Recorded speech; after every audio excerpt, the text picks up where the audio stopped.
Fillmore, I'm on it.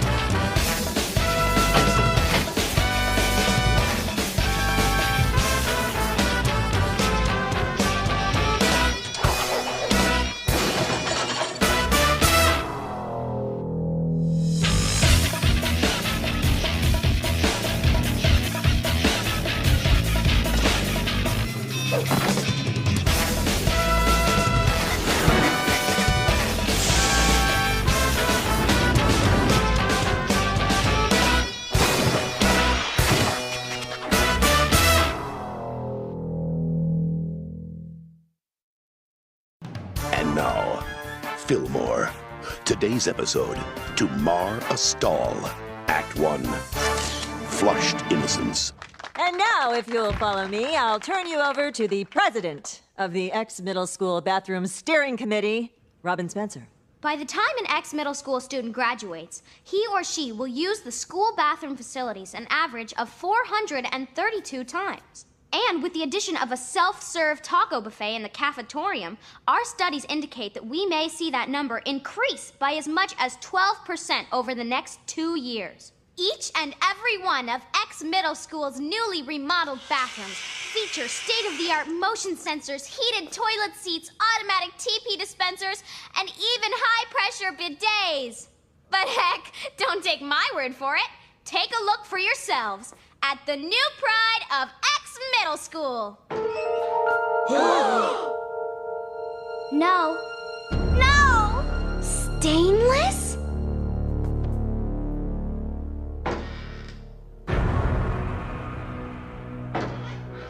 Someone called the safety patrol.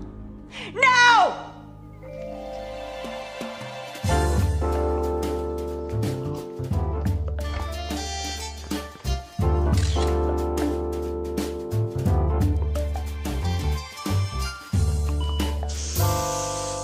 Hey, can we get these motion sensors shut off before O'Farrell drowns me? Could you please stop referring to me in the third person? I'm standing right here.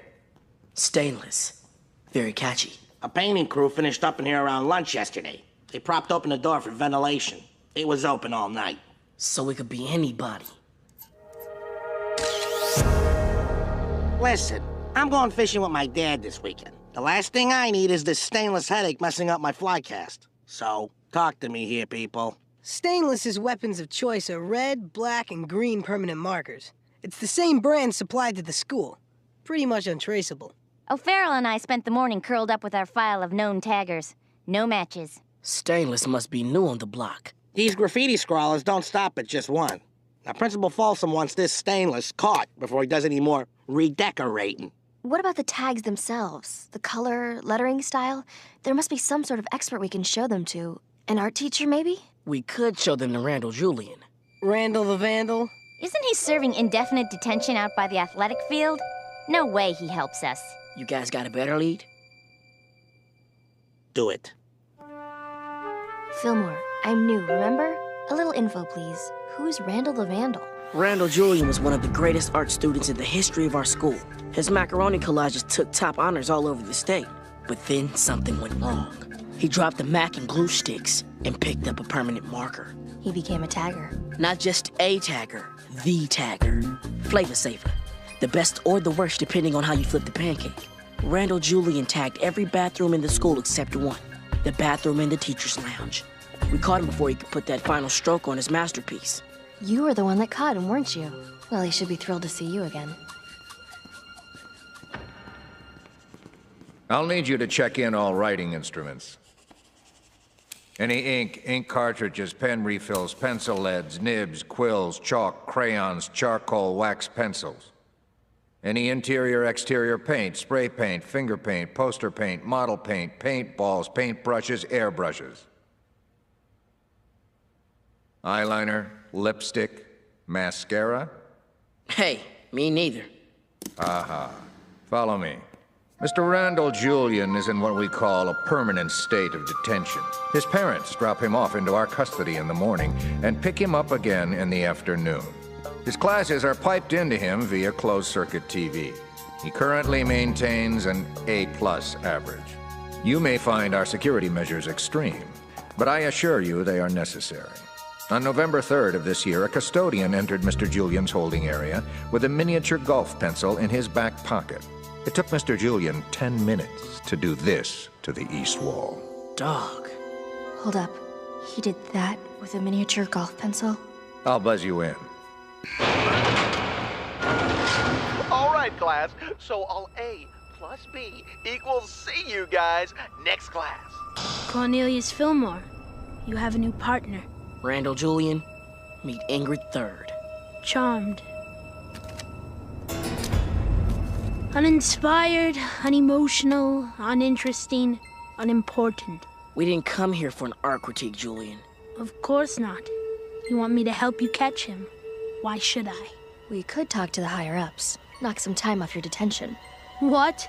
And give up all this? We came here because we thought you might want another chance. Looks like we were wrong. Your stainless writes from right to left. What? The English language, as I'm sure you're aware, is written from left to right. Stainless does his tags backwards, right to left. You can tell by the overlay of his letters. Why does he write from right to left? No, I think that would be too easy. When you figure it out for yourselves, come back and see me. Maybe I'll tell you more. I don't get it. Why would an artist with Julian's talent turn to scrawling on bathroom walls? Third, leave that stuff to the guidance counselors. If you want to see a real work of art, take a look at this. It's a 309 Waterman 452 Flex Rod 680, 4th edition. Endorsed by 6-time fly champion, Dale Rondell. A fishing pole? My fishing pole. My dad ordered it from fee-fi-fo-fin.world. It should be arriving here any day now. And I'd like to put stainless away so I can enjoy it. Do some digging. Maybe this whole thing isn't about tagging. Maybe someone has a grudge against this whole bathroom renovation project. Here's the last of them. Are you really reading those? Photographic memory. You know, I begged the committee to use brushed steel for stalls. It's a well-known fact that brushed steel is almost impossible to deface. But they had to ignore me. Brushed steel would have looked so sweet instead of that inky nightmare. Here's something. When the bathroom renovation project was approved, the steering committee was moved into this office and a small club was thrown out. It was an alternative art club, the Starving Renoirs. Disco. Artist with a grudge. The club only has 3 members. Frankie Polk, founder and president. You must have been upset when you lost the space for your club. No, not really. I find offices to be creatively confining. The only thing that truly upsets me is the lack of beauty around us. I call it the interrogation of self. Tommy Howard, club treasurer. Forget the whole stainless scene, man. Check out this noise. You don't get it, do you? You just see a dot, right? It's not just a dot. Know what I'm saying? It's 700 coats of black marker. Know what I'm saying? It's like the layers of the human soul. Let's get back to stainless. Oh, sure. He's in the spotlight getting all the headlines. Know what I'm saying? Where's my slice? I gotta be known. I gotta be recognized. I ain't going out like Charles Lasky. Know what I'm saying? Who's Charles Lasky? That's what I'm saying. Know what I'm saying?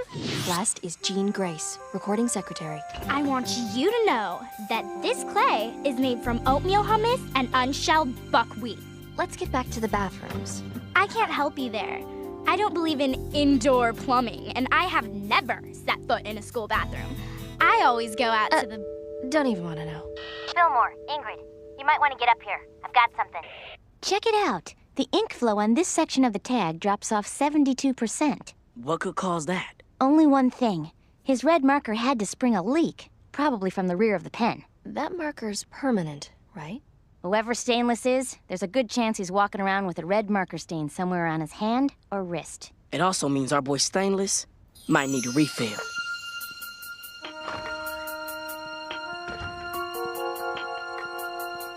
Freeze!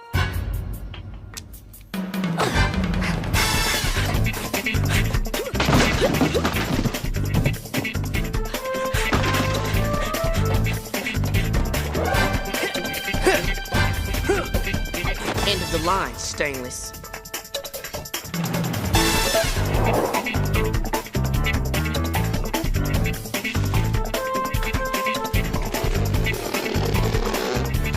Oh, it's on.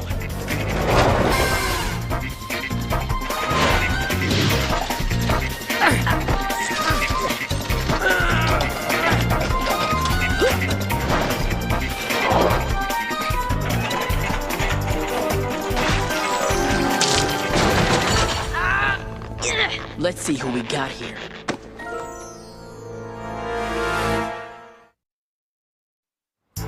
Act 2. A smearing of justice.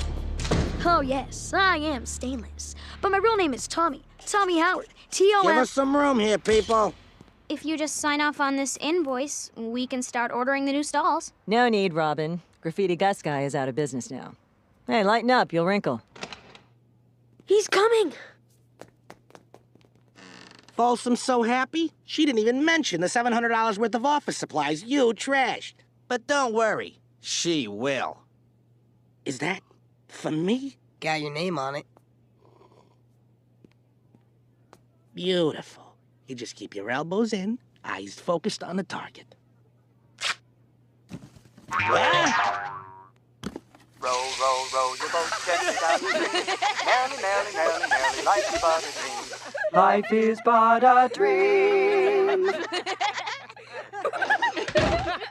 Very funny, people. Hilarious.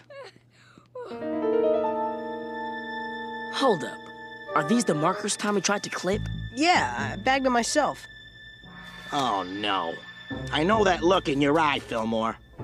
I don't like Tommy for Stainless. Don't do this to me, Fillmore. Stainless would have been looking for a red refill. These markers are black. The same black Tommy was using on his 700-layer masterpiece. Plus, there were no red stains on Tommy's hands or wrists. You see what I got here? A signed confession from Tommy Howard. Tommy wanted attention. He wanted to be known. Now he is. Okay, stay on it, but keep it quiet. Hard to believe a guy would smear his own name like that just to get some attention. Smear. Crackers. That's it. Check this out. A marker leaves a wet residue. Right-handed people don't have to worry about smearing it. But a left-handed person has a tendency to drag their hand over the area they just wrote. Unless the person writes backwards, right to left. Stainless is left-handed. That's what Julian was telling us. Excellent work, officers. Yeah, Julian. Too bad 15% of the school is left-handed. So many suspects in so little time. Stainless is no doubt scouting out his next bathroom while you're wasting your time talking to me. These are all 14 of the newly renovated bathrooms. Which one is next, Julian? I can't read your Stainless's mind. Now can I? Look at the pictures, Julian. Which one would you hit? You have nothing to lose by helping us. I have nothing to gain. Nothing to gain, huh, Julian? How about access to art supplies? All under strict supervision, of course. You can be a real artist again, Julian. Think about it. I placed first in 7 consecutive art fairs. Sure, it brought me a small following, but then, as I began to place lower, that following began to shrink. Sure, the fans I had left were devoted, but I wanted more. I wanted to be immortal. And I found a way to do it, as Flavor Saver. And now Randall Julian, the artist, is merely a fading memory. For those few that even remember him. It's this one.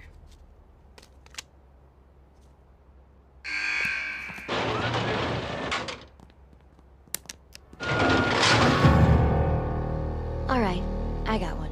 Would you rather eat a 2-month-old mac and cheese or a spider meringue pie? Gotta go with the vintage Mac. That's an easy one. Your turn. Squirrel burger or a bag of potting soil? I'll take the soil. Fillmore, Ingrid, we got a suspect heading your way. Thanks, Tahama. We're on it.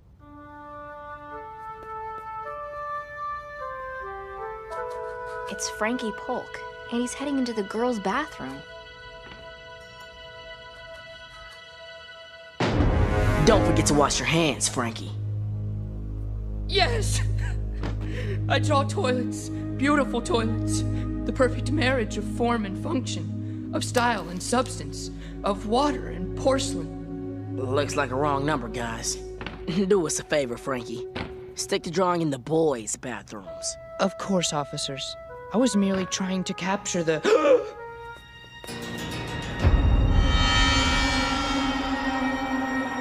Fillmore, this is still wet.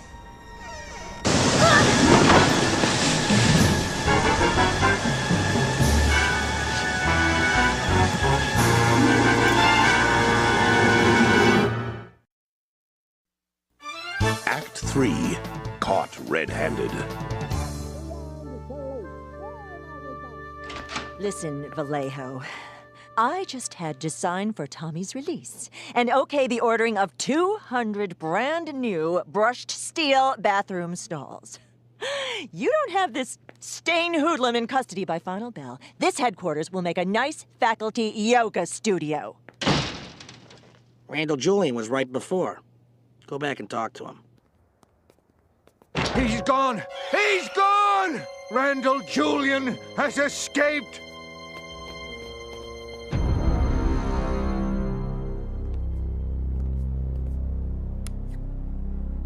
Officers, Julian. please call me Flavor. Flavor Saver. We had a deal, Julian. Access to art supplies in exchange for helping us catch Stainless. I've got all the supplies I'm going to need to ensure that this school never forgets me. So long, officers, but don't fret. I left you a parting gift. There's nothing in here. It's just an old copy of the school paper. You see what I see? Robin Spencer is cutting that ribbon with her left hand. And she's wearing a glove. Disco. Robin Spencer put in a motion to install her brushed steel stalls 43 times. And like she said, they ignored her. What better way to prove the anti-graffiti stalls were necessary than to vandalize the bathrooms herself? As stainless. As in, the stainless steel stalls she wanted. According to this shipping invoice, Robin's new stalls are arriving at the school loading dock right now.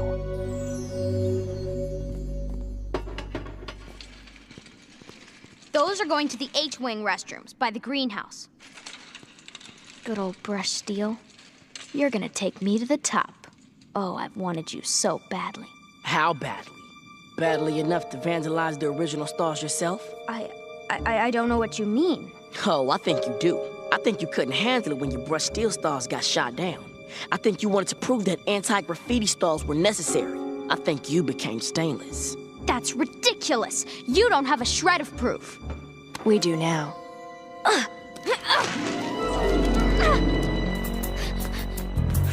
Tahama, we need backup.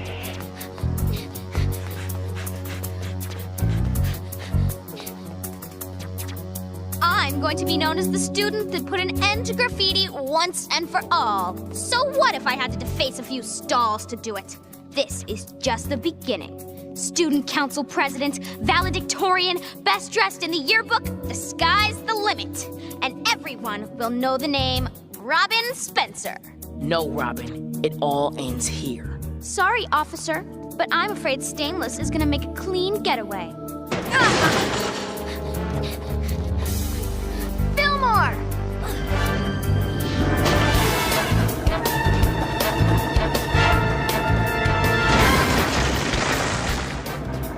Vallejo's fishing rod.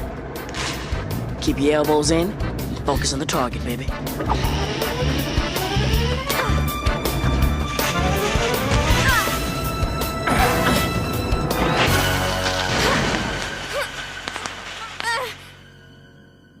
I'd say you two wrap this case up rather nicely. Bubble wrap, that is. Get it? It's basically a play on the word wrap. What's going on? Tell me you got stainless. Right here, Chief. Looks like I'm gonna be able to fish in peace after all. What? What is it? Fillmore! Principal Folsom isn't sure whether to give you guys a commendation or to give you detention. On the one hand, you put stainless away. But on the other hand, You destroyed an entire shipment of brushed steel stalls. You ruined a month's supply of macaroni. And you allowed the most notorious graffiti vandal in the history of the school to escape. Randall Julian's loose out there, and no one knows where he'll strike next.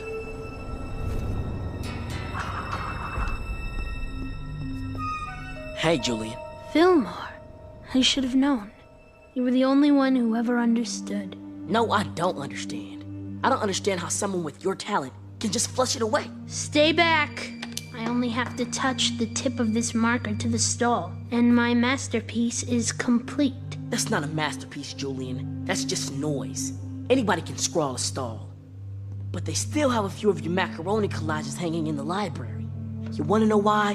Because those pieces moved people. Jay, they still move people, man. Is that why the judges at the county art fair placed my art third, placed my art fourth, placed my art honorable mention? This is beyond judgment. No one can ignore this. Oh, so that's how it's gonna be. Get attention any way you can, right or wrong. Then why don't you go ahead and write your real name? Don't hide behind some Flavor Saver tag. Why don't you go ahead and write Randall Julian? Fine, Fillmore. I will. No, I don't think you will. Because then everybody will know the score. There was this real artist who gave up touching some of the people to hurt all of the people. Because he wanted to be famous. Because he forgot what real art was all about. Just expressing yourself for the sake of expressing yourself.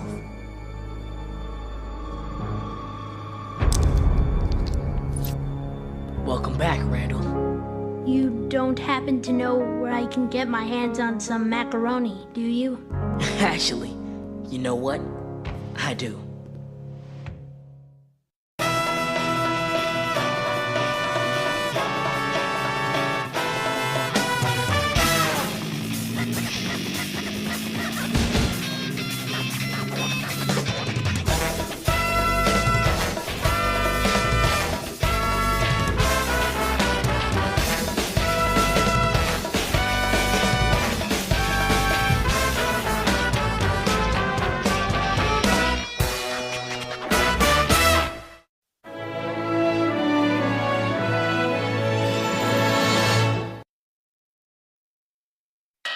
Fillmore, I'm on it.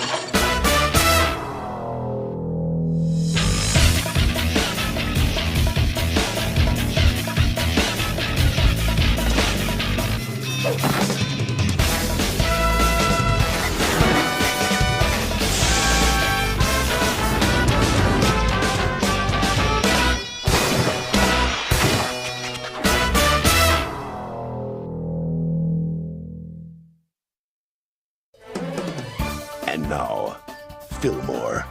Today's episode, Test of the Tested. Act 1, By a Lobster Betrayed.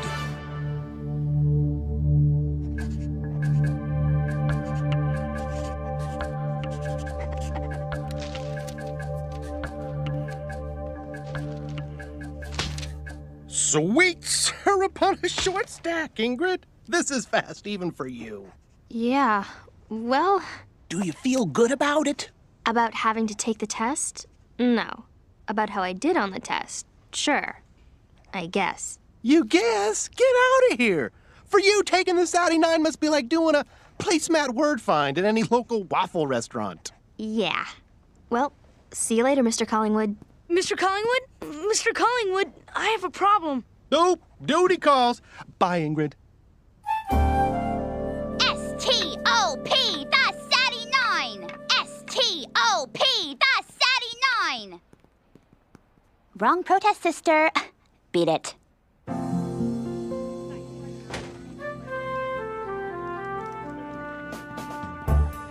Whoa, secret admirer? No such luck. It's a gift from Principal Folsom. All the card says is, "Thanks for knocking the Satty 9 out of the park, kiddo."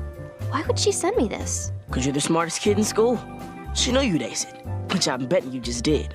You bring up the average, maybe get named a junior merit scholar, and the school gets a picture in the paper. Folsom gets good press, and everyone's happy. Believe me, I saw everyone taking that test. Everyone was not happy. A single, multiple-choice test designed to measure the academic achievement of millions of different kinds of kids. One size fits all. The Satty 9. Has there been anything more pointless? Ban Lobsty the Lobster! Make X Middle School get a new mascot! Stop crustacean exploitation! You tell me. Fillmore. Not now. The duck is in earshot. Peace. Fillmore, you know me pretty well. I'd say very well. Uh-huh. So how come you think you can pull one over on me? Listen, I know all you guys are planning on chipping in to get me a scooter for my birthday. Your birthday's coming up? You guys can't get me a scooter. Oh, yeah, we can. Fillmore, everybody's gonna think I'm just jumping on the Scoot bandwagon. Ingrid, you have an Abe Lincoln lunchbox. Since when do you care what everybody thinks? Hey, Abe Lincoln is cool. Oh, good point.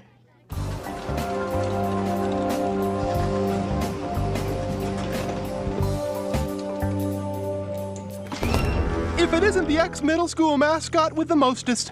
Hi, Lobsty. Lobsty? What are you?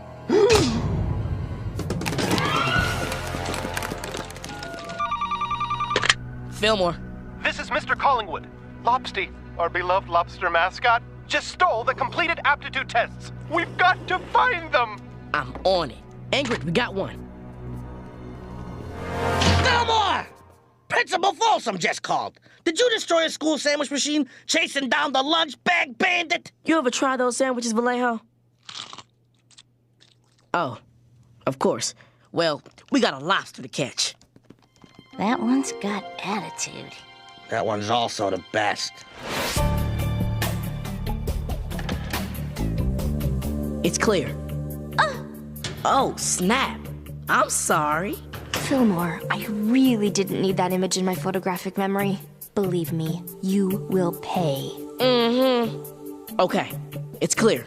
Come on, in here. Locked. Allow me. It's a talent from my delinquent past. Tough one. They locked it from the inside.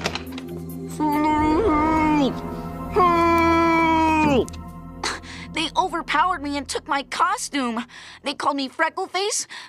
And they Chinese finger trapped my fingers. Push in, pull out, baby.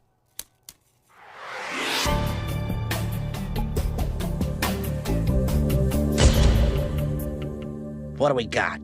It was an ambush. The perp jumped Elliot Funston, the student who betrays Lobsty, the school mascot, stole his costume, and took off through the window. Then, fully lobsterized, the perp went back in the school and grabbed the tests. Vallejo! Principal Folsom. Tomorrow morning, when the world finds out about this, my phone is going to be ringing off the hook. And the only thing I can tell them is that you people are on the case. Are you people on the case? Yes, ma'am. Good. Those tests are due for grading in Washington by the end of the week. You have 48 hours to find them. The last thing I want to see is 1,200 kids having to take this thing over. We'll have to take it over. The 79 or senseless aptitude tryout tested yearly was the hardest test I've ever taken. It took 3 hours. I saw spots. I developed the spontaneous French accent. I can't take it again. I can't. Check yourself, Willie. You don't want to take the test again, and we don't want to either. So it's not going to happen. We're on it. I tell you, when we find those tests, I know this girl is going to be the curve breaker. Am I right, Ingrid? Sadie, take no prisoners 9 for Ingrid 3rd. Now find the tests. You don't? The Safety Patrol headquarters could make a great tap studio.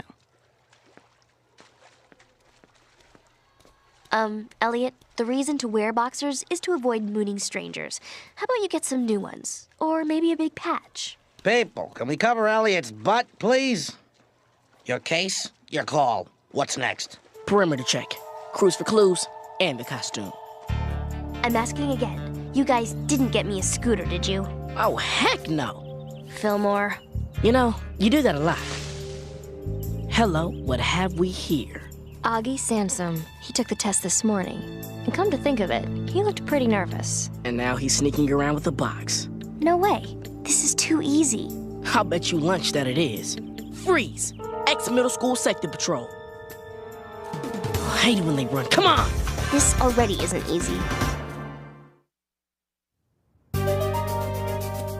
Act 2, The Multiple Choices.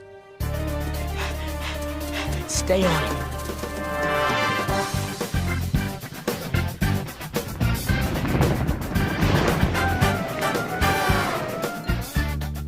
Now lock your wrists, people. Excellent. You formed a mighty, sturdy pyramid that cannot be tossed asunder. See? You're as solid as a Geodude using his harden attack. Nothing could possibly... Sorry, my bad.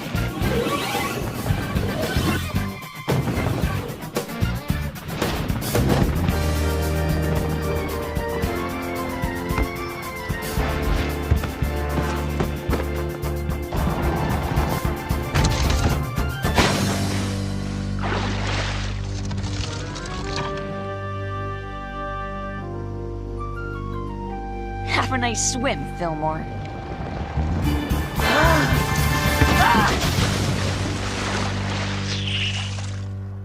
Fillmore, you officially owe me lunch. Where'd you put the lobster costume, Augie? Lobster costume? The one you used to steal the Satty 9 tests. Satty 9 tests? Will you stop doing that? This isn't the tests. This is full of tartar sauce packets. It's just the best tartar sauce in the world. I couldn't help myself. It was I who stole them from the cafeteria, for I love tartar sauce. You love tartar sauce? Listen, maybe we can work something out. I know the word on the street. I know who you guys should talk to about the tests. Who? So Augie says the word on the street is Seth Chrissy had a little meltdown during the test today. Word on the street is right. I saw it. Seth had the look of someone one step away from wigging. He also had an egg rollery t-shirt on. And thus, we're here. That and you owe me lunch. I'll take the egg-free egg roll supreme. I'll take the ain't too proud to beg roll special, double duck sauce. This whole thing's crazy, Fillmore. Kids like Seth, they don't do stuff like this. I'm gonna check the juke.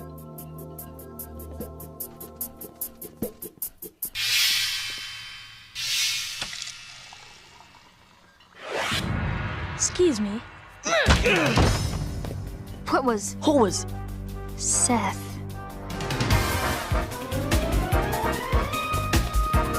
He's heading towards the bridge. We'll cut him off. Stay on it. Hey! Crackers.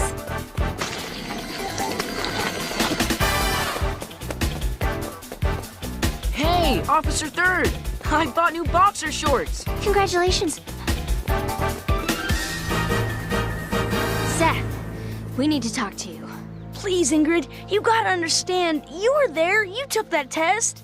I couldn't let down my mom. Or Mr. Collingwood after 4 months of his prep class. They give you that test and they think they know how smart you are. I know the test is lame, but what you did was wrong. But you know why I did what I did. Please, Ingrid, just let me jet. Thanks, Ingrid. No. Seth, I can't let you get away. Ingrid, we take Seth back to HQ, and then we talk. You were gonna let him go. I thought about it, but I was going to get him. You almost didn't. Ingrid, we're partners. Be straight with me. I know Seth. He's creative. He does these cool little cartoons about a pig named Schmagoogie. He invented a candy bar wallet that keeps him from melting in your pocket. But you don't see that in a Satty 9 score. Cool. Level 26. For a second, I just thought maybe the world would be better off without those answer sheets. That test may be beat, but there's a right way to fight it. Protesting, giant banners, editorials.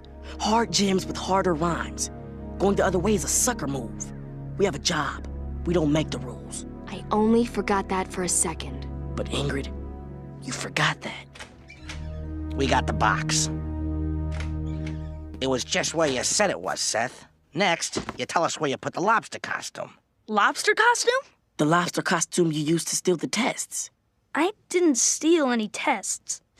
Cheat sheets. Tons of them. At least it's not tartar sauce. I cheated. Isn't that why you were after me? No. We're running out of time. Am I still in trouble? We all are, Seth. We all are.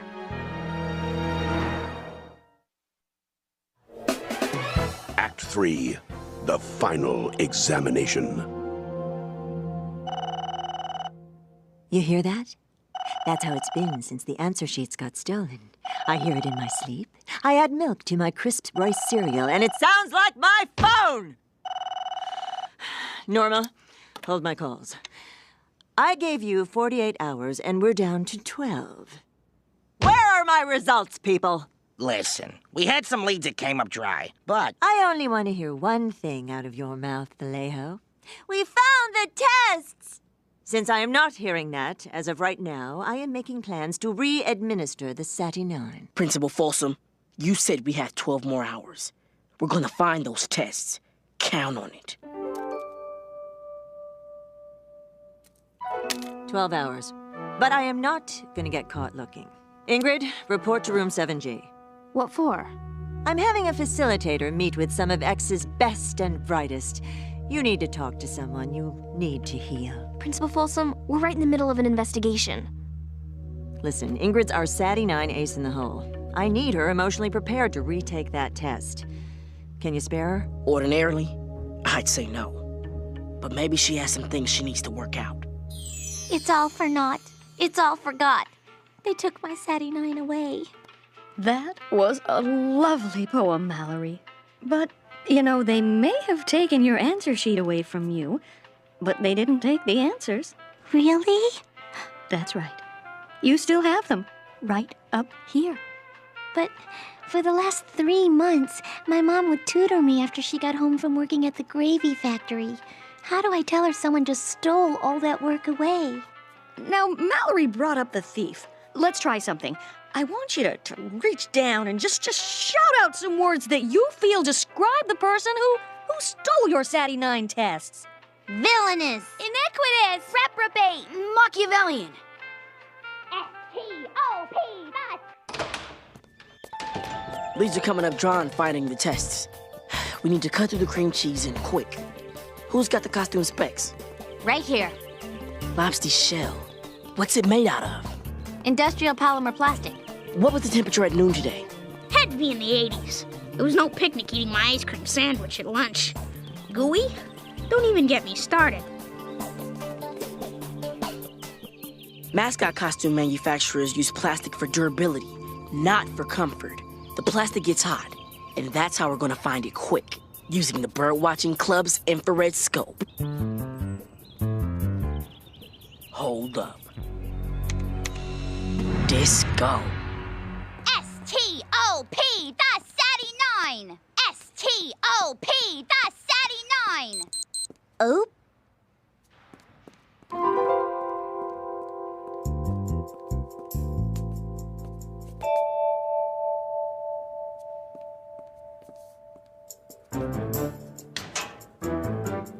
Hey, Officer Third. Hi. Hey, thanks for pointing out Miss Snitchy. No problem, Enid. Enid Quintara, Ingrid Third, ex-middle school safety patrol. Let's talk. Lobster deserved better. Could have been worse. We could have found him in a pot with a side of butter. Wait a minute. Come on. You know, I'd really like to capture this moment. Don't. Fillmore, what are you doing?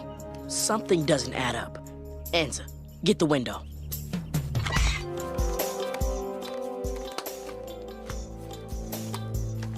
Disco. It doesn't fit. Must we have our intellectual worth assessed assigned to a number so that it's more convenient for the man? Enid doesn't think so. Some kids wanted to take that test, and I just realized they should have the right to do that without all of their hard work disappearing with a giant lobster. What's in the locker, Enid? I don't have anything to hide, Ingrid. I didn't steal your precious Sadie Nines. I was in Key Club all afternoon, 'kay? Every day, my secret admirer leaves me a bouquet.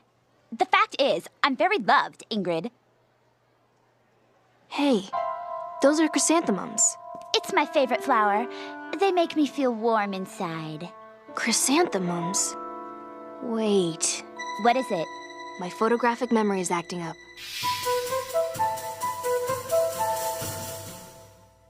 Crackers. Elliot said the perp put on the costume and snuck out the window. Exactly. Disco, the missing piece of Elliot's boxer shorts. It all makes sense. There was no perp that stole the costume and crawled out the window. It was Elliot. Elliot walked out of the changing room as Lobster, stole the tests, ditched the costume, and snuck back in through the window, tearing his boxing shorts. He then locked the door from the inside and Chinese finger-trapped his own digits. But why? Fillmore. Elliot Funston is Enid Quintara's secret admirer. She's the girl that wants to stop the Sadie Nine. You just found the last piece of the puzzle. It was Elliot. We have all the evidence here. I'm going after him. Cover the exits. Get him, Ingrid. And oh, go ahead and use your birthday present. It's in the closet. They got me a scooter.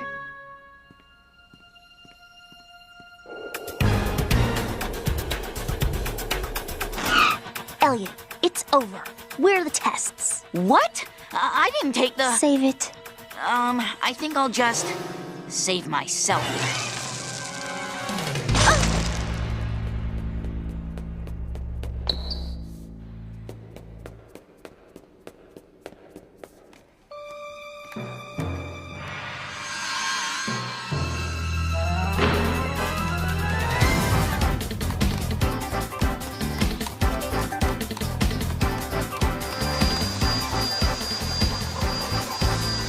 Stumpy, I need your waxer.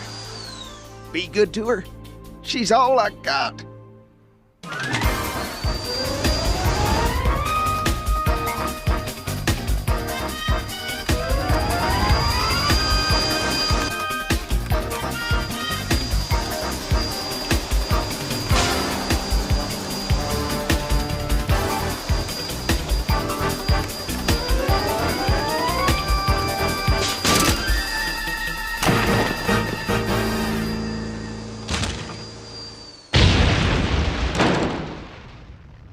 Nice try, Officer Fillmore. But once again, you've missed the mark.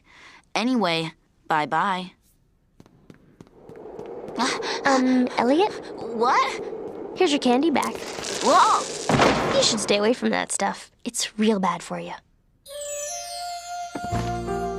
You did it, guys. Bang up work. He betrays the school and the good name of Lobster. He's facing suspension and still wins.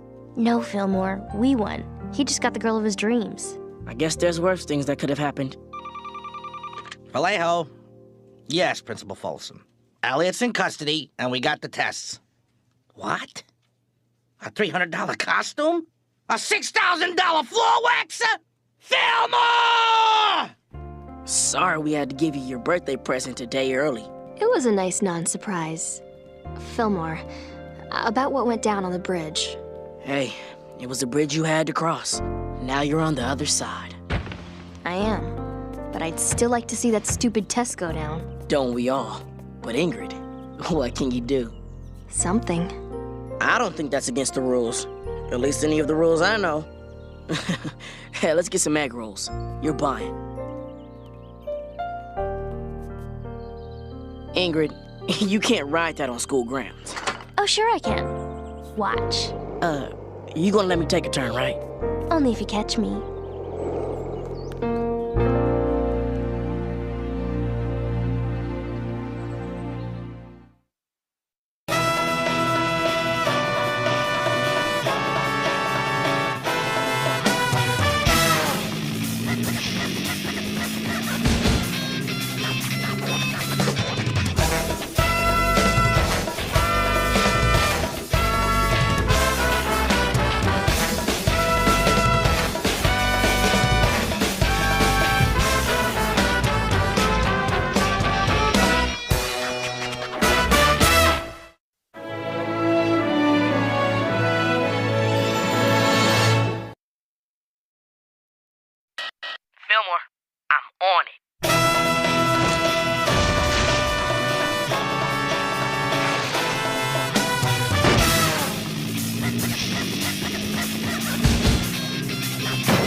Today's episode, A Worm in Our Midst. Act 1, Justice Overdue. Wow, I'm honored. The ex-middle school shuffleboard team in my backyard. Oh, this is too much. Can we just get down to it? We have a match tomorrow. Where are our sticks, Clementina? The treehouse? First, I don't do tree houses. It's my sister's. Second, call me Tony. You know, I love extra salty pretzel rods. They're crunchy and salty, and I pay money for them every week. You guys love your shuffleboard sticks. And that's why you're gonna pay me to get them back. Pay you? Clementina, they're ours! Wrong. Currently, they're mine. Now, do we have a deal? Or do these sticks wind up at the bottom of Horseshoe Pond? Deal. Good. You want to keep your sticks safe? Lock them up like I do. Yeesh. You think you guys on the shuffleboard team would consider a little strategy? Speaking of strategy, it's game over, Tony. Ingrid 3rd, ex-middle school safety patrol. Oh, looks like you got me. Psych! Hey, Tony, going somewhere? Fillmore, my favorite friend. Feelings mutual. Let me ask you something. When are you gonna lay off my back? As soon as you lay off everyone else's. Well, at least we understand each other. He's heading for the school.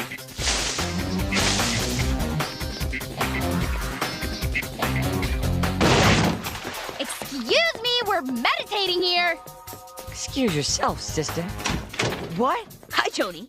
Is your refrigerator running? Like you? Man, that was weak. Nowhere to go, Tony. Got one more exit.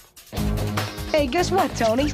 You don't. It's over, Clementina. Excuse me, but the book club is trying to have a discussion about the shortage of Lloyd Alexander books in the library. Fillmore!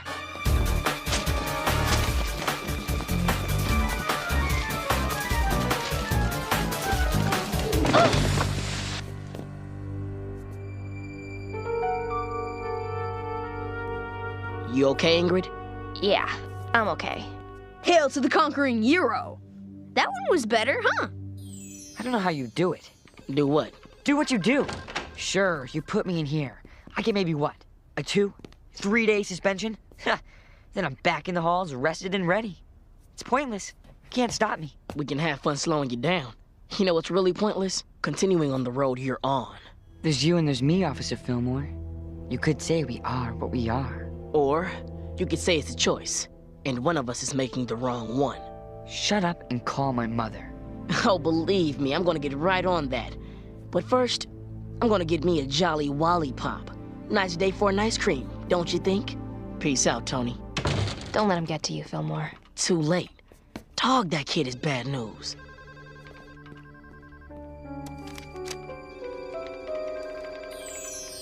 Whoa, steady, Bessie. My ladder's name is Bessie. Here you go. Looks like it's been up there a while. What is it? I don't know.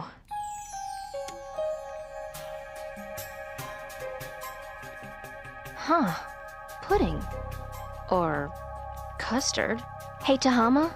Yeah, Ingrid. This might sound weird, but has anything big gone down in the cafetorium involving pudding or custard? Try the biggest custard spill in human history. You serious? Uh-huh. It happened last year. Mr. Geary, the head of the home economics department, was going after the world record for the largest bowl of custard. He was about to dump in the last batch, which would have put him over the top, when something happened. The platform holding the giant bowl gave way. The cafetorium was flooded with 3 feet of the stuff for 2 days. And that gunk was all natural. No preservatives. Did anybody ever find out what happened? Supposedly, the platform's legs just buckled. But then again, platforms aren't designed to hold that much custard, you know? Why? What's up, Ingrid? Probably nothing, but I'm digging. You get to dig while I'm up to my neck in overdue library book tickets. Hey, Tahama, I thought you were handling the overdues. I am. Well, then how come I just got 50 more tickets to issue? What? 50? I just got 96. Oop. This isn't right. How many tickets do we usually issue? Not this many. Not even close.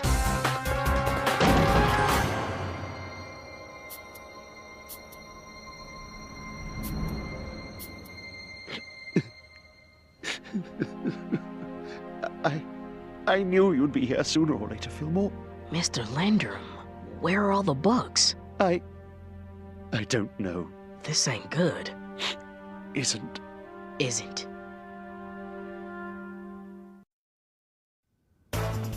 Act 2, The Shadow of a Secret. I got caught up in Mark Twain's Pudd'nhead Wilson. It drew me in like lemonade on a hot Mississippi day. Books were being checked out through the library's automated system. But they weren't being returned. It happened, in the words of Hemingway, gradually, then suddenly. Oh, what kind of a librarian am I? It's not your fault, Mr. Landrum. Someone took those books, and we're gonna find out who. Over the past week, massive amounts of books have been checked out under bogus library cards. How do you create bogus accounts? The perp or perps either hacked into the mainframe or simply used the library's workstation while Landrum was engaged with Twain's portrayal of Pudd'nhead. Wonderful. Hey, Vallejo. Principal Folsom. She's not happy. Great. Just what I need. Please let us through. I'm president of the X-Middle School Book Club. It's cool. Thank you. We just met. I'm Noah Hawthorne. Officer Cornelius Fillmore. Oh, this is so unacceptable. They stole everything good in us. They stole our books. Hey, Noah. We'll get them back, man. But what about our innocence, man? They stole that too. We can only get the books back, Noah. The rest, that's up to you. Hey, whatever you need from us. Inside, outside this library, no one knows it better than the book club. We'll have your back. Thanks, Noah. It's like sand or salt. Hey, Ingrid. What do you got? An angle. Can you grab me a sample of whatever's on these shelves and meet me back at HQ? Where are you going? I want a little trip to the grocery store. I found this in the ceiling of the cafetorium. I think it might have wound up there on the day of the custard spill. What is it? Carby Cola is the most highly carbonated soda in history. By slapping a cone and fins on this can and shaking it up, someone made a makeshift rocket. Carby Cola? I never heard of it either. It's only sold in the Cleveland area. Cleveland? You should ask Fillmore about it. That's where he lived before his family moved here. We having a party? Not quite. I got 16 different brands of pretzel rods. You got a sample of the stuff from the library? That stuff on the shelves? It was salt. I figured. Let's find out whose. Crackers. It's a match for Tony's brand of pretzel rods. So let's find Clementina. He's still in school. We had to cut him loose pending a suspension hearing. Last bell. He takes the bus.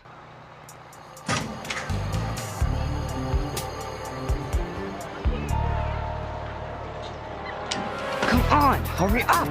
Go, go! Get the lead out, Dutch!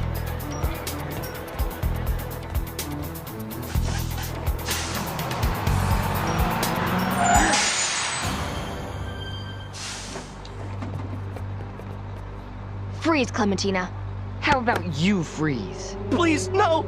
That's my balsam mahal. It took me weeks. It's priceless. It's to scale. Easy, Tony. Put down the model, Clementina. There's no way out of this. I'm not so sure of that, officers.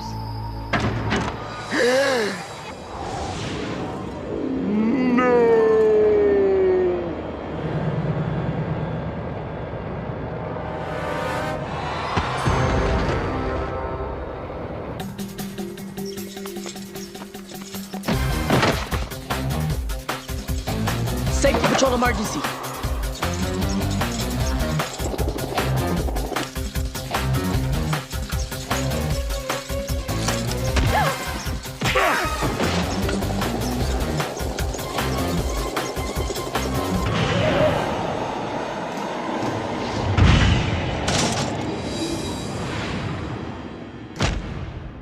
Just thought I'd drop in.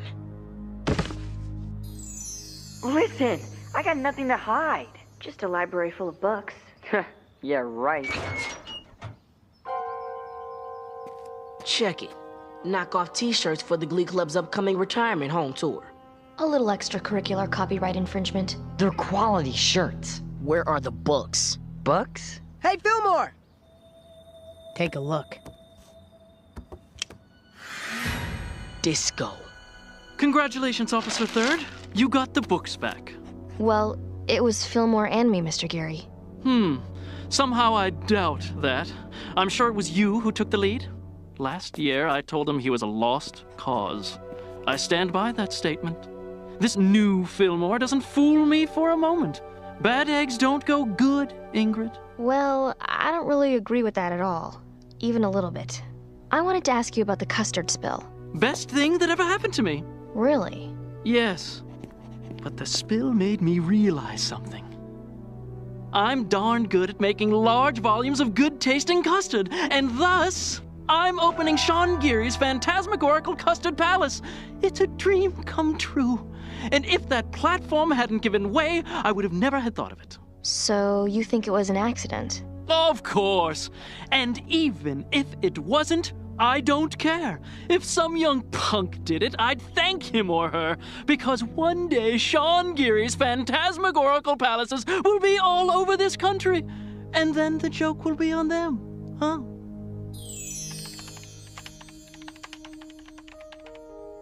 Okay, what do you want? A lesson. Okay, basic fingerprinting. Lesson 1. Take an everyday object, like Fillmore's coffee mug. Lightly dust it with talc. Cocoa will work too. Blow off the excess, and then carefully brush more dust off, leaving fingerprints. Want to keep the prints for your scrapbook? Take a strip of masking tape and lightly press it against a print. Peel it off, put it on a piece of black paper, and voila! Prints to go. Start practicing. You'll get the hang of it, eventually. Come on. Ginchi. Crackers. Third, Ingrid, can you meet me in the library? Something's up. Yeah. Sure.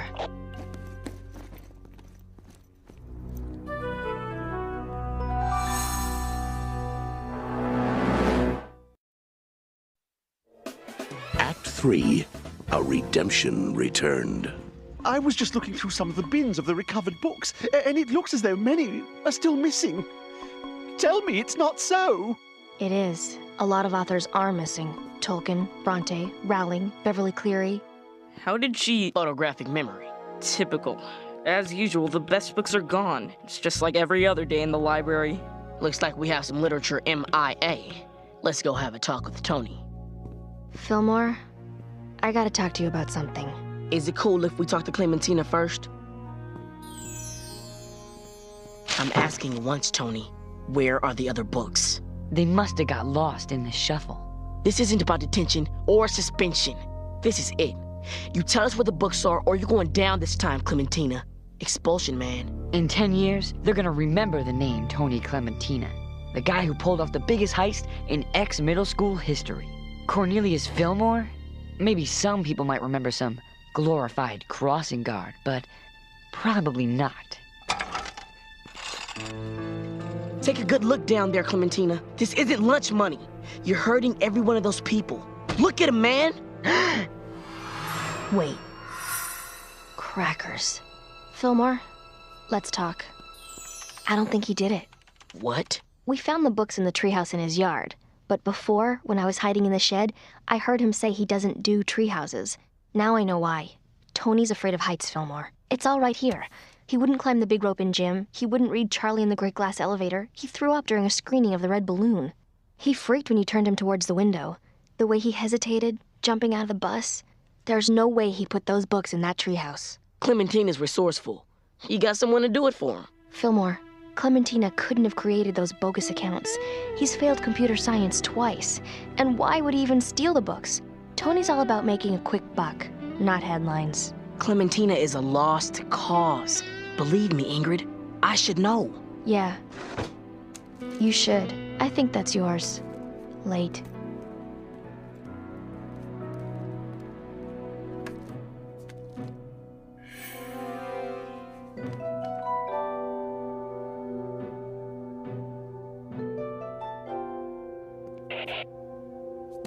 Third. Can you meet me somewhere? So I can keep listening to you being stupid? Hey, can't make any promises. It's around here somewhere.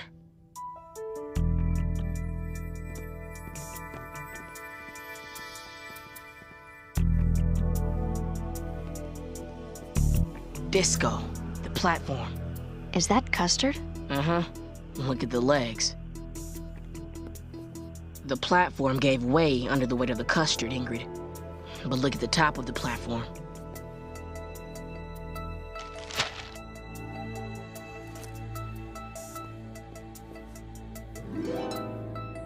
It wasn't my fault. But, well, it doesn't mean I didn't take my shot, Ingrid. You tried to bring it down. Tried. Mr. Geary had always come down on me for being such a thug, which I was. A few days before his try for the custard record, he called me a lost cause in class. I guess I wanted to prove him right.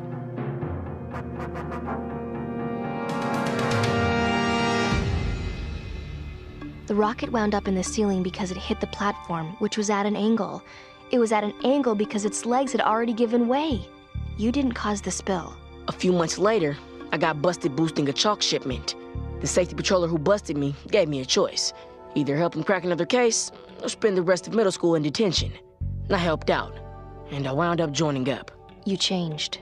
'Cause somebody gave me a chance.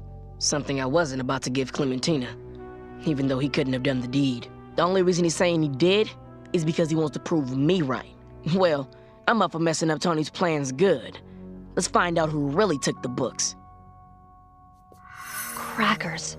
Fillmore, do you see what I see? Could that be... One way to find out.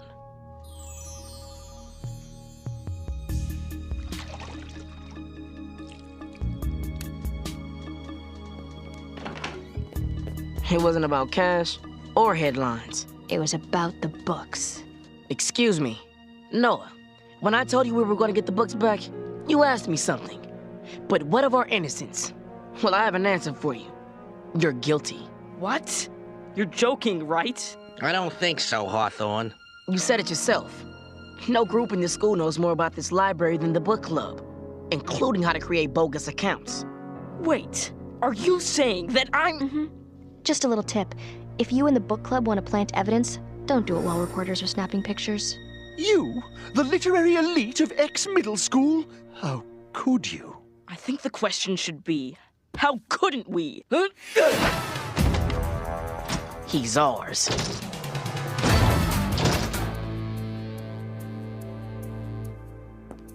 Have either of you seen my scale model of Mount Vesuvius? I just left it out here in the hall for a moment. Uh-oh.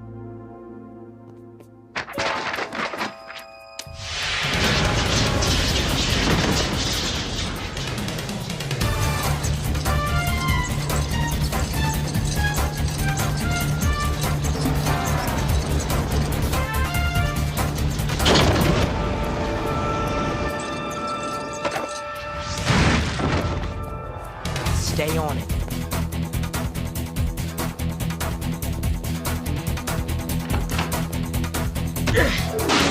My Balsa Mahal, my beautiful Balsa Mahal.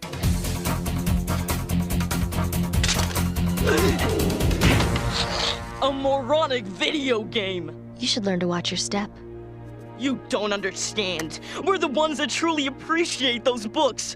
They should be available to us whenever we want them. That's why we did what we did. Do you know how many times I've tried to check out Huckleberry Finn from the library, only to find it's already gone? How many times I've tried to check out Super Fudge in vain? These clods don't understand the subtext of Judy Blume. They don't see the metaphors in the Great Brain. Who does? The book club. Who do the books belong to? The book club. Noah. The books belong to everyone. And Judy Blume doesn't really have a subtext, but she's still very good. Yes, well, at least in custody I'll have plenty of time to catch up on my reading. Sorry, Hawthorne. No dice. Detention time's homework only. And with the detention you're gonna get, man, I hope you have a lot of homework. You did a good job on the custard case. It wasn't a case. Nothing happened. Sometimes being a good detective means uncovering stuff you wish you hadn't. I'm glad you stayed on it, because you helped me uncover some stuff I didn't want to. Thanks, Ingrid. Go ahead and book Noah. I'll catch up. What is it? I just gotta settle something. Hey, Clementina. Fillmore? You lose this? Yeah, I was packing up to go. It must have got away from me. Yeah, must have. But you can stop packing, because we caught the real book culprits. Sorry, but we all know you didn't pull the biggest heist in X history. You do now. I jumped to conclusions and I let myself get played like a sucker. But you didn't help. At least, not until Nora ran by your locker. That it? No. You know what, man? I don't think anyone's gonna remember much about this heist in 10 years. I don't think they're gonna remember you. And I don't think they're gonna remember me. You said we are what we are. I don't believe that. Because I used to be something else and someone helped turn it around for me. A lot of different roads lead to 10 years from now. And I think you may have just started another route. You need help along the way? You see me first, man. You know, the safety patrol has a softball team and we might be needing new shirts. And look like you do good work. Hey, those are quality shirts. I can get you in the saddle for $10 per tee. $10? Man, I thought you were pulling away from a life of crime. $9.50. Baby steps, Officer Fillmore. Baby steps.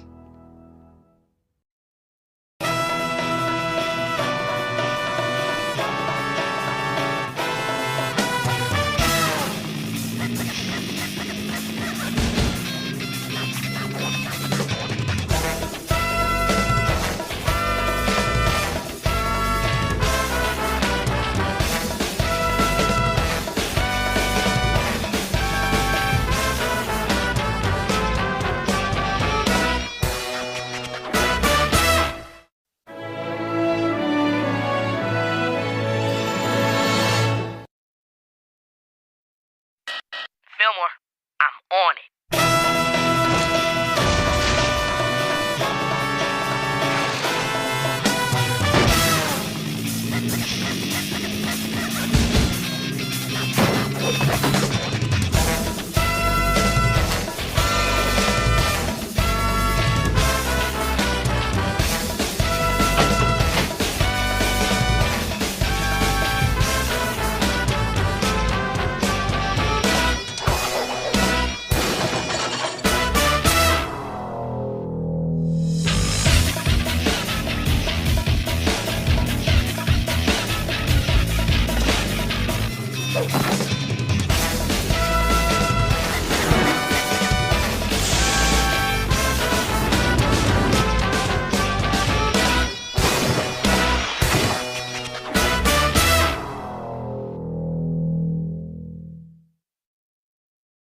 And now, Fillmore. Today's episode, Cry, the Beloved Mascot. Act 1, A Spirit Stolen. Hola, everyone. Once again, it's Spirit Week here at X Middle School. And to kick off a week-long celebration is the 18th Annual Spirit Week Parade. Isn't that just phenomatastic, Sherry? It sure is, Filsky. The week of festivities culminates in a nail-biting bocce ball game pitting the X-Middle School Lobbin' Lobsters against the Gilby Fightin' Goats, as seen here in this way wonderful footage. Let's just hope the lobsters don't bocce this one up. Know what I mean? Well, here to help us find out is X Middle School's resident psychic, Alistair Greystone. Hey, keep your eyes on this guy, Sherry. He's gonna be big. So, what's your prediction, Allie? I foresee doom, dejection, and disappointment for the Lobsters. Friday's bocce ball game will be a horrible loss, the likes of which this school's never seen.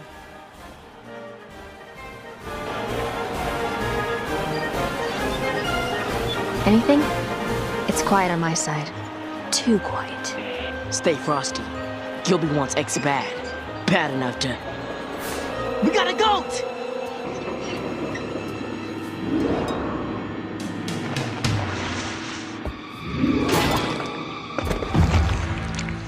I can't believe I took a pie for Folsom.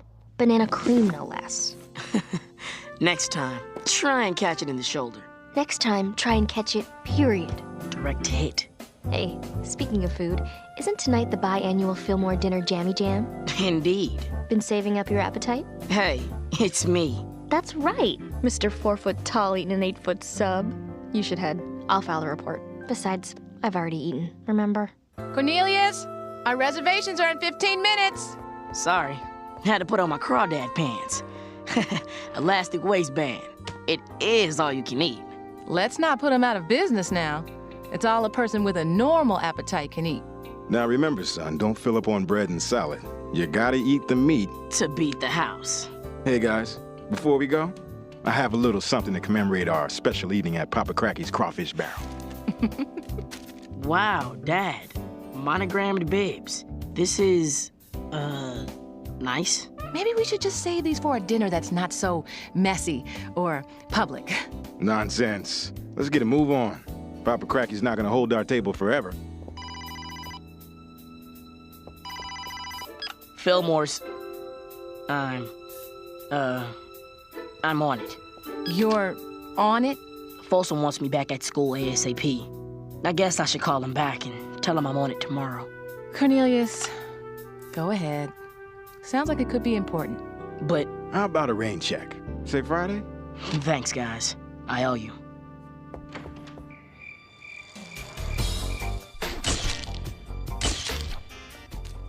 Hey, what do we got? One missing school mascot, Lobster the Lobster. During Spirit Week? Dog. Jeannie Geary, his keeper, ran out to the bocce field when she heard about the pie attack. She came back, and he was gone. No prints, no forced entry. Nice pants. What? Oh, thanks. Fillmore, Ingrid, Folsom wants us in her office. Now. Guys, Lobsty is the pride and joy of X Middle School. He makes us better than we are. With him, we're... Radcliffe, a metaphor. With him, we're the cream of the creme brulee crop. Without him, we're low-grade tapioca. That's good. If word gets out that Lobsty's been kidnapped, school morale will plummet, and the bocce team will lose against Gilby for the first time in... Radcliffe! A decade. A decade! And that's not gonna happen. Not on my 24-karat watch. You got that? Mum's the word. We'll find him. I know you will, because you are the best. And on the off chance you don't find him by Friday's bocce game, so help me, I'll melt down your badges, use them to steel-toe my boots, and kick your careers from here to... Radcliffe! Shanghai? No. Burma? Try again. Kazakhstan? Yes, Kazakhstan. That was fun. Where do we start? Antonia Larkin, notorious mascot napper. She's got a rap sheet a mile long. And she goes to Gilby? Along with her brother, Nicky Larkin, our banana cream pie-throwing friend. Maybe a little brother-sister sabotage? Or maybe not so little. Hey, Third, how'd you like that cream pie? Homemade recipe. Nicky, we're not here for you. We're here to question your sister. What? Why? What did she... Can I help you, officers? How'd you outdo me this time? Steal another stupid mascot? I didn't steal anything, stinkweed. I was in detention all day. Besides, stealing a mascot takes talent. Anyone can cream pie somebody. You're just jealous that I'll get good at it and get really famous and everyone will be like, Antonia who? Oh, get over yourself. The only thing you'll be famous for is being a big old pie-throwing a loser. Well, they didn't do it. Fillmore. Fillmore, Ingrid, I think I may have found something. This is a picture of Lobsty's high-end lobster treats. Jeannie swears she always keeps a full canister beside his tank. And this is a crime scene photograph. No treats. Exactly. At least we know whoever has Lobsty is feeding him. Open it up, people. Could be anybody. A Gilby saboteur, a crustacean klepto, somebody with a grudge against the school. Wait, photographic memory. Something I read this morning. Shampoo instructions, biology chapter, school paper. School paper. Brock Mason kicked off team. Someone with a grudge. Disco. Grudge? Why would I have a grudge? I'm glad Coach booted me. My sorry playing was bringing down the team in a bad way. Besides, I've since become a way better bocce ball washer. Anything I could do to help us win against those lame goats. Caring for your stolen mascot? Maybe we should continue this down at the station, Mason. Yeah, or maybe, no!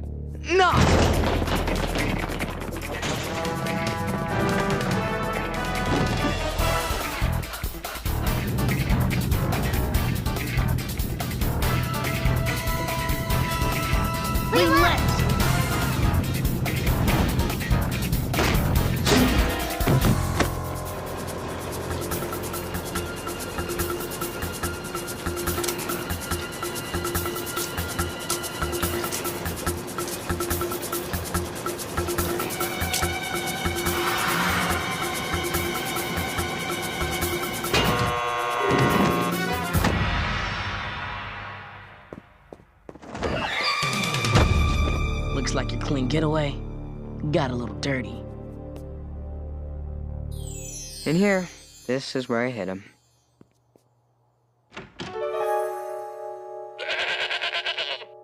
Wait, you stole the Gilby mascot? Fillmore, ixnay. Yeah, whose mascot did you think? Dude, they stole Lobsty, didn't they? Didn't they? Somebody's lobster napped Lobsty! He's gone! Gone! Spirit Week is ruined! I completely agree! Oh, fate! Oh, crackers.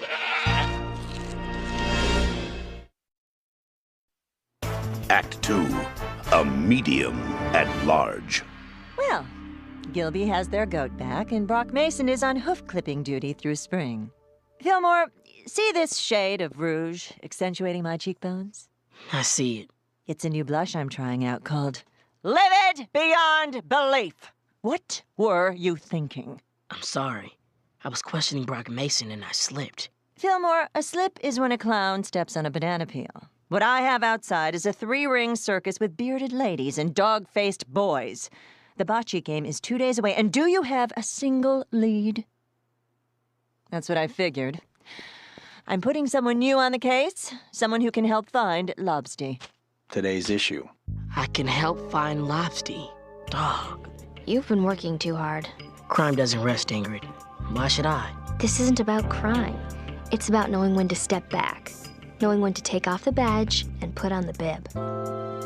Hey, how'd you know about the bibs? Officers Fillmore and 3rd, you're late. 32.6 seconds late according to the extremely precise clock on my pocket Comp X80. Let's get down to business, shall we? Wait! I'm getting the vision!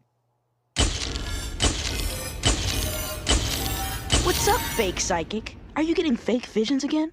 Are they fake visions of you being a fake? Sorry, guy. Crime scene's off limits for press. But this is my beat. I report on everything Alistair does. Sorry you had to see that. Now, where was I? Oh, yeah, my vision. Uh-huh. I see. Oh, my. Oh, gadzooks. Now that is a vision. Okay, I'll bite. What do you see? I know who took Lobsty. Alistair, you can't just... Vernatoma? Look, if this is about the Cafetorium's Tostada expose, we've already got enough informants to... You're busted for abducting our beloved mascot, Lobsty. Now put your hands on the wall, dirtbag, and spread them. What you gonna do now that we've come for you, huh? What you gonna do? Officers, can you please arrest this man for public display of crazy? We'll think about it. Alistair, there's no evidence. It's evidence you want, it's evidence you'll get. Natoma, open up your top left desk drawer.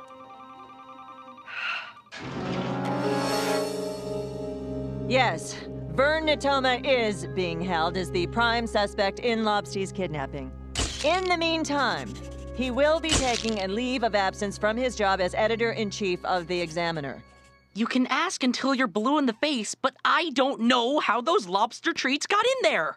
His record's clean. I don't know. It just doesn't track. He just decides to go bad in a big way. And the way he just opened that drawer with the treats, why would he do it? Something doesn't fit.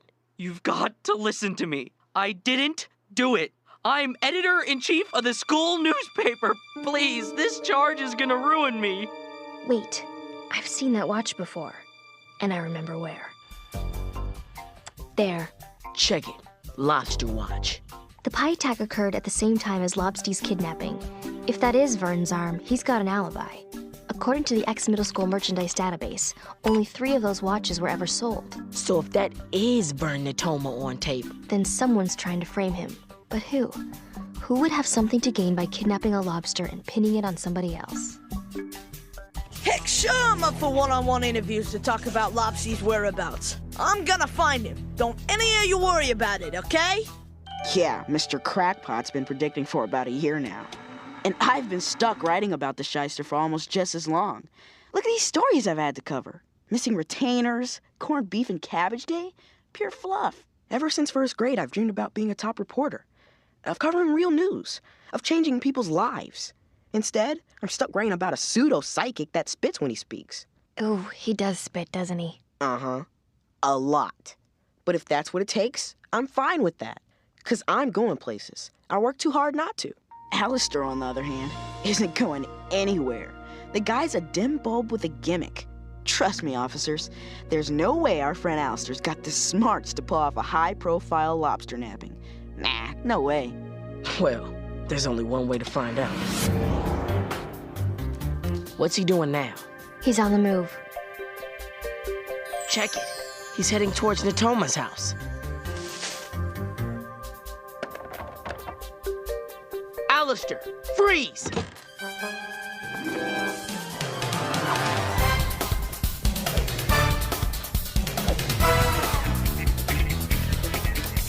I'm sorry, guys. I just can't get caught right now.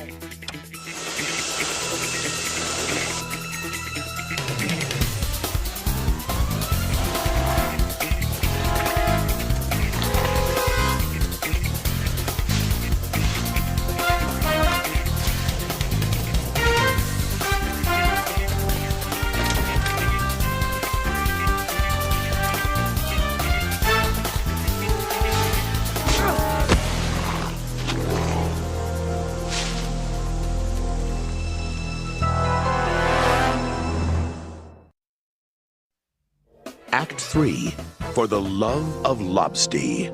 I'm gonna ask you again, Greystone. Is this lobsty? Yeah. I steamed them up real good, huh? And why would you do that, Alistair? 'Cause the market price of seafood's gone through the roof? Fillmore, Folsom's freaking. The bocce game starts in an hour, and if she doesn't get answers, she's gonna turn HQ into a personal golf cart storage facility. Don't think she's joking. Here's an answer for you. That isn't lobsty in there. I found this receipt where Alistair fell. I traced the typeface to Papa Cracky's crawfish barrel. Papa Cracky's? Oh, I almost forgot. I'll reschedule dinner with the folks tonight. Fillmore, you're not gonna bail on him twice. I don't know. I don't want to. But maybe I'm gonna have to. Or maybe not. I think we're back in business. Is the live lobster in place? Alistair, mind explaining your email? It says live lobster? Dozens of old emails in that pocket comp detail the location of lost retainers, the scheduling of future corned beef and cabbage days, almost everything you've ever predicted. What's your game, Greystone? I used to have a real gift, you know? I could see stuff. The stuff that hadn't happened yet. And it was perfect. 'Cause all I ever wanted to be was a professional psychic. It was my dream. One day last fall, poof. My visions, they just stopped coming. Just like that. My dream wasn't gonna happen. My psychic career was all dried up. Or so I thought. You started getting these emails. Telling me all kinds of future stuff. Like how we'd lose tonight's game. And how Vernatoma had lobster treats hidden in his drawer. I was back in business again. And then? Today, I got an email from the same person who sent me the others, saying that if I didn't find a Lopsy lookalike and plant him in Vernatoma's bedroom for you guys to find, he'd expose me as a phony. So here's the question. Who gets the gravy by tipping off Alistair and framing Natoma? Harrison Post named editor. Disco. Chesley's winding up for his throw, and... Oh! Where is Lobsty when X needs him most? Dear Alistair, here's your latest prediction. Tomorrow's headline will read, Goats bleat up lobsters and worst loss ever. I don't think so, Post. My prediction? Harrison Post charged with abduction of Lobsty. What are you talking about? We're talking about you putting your career before everything else. Stealing a beloved mascot for your own personal gain. I'm not gonna stand here and listen to this. I'm an editor-in-chief now. I work in proof, not poppycock. Yeah, you're editor-in-chief now, Harrison, but that's done. We got proof enough to remedy that sitch. Stop the presses, man. It's over.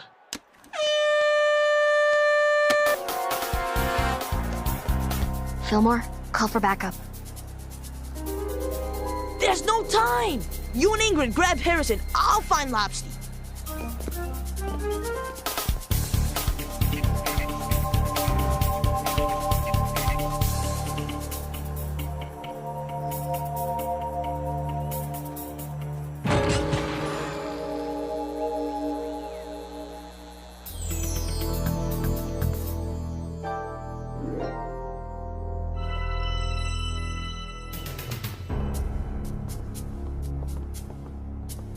You don't understand.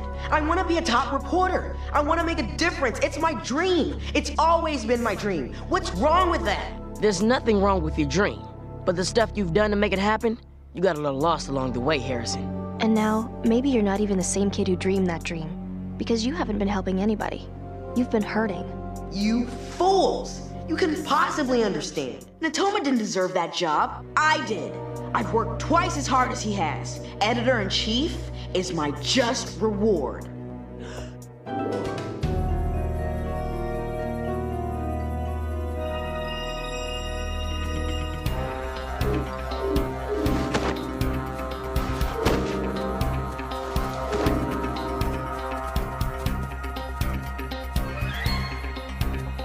Let's make the lunar bounce bounce.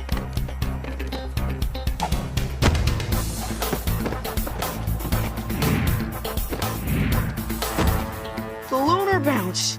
No.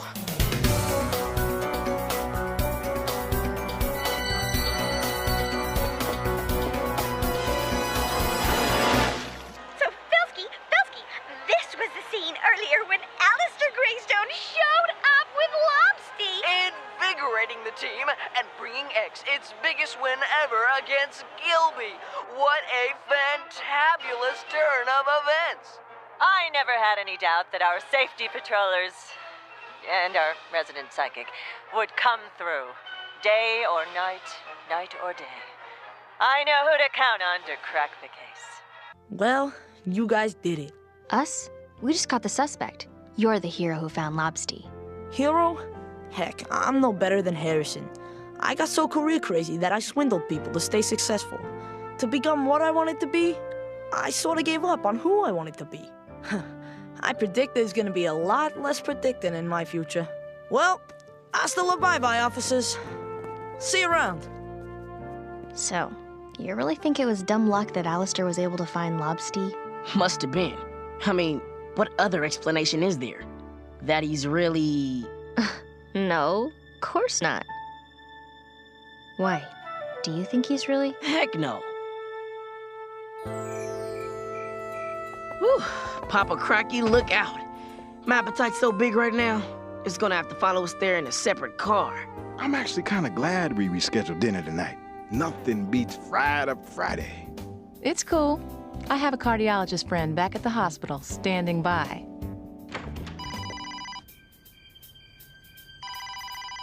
Hold up. Come on, guys. Let's get a move on. You know, honey, the only gesture sweeter than making us those bibs would be not making us wear them. No dice. Nice try, though. It was, wasn't it? Definitely.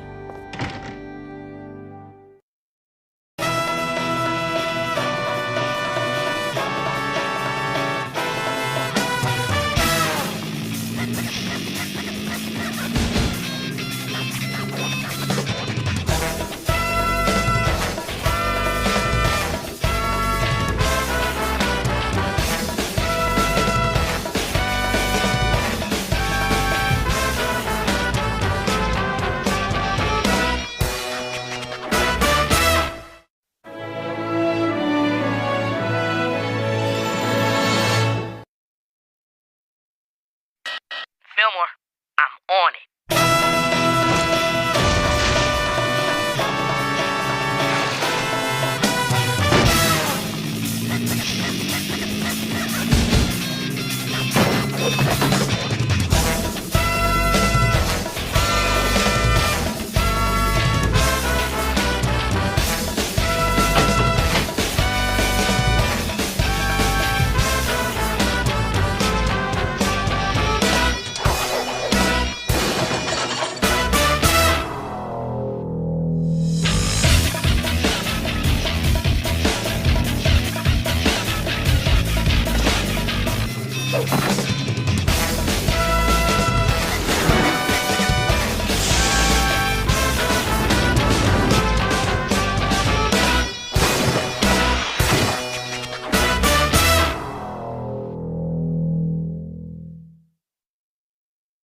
And now, Fillmore, Today's episode, Red Robins Don't Fly. Act 1, to protect and observe. So, mon ami, have you got the counterfeit tickets? Right here, 300 choice seats to the Drama Club's production of Lise, the musical. Ha! How they'll pay for not selecting me as the lead. They said that I overact. Imagine that! Me! I'm afraid it's not going down like that. Wait, your believable accent, gone! So are you. You're busted, mon ami. Hey, Ingrid. Big Beth is jetting your way. That's my cue. I'm on it. Hold it! Middle School Safety Patrol.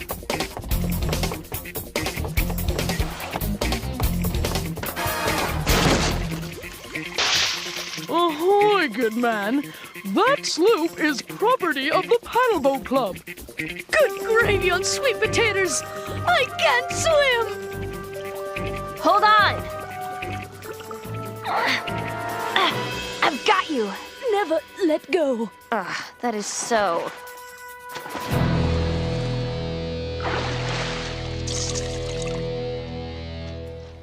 Let's see. The Paddleboat Club Swan, my new boots, my walkie-talkie. You know, you could have tried some acting classes instead of this whole Revenge on the Drama Club trip. Well, at least I'm not some black dress-wearing, weirdo person freak gooba loser! How about I put you back in the lake? Hey, everybody! Alvy Clipper's hauling in a big one! It's old Nicodemus. He's mine at last. Alvy! Alvy! Alvy! Aye, someone get a... camera?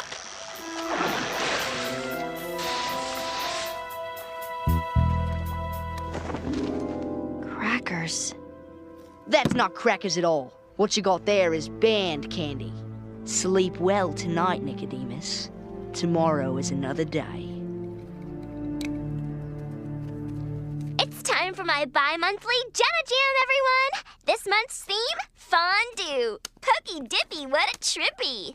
Oh, Ingrid, I am so sorry about not being able to invite you to my party. But the thing is, you're too new. Too new? Yes, drat it all. X gets so much turnover that long ago I instituted a seniority system. This time around, it's Jamie's turn. Me? Really? Oh, golly! I just want to thank everyone for this opportunity. My parents, Principal Folsom, my charm tutor, and mostly you, Jenna. What a trippy. What a trippy indeed.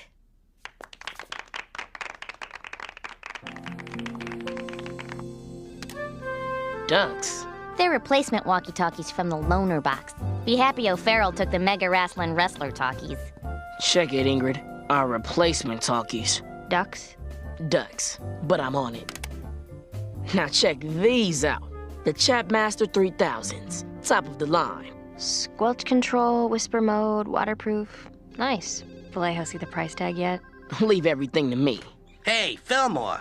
If you and Officer Third are done picking out curtains, I'd appreciate your attention. We got a briefing. What? Sorry, man. I was coming up to... Hey, Vallejo, is this your card? My what? Whoa, Fillmore. Nice catch. Thank you. Listen, man, ain't no thing but a chicken on a string. Huh? Exactly. You okay? Yeah. Oh, and, could you sign this communications report? Cool. Breathe away, baby. People, eyes on the screen. O'Farrell, hit the lights. This is the ex-middle school chapter of the Red Robins, the #1 ranking taffy sellers in the entire country.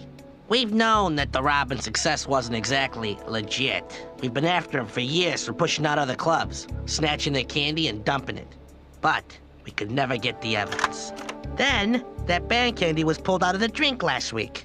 We thought we finally had him, until we figured out that candy was old. 10 years at least. Ditched by Red Robins who are long gone from X. But some of the current Robins have been heard making some braggadocious noise. Seems they got a system that'll keep them from getting caught. They got some way to stash evidence so it never shows up again. Like that band candy did. Word on the street is that a secret vault exists that would help put them away. O'Farrell, hit the lights. Listen, I need someone to go undercover as a Red Robin and find that vault. Ladies? Can't be me. They already know me from my beat in J Building. I'm out. I can't go near Taffy. I'll do it. Sorry, Third, but you don't have enough experience with undercover work. It could get hairy out there. She's new, Vallejo, but she's good. Trust me, she can do it. No other volunteers? Put your hand down, O'Farrell. But I already got the outfit. So what am I supposed to do with this wig? Lots of things. You sure you're up for this, Ingrid? Yeah.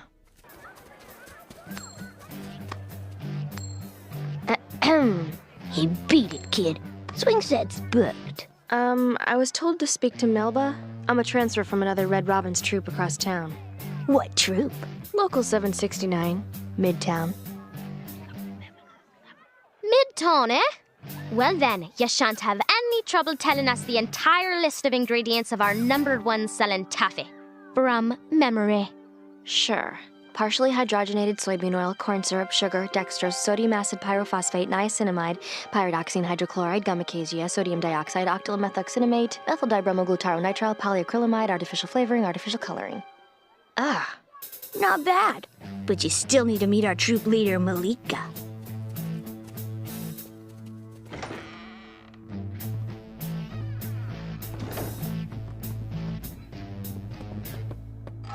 Hey. Hey. I need those pallets taken to 12th Street, not 21st. Excuse me? Well, that's not good enough. I'm not big on second chances, and I don't want to hear any more of your sorries either. Ugh, will you stop crying? Sorry. Good help is hard to find. So, you're the prodigy. Well, let's test out that gray matter, shall we? The Pioneer Lasses, American Jaybirds, and Junior Rose Society are always trying to muscle their way into our territory. They don't understand how totally C-list they are, so it's up to us to show them people should not be wasting their taffy money on Pioneer pancakes. Anagram it and mess it up good. Ingrid, where have you been all our lives? Around. Well, now you're in. Congratulations. I tell you what, the only thing better than a hoedown is... Oh! No! It ain't fair. No, it just ain't fair.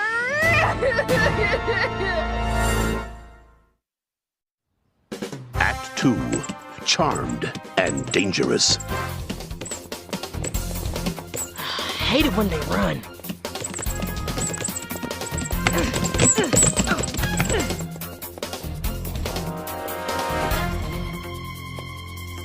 Dead end, Third. What's wrong? The handball move was good. Painful, but good. I'm just glad you're on our side. I had to make it look legit, like I was actually getting busted.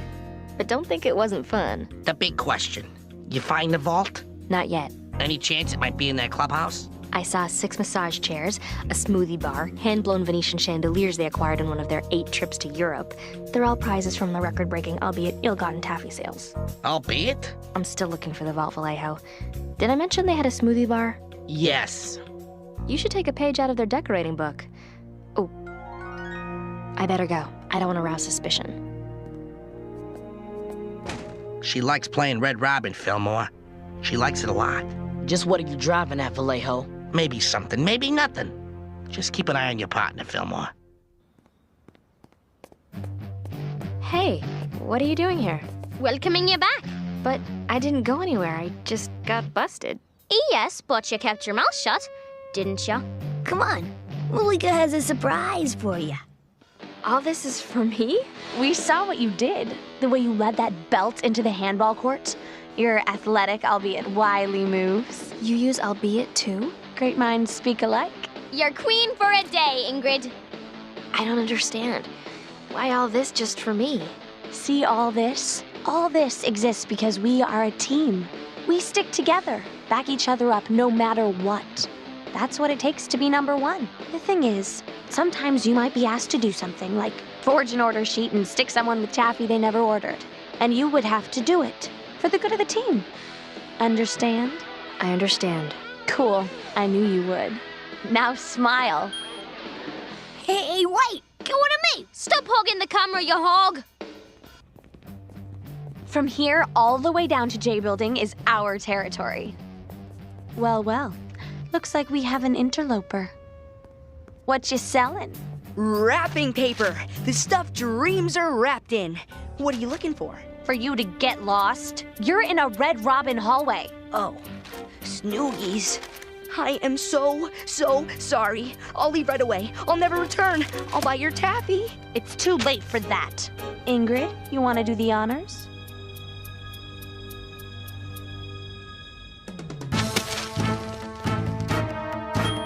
No! Amazing. You know, with that technique, the way you didn't even hesitate, you know where you belong? Where? Right here.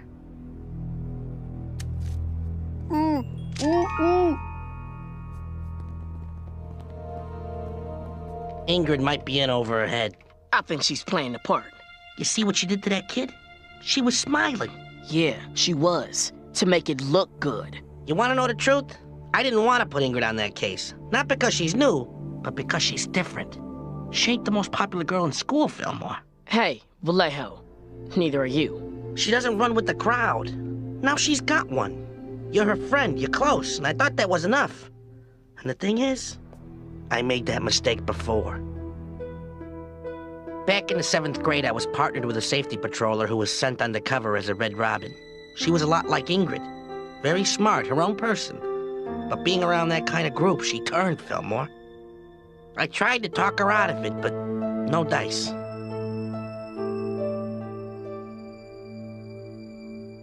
She's now the head of the Red Robins. Malika. Snap. Act 3. A bond broken. Why didn't you tell me? I'm telling you now. I don't want to lose Ingrid the way I lost Malika. I thought things would be different. Maybe Ingrid was stronger. She is stronger. Thing is, I don't know if it's about strong, Fillmore. Malika was smart, like Ingrid. Quirky, out of the mainstream. But unlike Ingrid, she was in a couple clubs. Head of the unicycle squad, president of the AV club, and, of course, she was a safety patroller. Even then, the Robins took it all away from her. She sold her unicycle, disbanded the AV club, turned in her sash, and now has only one passion, the Red Robins. I don't want that to happen to Ingrid. Oh, it won't happen to Ingrid. I'll make sure. I don't know if it's your decision, Fillmore. I got a meeting with Ingrid.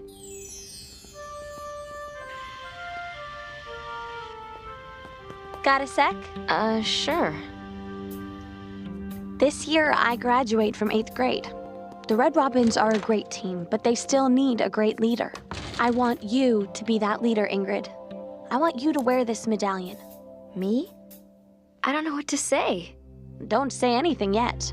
There's one more test you have to pass to prove you have the chops to lead the Robins. You have to find the vault. The vault? Ever wonder what happens to all those cookies, refrigerator magnets, and aromatherapy candles we pinch from our competitors? The vault. Bingo. We don't want another debacle like that band candy they found in the lake a few weeks back. That's why I created the vault, to keep the team safe. Smart. It was definitely one of my better ideas. This key opens the vault. It's the only clue I can give you. And here's something I made for you, for inspiration. I thought it would be nicer to make something instead of buying it. That sounds corny, huh? No, it's cool. It's a record of your time with us. Do you like it? I love it.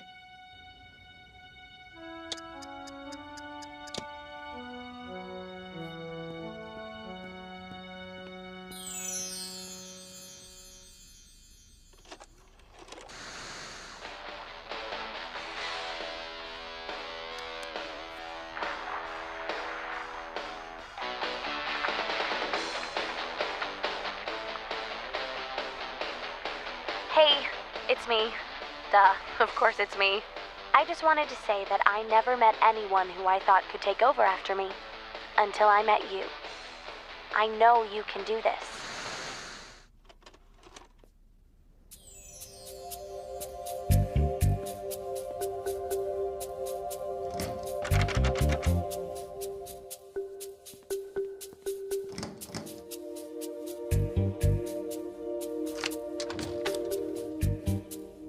So we finished the chimenea.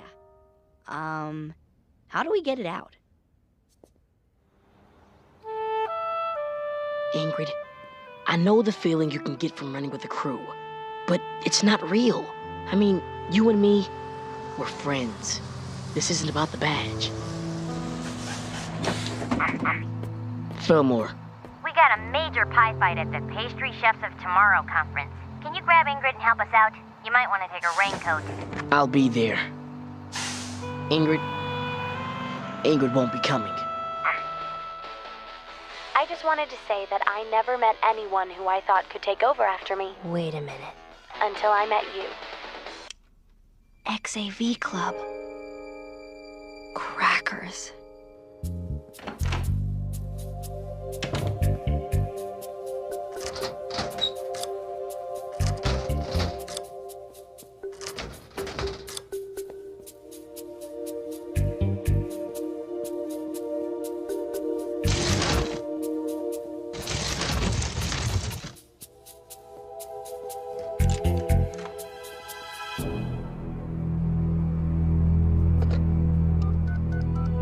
Safety patrol. Hello? Hello?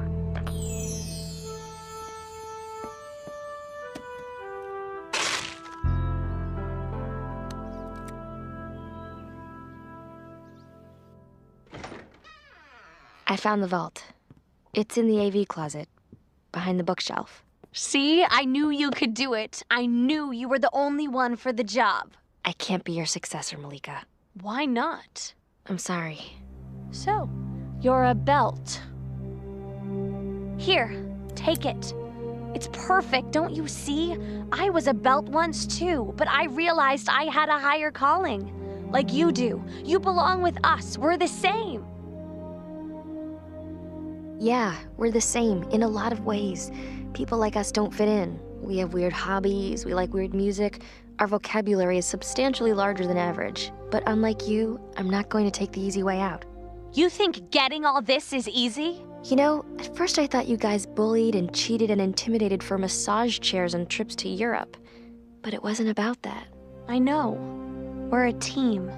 We're a family, Ingrid. Yeah, because the family that shakes down kids together stays together. Sorry, Malika, that's not for me. I prefer to make friends the old-fashioned way or not at all. Well then, that's how it is, I guess. That's how it is. Now I'd like you to come with me. My answer is no. You'll have to go through us, Belt.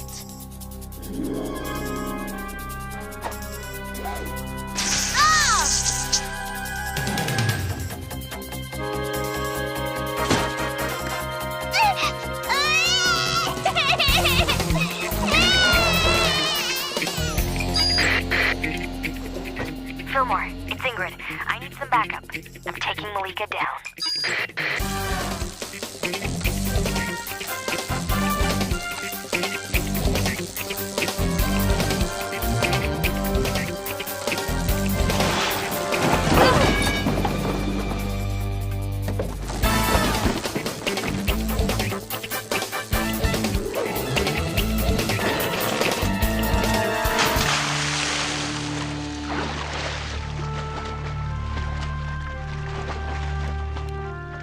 Give it up, Malika. Ingrid, you could have been part of the greatest organization in the entire school. I already am.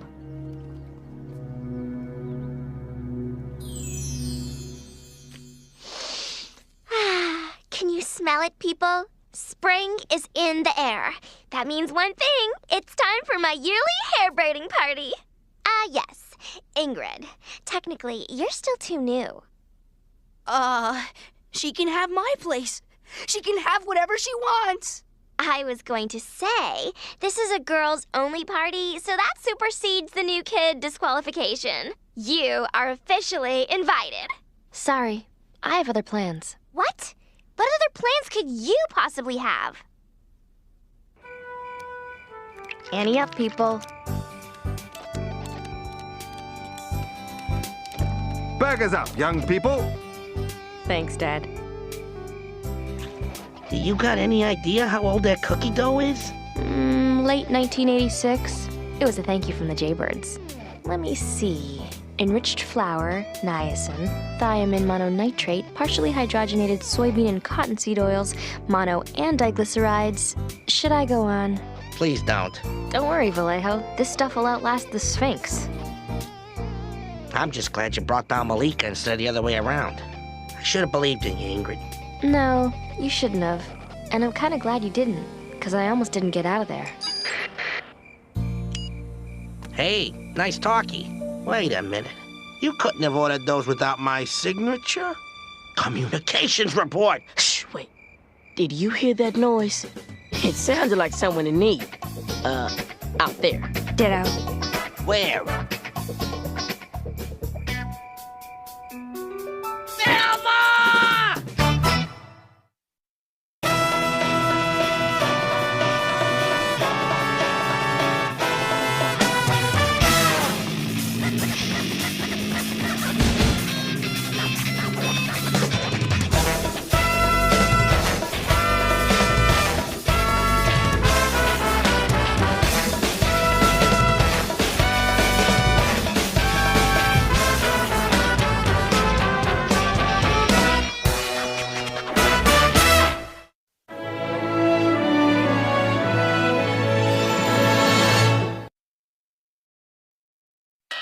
Fillmore, I'm on it.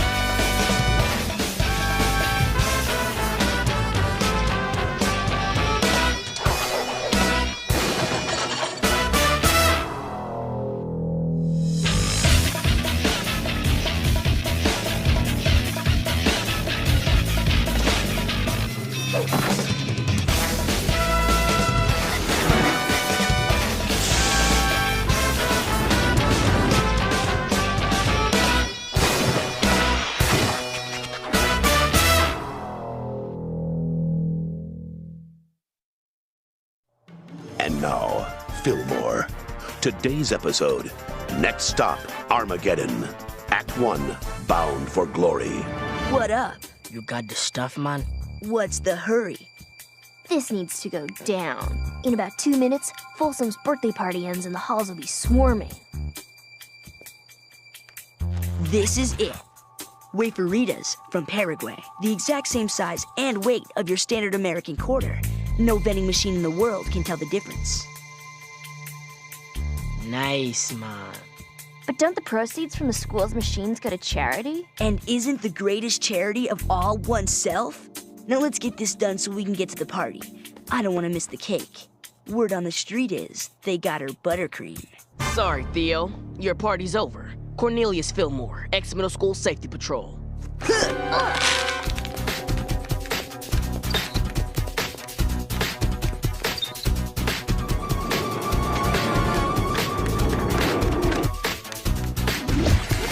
So again, thank you for the wonderful surprise. If I allowed myself to cry in public, I assure you I would most certainly be moved to tears. For she's a jolly good fellow, for she's a jolly good fellow, for she's a jolly good fellow.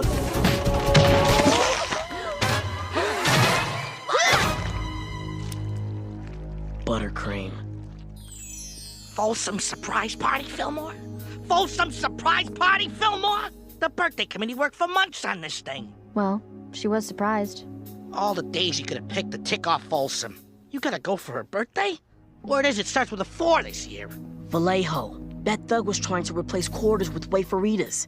You know that money is supposed to go to the Hay Fever Society for their annual blowout? I don't care if he was taking eggs from the blasted Easter Bunny. I don't need this kind of heat right now. Look, Folsom's taking you off the beat for a while. I'm assigning you two to convention duty. Convention duty? Vallejo! Now go clean up. You're making me hungry. Next thing you know, they'll have us guarding the turtle watching club. Hey, they flip on their back, they never come back, Ingrid. Fillmore, I don't think Thelonious is gonna eat that much. Dog, He's gone. He was one of the good ones. I'm sorry. I won him at the Fall Equinox Carnival 3 years ago. Took me 8 ping pong balls. I know he's been with you since back in the day. If you want to talk... The train convention starts in 5. We'd better jet. Yeah. I'm gonna have to ask you to stop tooting so close to us.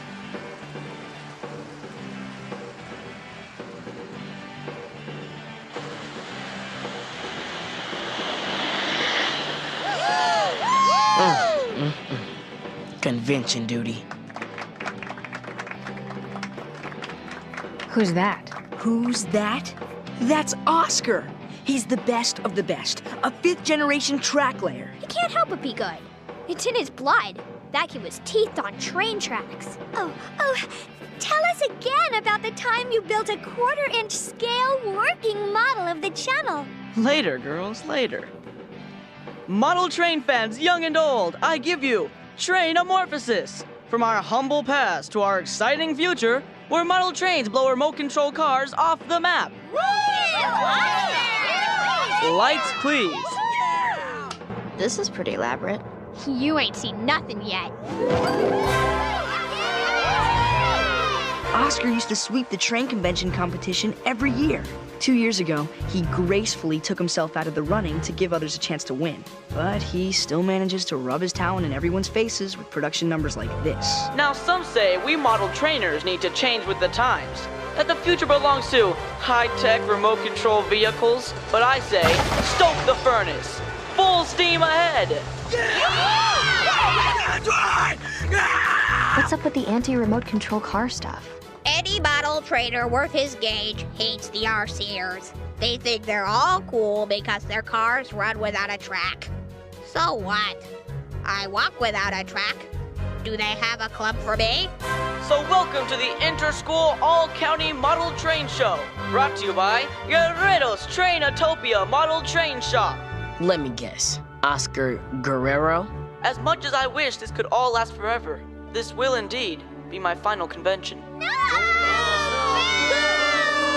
on, Oscar, don't go. We're moving Guerreros to the Pacific Northwest, where the constant rain makes model training much more popular. So next time you're in the greater Tacoma area, look me up. Now, who wants to see these babies run? Trainers ready? All aboard?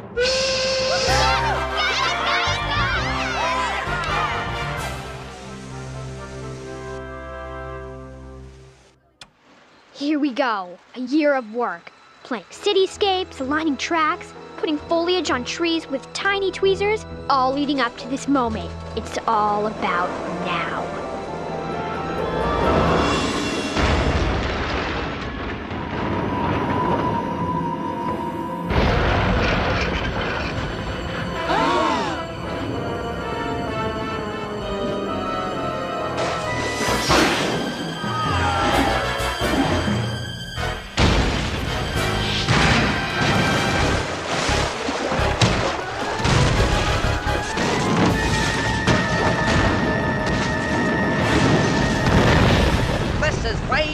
Washington from Radio XMS, reporting live from X Middle School, site of the largest disaster in train convention history. I'm hovering over a wreck that spans a 400-square-foot area. Oh, the miniature humanity.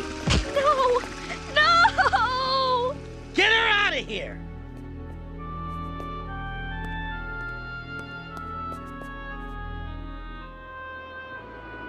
People, can we clear the area? Fillmore, Ingrid, what happened? I don't want to know. What I do want to know is what my 2 best safety patrol officers were doing when the largest model train accident in human history happened in my school. Maybe you were busy making plans to wreck my funeral, because all of this is driving me to an early grave. Principal Folsom, we're gonna catch whoever did this.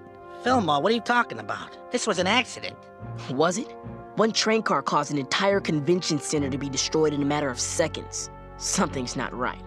We'll find out what went down. I promise. I don't want your promises. I want answers. And clean this mess up ASAP. We've got the Bavarian Club Pretzel Twist-Off convention coming in 2 hours. O'Farrell, what are you doing? My designated job on the safety patrol. I'm gonna take some pics of the crime scene, okay? Danny, it's rough in there. You might want to skip this one. Fillmore, thanks for having my back, but I'm a 7th grader. I can handle. Oh, merciful pancakes. Did I just say pancakes? Oh, why did I say pancakes? I've got to go somewhere that's not here. This is where the wreck started. If there are answers to be found, we'll find them here. What exactly are we looking for? Something we wouldn't expect. Something that doesn't belong. Something like this? So we found a controller. But the question is, what exactly does it control? Disco. Looks like someone wanted this train to make an unscheduled stop. Act 2. A saboteur sought. Hey, Guerrero, maybe you can give us some answers. Is there any way to determine who built this piece? Yes, of course. Each member of the train club builds a different section of the layout. It's all supposed to come together without a hitch, but there was a hitch today. A horrible, horrible hitch. Oh, Ralph. Ralph who? Ralph Eddy. There's people like him who are putting our train store out of business. They want to change the way things are done. Always buying pre-made trees, getting their pedestrians out of cereal boxes. The model train industry is dying. That's the reason we have to move. As far as you know, does Ralph have anything against the rest of the train club? Ralph's got a good heart, but he's not exactly known for his track-laying skills. Poor Sap probably miswired the whole thing by mistake. Listen, I gotta go help out at the store. The sooner these people rebuild, the quicker the wounds will heal. One more thing. Can you tell us anything about this? It's not one of ours. Never seen it before. Thanks for your help. This was no mistake. Hey, Fillmore! I got you a new fish. That's where I went. I left to get you a new fish. Not 'cause I was sick or anything. I'm a 7th grader that went to get you a fish. O'Farrell. I've even taken the liberty of pre-naming it. I call him Chow Yun. Look, man, I appreciate it, but Thelonious can't be replaced. You take it, O'Farrell. Well, no, I couldn't. Well, I could. Listen, Danny, we could use some pictures. We need to find out where this train controller came from. Here's a hint. It's not a train controller at all. That baby's got way too much power to waste on trains. Why don't you do us a favor and cut to the cream cheese? It's a remote control car controller. You know, for RC cars, not trains. Do you know anyone in the RC club who has it out for the train club? Okay, the question is, do I know anyone who doesn't have it out for them? Face it, the trainers are stuck in the past. All that Norman Rockwell, under the Christmas tree, Papa got me a shiny red caboose junk. Please, it's a new millennium. So how exactly do we spot a saboteur? Look around. Maybe something will hit us.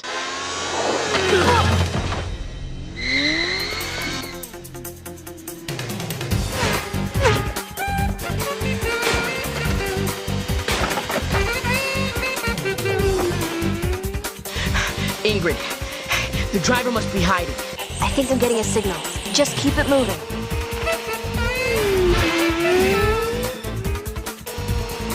Stay on it. I'm getting close.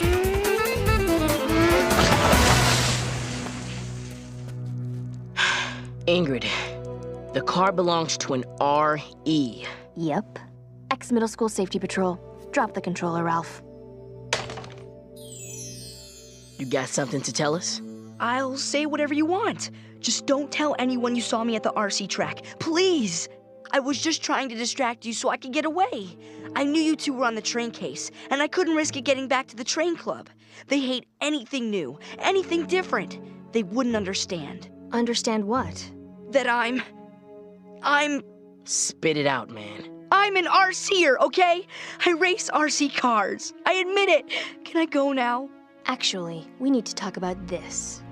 It's the guts to a Speedy My 2000 and its controller.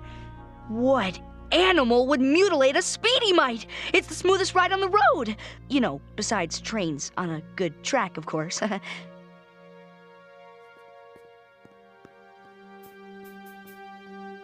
So, what's up with the dead fish? I called RC World. No record of Ralph purchasing a Speedy Mite 2000.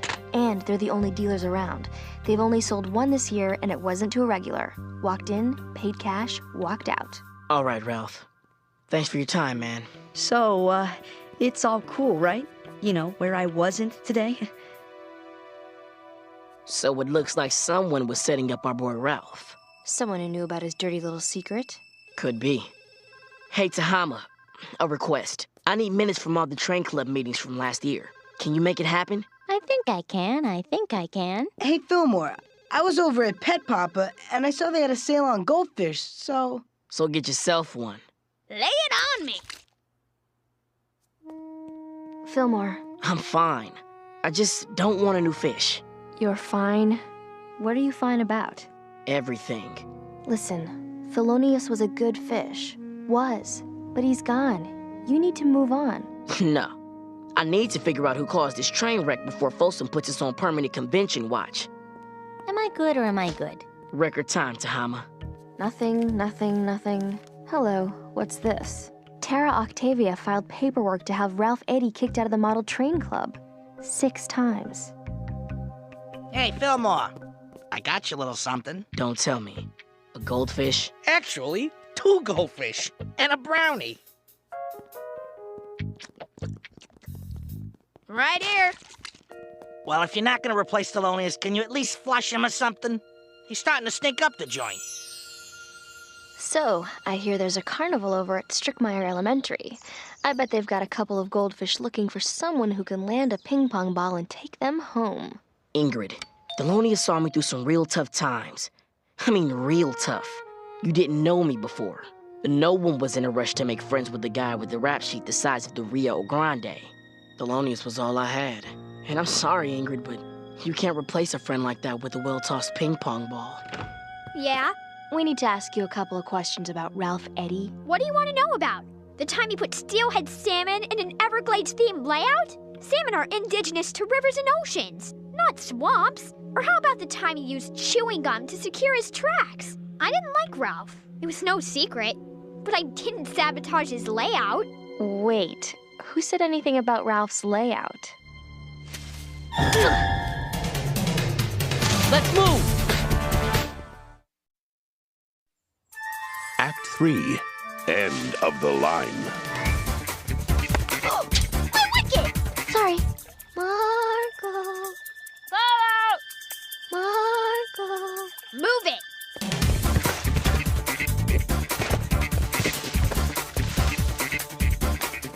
Hey, Tara!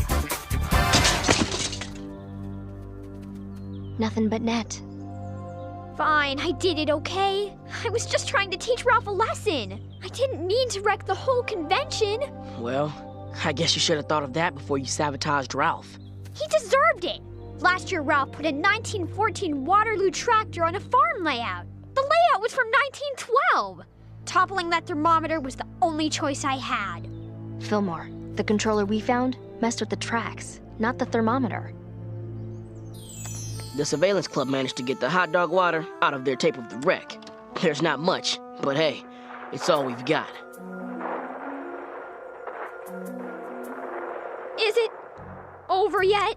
What exactly did you do? I rigged a fishing line to Ralph's thermometer, so it would fall and he'd get kicked out of the club. But I didn't even pull the line. I changed my mind at the last minute. Something must have tripped it out. Something tripped it out all right. Dog. Looks like we just came up empty again. You mean it wasn't my fault? No. You're free to go. But I'm still guilty of conspiring to destroy the world's biggest model thermometer.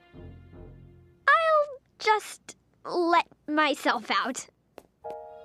Fillmore, I got you something.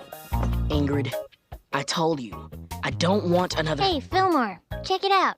I got you another fish. I'm working on the first goldfish habit trail for Chaoyun and Chaoyun 2 and 3. I believe Chaoyun 4 will make an excellent addition to the community. It's not a fish.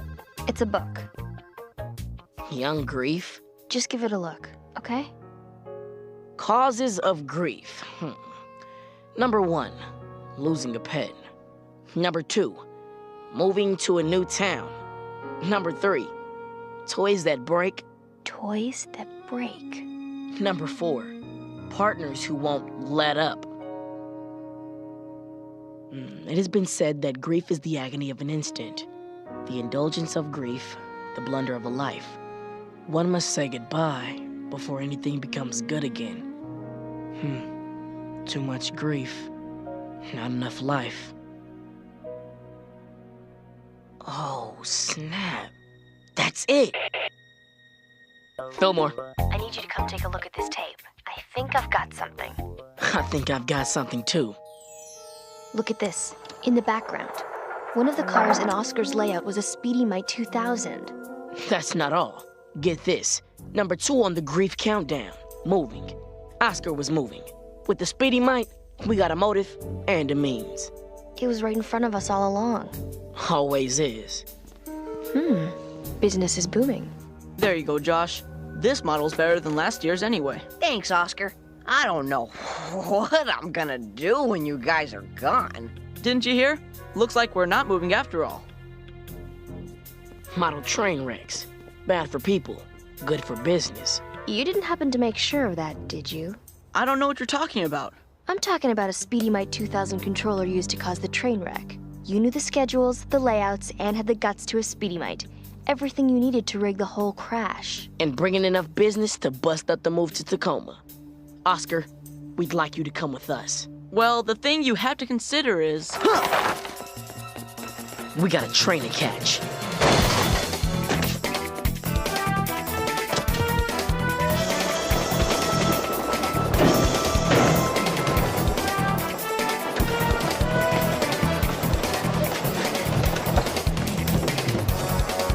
You're too late. My plan worked, you see. My dad just renewed the lease on the store for another year. We don't have to move. Nothing has to change. You're wrong about that. You may still be in town, and you may still have the train stored, but things are gonna change.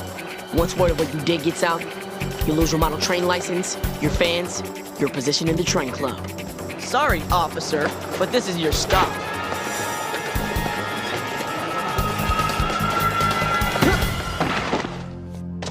End of the line, Oscar. You don't understand. I couldn't move. I have a life here. Thing about life is, you can't stop it from changing. And you can't make it turn right or left with a battery-operated control. Hobbies change, model trains give way to RC cars, goldfish die.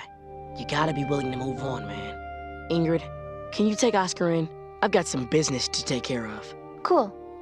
Here's a coupon. Hey, Fillmore. Nice work on the derailment case. Folsom wants you two back on the beat. And I was just starting to get pumped for that pretzel twisting convention. Hey, wait! The train club got you a fish to express their appreciation. But I told them just to give it to me. You know, cut out the middleman. Only the goldfish habitat? Well, I've hit a snag. The model trainers kicked out Oscar and put up a warning about him on all the training news groups. His model train career's over. At least the book I gave you was good for something. It was good for a lot of things. Nice fish. Yeah.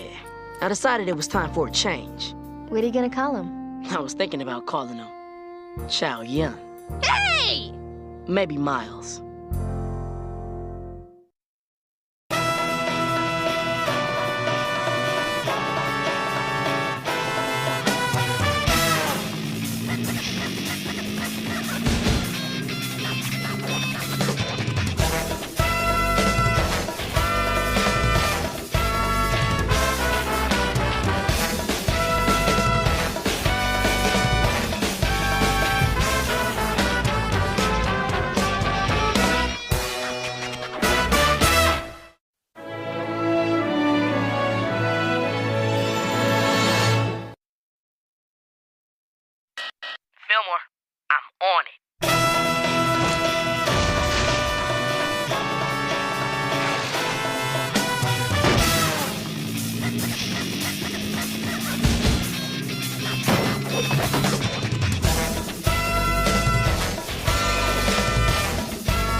Fillmore. Act 1, To Save a Life Virtual. Listen, maybe we can make a deal. We're safety patrollers, man. We went undercover to stop you from wrecking the annual yogurt sale for the future rodeo clowns of America. Now, why would we want to make a deal? Your parents will be here soon. But they wouldn't let me in. My father was a rodeo clown. And my father's father. You don't understand. I couldn't do this if rodeo clowning wasn't in my blood. See? Mm-hmm. Fillmore, when I signed on to the safety patrol, no one said anything about having to dress up like this. Going undercover is part of the gig, Ingrid. Besides, you were good at rodeo clownery. What was your clown name again? Daffodil, Fillmore. I'll file the report. You can head home. TGI Wednesday. Generous. Speaking of TGI, big weekend ahead? Saturday morning cartoons, book hunting in the city with my sister and dad. Oh, and getting my Robo Gladiator ready for the competition next month. You? Fishing with the guys, football Sunday with Mom and Pa Fillmore, then help with Sunday dinner at Grandma's house. She's teaching me how to make mustard greens this week. Cool. Later, Fillmore. Good job today, Ingrid. Late. Hold up on the goodbyes there, Fillmore. Commissioner Vallejo. First, solid work on getting the yogurt back, people. Second, Folsom wants to see you two. Now. Hey, and Fillmore, not too much salt in the mustard greens, okay? You saved the yogurt sale. And you know what? I'm not surprised. Why? Because they told me Fillmore and Third were on the case. Thanks, Principal Folsom. Listen, there's a lot of love in this room, so I'm going with the momentum. We need your help. Every school has a point of pride. For Dumont Junior High, they have their electric tomato mascot. For Jacoby Middle School, their freestyle rap team. We have a lot of things to be proud of. One of them is Dwapi. Dwapi? I read about it in the Examiner. Dwapi is the oldest virtual pet in the country. Right. It's one of those Wama Huzaguchi things. One of our students has managed to keep his alive for 4 years. Back when everyone and their grandmother had one. And how long do they usually last? Couple weeks, tops. That TV show More is planning on doing a segment about it this Friday. But we have a problem. It's missing. Missing? Taken. And if this thing isn't virtually fed or electronically cleaned up after... Listen, if you don't find Dwapi in 24 hours, it's going to Wama Huzaguchi heaven. We can't let that happen. We won't. Good. This is a national TV show we're talking here.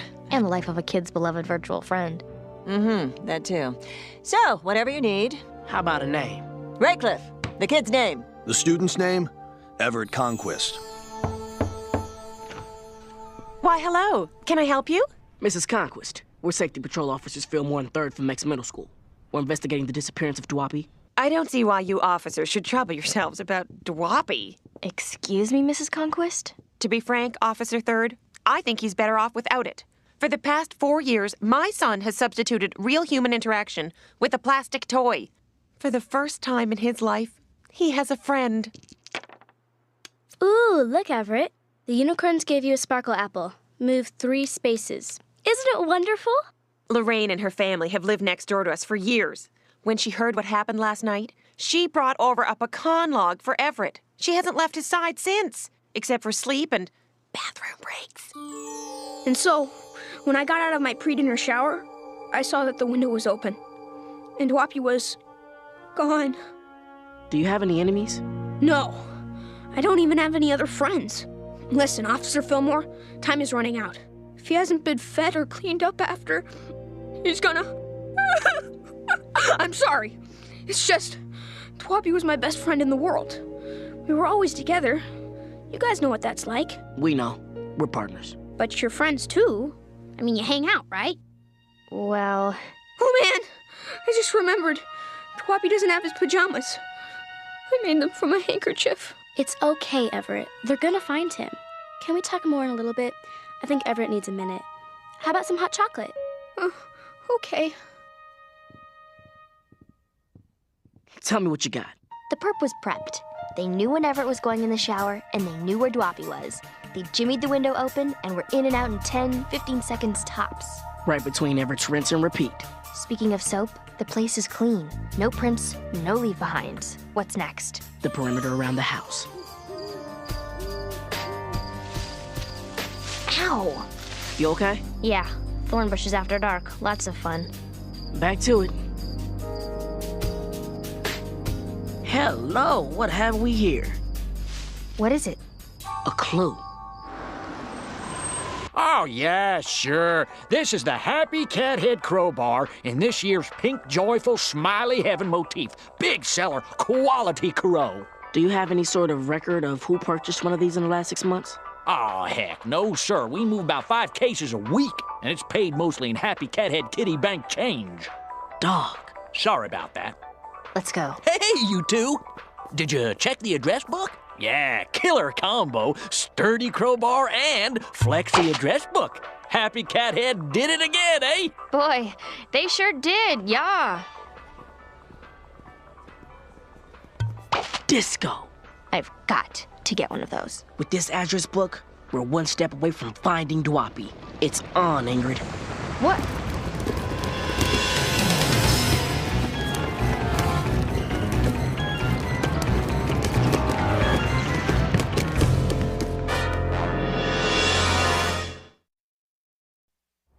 Act 2, The Napper and the Napped.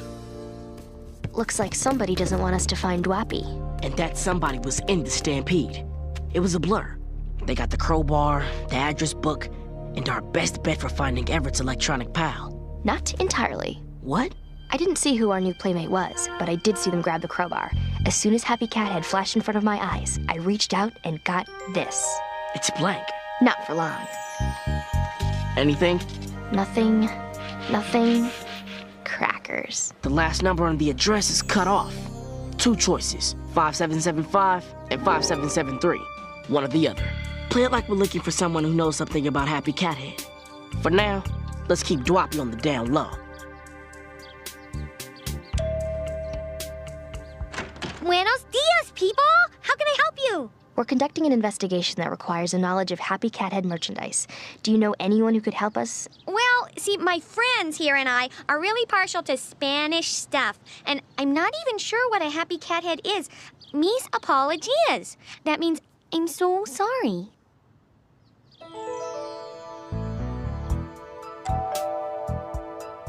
Nobody home, and the clock is ticking. Looks like we wait. My sister collects pictures of mailboxes. This one looks cool. Man, I didn't know you had a sister, Ingrid. I should've. Huh. You have any sibs? Nope. Got a dog. A good one. I should have known that. You know, since you drafted me into the safety patrol last month, we've been working too hard. Ingrid, this is Beat. I mean, we should really hang out more. We're... Hiya! Can I help you? Hi. We're from the ex-middle school safety patrol. Is this your house? Uh-huh. It's my house. I'm Bianna Boley, ex-middle school cheer captain. Listen, we didn't steal those cheers. They're totally, like, public domain. We're not here about cheers. This might sound a little whack, but do you know anyone who buys a lot of Happy Cat Head merchandise? I don't know anyone at school that still likes Happy Cat Head. No one from class, no one from the cheerleading. Wait. Who is it, Bianna? Lorraine Almaden. How do you know her? She used to be on the cheerleading squad. It's kind of pathetic. She's a Happy Cat Head fiend. Well, hiya, officers. Thought you might be the cheerleading squad again. They're selling fried cheese sticks door to door to raise money for... Mr. Almaden, we're looking for Lorraine. Well, I'm sorry, but she's out with Everett, I'm afraid. But I'm here. What can I do you for, huh?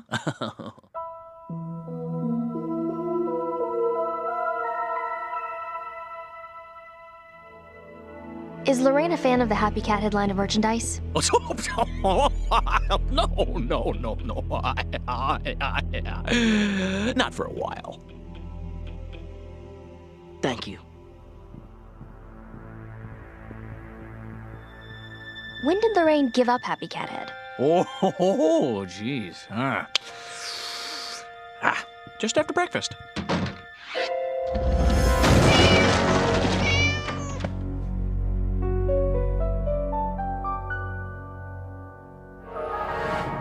Looks like we found our friend. Or fiend.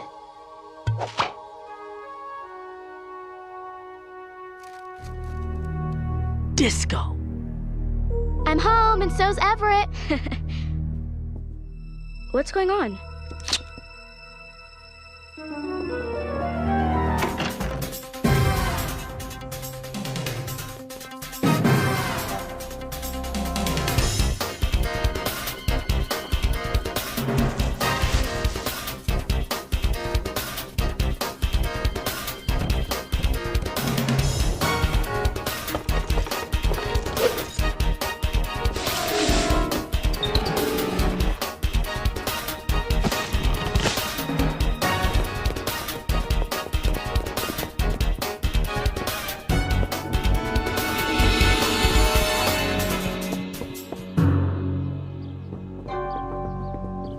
Everett, please. You've got to understand. Where's Dwappy?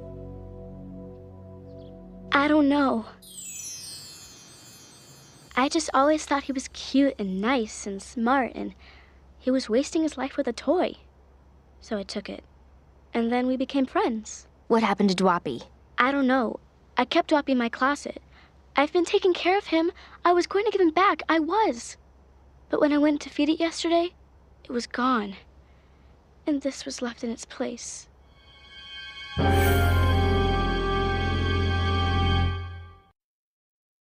Act 3. By Dwappy Avenged. I just want my friend back. That's Everett Conquest. We were to do a profile on his virtual pet named Dwappy, the oldest virtual pet in the U.S. But that's when the story took a very real, very dramatic turn. That's when Dwappy was virtual petnapped. That story was supposed to be something the school would be proud of. You were supposed to find Dwappy. This was supposed to be over. But Principal Folsom, we're... I don't want to hear any more about disappearing crowbars and virtual pet nappers that have virtual pets virtually pet-napped from them. You're supposed to be the best. Now go be the best and find Dwappy. It's Dwappy. Talk to the Almaden girl. Anyone else know you had Dwappy? No. Can I please just talk to Everett? I just wanted to be his friend. I gotta explain it to him. I'm never talking to that girl again. Everett, she made a mistake. She says she was going to give Dwappy back. Why are we wasting time with her? Dwappy's out there. Please, just go find him.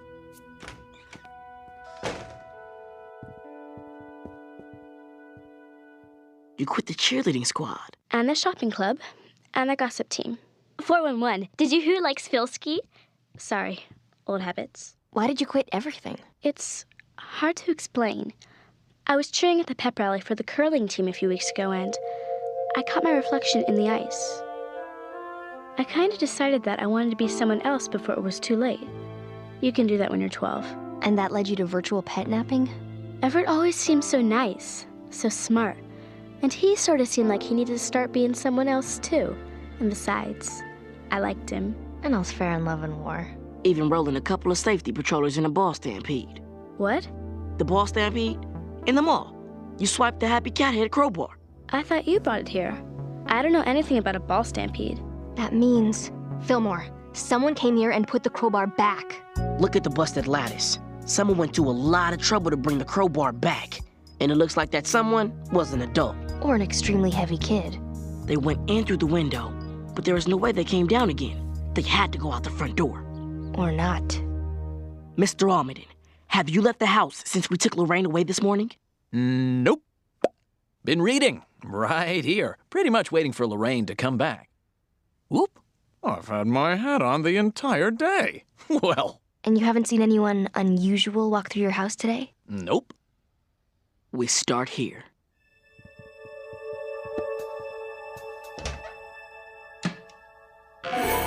I'm getting out of here.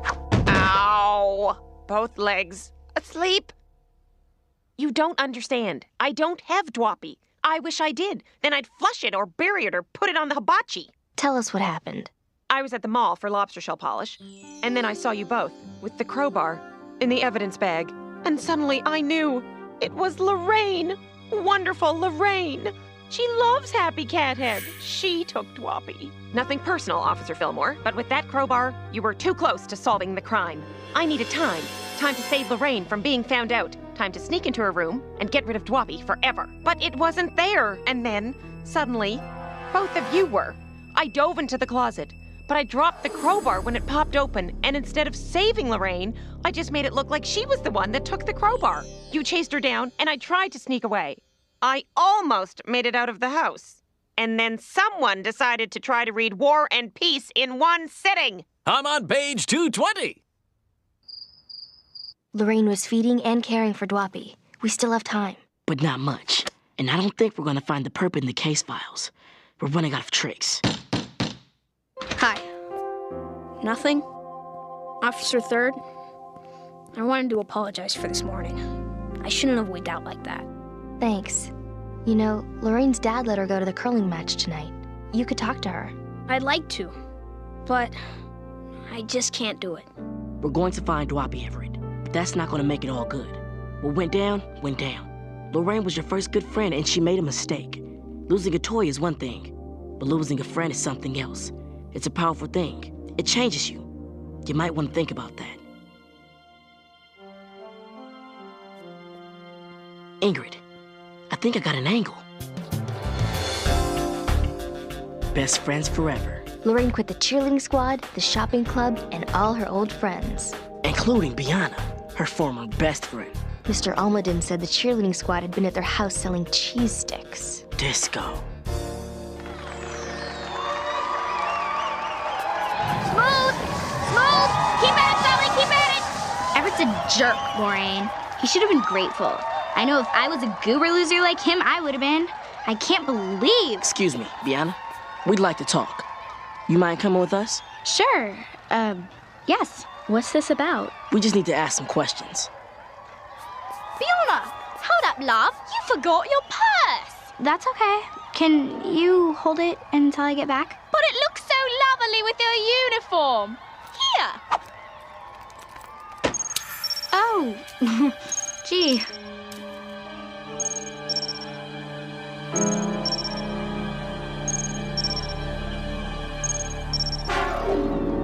Ingrid!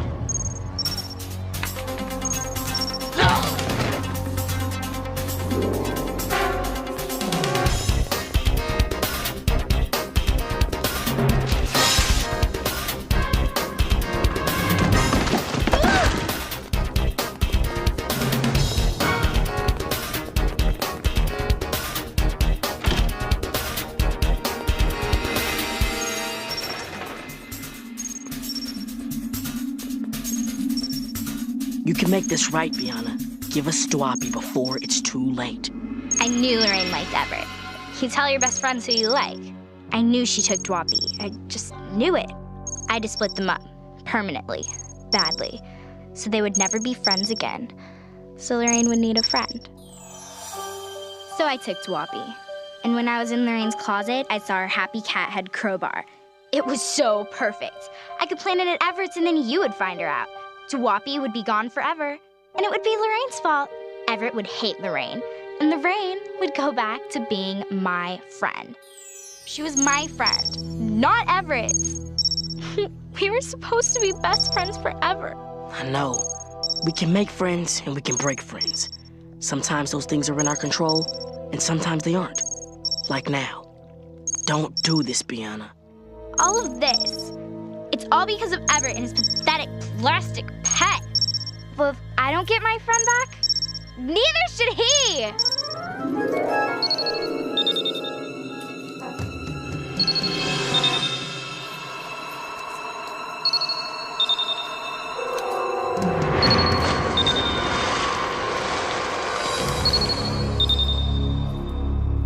No! Yes. He's gonna make it. Sorry, Bianna. Dwapi lives. Now, with Dwapi returned, it's obvious to the world that this is a school that works. I want to personally thank the Safety Patrol for cracking the case. And so, a very real happy ending for a boy and his virtual pet. Hey, Fillmore. Third. You got visitors. Hi. I wanted to thank you two. We both did. It's what we do, Everett. You don't need to thank us again. Not for saving Dwapi, for helping save me. Last night, I finally had Dwapi back, but I still felt terrible, like I still had something taken from me. I remember what you said, Officer Fillmore. Losing a friend is a powerful thing. Both of you said I had a real friend in Lorraine. I guess I finally figured that out. Officer Fillmore, I want you to have this. Oh, snap, Everett. That's okay. Maybe Officer Third might want... What's that, Dad? I can't ever have a virtual pet? Never, ever? Oh, snap. Darn. Good luck. Thanks. Looks like you're gonna have a guest for Sunday dinner at Grandma's. Yeah, maybe two. You like mustard greens? Mustard greens by your grandma? Sure. Mustard greens by you? I'm not so sure. Well, you're gonna find out. You told your folks you were bringing your partner? No, I told them I was bringing my friend. The way this whole Dwappy thing went down, well, I can see that best friends aren't that easy to find. Ditto. You know what? I'm coming early. You in an apron? This I gotta see. You and you alone. No cameras, third. Wouldn't think of it.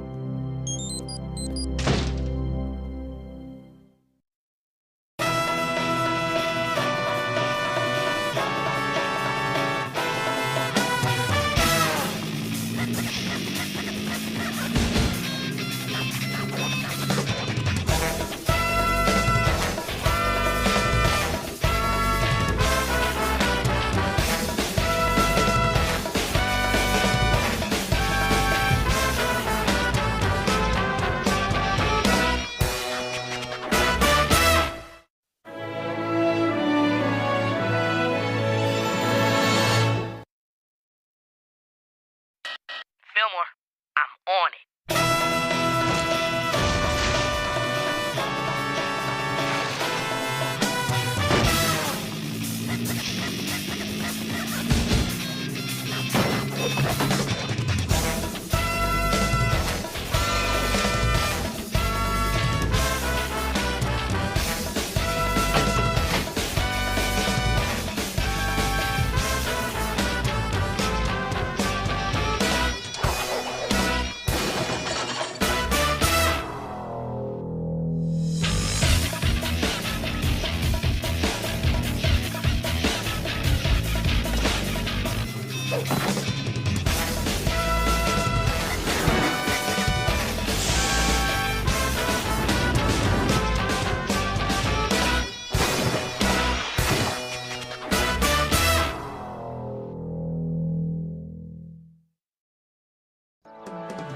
And now, Fillmore. Today's episode, Ingrid Third, Public Enemy, Number 1. Act 1, First Things Third. Dear Wayne, greetings from your old hometown, man. Sorry I haven't written you yet, but things are pretty busy down here at the Safety Patrol. What with the best officer on the force having moved away to Tennessee. By the way, I'm talking about you. A lot of stuff's gone down since you left. Thought I'd tell you about it. Last time we saw each other, I caught you saying your goodbyes to the school. You've come to pay your last respects? My mom went to stock up on her favorite brand of beet juice, if you can believe that. They don't have it down in Tennessee. Just came to take a last look, you know? Think about all the jams you used to get us into. Excuse me? We wouldn't have been in half those jams if it wasn't for your always having to do things by the book. You threw out my book. That reminds me. Safety Patrol Official Guidelines, Regulations, and Mission Overview. 12th edition. Brand new. You're gonna need it. I did some research, and I found out that your new school has one of the best safety patrols in the country. That's your transfer. I had Vallejo call the captain down there, and we set the whole thing up. Oh, yeah. And you'll need this. Thanks, Fillmore. For everything.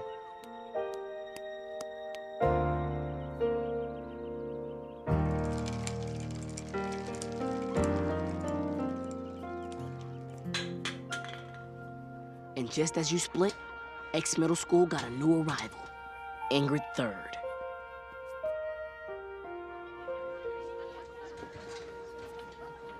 Hi! Surprised ya? I'm Sherry Shotwell with the X Middle School Welcome Wagon. Welcome, Ingrid Third! Hi. Thank you. Can you tell me why all the kids are looking at me like... Like you transferred from Laneville? Sure. First, you're new. Second, you do dress differently. Third, it's only a matter of time before kids learn you're the smartest kid in school. Yeah, I looked at your transcript. Now here's an X-shaped cookie. It's X Middle School-licious. I'll see you at the intro later today. So longsies. Intro? Hey, guys, if it ain't the lone wolf himself. Looks like the wolf's days of being alone are numbered. Don't worry, you'll like your new partner just fine, Fillmore. What? No partners, Vallejo. From now on, I work solo. Cornelius Fillmore, meet your new partner, Brad Parnassus. And, Vud Graton, my attaché. Vallejo, maybe you've been listening to your Britney too loud. So I'll repeat myself. No partners. Henceforth, I go solo. say one more word, Fillmore, because that'll be a suspension. And you know what? I figure I need a little vacation from your attitude. One more word. Got me? But...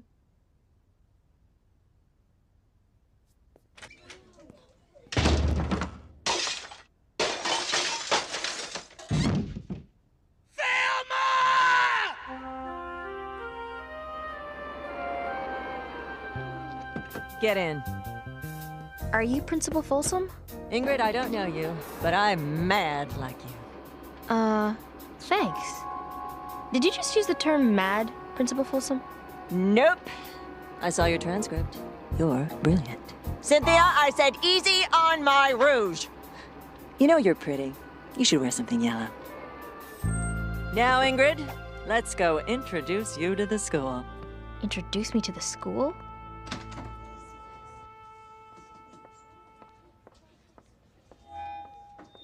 Good morning, everyone.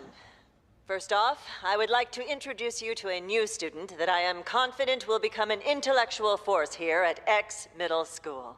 I see her leading the chess team to new glories. I see her astounding senior citizens creating invisible walls with the mime troupe. Students, I give you Ingrid Third. Oh, not yet, Judd. Ingrid, we have a little tradition here at X, the ceremonial razzing. Here's the drill. Everyone's always mean to the new kid, am I right? Here at X, we try to do away with that right off the bat so everyone gets it out of their system. So, for the next 120 seconds, the student body will pelt you with harmless, semi-rigid foam balls.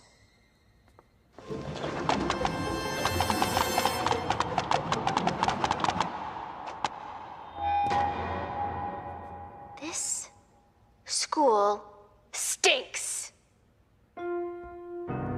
Again, Ingrid, welcome. Act 2. Third strikes. She's out. Your shift started 28 minutes ago. Sorry. I had some unexpected... I looked at your file. Why would the smartest kid in school sign on to walk a safety patrol beat? Well, service to my fellow classmates. Please.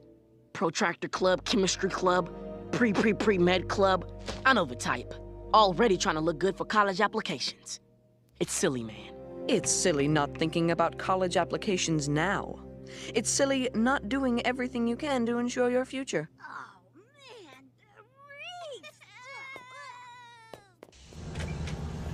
Stink bomb. Big one. Come on, Parnassus. We gotta help. No! It's a wall of odor.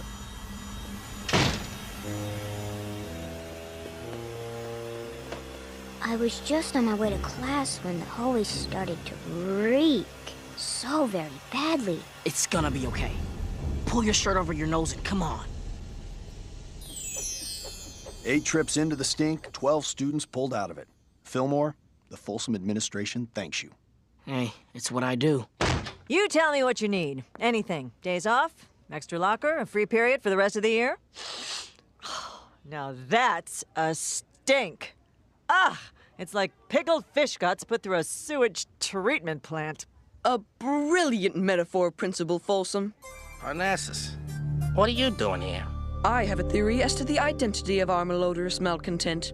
I believe the culprit is Ingrid Third. Do you have any evidence? Well, she is the girl that announced to the entire student body that this school stinks.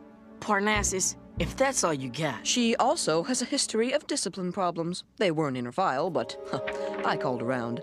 The past doesn't equal the future, Parnassus. Judging people that way is easy, but it doesn't always lead to the truth. Mm-hmm. Here's the file, Principal Folsom. By the way, you look radiant.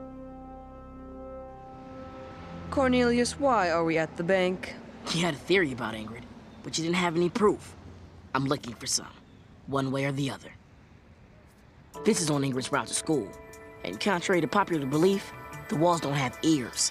They've got eyes, Parnassus.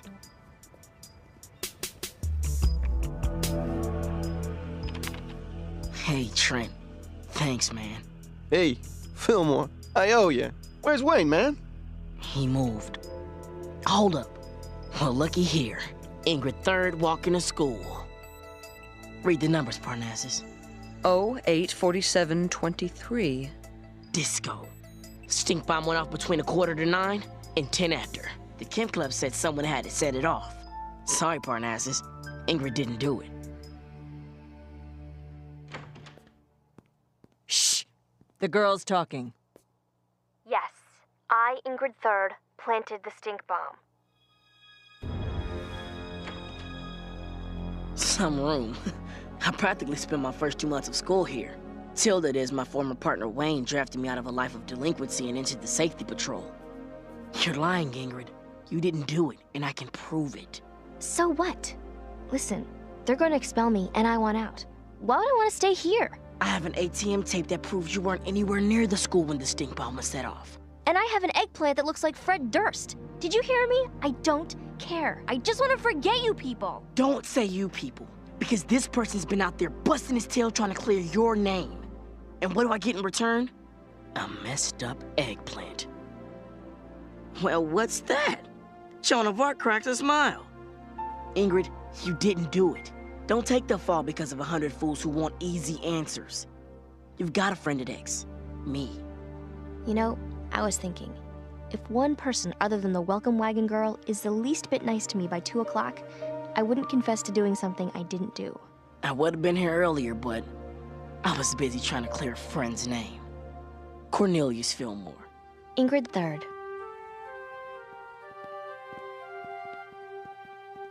What's going on? Folston released Ingrid into my school day custody and gave me more time for the investigation.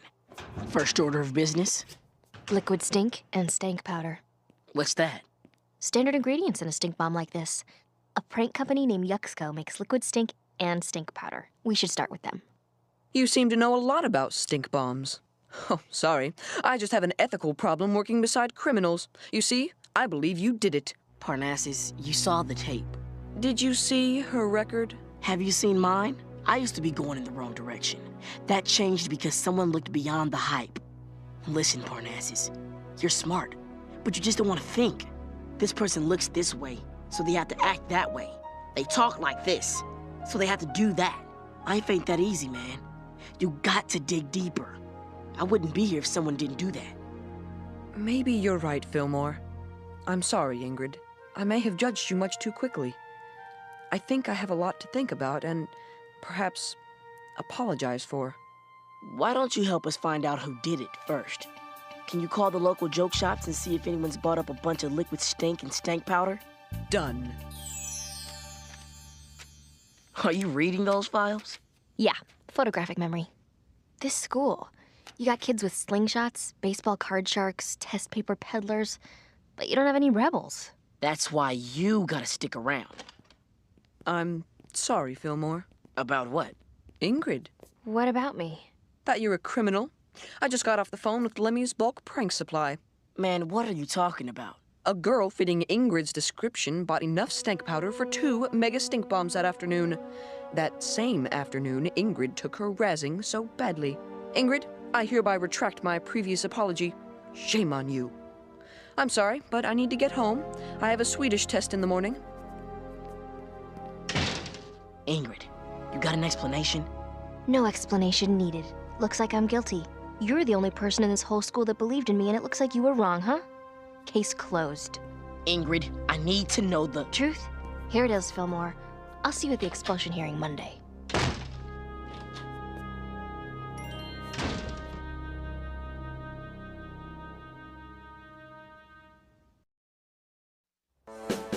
Act 3, the third act. She bought more stank powder that day than I've sold in 6 months.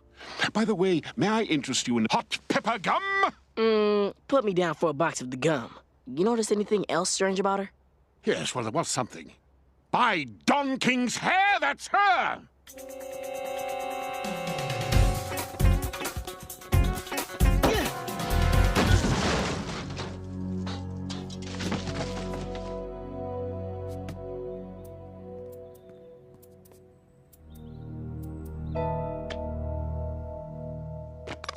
Who let you? Your dad.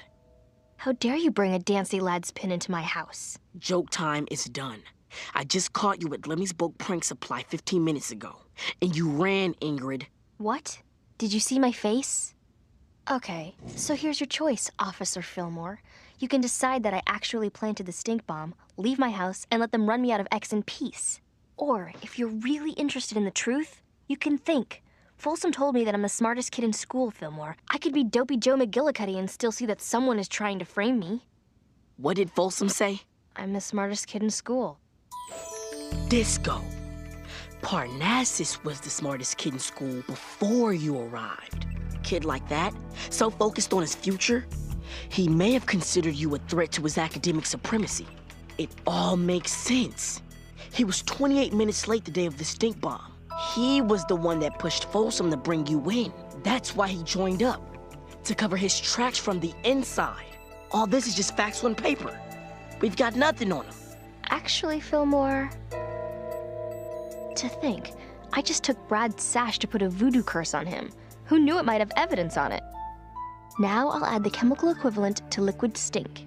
If this starts smelling, we have a winner. Ugh. Brad went to school. He has keys for chess club practice. Do you recognize this pen? No way. That's my limited edition mini gloss orangey orange Dancy Lads pin. It disappeared along with my black sweater.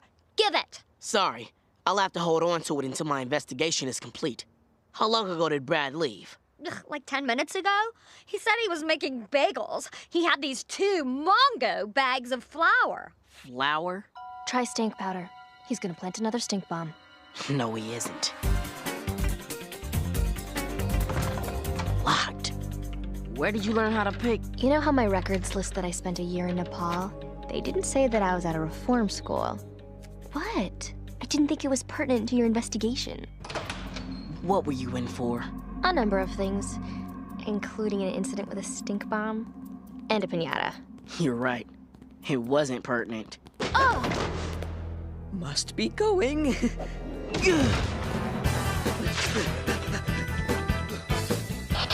We've been compromised. Plan Beta.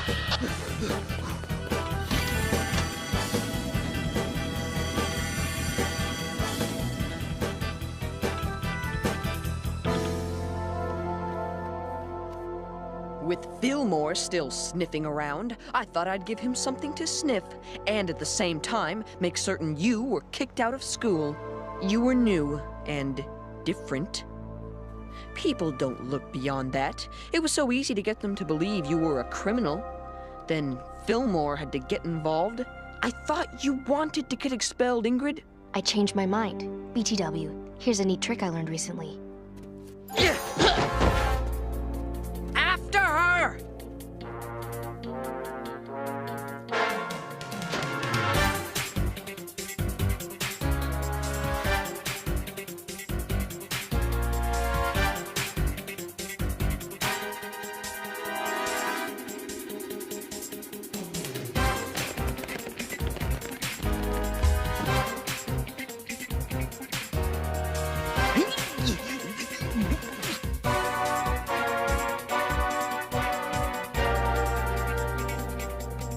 It's over, Parnassus.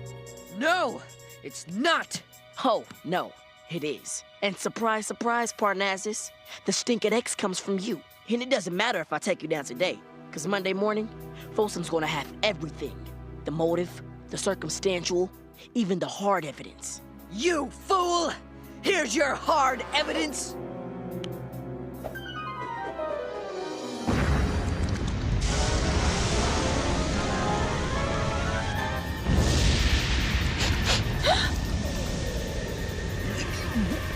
Come on! We gotta get out of here!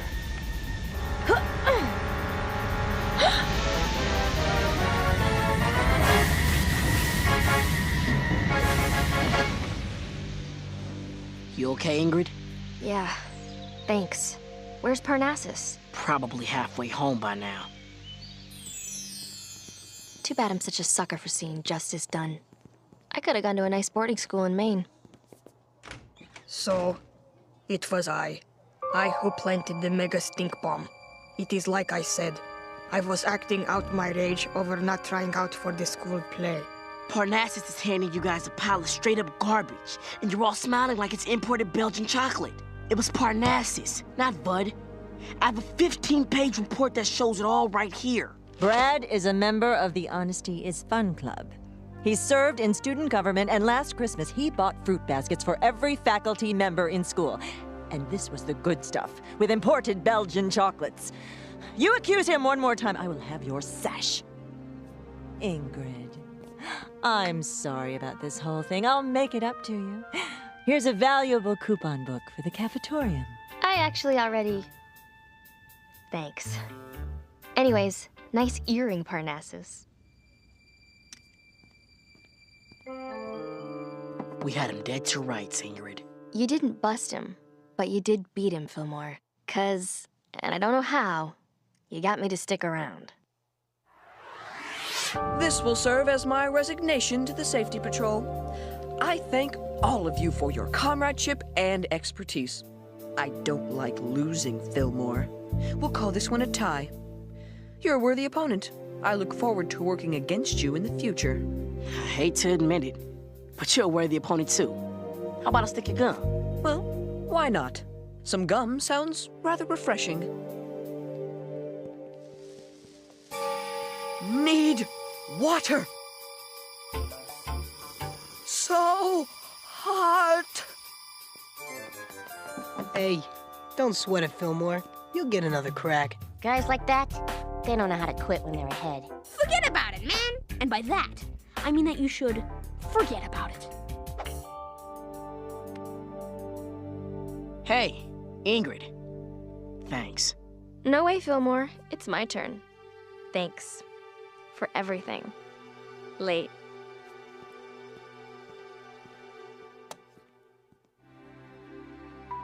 Ingrid, hold up.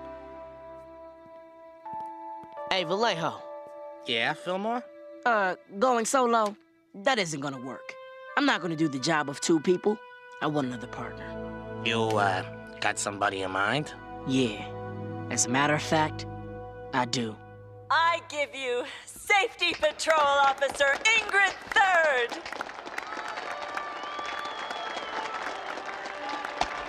Not yet, Jed. So that's how it all went down. I got a new partner and a new enemy. Hey, and I also got a story to tell you. I hope things are going all right with you, man. You sure are missed. Look out, because one of these days I'm going to take a trip down there and see how Safety Patrol is done Southern style. Drop me a line sometimes and tell me what up, man. Your good friend, Cornelius Fillmore. Hey, what up? What you reading? Hey, Emily. It's a letter. I can see that, Wayne. Who's it from? Him. Cornelius Fillmore. My old partner. Cool. Is he doing good? Yeah, he's doing good. Sounds like he's doing real good.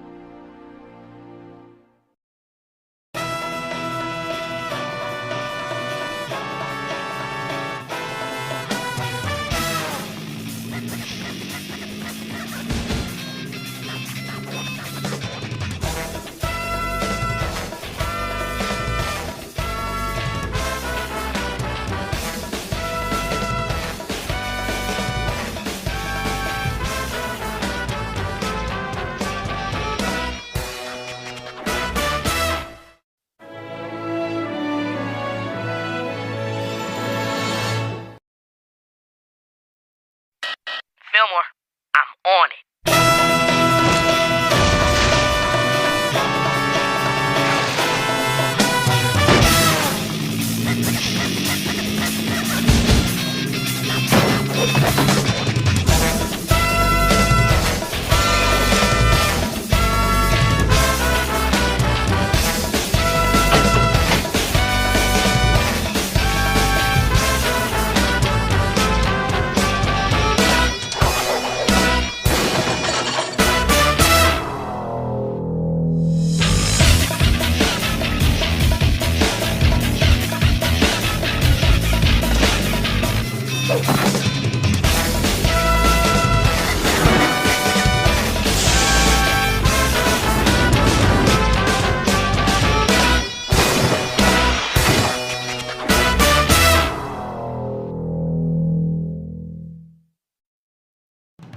And now, Fillmore. Today's episode, A Cold Day at X, Act 1, The Edge of Winter. You know what's frustrating? You can't really see your own butt. Oh, Pharaoh? I mean, sure. You might catch a glimpse of it in the mirror now and then. But do you ever really know what it looks like? I mean, really know. Danny, I am begging you, man. It's like a Zen riddle. Can any of us ever be certain we even have butts? If we can never see them? Say, Fillmore, if I gave you my camera, would you take a picture? Game on, people.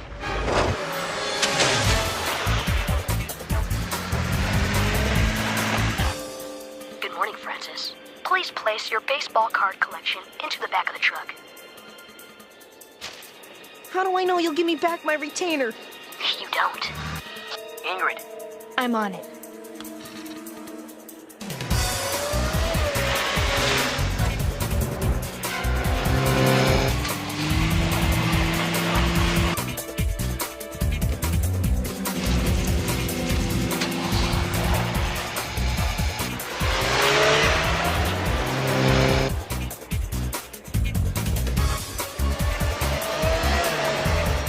Talk to me, Ingrid.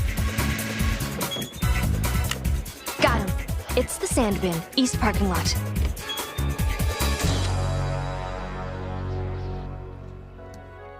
You know what? I'm gonna pretend you didn't just ask me that. Come on, Tahama. Just one picture. Hey, Ingrid. Ariella on line 2.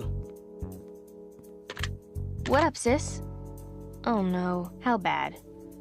I'll meet you homeside right after school. Late. Everything cool? My dad's sick. Nothing critical, just a head cold. But he's gonna need around-the-clock attention. For a cold? Oh yeah. He may be head of the math history department at the university, but last time he wasn't feeling well, he tried to take his temperature by sticking a thermometer up his nose. Scary. Fillmore, third. Our retainer napper? He's ready to talk. I can't do 3 months detention. No way. So how's about a little quid pro quo? You follow? You knock some time off, then I give you some information. What do you say? Depends on the information. In 2 days, Mrs. Cornwall's giving her pre-algebra final, right? Tough class. Yeah, real tough. Only some of her students are planning to make it a little easier, if you catch my meaning. Why don't you spell it out for us? They're gonna steal the test ahead of time. And how do we know this info is legit? Hey, go check it out, man. If I'm lying, I'll do my 3 months. We better get down to Mrs. Cornwall's class. Give her a heads up. Do it. Within any equation, the value of x will always remain constant and unchanged. If it's 2 plus x equals 5, x will always equal 3. Always. There could be a hurricane outside. A rock and roll band could win the U.S. presidency. Dogs could begin speaking perfect French. If it's 2 plus x equals 5, x will always equal 3. Take comfort in that certainty. It will guide you through this thing called algebra, and this thing called life. Now, I'd like all of you to work on this problem for the remainder of class. Mrs. Cornwall, I'm Cornelius Fillmore, and this is my partner, Ingrid Third. We're from the Safety Patrol. We apologize for interrupting your class, but it's important. We've received information that a small group of your students are planning to steal a copy of your final. Indeed? That is alarming. We're continuing our investigation. In the meantime, we suggest you take precautions. Oh, I intend to, officers. I assure you. A moment of your time, class. This is a copy of tomorrow's exam, complete with answer key. And I assure you, it's every bit as tough as you're imagining. I'll be keeping it here in my desk drawer and leaving it unlocked. This classroom will also remain unlocked from now until the final. Are there any questions? Very well. Then I'll see you all tomorrow for the exam. Mrs. Cornwall, you asked if there were any questions. I got one. You no doubt are wondering why I just announced to my entire class where they could get their hands on a copy of the upcoming exam. Crossed our minds. This is a copy of the 1956 Student Handbook. That's the year I graduated from X Middle School. In it, you'll find the school's honor code. Honor code? It's something I read to my class at the start of every semester. All students are responsible for conducting their own academic affairs with honor and integrity. I'm merely trusting my students to follow the code on their own. And if they don't? Then they'll only be cheating themselves, won't they? Not quite, Mrs. Cornwall. What about the kids who were studying to take the test straight up? Who's looking out for them? Cornelius, honor is something earned, not enforced. You have to give kids the chance to do the right thing. All due respect, ma'am, but it isn't 1956 anymore. In this classroom it is, and it always will be.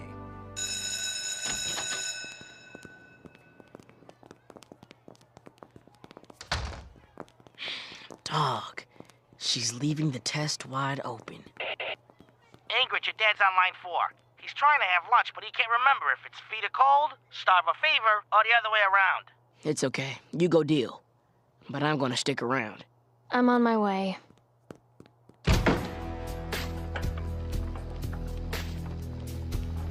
Come back for a little tutoring? Officer Fillmore, right? I suppose I could make up some excuse for why we're here, but we all know the truth. Allow me to introduce Carter Burns. If Carter doesn't maintain a B average, his parents don't let him go skiing in Aspen this year. And may I present Brenda Bronson. Brenda needs to pass pre-algebra if she wants to remain eligible for the sculling team. And Mitch Cragmont. If he doesn't do well on this test, he loses his video game privileges. Mitch likes his video games. A lot. And you? What's your excuse? Maybe I just don't like to study. Does it really matter? The issue here is that you appear to be in our way. Get used to it, baby. Lady, gentlemen, can I be of any help? No thanks, Mrs. Cornwall. We were just on our way to watch some travel programming. Right, guys?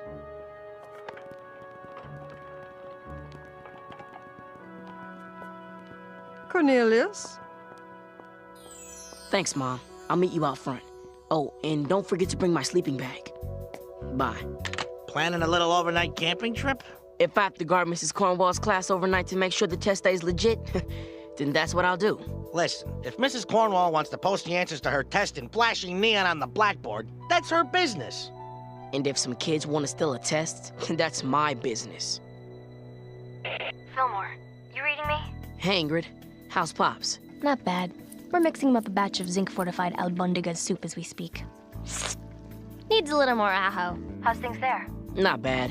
I'm just checking out that old honor code Mrs. Cornwall showed us. It's something else. You know, Fillmore, we're partners.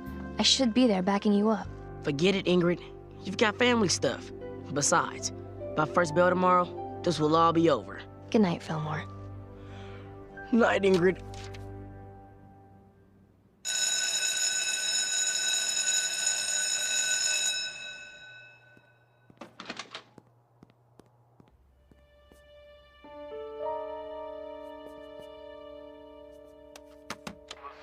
Unexpected storm system has paralyzed the region, causing business and school cancellations all over the state. You there? I'm here. The whole town is shut down. Phone lines, electricity, everything. Nothing is moving. Not even the plows. Looks like you've got a solo school day on your hands. Not quite.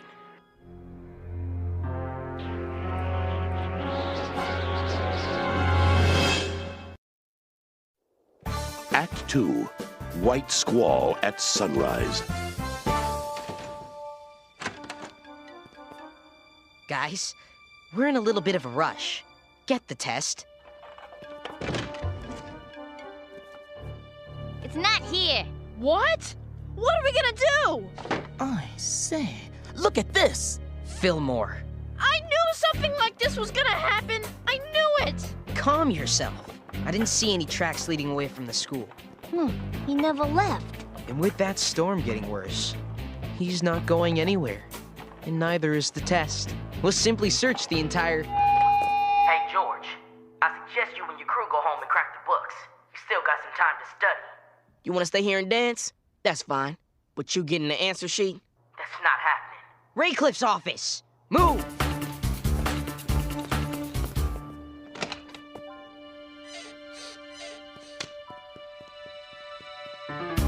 There!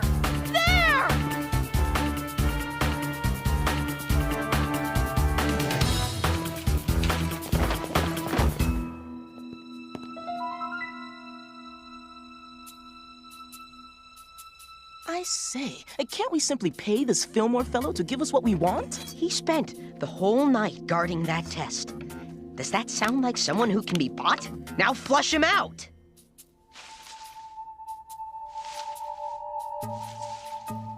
Listen up, Fillmore. You can walk out of here. All we want is the test.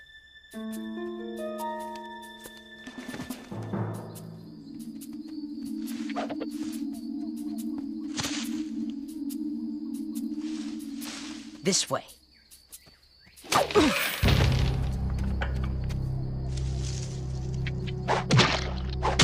He's here. There. Everywhere! I say, are we hunting him? Or is he hunting us? Shh!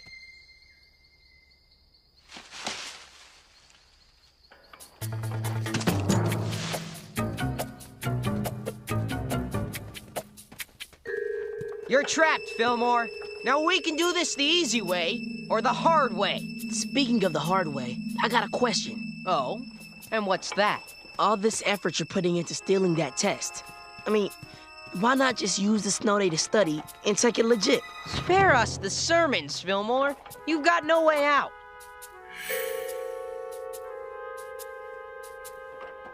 Ingrid. Can you hear me? Fillmore, how's it going? Not so good. They got me cornered in the nursery.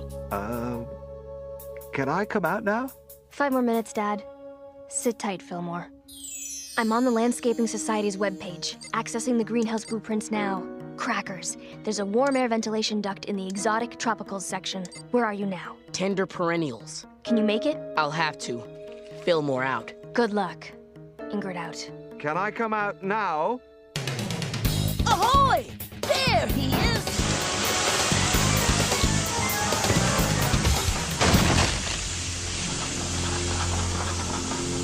Where'd he go? Where'd he go?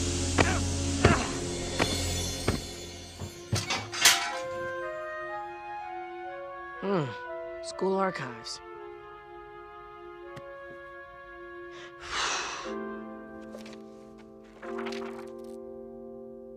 Check out Mrs. Cornwall back in the day.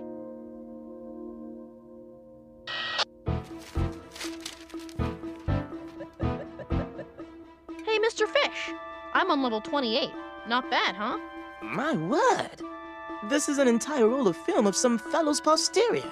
It looks like he took them all himself. Keep looking. Fillmore had help getting out of that greenhouse. Hey guys, check this out. It happened in 1955, when Mrs. Cornwall was in 7th grade. She was taking a makeup test alone in the class. After she turned it in, the teacher realized that he had left all the answers written on the blackboard. So here's the kicker. Mrs. Cornwall got a C on that test. She had the answer staring her right in the face, and she still took the test straight up. Wow, Fillmore. I guess Mrs. Cornwall doesn't just talk the talk. Yeah. How's things with your dad going? Well, one thing's for sure. He's contagious. Achoo! Bless you. Thank you. I'm gonna go fix him some lunch now. Sounds good. I'm gonna hit the East Wing vending machines. Ingrid, help me out. I got it narrowed down between the fun cake and the gummy crunch bar.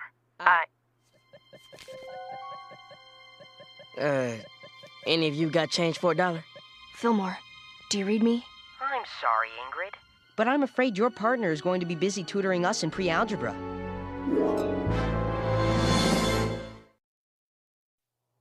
Act 3, Echoes of Honor.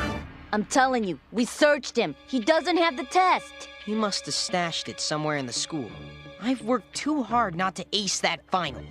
We'll simply keep Fillmore here until we find the test ourselves. Mitch, stay here and keep an eye on him. Me? By myself? Why not Carter? Why not Brenda? Just do it.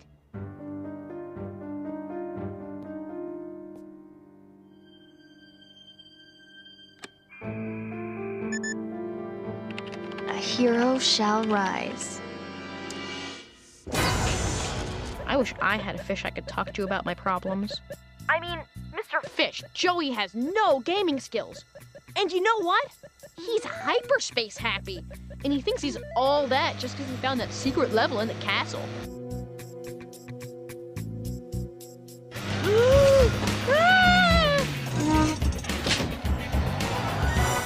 Ingrid. Hey, wait!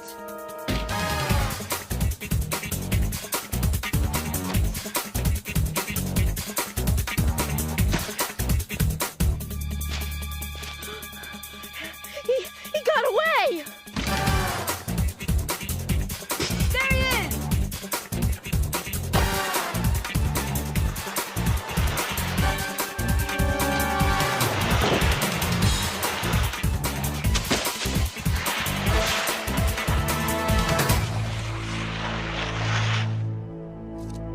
Ingrid, it's me. I'm heading home. We don't have the test. We don't have Fillmore. We don't have anything!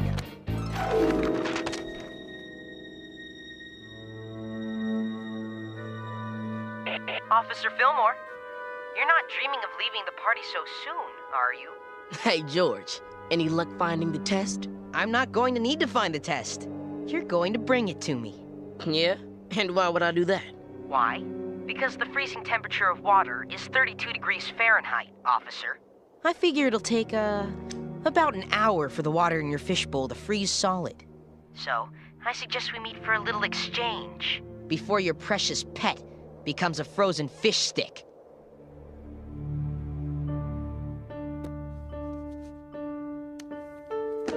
Georgia, I don't know about this. Perhaps we should just go home. I knew this was a bad idea. I just knew it. Okay, let's do this. You know the bridge on East Campus? Meet us there in 10 minutes.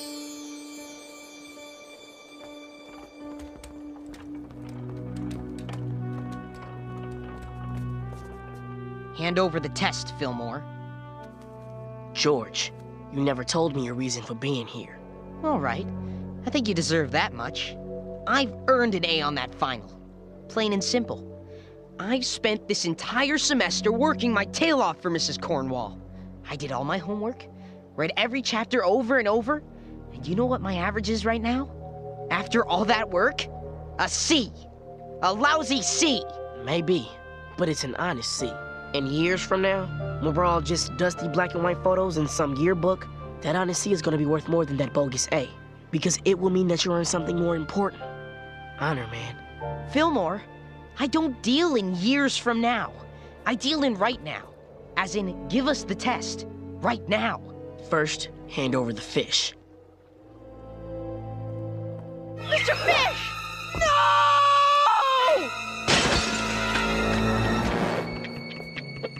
His name's Miles. I'll get water! I'll get water! I shan't snowboard with the blood of an innocent on my hands.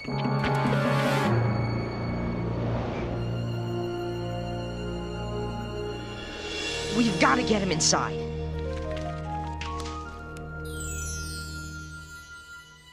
He's gonna be okay. Well, Fillmore, it's been interesting. I guess we'll see you around. Hold up. I wasn't exactly being honorable on that bridge myself. I wasn't giving you a choice. I was wrong. The answer sheet? The answer sheet. There it is. Yours to take. No interference, no judgments. You can choose right now what you want, who you want to be.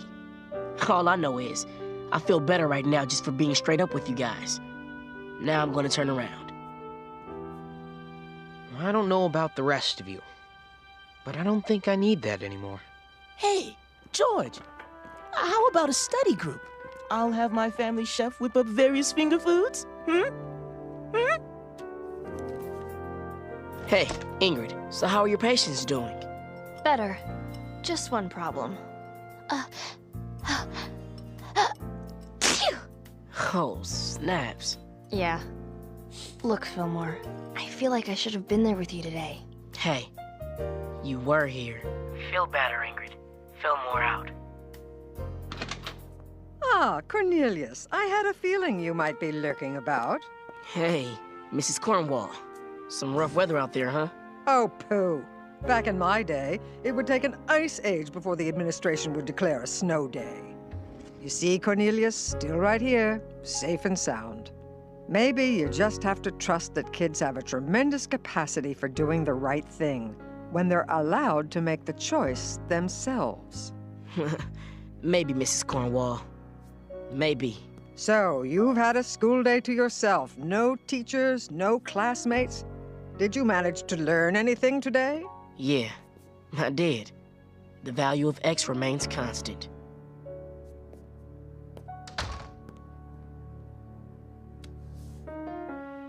Yes, indeed it does.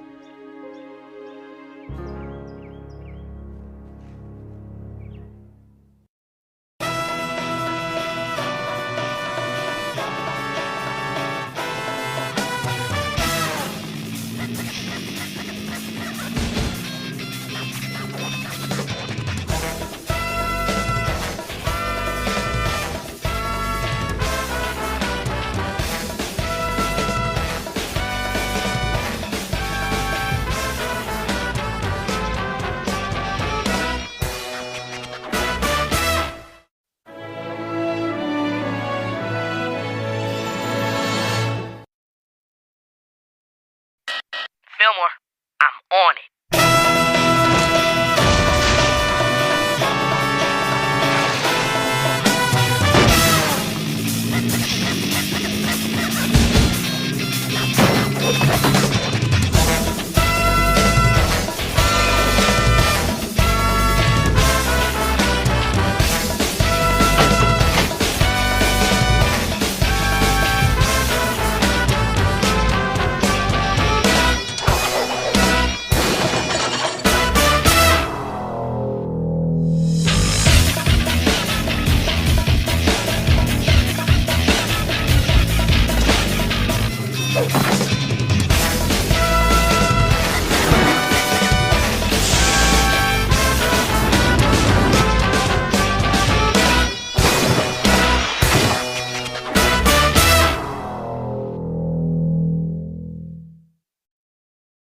And now, Fillmore.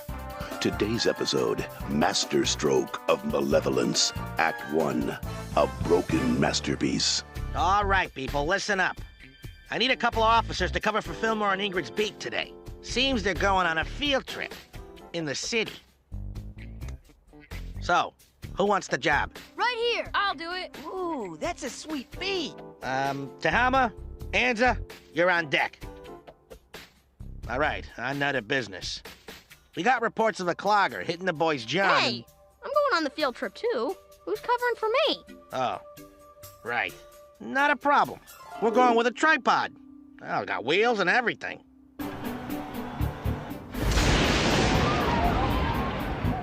Relax, everyone! Soon we'll be at the Modern Contemporary Natural History Museum of Art, Science, and Miniatures.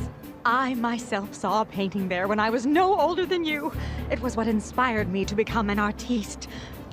Teacher. It was called The Lobsterman at Port. A glorification of lobster assassination. Who said that? Who? Was that you, Sarah Beale? Because if it was... Oh, those clobber goblins are lots of fun. If you're a big blubber bottle baby. Wah, wah. A tripod. A go-glabbering tripod. I know it had wheels, but did it have a heart? He's taking it rough. It's heavy being replaced by 3 pieces of wood. We're here, students! Shall we? Art awaits!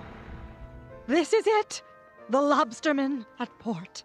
Note the fine brushwork, the subtle chiaroscuro lighting, the rugged, manly forearms of the lobsterman. Arms that could sweep you out to sea. How's about I take over from here, Mrs. Lawton? Oh, yes. Be my guest. The Lobsterman at Port is the one and only painting ever painted by Gustav Amadeus Douglas. It's oil on canvas, perhaps the most authentic portrayal we have of 20th century lobstering. The artist dropped out of public life over 30 years ago and was never heard from again. Up next, a tiny Florentine villa. They're forcing me into early retirement. Over 30 years of loyal service, and this is what I get. It's not right. You're the best guard this museum's got. Huh. Tell that to Mr. Prosper. There's gotta be something we can do. Some way to prove how valuable you are. Rugged forearms. More like forearms of death. Hope he feels manly.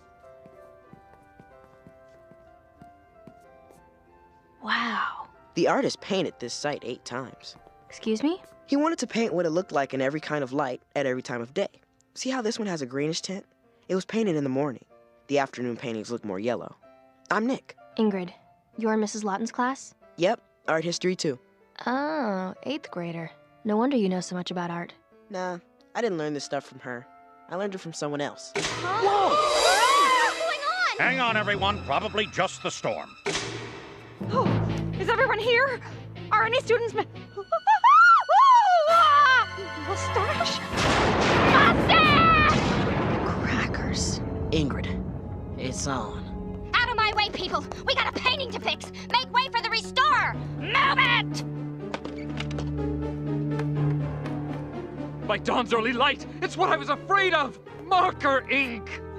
Well, can't you remove it? This type of restoration is very tricky. If I used, say, the Blackie Mark 3000 restoration solution on, say, a Marker Me Mine spot, the result would be an SOHM. A smear of horrific magnitude. Well then, what can we do? The only way to undo this heinous crime is to find the perpetrator and make him or her give us the pen he or she used. Let Leo find the culprit. He can do it. He's a great security guard. Oh yes, Nick. That's a capital idea. Leo's great. So great that he let someone deface a painting on his watch. Sorry, Leo, but here's your prime, here's you. You're past it! He's not past his prime. For crying out loud, he was just named Employee of the Month 2 months ago. Besides, who else are you gonna find to solve this crime? We've already put a call into the authorities, but with this unyielding storm, it's doubtful they'd get here in time to save the painting. We can do it. We have experience with this sort of thing at school. You just said the pros might not be here in time. We are. You've got 20 minutes. That's when the ink dries and the painting will be ruined forever. All right, let's do this. Hey, my man, hold up. I need you to come back into this room, please. So this thing is solved, everyone's a suspect. Can I get a look at the tape from that camera?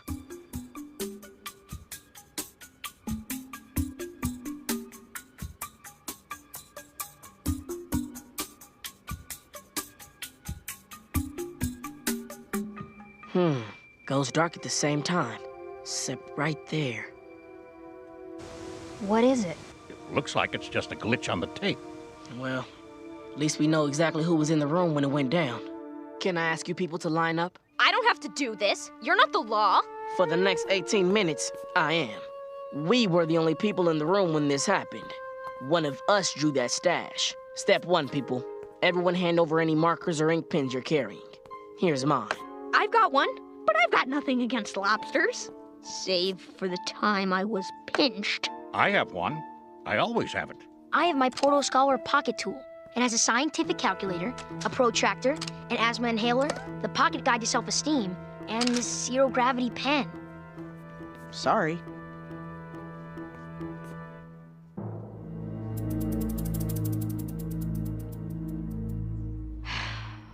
Fine. You win. It's right here.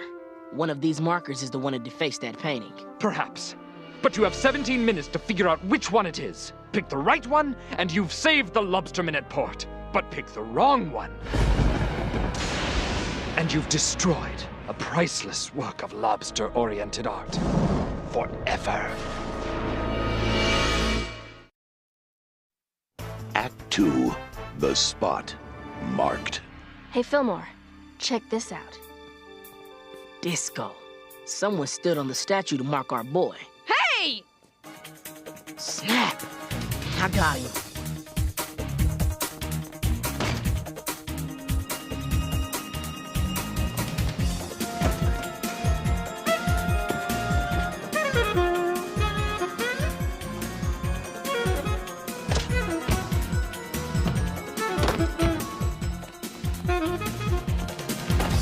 Sorry, son. How'd you do that? Predictability. They always run this way. Only they're usually bigger. Well, let's get him back to the room.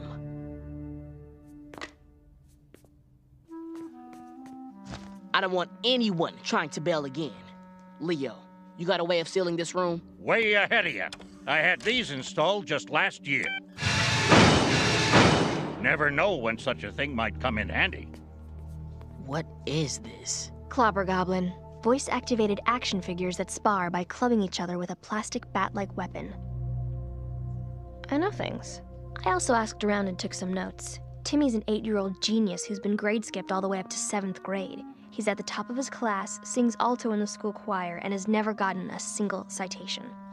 Timmy, can you tell me what you were doing with this? It's not mine, I tell you. I've never seen it. I own no clobber goblins. Timmy, don't try to play me, man. This clobber goblin has your name on it, and the tag reads, I own a lot of clobber goblins. Now everybody's gonna know.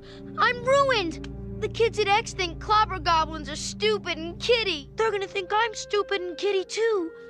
But those clobber goblins, I just love them so much.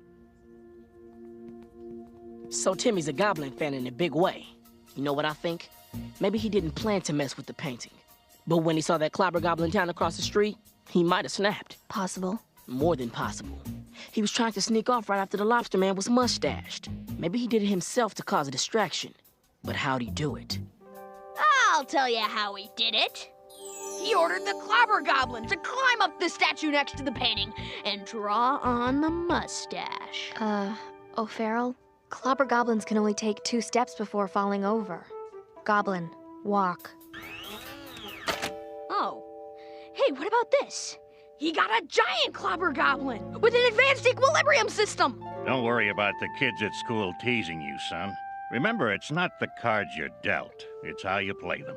Well, Sherlock, you've solved the crime. It had to be Timmy. Can we go now? We got a suspect, but this case isn't solved, Sarah. Not yet. Footprint. Let me see. Doc Lewis brand, last season, well used, size 4, girls. Shoe.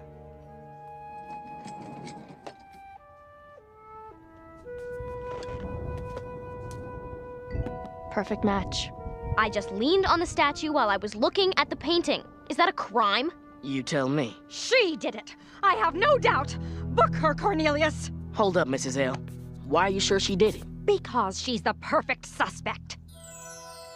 Sarah Beale complained to Principal Folsom about my Lobster Minute Port lithograph, claiming it was offensive. Seems Missy Miss Beale cares more about insects of the sea than she does about people. Well, I lost my lithograph, but she got hers. Barely a week goes by when she doesn't get detention from me because of her lip. She has to learn respect for her elders and beings without exoskeletons. She has a motive. Revenge. Mrs. Lawton loves that painting. I already turned in my marker. It's pink, not black. Maybe you didn't turn in all your markers. Empty 'em, please. This is what you get when you stand up for what you believe.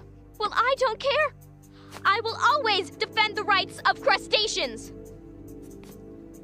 Crackers. Looks like you forgot something, Sarah. That's not mine. I swear it. Who's Simon Prosper? The curator of the museum. All his personal writing implements are engraved with his name. So this had to come out of his office. It's obvious. It had to be the security guard. He's the only one who works here. Duh, who else could have gotten that marker? The curator's office door has 3 locks on it, and only he has the keys. Not even a security guard can get in. Where do you know Nick Baker from? Nick? Why, he's a junior docent for the museum. Helps with stocking supplies, passing out mail, odd jobs. Now, don't you go suspecting Nick. He's a good kid, works hard, cares about people. He ain't involved in any of that funny business no more. Funny business? Well, you know, the textbook tooth blackening. But that's all over and done with, I know it. In fact, he got an award for all his good work from Simon Prosper just yesterday. Nice party. Had a cake shaped like his head.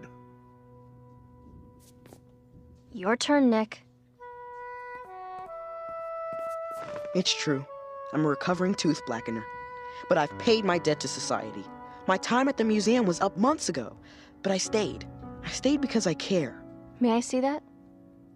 Please. Dog. I need some air.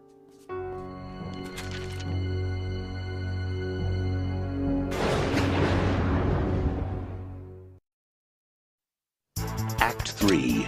Mixed Motives. It's not what cards you're dealt, but how you play them. Sounds familiar. Sometimes it doesn't hurt to remind yourself what you believe. Or what your friends believe. Right, Leo? Well, when Nick first came to the museum, he was feeling low about his problem. Felt like life wasn't fair. I told him the whole world's unfair. Might as well make the best of it. Hello, what have we here? A certificate of appreciation, signed by Simon Prosper. Signed by Simon Prosper's black marker. I was presented with the certificate at a ceremony. In Prosper's office? Yes. Leo, that cake shaped like Nick's head? What flavor was it? Buttercream. Buttercream. It was a nice little shindig. All your friends from the museum. Maybe even Mom and Dad. And of course, a cake shaped like your head. For outstanding work as a junior docent, I'm pleased to award you this Certificate of Achievement. We're so proud of you, Nicky. Smile for the camera, sport. Now, let's get some cake. Maybe you just couldn't help yourself, and everyone was too busy with the cake to notice you swiped the marker. Fine, you got me. I took the marker. But why would I deface a painting when I live for art? I'll tell you why. Friendship. I saw Nick and Leo talking about how Leo was being forced into early retirement. There's gotta be something we can do. Some way to prove how valuable you are. The only way to undo this heinous crime is to find the perpetrator and make him or her give us the pen he or she used. Let Leo find the culprit. He can do it. He's a great security guard.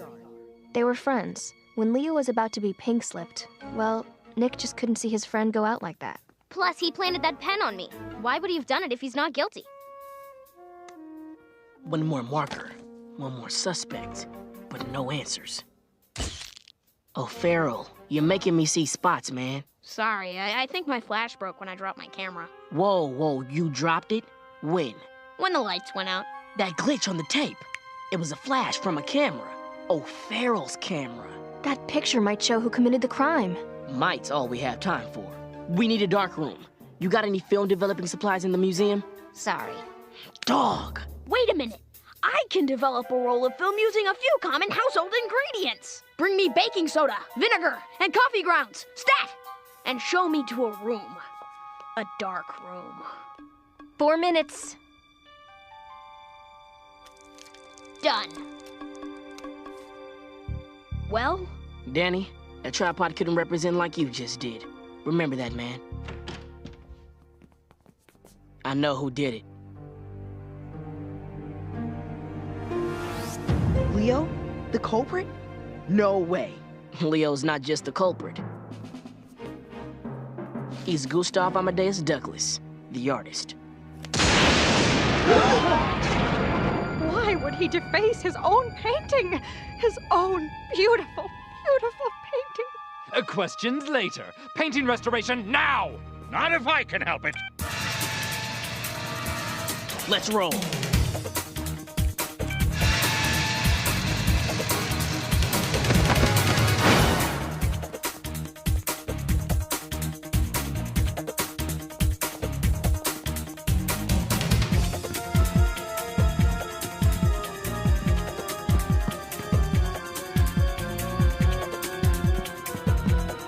He could have gone left, up to the brain, or right. Towards the heart. You take brain, I'll take heart.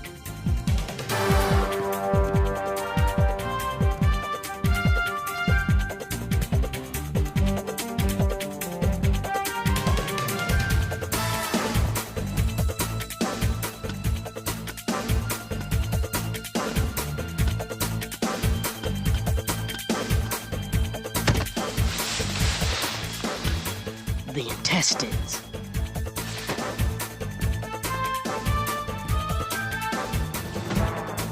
Fillmore, where are you? Near the, liver? The appendix? Ingrid! Don't come any closer.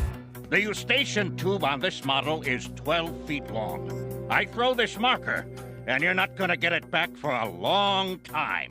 Gustav, it doesn't have to go down like this, man. Gustav. Ha! You hear that Gustav Amadeus Douglas only painted the Lobster Man at port. But that's not true. I painted lots of paintings. Just nobody liked them.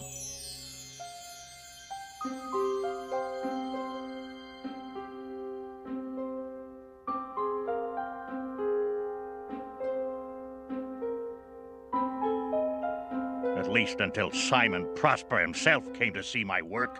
He hated everything, except the lobster man at port. I told him it was unfinished. I was going to paint on that mustache. But Prosper liked the unfinished painting. In the end, I sold out. It wasn't even for the money. I just wanted people to like my art for once. And they did. I was famous, but I couldn't paint anymore. I gave up art, went underground, took a job as a security guard at the museum to remind myself every day of my big sellout.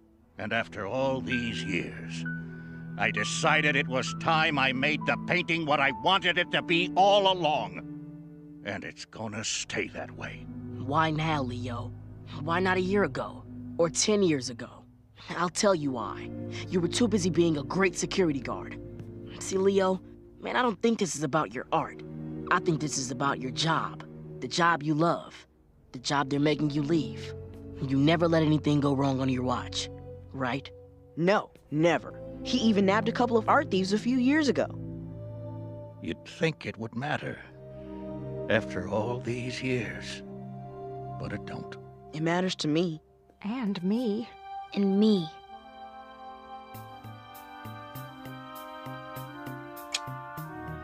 Come on, man. Be true to Officer Leonard Grant, the best security guard this museum's ever had. Go on, kid.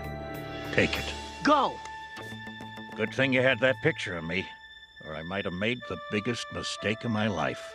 Yeah, except the only picture on the film was O'Farrell's shoe. But then, how did you... There were clues, lots of them. But the biggest clue was realizing that you were nowhere near past your prime. The only person who could get past you was you. But I didn't have absolute proof, so... You bluffed to make me fess up. I bluffed. Like you said, it's not the cards you're dealt, but how you play them. Officers Fillmore and 3rd, I have something for you. Nick, hey man, what is it? Leo wanted to give you something to show his appreciation. He could have ended up in jail. If it wasn't for you, well, he's lucky he just wound up fired. Signed by the artist. Nice. So where do we put it? Hey, I know! Well, Mr. Tripod, you're holding up a print, and I'm doing regular safety patrol duties. So who's more useful now, baby? Huh? Mr. Tripod? Easy on the tripod, man.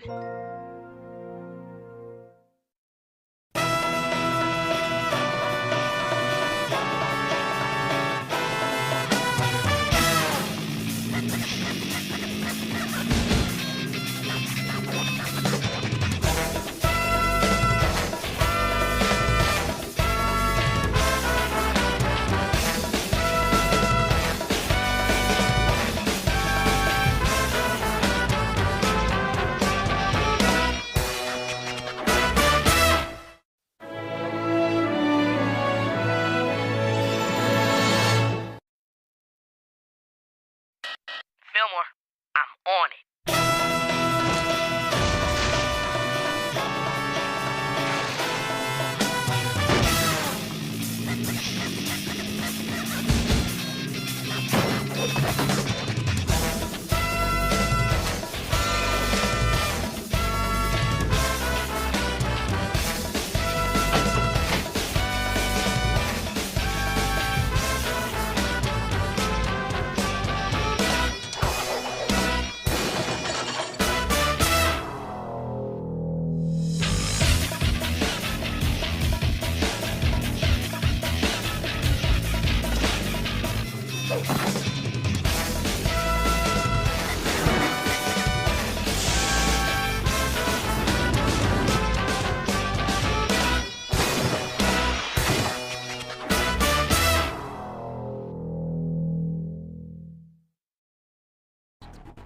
And now, Fillmore.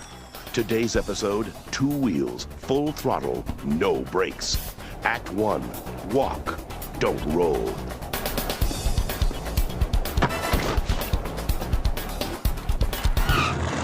Middle School Safety Patrol, halt your vehicles!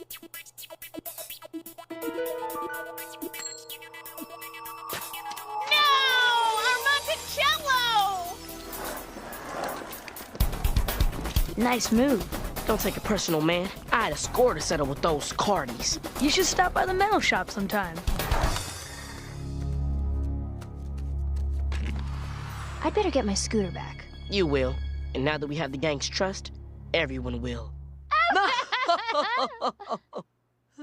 In other news, the recent rash of scooter thefts at X Middle School continues. Here, with a guest editorial, is student activist Derek Minna.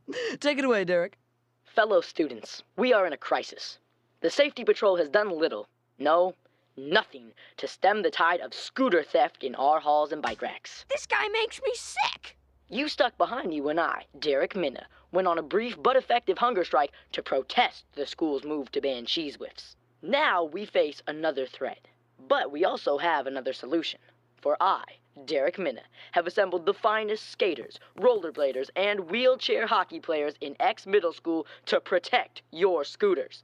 Friends, Derek Minna brings you Boys and Girls Against Scooter Thefts, or Be Aghast, led by my right-hand man, Cyrus Grant. Be Aghast. Clever and catchy. Principal Folsom. I heard there was a briefing. Thought I'd sit in. Last fall's lunch tray heist. The Latin cheat sheet scandal. The illegal lab frog racing ring. All because of a guy who goes by the name of Stingray. No one's ever seen him. No one even knows who he is. But we know he's behind each of these crimes. He manages to stay completely anonymous by making other people do his dirty work. Fillmore? This time, our boy Stingray's got some kids from the metal shop working for him. Word is, they're looking for members. Ingrid and I'll join up and follow their trail right to the big man himself. Good briefing. Informative, well-paced, maybe a little talky, but your plan shows moxie. So much moxie that if this thing fails, I'm going to let all of you take the fall. And a long, painful disband the Safety Patrol fall it will be. Get it? Got it. Good. All right, I've got to get out of here. Get to work on the blueprints for your bread boxes. And I expect great things. Ebenezer, keep an eye on these guys for me and make sure one of them takes you out for your afternoon roll. And remember, guys, I believe in you. Bye now, Hemlock. See ya. Okay, 9 down, 1 to go. Then we deliver to Stingray. Can someone please tell me why there are only 8 scooters in front of me? He's right! 8! Why only 8? Oh, are you looking for this? Thought you might need proof we can do the job before you let us in. Word on the street is, you're looking for help. I'm Fingers. This is Cochise. If you're looking for a big score, you can jet. We're not sharing our take with anyone. We don't give a pig's whistle about your precious take. So just take off, sunshine. Ladies, the thrill of the chase. My brother, that's what we're after. But if you're not interested, maybe we will jet. We'll give you a spin. The name's Wheels. That's Howie, Tin Can, and Miss Hospitality here goes by Junior. Welcome to the club. Listen, whatever goes down here, Hemlock doesn't find out. See, all of us have had our troubles here at X, but Hemlock made us realize that we're worth something. He turned it around for us. So, if he turned it around for you guys, why are you back in the game? We got our reasons, but the point is, Hemlock doesn't find out about any of this. Capiche, Cochise? Capiche.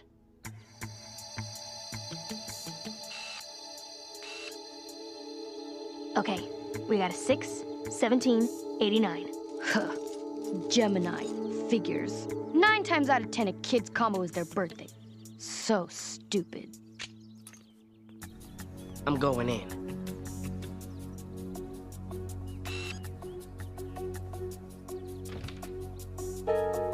The Robin is in flight. Abort! I'll be right back. I left my yo-yo on my... Hey! My scooter! My yo-yo!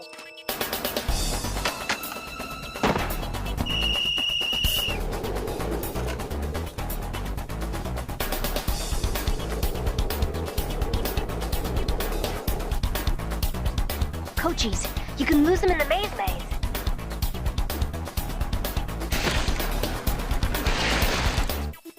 Okay, I'm in. Lead the way. Forward about 50 feet, then take your second right. The maze. Let's go. I heard that geeky new Montgomery spent 11 hours in that thing. They had to send dogs in for him. And when they finally found him, he had eaten his own shoelaces. No way, man, no way! Split up. Okay, it's a left, then a long stretch of... Wait! Freeze. Be aghast. They've got you surrounded.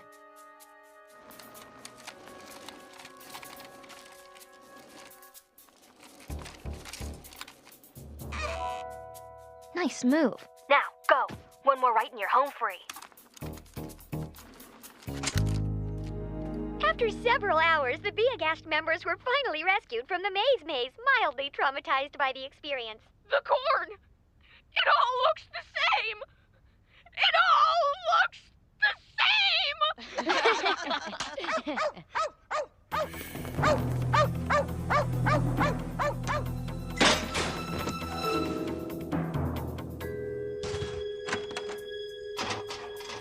Can I help you? Derek Minna just came by to follow up on some rumors. Nothing really, just some rumors.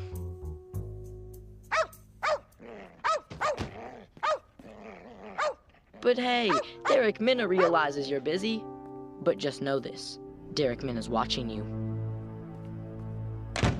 Forget about what's his name. Back to business.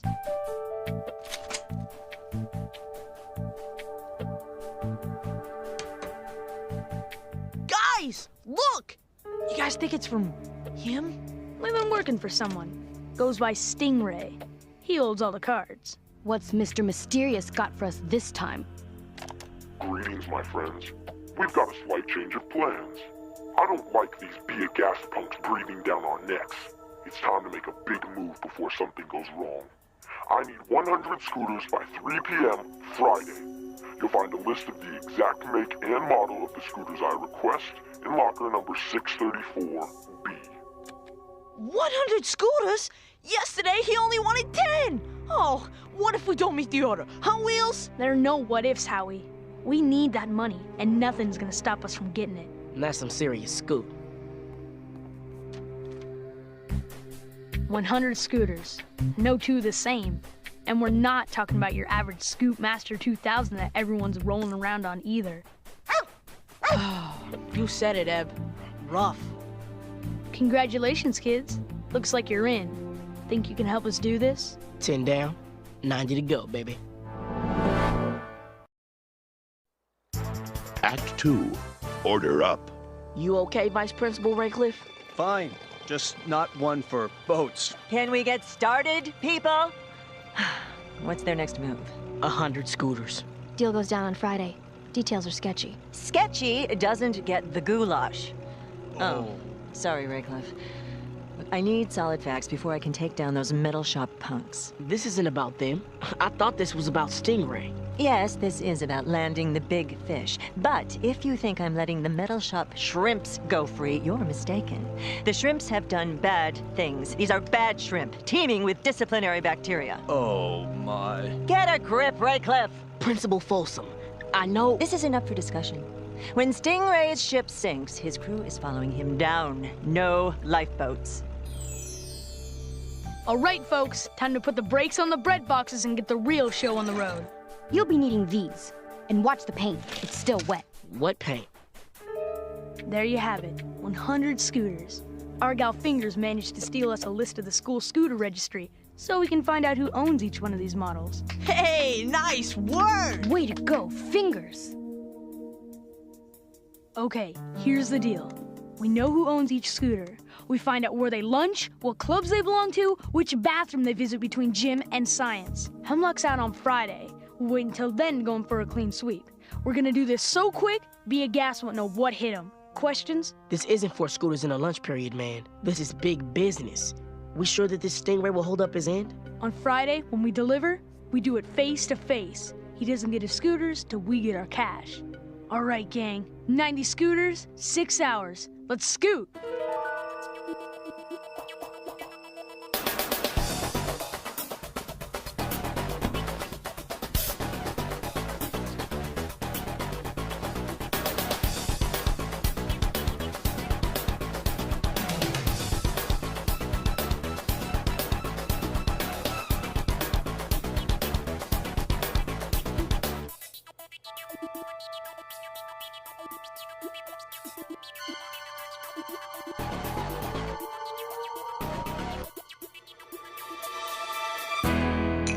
did it. I don't know how. I do. We couldn't have done it without you guys. You too, Tin Can. Hey, check out Eb's ride. I had to keep busy while I was on shop watch shift. That's just so... You know what? You're all right, Fingers. He deserves to roll around in style. Well, if all goes well, he won't have to roll around at all. Don't worry, they're cool. That's the reason we need the money from Stingray. We're gonna use it to pay for Ebenezer's hip replacement surgery. It was all Wheels' idea. Wasn't it, Wheels? Doc Hemlock loves that dog. He's done so much to turn our lives around, we just thought we should do something for him. Not to mention old Eb. Now we can. Not so fast. The list called for 1926 cobblestone breezer, mint. This one here's a year 2000 replica. What? Plastic wheels, water-based paint instead of lead, and here. Made in Uganda, 2000. I'm running a scan of the Examiner. Maybe there's a scooter collector who has a genuine breezer. How does she do that? Photographic memory. Crackers, an ex-middle school time capsule. Among the items buried were a lady's corset, a Heine Manouche baseball card, and a cobblestone breezer. The good news is the time capsule was buried in 1926. Dollars to donuts, that breezer's in mint condition. And the bad news? Well, from the looks of this map, the time capsule was buried under what is now the bocce ball field. And there's a match starting in 5 minutes. Act 3, The Sting of the Ray.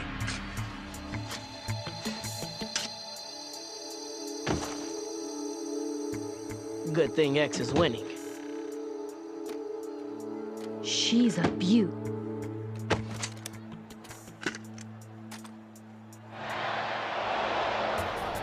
Ready? Just hope everyone else is.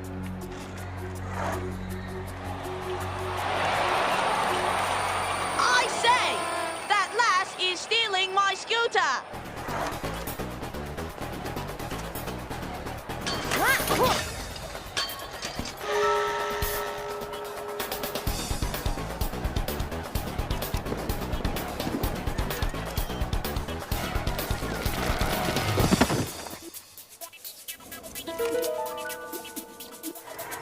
Hi, Fillmore. We were just on our way to the game when we saw you stealing that scooter.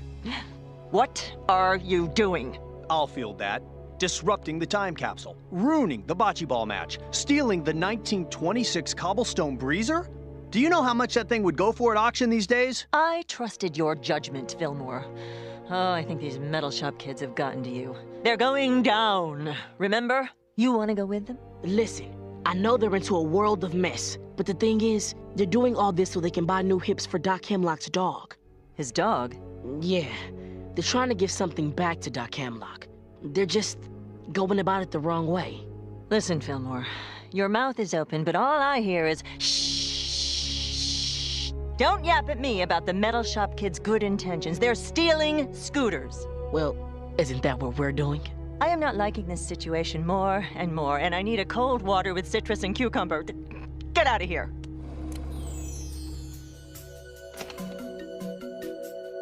$8.58. You made it with 2 minutes to spare. Want to do the honors? Guess Stingray's never heard of being fashionably late.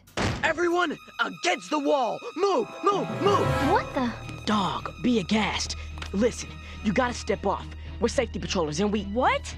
Listen, Stingray, the dude behind all of this is gonna be here any second. Yeah, keep talking, safety patroller. No one's listening. Be aghast caught the scooter thieves. These two say they're with you. Vallejo, tell him. Whoa. Can someone please tell me what in the name of Heine Manouche is going on here? Be aghast stormed in before the deal went down with Stingray. It was all set up. We get back there now, we can still nab him. What do you mean it was all set up? We can all go to group therapy about it later, people. Now get back to that storage room before this thing blows up in our faces. All of you. Why do we have to go? Consider it your first day of detention. Now go. We're too late. Right! Are you happy now, Mr. I'm your friend, but not really because I'm actually with the safety patrol? Let's do the rundown, shall we?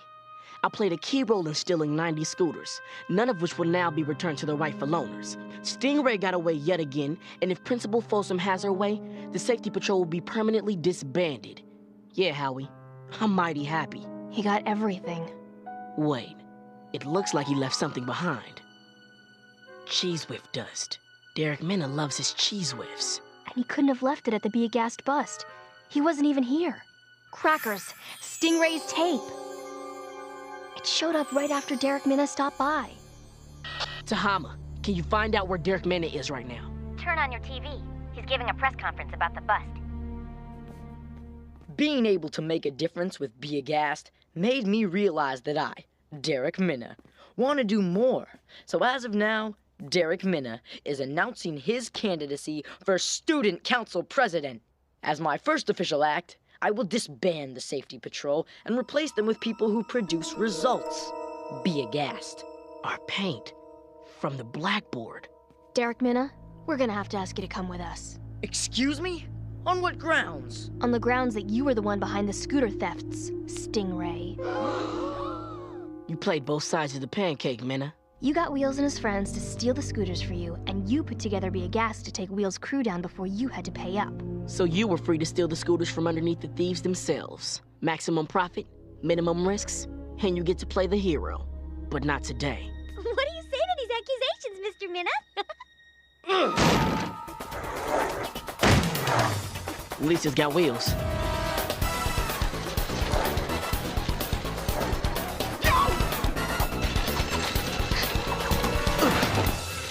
Stay on him. Come on, Vallejo, make your combo your birthday. Disco! Give it up, Minna. You can't outscoot a 10-speed. You're going down. Derek Minna? Derek Minna is going up. Derek Minna has done more for this school than you and your merry men you call the Safety Patrol. And as Stingray, you've done more to destroy this school than anyone else. Maybe they balance out. Those scooters Derek Minna stole, I, Derek Minna, was sending them to Russia. Sure, I made a profit off of it, but Derek Minna was doing those Russians a favor.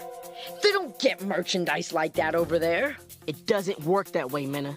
There aren't enough brief yet effective hunger strikes in the world to justify what you've done. You're a criminal. Yeah? So are you.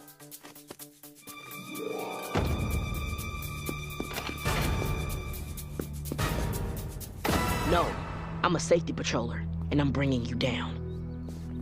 Fillmore? Please tell me that's not my bike. Desk duty? This isn't right, Vallejo. We took down Stingray. Our boy Derek Minna's off to military school, and X is safe once again. Everyone got their scooters back, man. Everyone got their scooters back, but my bike wound up wrapped around a mighty oak. Ergo, you two are desk jockeys until further notice. Vallejo, man, your bike went down for the greater good. Hey, the greater good's all well and good, but you still have to pay the price. Why don't you ask your friends in Metal Shop? Speak of the devil, aren't you guys supposed to be in detention? Detention? We wish. Folsom came by during shop and talked with Doc Hemlock the whole period. They worked it out so we do campus community service under Doc. Stingray's ship went down, but it looks like Folsom sent out a lifeboat after all. She totally hit it off with Ebenezer. She even let him sit in her lap. We've been fixing water fountains, milk carts, lockers, mechanical pencils. But Folsom and Hemlock had us do this first. Ha! We fixed your bike! It's your bike, only way better. The skull was all me. Thank you. Hey, Wills, about how it all went down? I'm sorry, man. Don't be. And when Hemlock found out about this whole thing, he flipped. And it wasn't just because we were doing something really wrong. We were selling ourselves short, as usual. He said we have brains in our heads. We could have figured out another way to get Ebenezer his hips. Have you? Didn't need to. Ebenezer's getting the operation. Somebody set it all up. Who? We don't know. It was weird. The vet just said the person wanted to stay anonymous. Cornelius Fillmore for you. Send him in. To what do I owe the honor? Ebenezer's hips. Had to be you who paid for them. You were the only other one who knew about it. Try again, Fillmore. I thought you were supposed to be a detective or something. Anyway, I just wanted to thank you for Eb and how you handled those kids from Metal Shop. Those kids are gonna be welding and soldering this school till Tisha B'Av. You tell people I'm going soft on them, and you're gonna be joining them. And if you imply again that I paid for that dog's dysplasia surgery... It's all good. I'm outie. But you sure know how to talk the talk. Peace.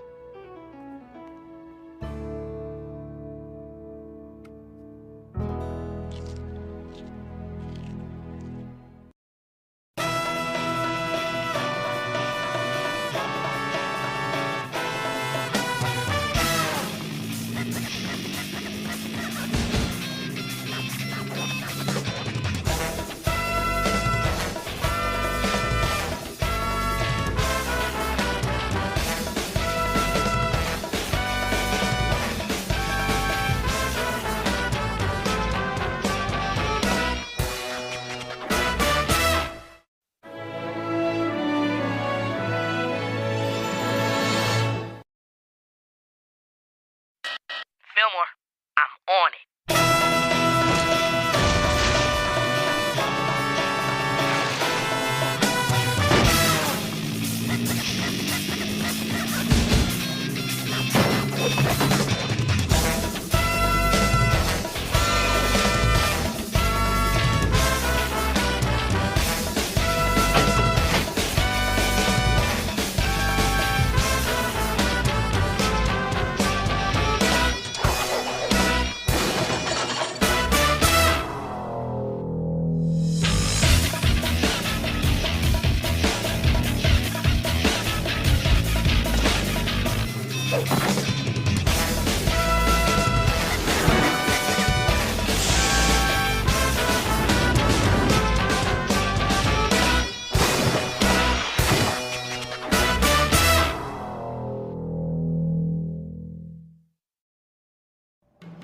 And now, Fillmore. Today's episode of Slain Kings on Checkered Fields. Act 1, A Bishop Gone Rogue.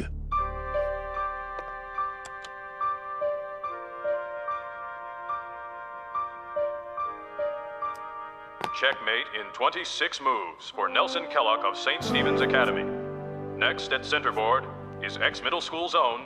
Put your hands in the air! Checkmate in the house!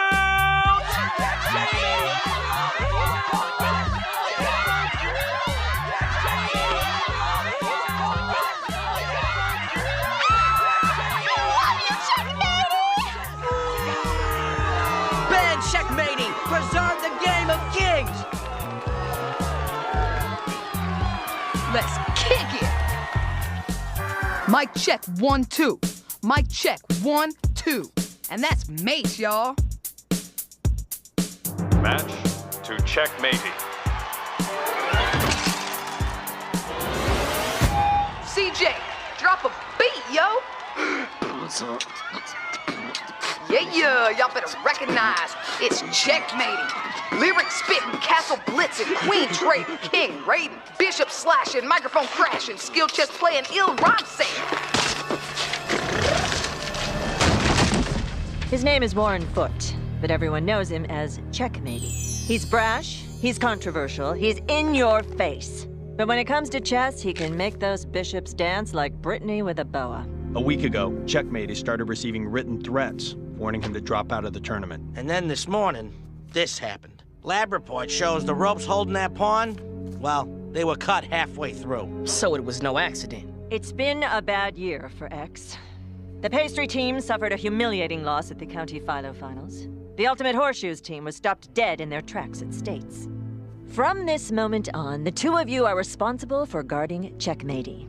Where he goes, you go. What he does, you do. What he eats, you eat. I don't care if you don't like onions. X needs a trophy, and Checkmatey can give us one. Whoever sent these to Checkmatey was careful. They cut out all of the individual letters from magazine headlines. No handwriting. Officer Fillmore, I presume. Yeah, that's me. Do I know you? No, but you should fear me. My name is Joyce Summit, and I am the one that shall leave you defeated, silent, listening to the lamentations of your kin. What's this about? You used to be the king of the cafetorium, the guy who could pack more whey than anyone, than anything. But X has a new champion, and her name is Joyce Summit. Prepare to howl for mercy. Nice girl. Hi, I'm Raylene Tingley, president of the Checkmatey fan club. We just think he's so talented and yummy. Wanna join? Sorry, we're on duty. Hello there. Tyson Polaris, president of SPEC, Students for the Preservation of Etiquette in Chess. We believe that Checkmatey's flamboyant style and disrespectful attitude is endangering the dignity of this ancient and hallowed game. So you gonna sign the petition or what, huh? We're on duty. Sorry. You're expected to face Nelson Kellogg in the finals. Yeah? So bring it. But Nelson Kellogg is the #1 rated player in the tournament. Aren't you even a little intimidated by him? I'll make that sucker in 12 moves, yo, and y'all can quote me on this ad. Now, ding! This interview is over. JC, CJ.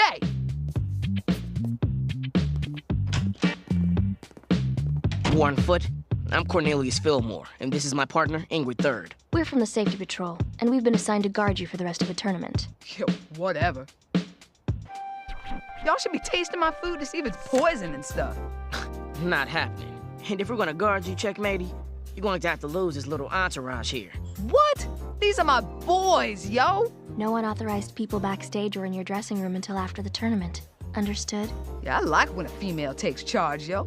Maybe one of these days I'll take you up to my special spot on the roof of the school. That's where I go to get away from the spotlight, work on my rhymes. What do you say? I say no. And I say check yourself before you wreck yourself. Girl, you got a mouth on you. I'm starting to dig you a little bit. I don't know if I can do this, Fillmore. I feel like sending threats to Checkmatey myself. We got a job to do, Ingrid. You can't let him get in your head. I mean, we do this, we have to check the personal feelings at the door. Match to Checkmatey. He moves into the finals against Nelson Kellogg at 1 p.m. tomorrow afternoon. What? You want some of this? You can't rush me off stage before I spit out some rhymes. I can't let my fans down, y'all. Hey, stop! Stay on him.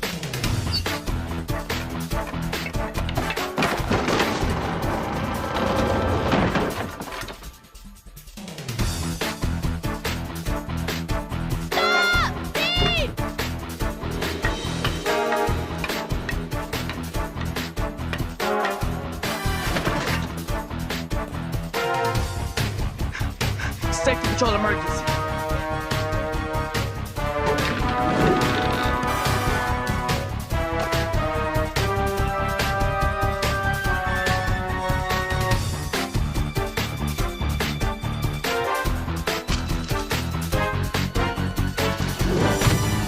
Check. Please don't tell him it was me. This isn't a threat. It's a love letter. That's right. And if loving Checkmatey is a crime, then I plead guilty in the first degree. You can go. Bye, Checkmatey. I know you can beat Nelson Kellogg. I just know it. Man, you call this protecting me? Y'all are bugging out my fans and stuff. Now I gotta go wash up.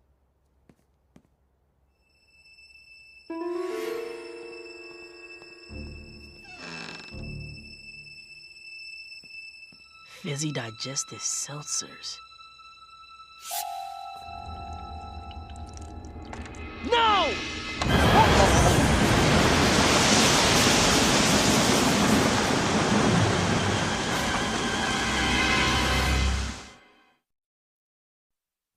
Act 2. Two sides of the same pawn.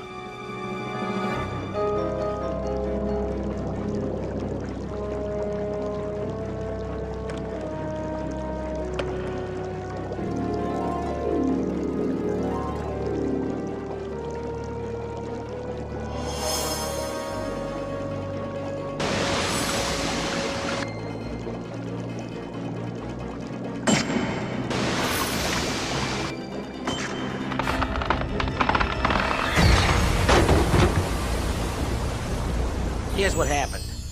Perp planted the digestive tablets in the closet, plugged the sink drain, and left the water running. They also left another note. Drop out, Checkmatey. This is your last warning. Shiatsu! Let's have a little recap, shall we? I asked you to guard Checkmatey and keep him safe. Reverse need! Today, he was practically fizzed into another time zone. Checkmatey will be focused for the finals. Checkmatey will win. And thus, the void in my trophy case and the void in my heart will be filled. Deep tissue! First thing tomorrow, I want Checkmatey moved to some sort of safe, housey thing off school property. Swedish!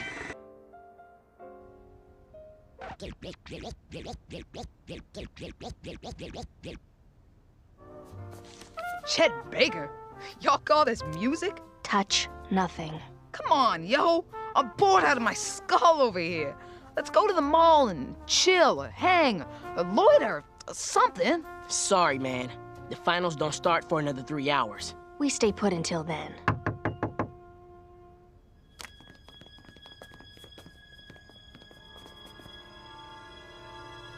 Yes? It's me. Vallejo thought you should see this. Turns out Nelson Kellogg's father is on the board of directors of Meminger Industries. Yeah? So? Well, Meminger Industries makes fizzy digestive seltzers. I'm gonna head back to school. Have a little chat with our boy Nelson. Yeah, that's what I'm talking about. Boom! I'll back you up, yo. Ingrid, you cool hanging here? Done. Ah, come on, yo. Fillmore, stop trying to run. There is no escape. Not now, Joyce. I'm going after your Sloppy Joe record today, and I am going to annihilate it. Good luck with that. Just stop! You know how this must end. You see, you're a legend at X, and there's only one way to take down a legend. Head to head. Trust me, you don't want any part of this. You really don't. Lunch period starts in 2 hours. You can run from your destiny, Fillmore, but sooner or later, it will find you.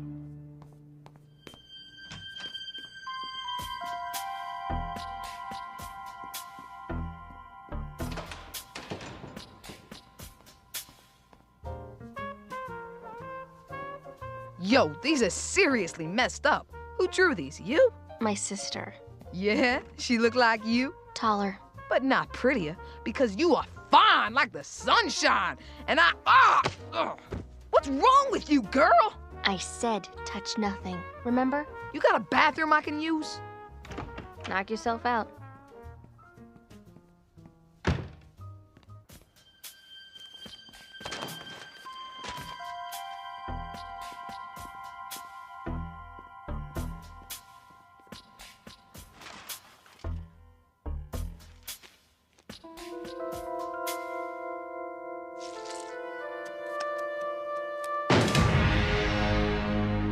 Cornelius Fillmore, ex-middle school safety patrol. And I want to see your arts and crafts project. Hey! Give me that back! Wait a second. These are just cutouts of that group, the Dancy Lads. They're my favorite boy band. I make collages of them before I have a match.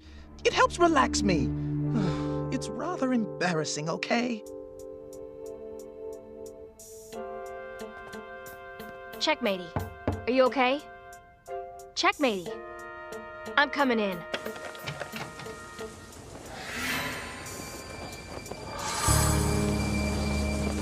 What possible reason would I have for wanting to sabotage Mr. Checkmatey?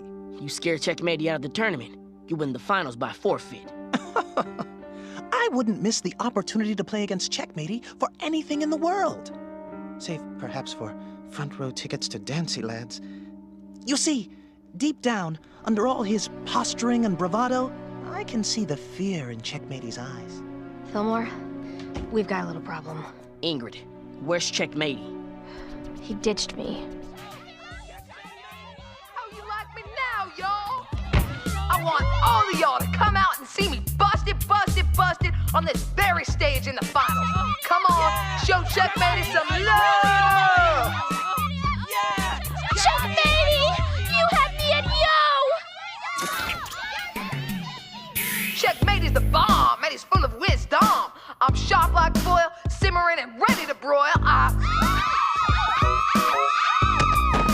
We've got to get him out.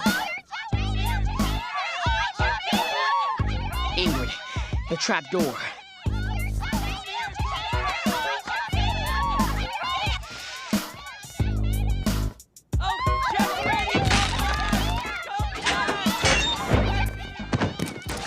think you're doing? Hey, checkmatey's just being checkmatey. What do you want from me? How about helping us help you? Ingrid and I have been busting our tails watching your back, and you've been fighting us every step of the way. That's because y'all up in my business and whatnot. And you know what else I want from you? Complete silence, man. Cause straight up, dude, you're the wackest MC I've ever heard. Hey, that's low. You can cut me down, yo, but not my verse. You just rhymed bomb with wisdom. Now, that is pathetic. You better stick to chess, man, cause your mic control is seriously lacking. Fillmore, you guys okay? Yo, who needs y'all anyway? Later, yo. Hey, what happened to checking the personal feelings at the door? The finals start in an hour and a half. Let's just do this thing and be done with it.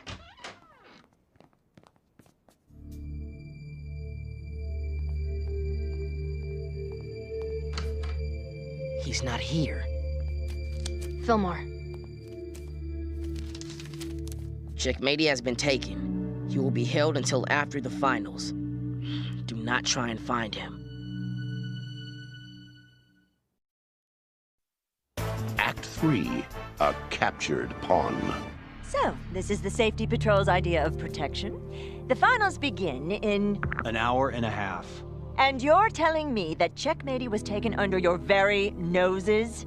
What about my shiny new trophy? What about giving this school the victory for which it has long hungered? Look, Principal Folsom, I'm the one that dropped the ball. I let Checkmatey get to me. We both did. But with all due respect, I'm not going to lose sleep over what's in your trophy case. Checkmatey has earned the right to play in the finals, and we're gonna make sure it gets there. But let's make this straight up. We're doing it for him.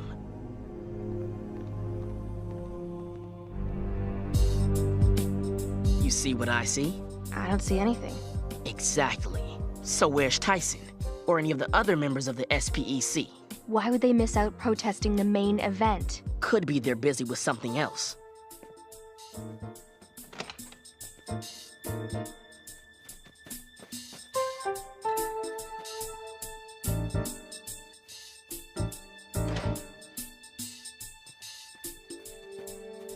Disco. Where are we? I think we're in a section of the school's old foundation.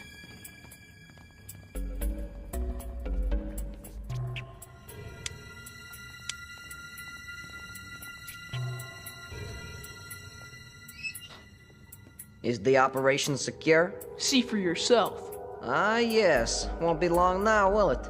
Don't worry. You'll be out of there soon enough. No time for backup. Wait for my signal, then get Checkmatey out of there. Your signal? Trust me, you'll know it. A toast to Operation Stampeding Night.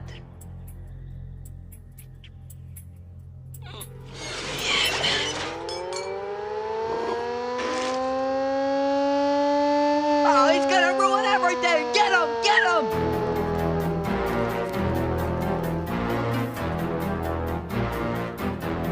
Come on, Checkmatey. We're getting you out of here.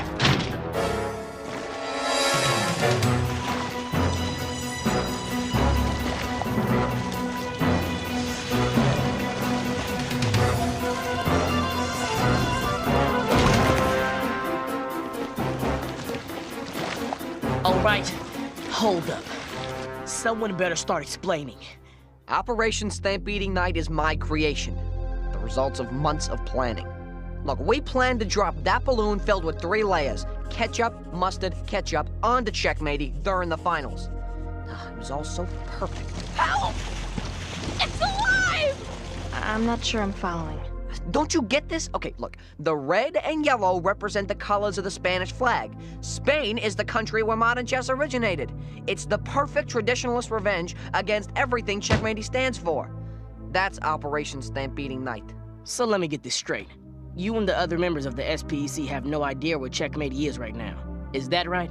Hey, we didn't even know he was missing. In fact, Operation Stampeding Night depended on him being at the finals. I don't get it. If they didn't take Checkmatey, who did? We're running out of suspects. Fillmore, your time of reckoning is nigh. Have some honor and face your destiny. Not now, Joyce. Yes, now. All my life, the pie eating contest, the all-you-can-eat pretzel bars, the 8-foot subs, it's all been leading to this. You were once X-Middle School Sloppy Joe champion, but you will be defeated! You pathetic coward! Go on, walk away, pretend I don't exist! You'd do anything to avoid facing me, wouldn't you? I think I know who took checkmatey. Run and hide, Fillmore! Run and hide! I will have my victory! It was something Nelson told me. He said that under all of Checkmatey's posing, he could see that he was scared. Check Checkmatey's magazine. Crackers.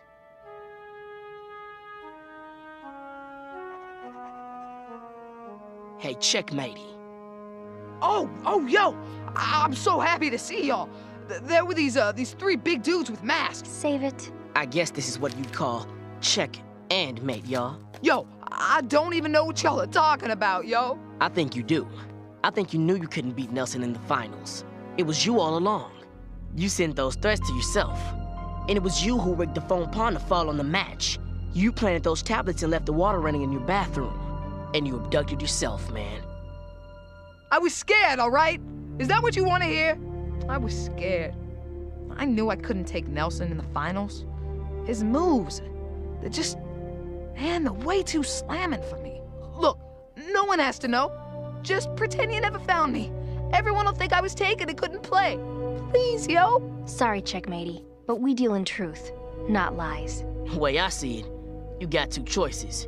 You can forfeit the match, and everyone gets to know what went down. Or you play, man. Your move.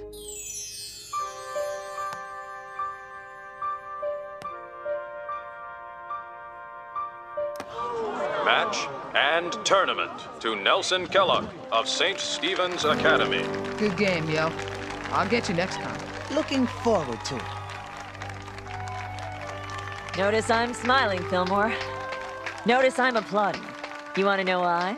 My back no longer hurts. And you want to know why my back no longer hurts? Because one of my students got to play chess free of fear. Raycliffe, who is this? His name is Linwood. Well, where's Fillmore?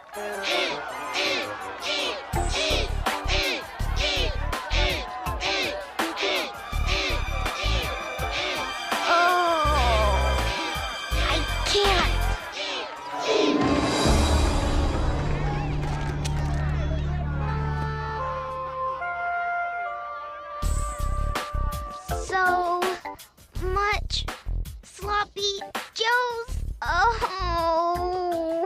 Sorry, Joyce, but don't mess with the maestro. I know you feel me.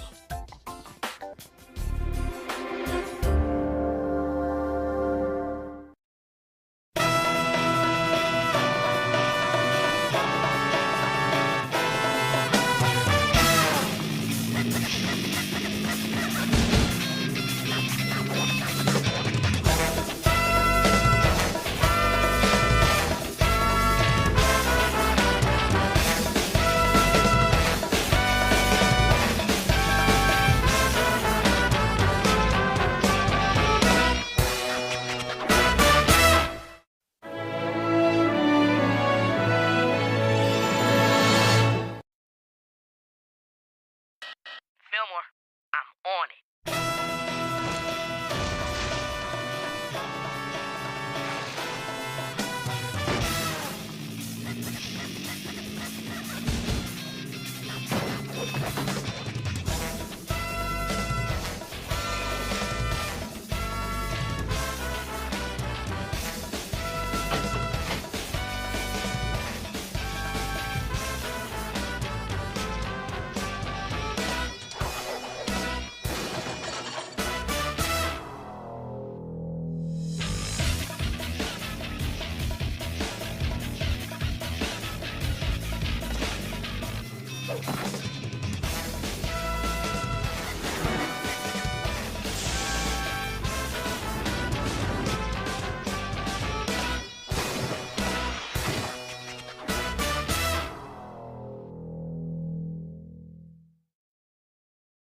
And now, Fillmore.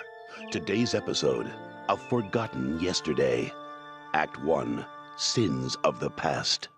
Go, go, go!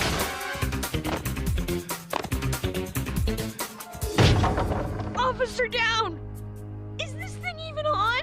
Fillmore, there's nothing here.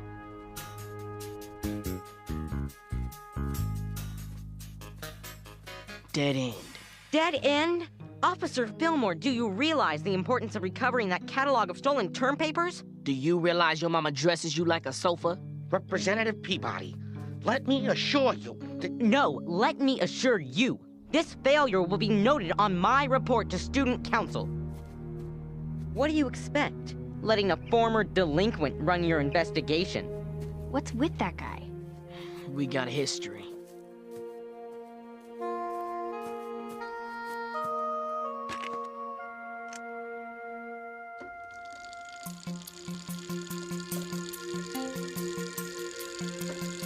Again, and with feeling.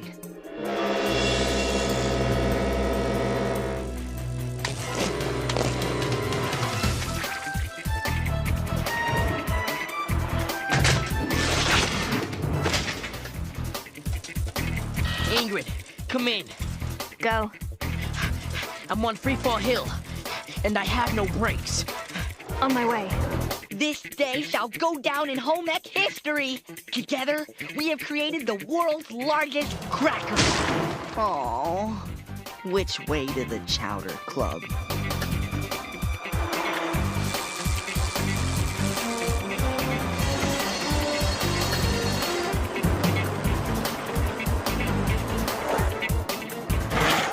Clear the way! Move it!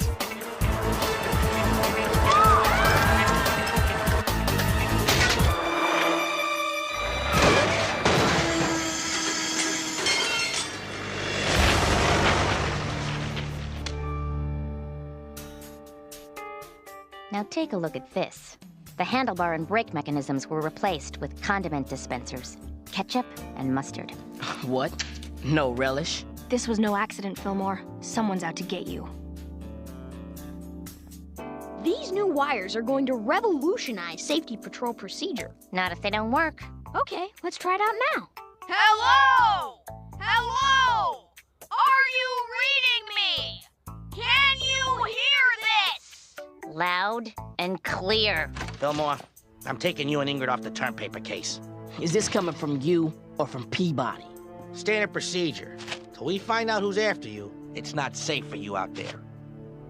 What are these? The files of every perp you've ever collared.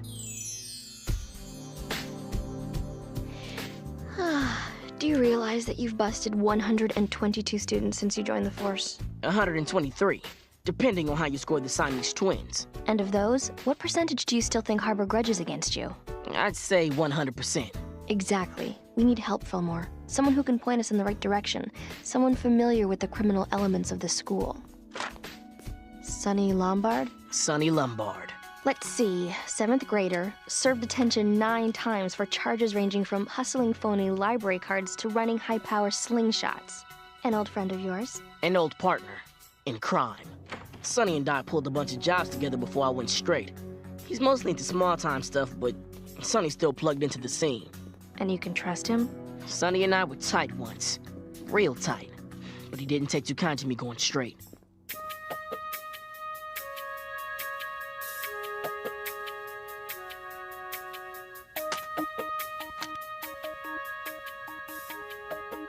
The next match in our double elimination tourney kicks off in 5 minutes, so get your bets down pronto.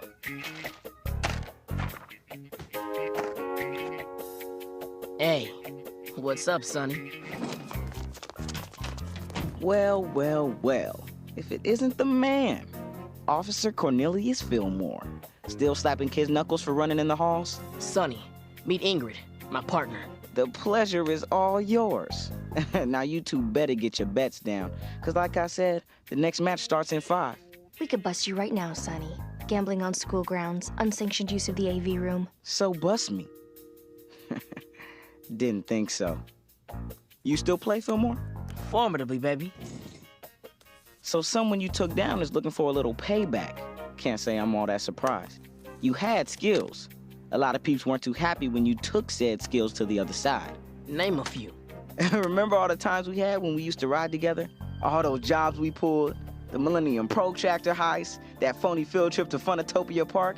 Man, tell me you don't miss it, brother. I need a name, Sonny. Tell you what, you hit that shot, and I'll talk. Same old Sonny. No dice, Fillmore. Word gets out that I helped the safety patrol, and my rep is shot. Hey, Sonny, speaking of great times, remember when I got pinched for doing the toffee score you pulled on your own? All I had to do to get off was say your name, man.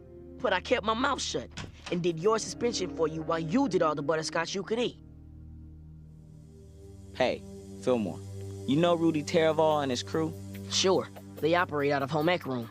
I busted them last spring for selling hot science projects. Yeah, well, since then, Rudy's been drawing non-stop about evening the score with you. And that's all you get from me. Understand, see? Let's say, for argument's sake, I did tamper with your bicycle, Officer Fillmore. Do you think I would just tell you? Just come out and confess? You might do those things, if you were really stupid. Forget about it. I got it, boss. Yeah. No. I wouldn't waste my energy conversing about it with you. I would merely wait until the time was ripe and strike. And I'd be careful not to miss this time. Is that supposed to be a threat? Consider it a promise. Now, unless you intend to show me some evidence or charge me with some offense, I have a perfect souffle to let cool. So excuse me.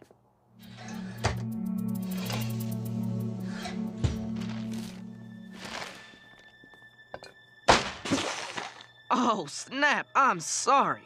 Did I do that? Peace, Rudy.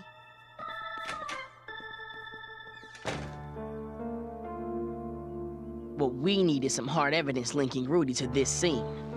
What is that? Trouble. Head for the trees.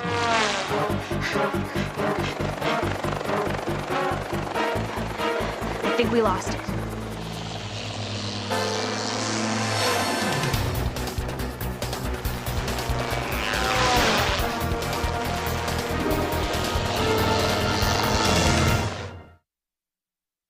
Act 2, The Footprints of Betrayal.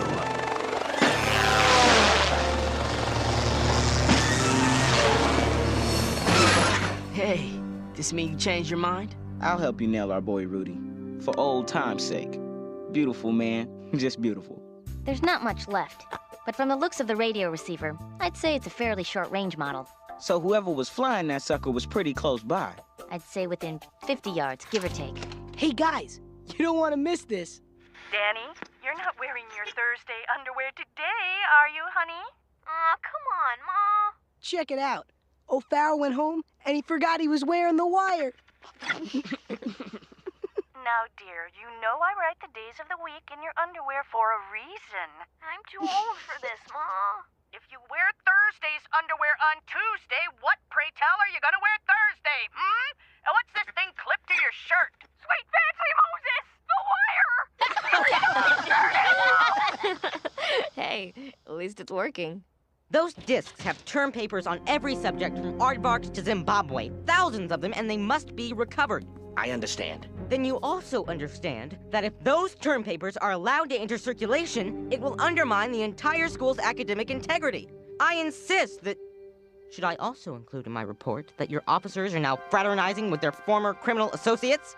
Step off, Peabody. Sonny just put his own tail on the line for us. That's more than you've ever done for anyone. Put that in your report. Do you realize your mama dresses you like a sofa? I'm watching you, Fillmore. You hear me? I'm watching you! Check it. There's a rumor I've been hearing about our friend Rudy Terval. Rudy carries around this ledger wherever he goes.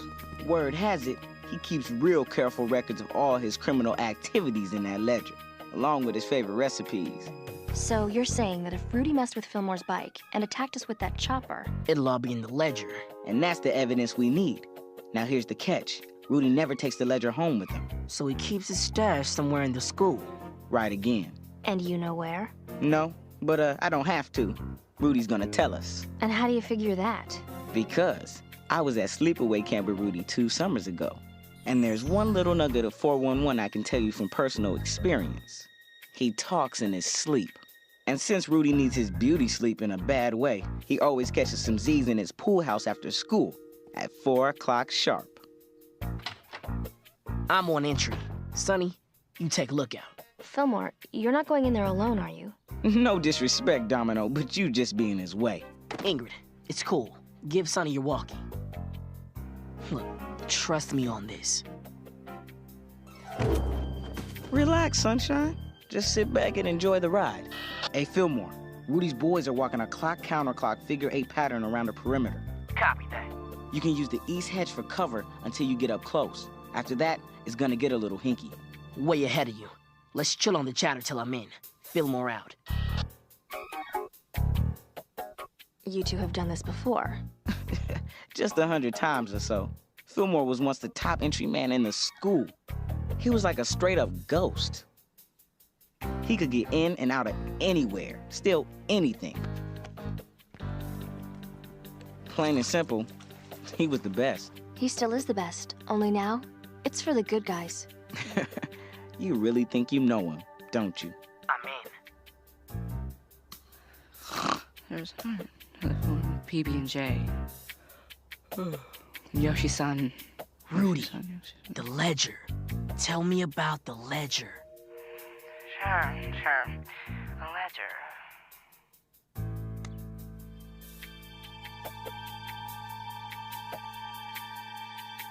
You've got to tell him to abort. Not yet. Where, Rudy? Where do you keep the ledger? In the deep freeze. In the fish sticks box. Where else? Fillmore, get out of there! Huh? What is it? What's wrong? Nothing, I guess. Yeah.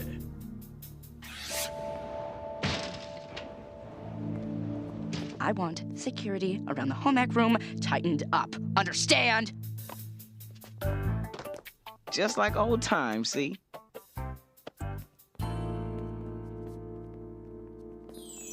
I don't get why we don't just grab the ledger now.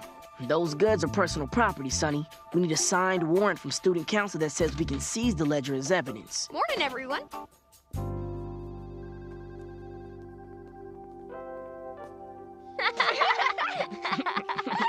Oh, witty, guys. Just wondrously hilarious. Har har.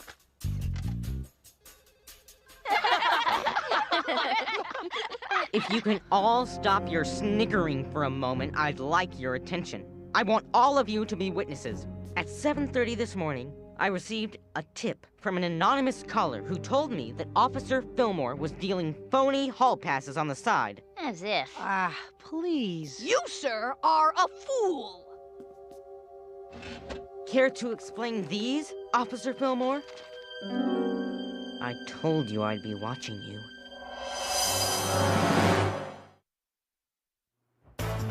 Act 3. A scar once healed. And so it would appear that Officer Fillmore is not quite as reformed as he led us to believe. I've been bending over backwards to keep you happy, Peabody. But this, I ain't buying. No? And why not? Because if Fillmore were dealing hall passes on the side, you'd never be smart enough to catch him. I'm taking these to Principal Folsom, and I demand that Officer Fillmore be suspended from the force immediately. This is a joke, Vallejo, and you know it. Those passes were planted by the same person that messed with his brakes and attacked us with that helicopter. But can we prove that? No, not yet. Fillmore, I need your badge and your belt. For real? I got no choice. Until we can schedule a hearing to sort this out, you're suspended from duty. Fillmore, you gotta do it. You too, Ingrid? We have to go by the book on this, Fillmore. Otherwise, Peabody will bury us. We're on your side, Fillmore. Yeah? Well, you got a funny way of showing it. Let him go. Don't sweat it, man. Orange was never your color. Badge or no badge, I'm still taking down Terraval. Hey, no problem. Only we do it old school. Look, we know where the ledger is, right? We just go in there and get it. It's a tough job, sure. But man, it's us, just like back in the day. Man, if I take that ledger without a warrant from student council, it's straight up stealing, son. Hey, listen, man. That ledger has enough evidence to clear your name and bust Rudy. Hey, think it over. Give me a call when you made up your mind. Fillmore, Vallejo and I are working on getting the warrant to search the home ec room. Peabody's stalling, but we'll get it, I promise. Ingrid, I don't trust Peabody. Okay, for all I know, he planted those passes. Look, I'm gonna have to handle this myself. Don't do something you'll regret, Fillmore. Just back off, okay, Ingrid? I'm gonna do this my way. Your way or Sonny's way?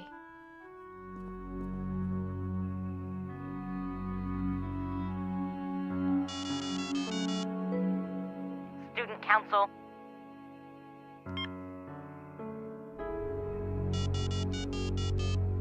Sonny, it's Fillmore. Let's do this thing. Hey, I was starting to wonder if you were gonna show. You ready for some action? I'll meet you at the docks. Beautiful, man. Beautiful.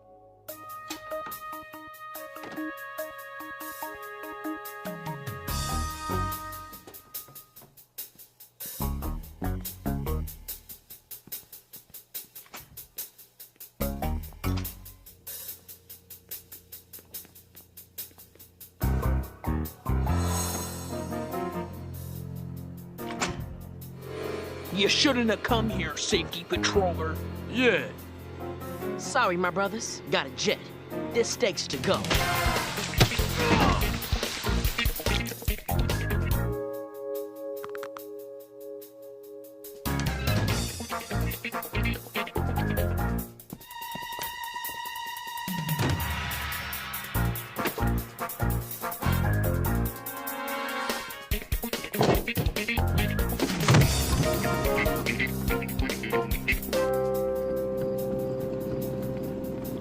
Beautiful. I knew you could do it, man. Sonny. Sorry, see? The evidence. There is no evidence. Never was. The term papers. Thousands of them. I knew Rudy had them. I also knew you were the only person good enough to steal them from him. Bottom line, I needed you, see? Hey, check the getaway I jacked from the personal watercraft team. It was you all along. The stuff that happened to my bike? What can I say? I knew you'd come to me for help. And when you did, I just pointed you towards Rudy. And the helicopter? I staged the whole thing to gain your trust. Beautiful, huh? The rest was easy. Once we got the location of the ledger, I made that little call to Peabody. And then I planted the hall passes. So you played me for a sucker? Not really. I just know you. And I knew when push came to shove, you'd take that ledger. You're a thief, Fillmore. And you always will be. And do you want to know the best part? You can't even go to the safety patrol now. Not unless you want to do some serious detention time. You took that ledger without a warrant. Guess again, Sonny. This is a warrant to seize the ledger signed by Representative Peabody this afternoon. What? You made one mistake. You didn't erase the memory on your cell phone. Remember that anonymous call made to Peabody? Guess what phone it came from? No. And now that we got your confession on tape, I'd say it's over. You reading this, Danny? Loud and clear! Move in. This is the safety patrol. You are surrounded. Shut off your engine. Sorry, man. It's over. Not yet.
Time to pick up that spare. Hard support! I always said you were the best, Fillmore. Believe that.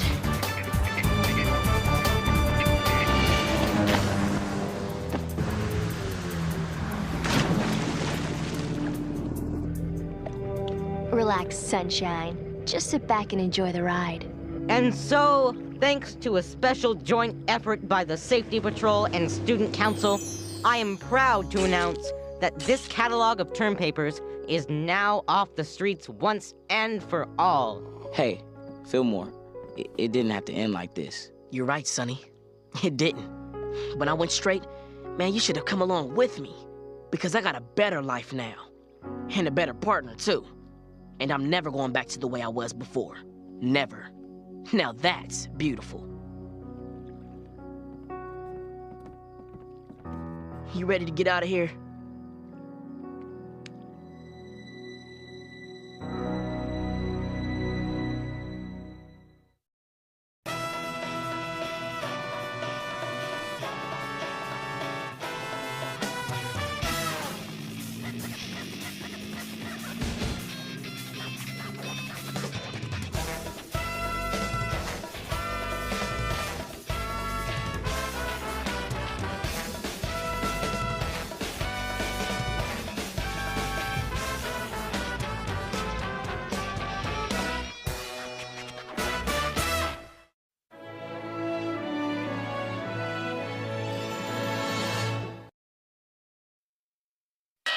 Fillmore, I'm on it.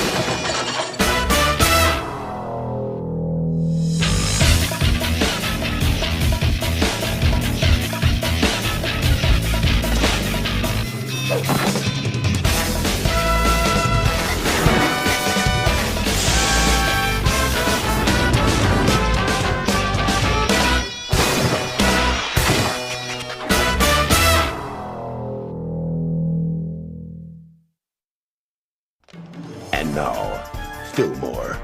Today's episode, The Currency of Doubt. Act 1, A Dance of Deceit. 1, 2, 3. 1, 2, 3. And up! Come on, Coach. You gonna keep busting our conch all morning? In my country, you would hold her up all day. Good for muscles. All day? Ouchies, Natasha. You have smart mouth, but good form. Put her down, Toby. Looky what I got here, T. Your fave breakfast. A Milk My Bar.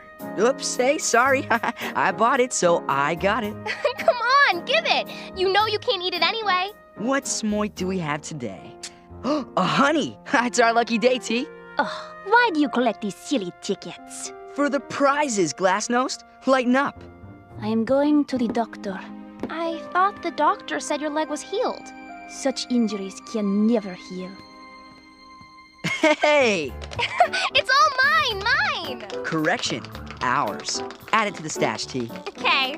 We're going down as legends for sure. And with this, we have the largest Smoit stash in the history of this school.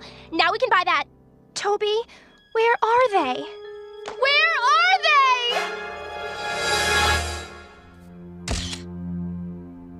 We've been collecting smoits off bags of porridge chips and Milk My breakfast bars for over a year. Tina ate the bars, and I ate the chips. Don't dig the Milk Mite bars? I got the big LI. Lactose intolerance? This place is clean. No forced entry, no fingerprints, no nothing. I'd guess someone knew the locker combination. Maybe, but only 3 people knew that combination.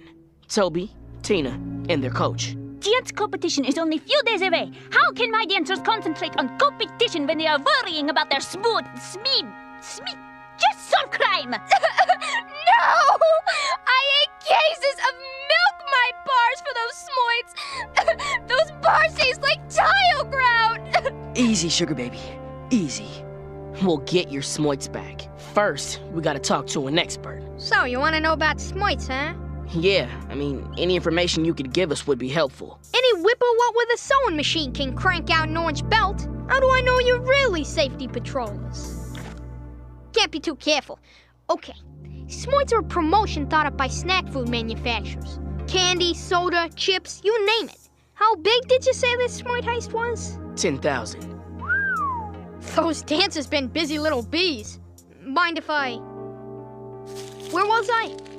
Oh yeah, Smoits come in denominations. 5s, 10s, 20s, just like real money. Collect enough of them, and a kid could buy toys, electronics, games, hair care products. Ouch! Whoa, good one. Nice and snappy. Around here, lots of kids are into Smoits. But most spend them fast. Then they try to get more any way they can. Especially at the tables. Know what I mean? Gambling. Bingo. It's underground. In the basement of the nutrition barn. Word is, your Hoofer boy played more than a few hands there. Wait, Toby? Go ahead, check it out. Peruse the sashes. Those gamblers don't take kindly to orange. Sounds like an undercover job. I would definitely recommend it. But get yourself loaded up with Smoits before you go. High rollers only. Thanks for the info. Is it cool if we come back later? If we have more questions? Sure thing, officer. But only if it's this week. As of next week, me and the familiar are moving out of town. Oh, and officers, watch your backs. Staring down that many Smoits can change a kid. You shouldn't trust anybody. We'll keep that in mind.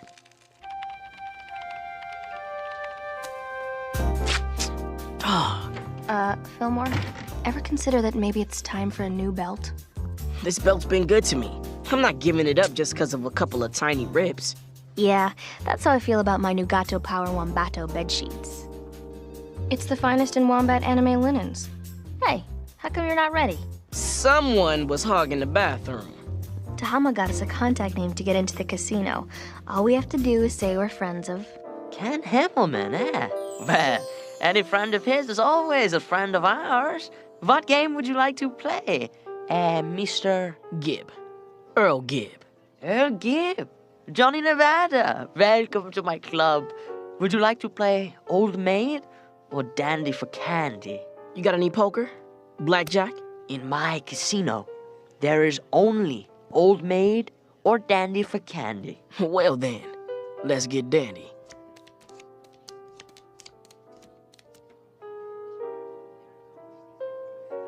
Would you have a malt ball? Go shopping. Would you have a lollipop? Ah, yeah. Candy is dandy. Lady Luck was with you, friend. You must give me a chance to win back my Smoits. Sorry.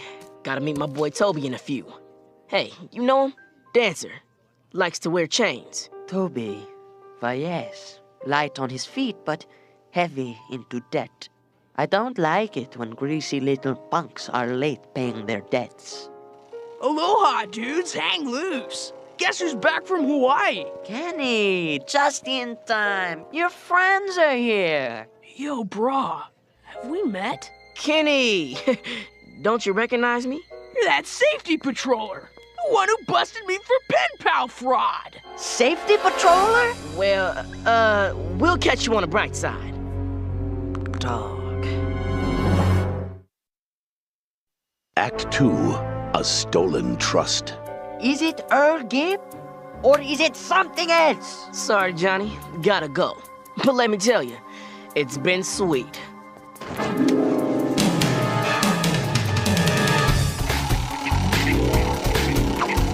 Sorry. Nice time, my man.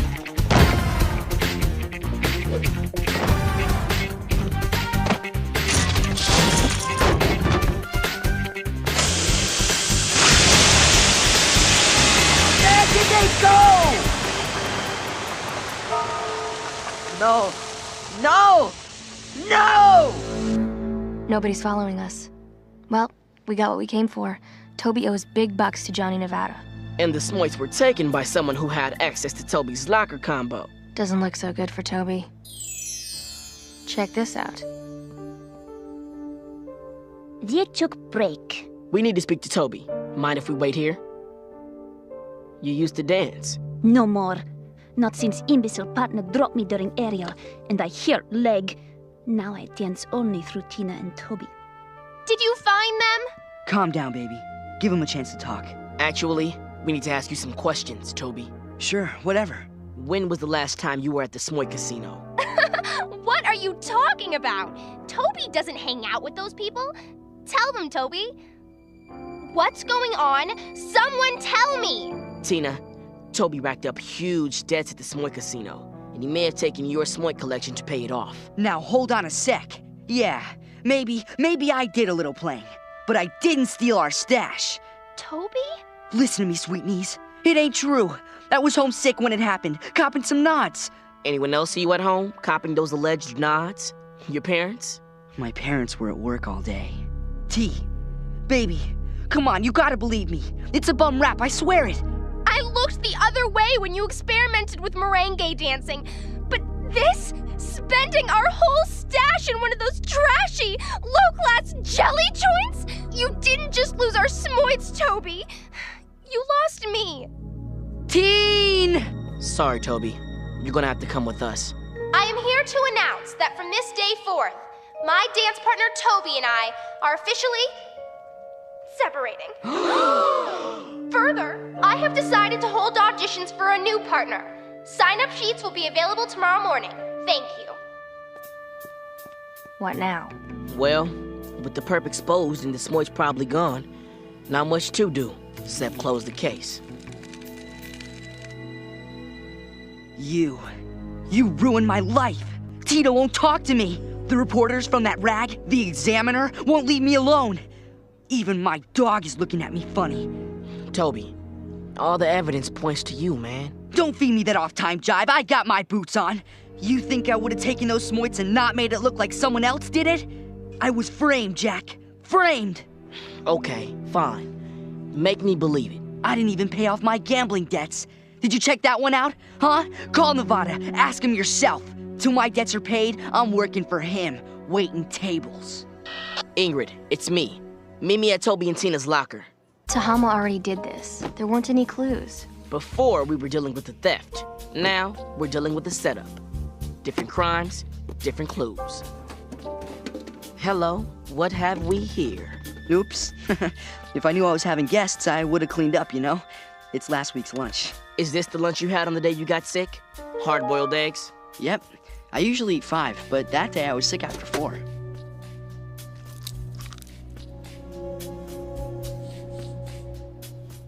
There's something on the bottom. Let me see that.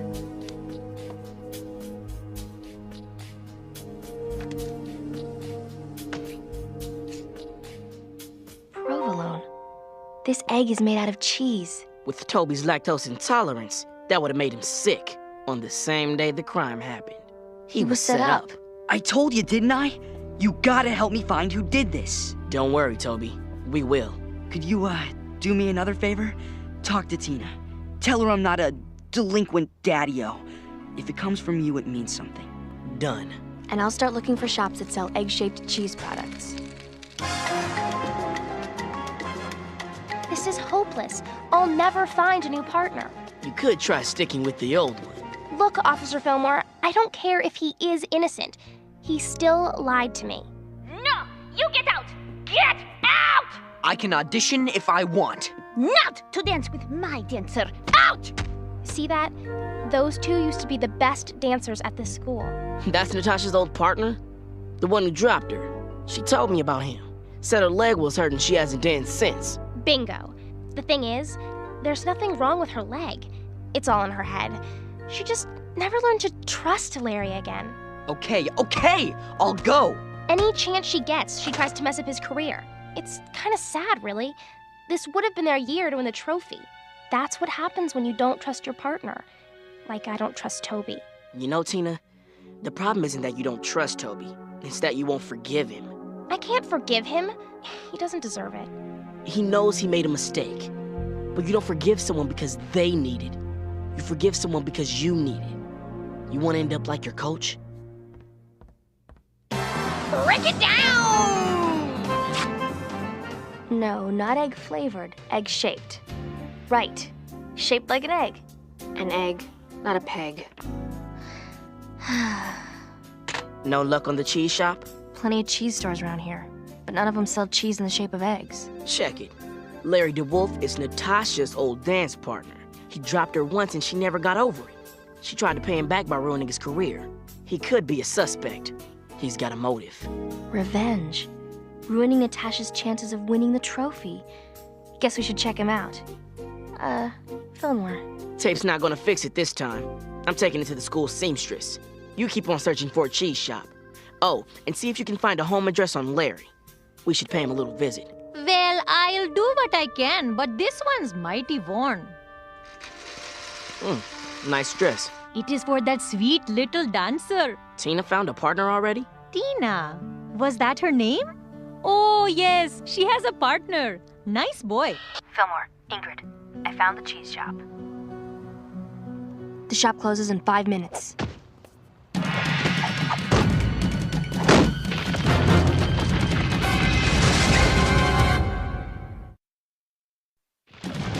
Act 3. A bitter betrayal, my sweet.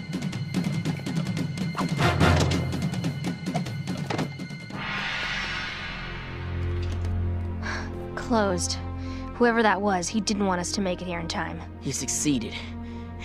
Till tomorrow, anyway. Not necessarily. Stay back. This won't be pretty. I'm putting on my cute face. Oh, snaps. Please, sir, I know you're closed, but I need ever so much to ask you a little question. May I come in? For such an adorable young lady, anything. Oh, yes, the Wormsleydale cheese egg. What a lovely custom. You see, every year, when report cards are issued, English parents reward studious children with a delightful Wormsleydale cheese egg. Oh, how I yearned for these when I was your age. But they were rationed. The war, you know, so many sacrifices. Maybe that's why you opened a cheese shop? Why, yes, perhaps. I'd never thought about that before. Aren't you a clever one? Terribly sorry. I appear to be having a spasm of sorts. You really took one for the team. It'll be worth it if we find the perp. What are you doing? You're gonna break it! Hey, Polly, what's cracking? Officers, did you solve your case? Not yet, but we're close. We're on our way to have a little talk with someone right now. You moving soon? First thing tomorrow, we're headed to good old Pocatello, Idaho. Thanks for the smack on the smuts. It really helped. It was my pleasure, officers. My pleasure.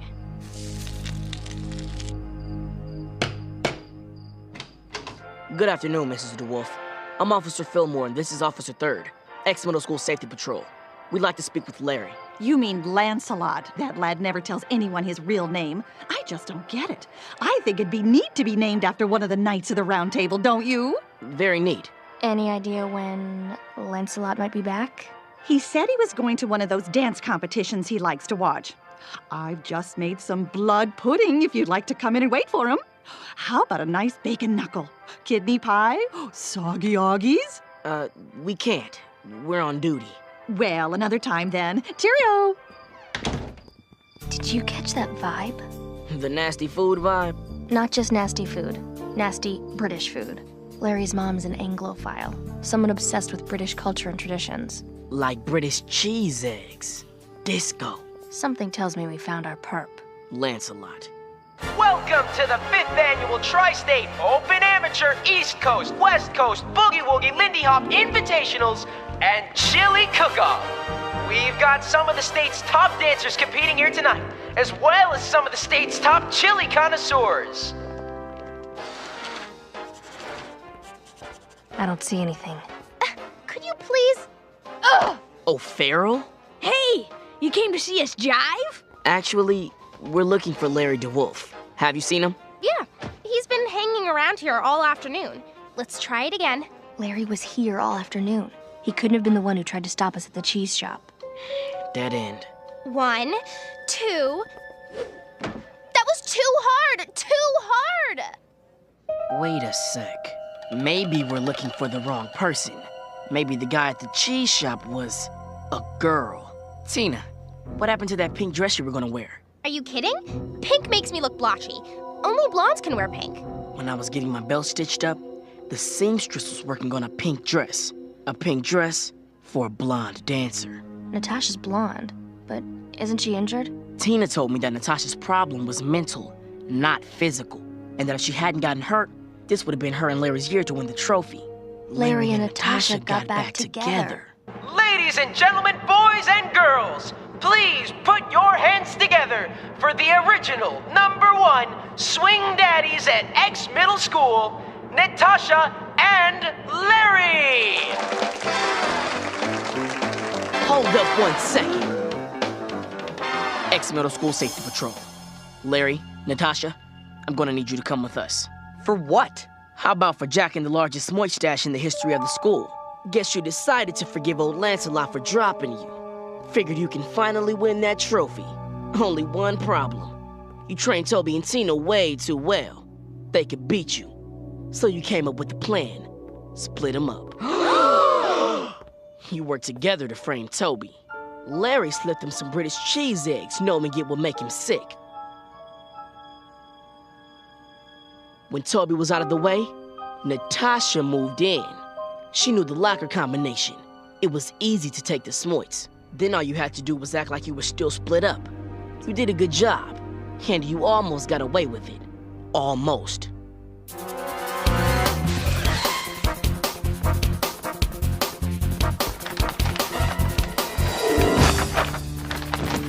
Busted, Lancelot. Hey! Watch it! My chili!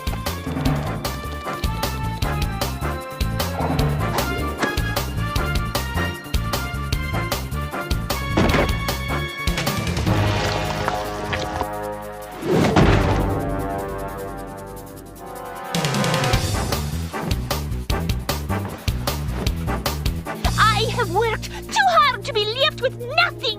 My career is ruined! Please, leave me these medals! You ruined your own career, Natasha, by hanging on to a grudge. Too bad. This would have been your year to win the trophy. If only you learned to forgive. But now it's too late. It's over, Natasha. Not yet, it ain't. Good job, officer. You led me right to the stash. 10,000 smoits goes a long way in Pocatello. I told you, Fillmore. Don't trust anybody unless you want to be a sucker. That is the lamest advice I have ever heard. And you know what? These smoits have caused enough trouble around here. No! Oh, my riches! You monster!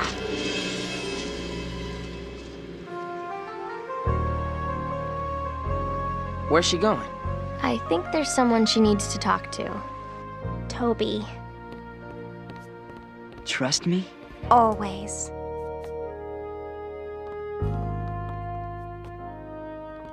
Guys, I'll bring Natasha and Larry in.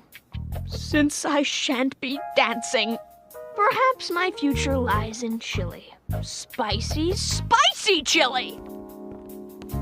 Looks like you're getting a new belt. The old one dissolved in 10-alarm chili. So you want to help me pick out the new one? Trust me. Let's get out of here.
Fillmore. Today's episode, the shreds fell like snowflakes. Act 1, Slivers of Truth. Hey guys, check it! I finally got the 500 signatures I need to save Charmaine's florist. Lorenzo, you save a rainforest? Ah, that's so smack-a-pactacular! I am totally into environmental causes! Not the rainforest, Sherry. Charmaine's florist. My mom's flower shop. It was scheduled to be hit by the wrecking ball tomorrow, but not after I submit these 6 to City Hall.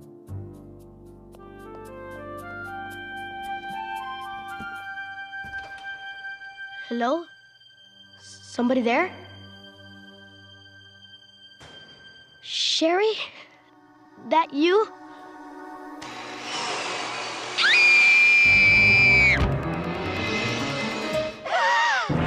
Ay, mamacita.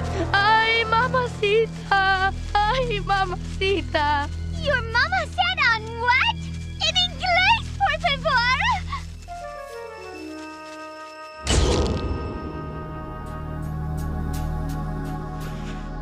What do we got? Lorenzo Amador had a petition to save his mom's flower shop. Claims a hooded figure pushed him down, grabbed his petition, and shredded it in a portable paper shredder. Lorenzo, I'll need you to sign your written statement. Mi corazón. You thinking what I'm thinking? We got a serial shredder on our hands. Gina Abbott's origami window display. Viciously shredded last Monday for no obvious reason. Yesterday's attack confirms we're dealing with a serial shredder. Someone who's preying on students and shredding their pet projects. Forensic evidence indicates that the perp's instrument of choice is the Shreddy Max 450, sold in any office supply store. To make things even tougher, neither victim got a good look at the perp. But fear not. After talking to the victims and filling in the blanks using my artistic and crime-fighting gifts, I have put together a detailed sketch of the shredder. Behold! Okay, what the heck is that? No offense, Danny, but that kind of looks like Tiger Woods on a very bad morning. Oh yeah, and that's his elbow. At least I hope that's his elbow. Listen up, people. We got no suspects, no motives, and no idea where the shredder's gonna hit next. We need answers. Let's see. Things I like to see shredded. Beef for loose meat sandwiches, any paperwork documenting my weight or age. Oh, and one other thing. Your badge if you don't start showing some results! I got my best officers on it, but we need help. We need someone who can take our evidence and use it to get into this guy's head. Figure out why he's doing what he's doing. It's the only way we can solve this. Are you saying you need a profiler? Not just any profiler. Frank Bishop. I don't want that kid anywhere near this case. You know as well as I do, Frank Bishop is trouble. Frank Bishop's also the best. He's our only chance of stopping this guy. We need him. No, you need him. What I need is a stylist who doesn't make my hair look like a pith helmet. Hey, you want to roll the dice with your career? Roll those dice, Dutch. Just remember what's at stake here. Your second term as junior commissioner. Hey, Fillmore! Ingrid! We need to talk. Sure. Hey, congrats on your second term as junior commish. I hear it's a done deal. Not yet. I gotta appear before the school board on Friday. They'll review my record and decide whether or not I'm worthy of serving a second term. The thing is, the shredder isn't caught by then. What do you want us to do? Frank Bishop. The best profiler the safety patrol ever had. He could identify what a perp ate for breakfast just by looking at his shoe prints. So what happened to him? Why'd he leave the force? Back in the 7th grade, something went down. Something ugly. It was before I was chief. Me and Frank were partners. We had spent months trying to nab the mastermind behind a weighted bingo ball scam. His name? Chachi Fresno. We finally got the evidence to take him down, but he bolted. We chased him into the kitchen and Frank caught him. By dumping a vat of gazpacho on him. Turns out, Chachi was allergic to gazpacho. Chachi's parents were gonna sue the pants off Folsom unless Frank stepped down. So that's what he did. And he hasn't profiled since. Go to Frank. Convince him to join the investigation. A lot's riding on this case. For the school, for Frank, and for me. Before I take you in to see my brother, I should warn you. Frank's not the same person he was in 7th grade. Did he carve all these sculptures? Oh no, the ice garden's my hobby. I turned the whole thing into a business by charging $10 a pop for guided tours. But for you two, it's on the house. Thanks. So, what's up with Frank? Well, at first I was thrilled he took to his bed. No more fighting over the remote, you know? But now it's just kinda sad. Good luck. Lorenzo and Gina are my friends. I'd hate to see anyone else get hurt. Frank, it's Francine. You have visitors.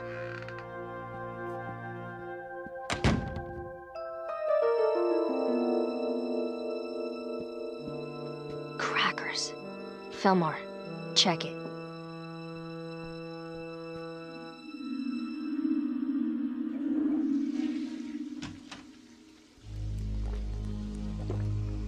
Who in the whoozits are you? We're Officers Fillmore and 3rd from X Middle School Safety Patrol. Nice place you got here. Well, it's kind of hard to afford a maid without an allowance. What do you want from me? Junior Commissioner Vallejo sent us to... Junior Commissioner! Well, well. Sounds like old Vallejo's done good for himself. And he sent you here because... We need your help with the case. The Shredder. And you'd like me to track him down for you? Well, certainly. In fact, I can tell just from these photos who the Shredder is. George Cotton Pick in Washington. Now stop barking on my cherry tree and scram already. You know, there are people out there who think you're better than this. People who think you deserve another chance. After talking to you just now, man, I can't say that I'm one of them. Hey, if you think this is all about paper, you're wrong. The Shredder isn't gonna be satisfied shredding projects made of plain paper. He's working his way up to paper mache. Maybe even decoupage. Projects. Paper mache. Fillmore. The science fair. Disco. Colleagues, I have another sketch. Behold! The Shredder. It, kinda looks like an oyster. Without the shell. Wait a minute, Fillmore. Are you telling me that the perp is some kind of mutant oyster? No, Danny. I'm not. Okay. Carry on. Fillmore, I think I got something. 2 o'clock. It's go time. Cover me. Hold up. Safety patrol.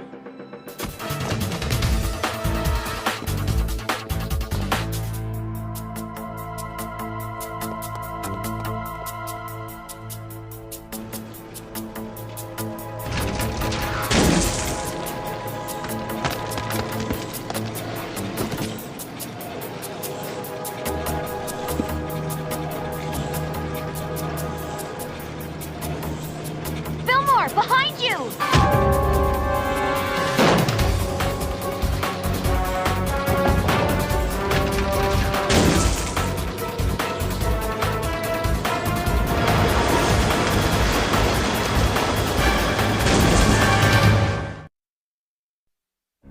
Act 2. Old friends, new foes. Move aside!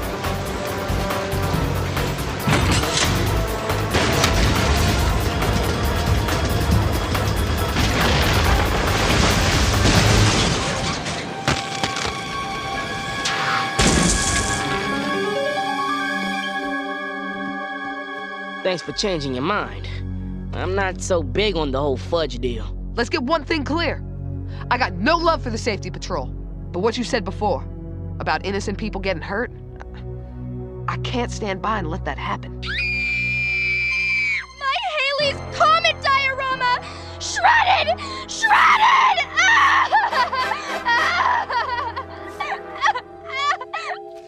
It's like the Shredder was one step ahead of us. What about the victim? Bernice Beachmont. Her Haley's Comet diorama, made of paper mache and plastic, shredded to pieces. I'll need you to sign this statement. I put months of blood, sweat, and model glue into that diorama. I needed it to pass science. Oh, mercy, mercy. Don't worry. We're gonna find whoever did this. Frank? It's, good to see you. You look... Vallejo! I told you Frank was trouble. Thanks to this little fiasco of his, the Shredder's still on the loose, and my $90 tint and curl is only half tinted and half curled. What happened here wasn't Frank's fault. It wasn't anybody's. Frank's an asset to this investigation. Hey! It's your job on the line, not mine. Good luck at that hearing on Friday. You'll need it. Vallejo, I should thank you for saving my hide. Hey, forget about it. I mean, after all, You were just saving your own hide. I know. Nice to see nothing's changed. Here at X, a serial criminal's first victim is usually someone of the same gender. Gina Abbott is female, and judging by the precision of the attack, it's possible the shredder had the help of friends.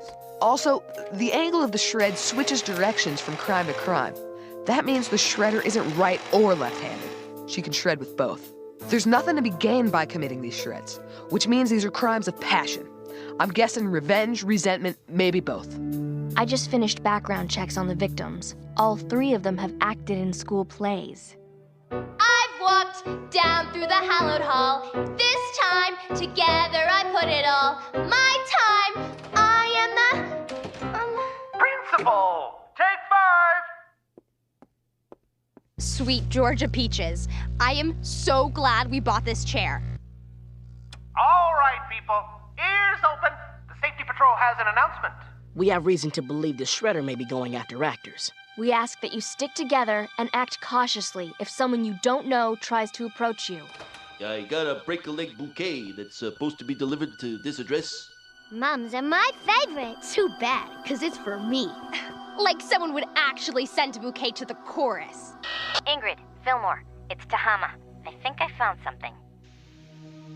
Check it out. The volcano's detonation switch. The timer was tampered with earlier in the day. It shouldn't have gone off when it did. Plus, somebody filled it with 3 times the school's lava limit. The shredder knew we were coming. But who could have known about the stakeout ahead of time? Just the safety patrol. And Frank Bishop. According to his file, Frank was a great student, had lots of friends, and was in lots of clubs. But everything nosedived after leaving the force. Ingrid, without the safety patrol, his life lost all purpose. Crackers. It's a good angle. He creates the shredder, gets to start profiling again. Wham! Instant purpose. No way Frank's behind this. Vallejo, it's a possibility, man. You guys don't know Frank like I know Frank. He's a good guy who wouldn't hurt a fly. So until you show me evidence to the contrary, drop it and leave him alone. It's a good lead, Vallejo. Dude, what's up? Why won't you let us follow it? Because I messed up his life once. I'm not gonna do it again. After the gazpacho incident, Folsom kicked Frank off the force. And what did I do? I avoided Frank like the plague. He expected me to come to his defense, and instead, I hung him out to dry. I was up for junior commissioner, and I didn't want to implicate myself in the scandal. I was selfish. Selfish and stupid. If there's evidence incriminating Frank, we gotta find it fast. Vallejo's hearing is tomorrow. Maybe there's something we missed in... My file? Don't waste your time. I was the safety patrol scapegoat once. I won't be it again. I'm off the case.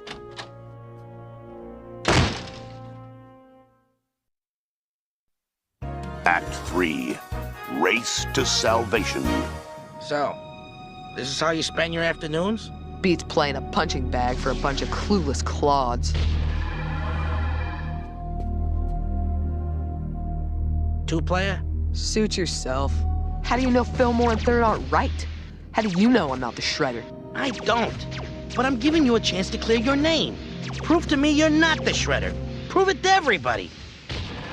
Sorry, Vallejo. My game's over. You're not afraid of being a scapegoat again. You're afraid of failing. In here, no one sees you screw up.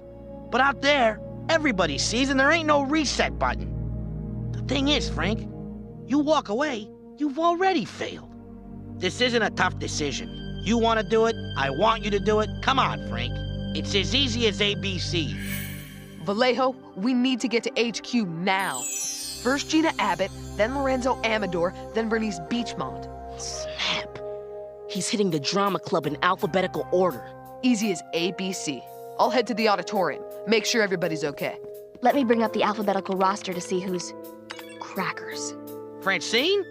I didn't know she was in the drama club. And she's got the biggest pet project of all. An ice sculpture garden in her backyard. Wait for Frank. I'll head to the Bishop house. Make sure Francine and her ice sculptures are okay. Hey, Vallejo.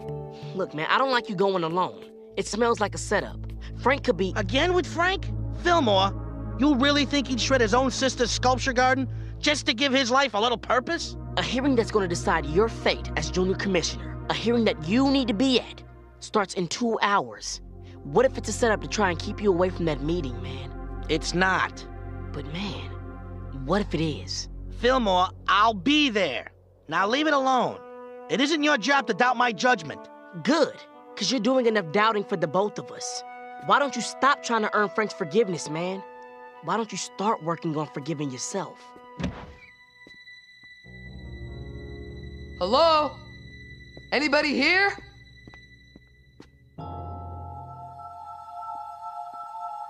Revenge. Resentment. Hi-ho, can I help you? No, you can't. If you'll excuse me, I've got some, business to attend to. You just let him go? I had to. The only thing Vallejo will listen to is hard evidence. And time's running out. Hey guys, came across some things you might find interesting. Phone records traced from Frank's house to the various victims' homes. Maybe Frank called to question them about the shreds. Look at the dates. These calls were all made 1 day before the projects were shredded. Something's not right. And Frank might be up to that something. You and your garden are safe. After I finish securing this place, no one's getting in or out. Something else. Bernice Beachmont was getting an A+ in science. Her project was for extra credit. She told us that she needed that project to pass the class. I don't get it. Why did she lie? The same reason Lorenzo lied about his mom's flower shop. The flower delivery man from earlier had the initials CF on his jumpsuit. CF? Charmaine's florist. Maybe it wasn't torn down. So the actors were acting. They wanted us to think they'd lost everything when they hadn't lost anything. Hold up. Remember that massage chair? The actors said they bought it themselves. They just happened to come into money around the same time Frank asks them for a favor. He's paying them off. He called them a day in advance to set the whole thing up. Frank is behind this. He's been playing Vallejo like a full violin. Speaking of which, where is Frank? Vallejo, it's Ingrid. Come in. Must be the storm. Anza, round up the others. We gotta get to Vallejo fast.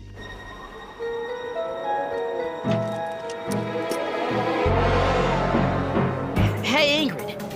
Where's Frank getting the money to pay off those actors? He told us he didn't have an allowance. Crackers. Fillmore, Frank isn't behind this. Only one other person could have known we were heading to the science fair. Dog. Double time. You're the shredder, aren't you? Frank? What the? You got your friends to do your dirty work. You had them shred their own stuff. They weren't traumatized. They were acting. Frank, I think you've been drinking a little too much fake fruit juice. Bernice was right-handed, so her shreds tilted to the right. And Lorenzo was left-handed, so his shreds tilted to the left. So what? I had nothing to do with it. What about your little distraction at the science fair? You did a great job of botching the stakeout. Frank, I really don't... Alphabetically, you were next on the list. That's when it hit me. The actors are your friends, you're female, and your motive was revenge. And finding that shredder in your room confirmed everything. But where does the revenge fit in? I hated you for what you did to my brother. He was rotting away. I couldn't just sit back and watch that happen. I created the shredder to give Frank purpose and to take yours away. Francine, I can't let you just...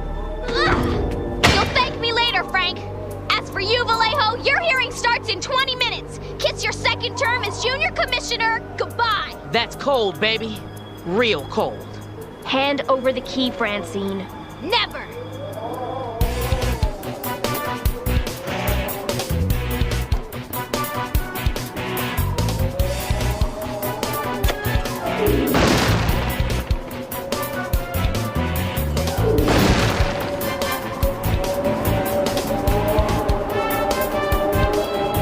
It's over, Francine.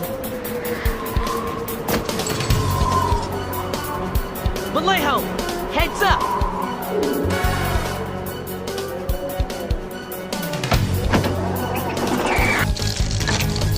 Run!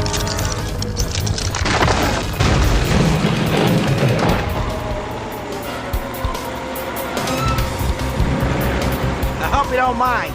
I'm kind of a backseat driver.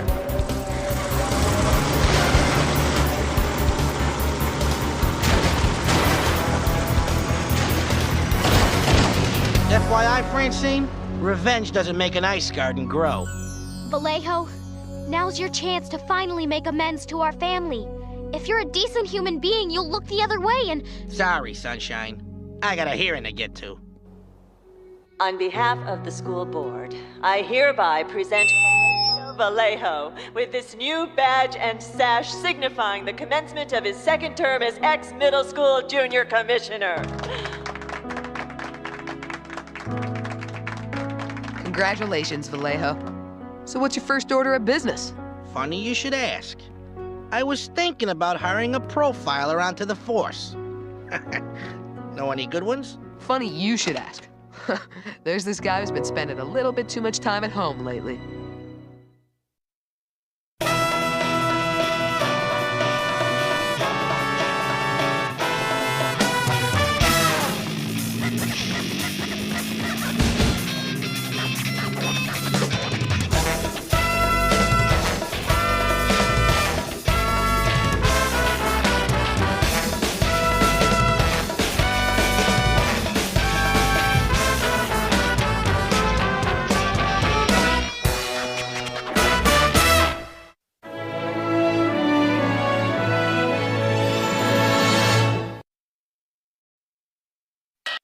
Fillmore, I'm on it.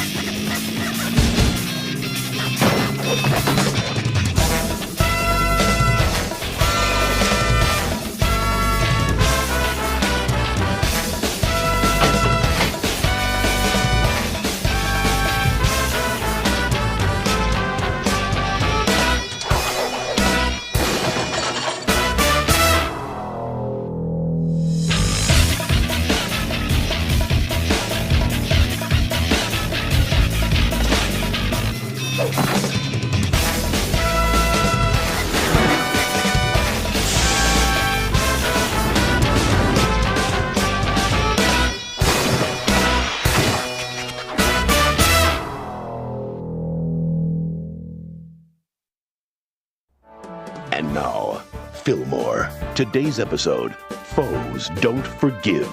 Act 1, Illusions and Larceny. Anything? That way! Moonbeam Holyoke, freeze! Why don't they ever freeze?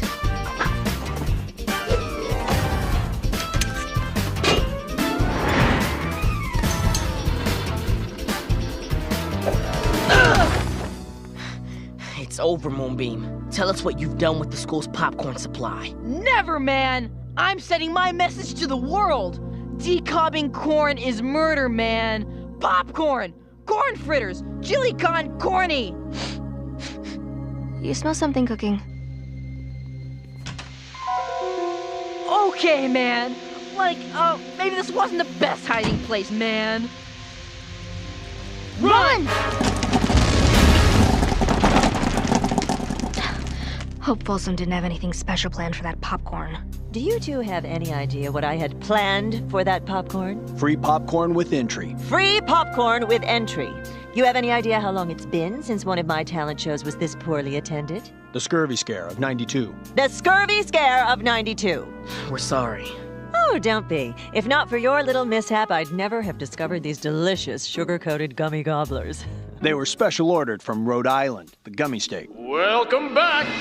And now, ex-middle school, give it up for our next contestant, the amazing Santiago and his lovely assistant, Rita. Nice glitter. Behold the amazing Linus Santiago, master of implausibility! Subida, subida, subida! Dog, that trick was tight. For my next trick, I, Master Illusionist, must choose a volunteer from the audience. Hello, amigo. And what is your name? Dewey Hubble. And this is my dog, Barcode. He's a robot dog, which is tech talk for easy to clean up after. Well done! Bueno. Now I will make Barcode disappear.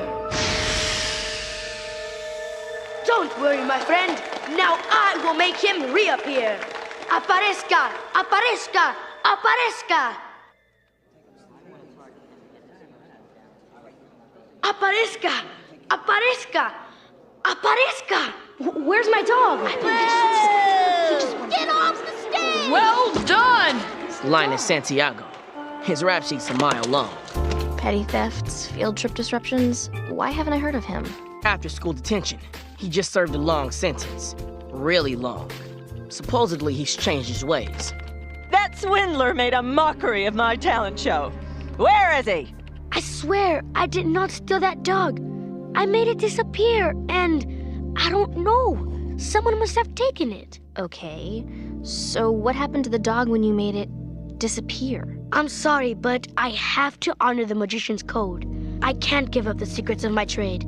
Months ago, they said I'd walk out of detention a changed man. And they were right. But it wasn't the four walls that changed me. It was magic. Magic's given me a second chance, a new reason to be. I give up my secrets. I give up who I am. I cannot do that. I am sorry. Let's see if I got it. Even though hundreds of people saw you make the dog disappear, you didn't take him? Correct. And if you told us how you did it, it might help us solve the case. Correct. But you're not going to tell us? Once again, correct. Then why should we take your word that you're innocent? Because sometimes innocence is like magic. You have to believe. I don't know. Something tells me the kid's legit. What kind of cereal have you been eating, Vallejo? Gullible Loops? Linus Santiago's been a thorn in my side since day one, and if he doesn't start yapping, I'm pulling a little trick out of my sleeve called expulsion. I'm filling out his alternative schooling application as we speak. I'm with Vallejo on this. I had a delinquent past.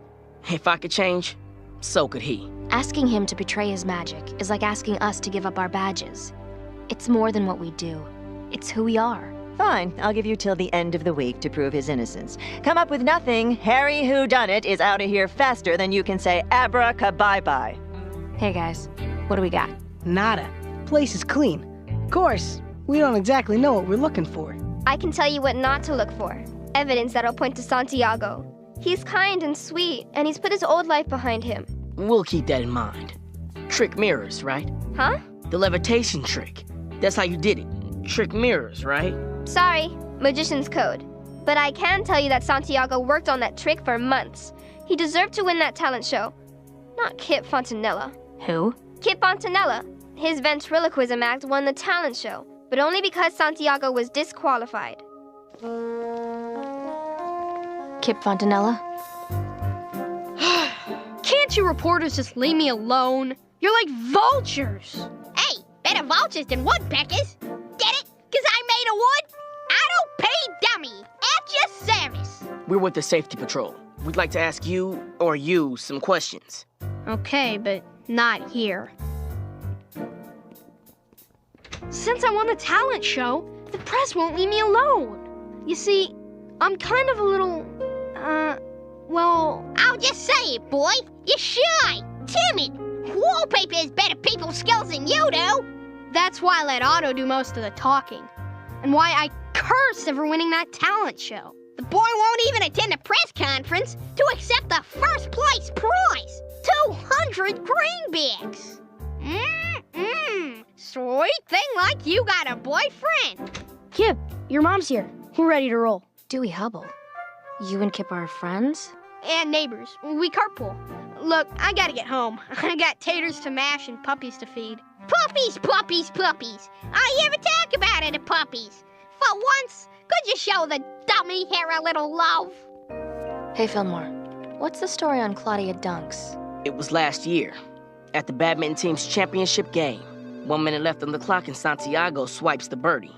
Claudia's pocket bike was nearby. He uses it as a getaway vehicle, takes a wrong turn, and steers it right into the cafetorium's lettuce creamer. Her bike got messed up bad. Real bad. Obviously, she hasn't let it go. Think Claudia's setting him up? It's worth looking into. Bet I know where to find her. Hello, what have we here? Alternative bike rally. Let's roll.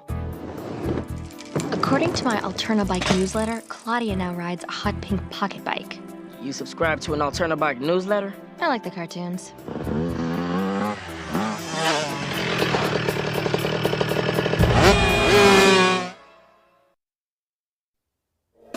Act 2, Tricks of the Trade.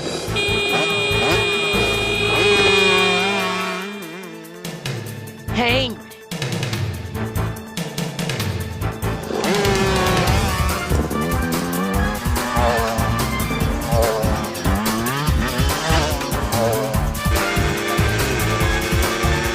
Safety patrol, pull over!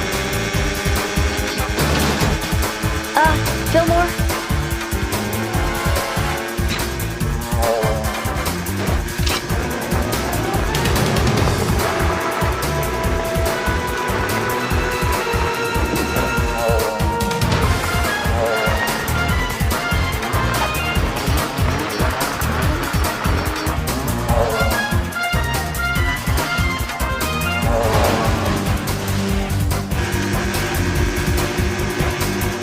Get ready to jump!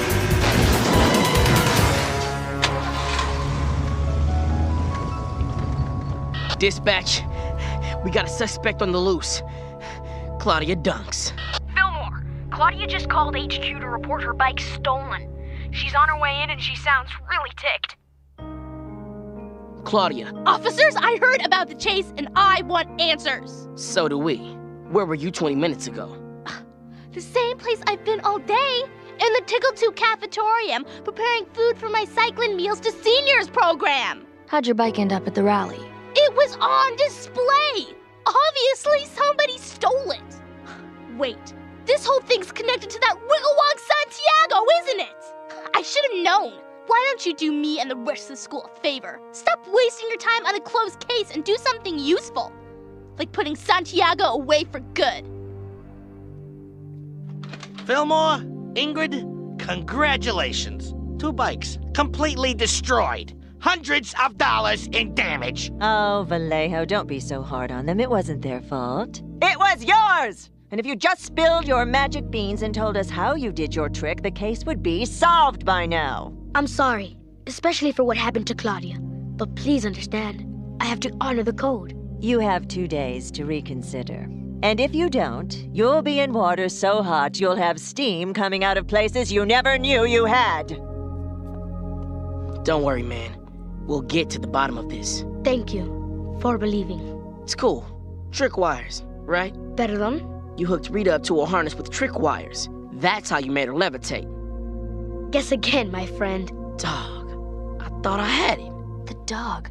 Fillmore, maybe the dog was the target in this case, not Santiago. Yeah, Barcode was a cool toy. He even came with a collar that made him electronically bark when you pressed on it. You were pretty attached to him? Not really. I mean, he's only a robot. It's not like he's a real dog or anything. Hey, speaking of pouches, everyone's gonna look like complete schnauzers standing next to me in my spiffy new top hat. All except for you, Officer Sweet Dams. What do you say you and me go paint the town fantastic? Do they need to be here? I told them they could hang out here to hide from the press. Seemed like the neighborly thing to do. Dewey, you say you weren't attached to Barcode, but your statement says you never let him out of your sight. What gives, man? I've always wanted a real dog, but for some reason, my mom kept saying I wasn't ready for the responsibility. For some reason, Dewey here's the king of calamity, the monarch of mishap. Remember the mustard incident? Oh, my. And your little adventure in lawn mowing? Ice cream! And don't forget your little shortcut to taking out the trash. So long, trash. Okay, so I've made some mistakes. But that's why my mom bought me a robotic dog. If I could keep Barcode in one piece for 6 months, she'd let me get a real puppy from the litter Kip's dog had a few months ago.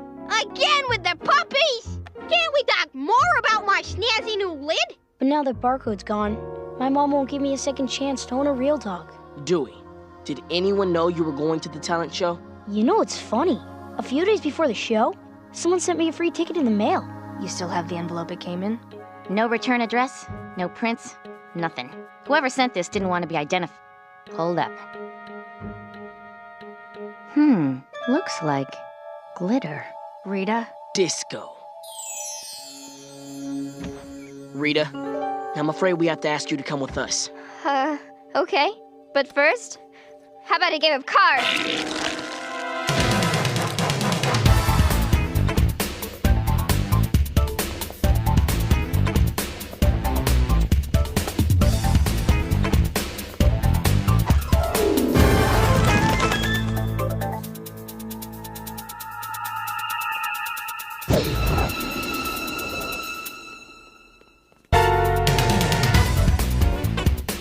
Dog, how did she do that?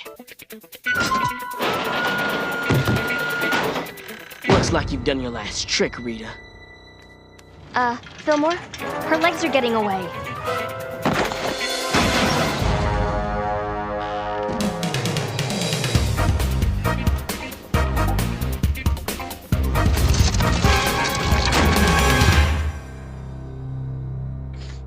I've been anonymously dealing with someone going by the name of Mr. X. Mr. X called me 2 days before the talent show. He asked me to make sure Dewey and his robotic dog were in the audience. He wanted me to call on them during Linus's disappearing act. What was in it for you? Glitter? In return for the favor, I was given a large supply of rare, top-of-the-line glitter. Linus always complimented me when I wore glitter. He'd always say my face sparkled brighter than 1,000 starry nights. But if I knew I was being set up to make him look guilty, I never would have agreed to it. I even tried to frame Claudia by scaring you and Officer Third with the pocket bike. Anything to take suspicion off of Santiago. You saying you have no idea who took the dog? I wish I did, but I don't. I swear it. I am so sorry. Oh, Rita, I forgive you. And for the record, your face always sparkles, with or without glitter. Fillmore, Ingrid, it's Anza. I was patrolling near the docks, and... Something's washed up on shore. I think you two better get down here.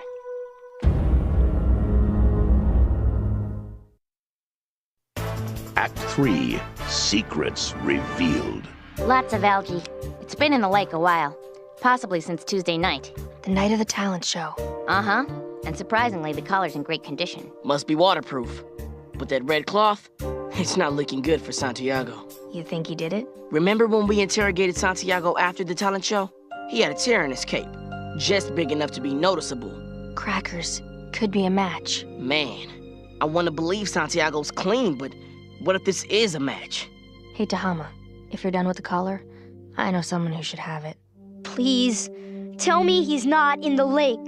The scuba club is still searching, but so far, nothing. I don't even know why I'm getting so worked up. I mean, I didn't even like this stupid dog. He's just a lame robot, right? Hey, he spends a lot of time with something, you get attached to it. It happens. Fillmore, Ingrid, it's Anza. I traced that high-end glitter to a shop in town. It's called Girly Gal, on the corner of Snyder and Plainfield. Guys, we looked at the customer logs. Linus Santiago's name was on it. It's looking like he's the one who bought that glitter. Dog, Santiago.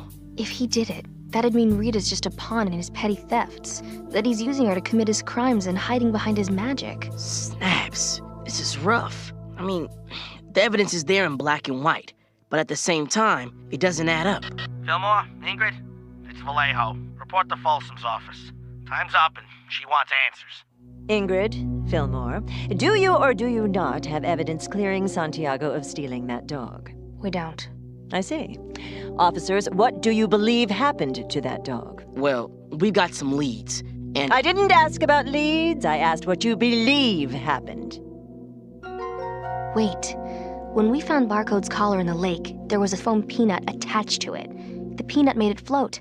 Someone wanted it to be found with that piece of Santiago's cape. Which means Santiago's being set up. Sounds like a wonderful theory, officers. Maybe later you can tell me about pixies and unicorns and good-tasting soy cheese.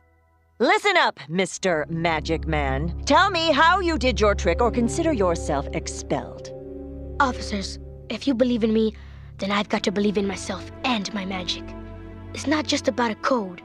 Magic means the world to me. I'm sorry, but I just can't give it away. I don't mean to defy you. It's just that sometimes you grow so attached to something, you'll do anything to keep it. Hold up. I think I've got an angle on who might have dog-nabbed Barcode. Next stop, Kip's house. Officers, what is it? Did you find Barcode?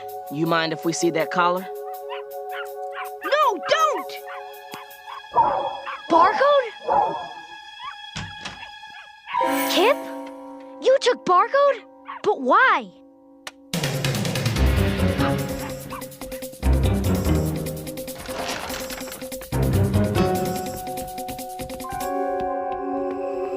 Kip, show yourself. Tell me why you did this. Because my best friend is a wooden dummy. A dummy I spent months whittling with my own 2 hands. But then the puppies came along. Roosevelt, Churchill, Spicoli. They became my best friends. And all you wanted to do was take one of them away. But you told me I could have one. That was before I got to know them. Those puppies, they're all I got. He's a ventriloquist. He's throwing his voice. So you figured if you dog-nabbed Barcode, Dewey's mom would never let him take one of your dogs. That's right. Barcode was just a robot. He had to go. So you paid off Rita to pick Dewey and Barcode from the audience. But why go through all that trouble? 'Cause Dewey never let Barcode out of his sight. It was the only way. Before the talent show, I figured out how Santiago did his trick. And then I stole Barcode. And everybody blamed Santiago.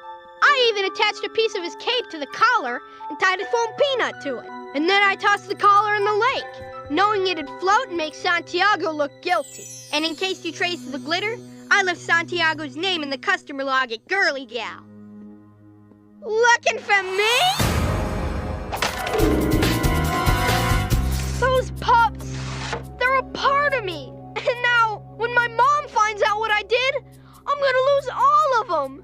Kip, the way you treat people, it makes sense that you only hang out with dummies and dogs. What do you mean? Man, Dewey acted like a friend. And you treated him like a chump. I didn't have a choice! You had a choice, Kip. You could have told me you wanted to keep the puppy. You wouldn't have understood. You wouldn't have... I would have gotten a puppy from somebody else. I would have let you keep Spicoli. I would have been a friend to you. But you didn't even give me a chance. Instead, you took away Barcode, and you ruined my only shot at ever getting a dog. I gave you a chance to be a friend, Kip. But maybe that was one chance too many. 'Cause in all these years, you never did a thing to earn my friendship. Dewey? Can I start now?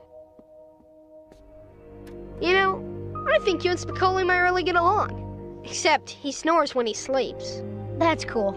So do I. And so, because of my deceitful actions, I cannot accept this check from the talent committee. Instead, it should go to someone who's truly earned it. The amazing Linus Santiago!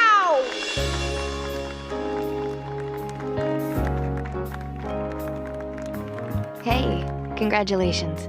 Any idea what you'll do with the money? I know someone who needs a brand new pocket racer. It won't be enough, but it's a start. Sounds like it's gonna be a new start. For a lot of people. I got it. A glass pedestal. That's how you did the trick. Right? Guess again, my friend. A blast of air? Magnets?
now, Fillmore. Today's episode, South of Friendship, North of Honor. Act 1, The Wrong Side of Dixie.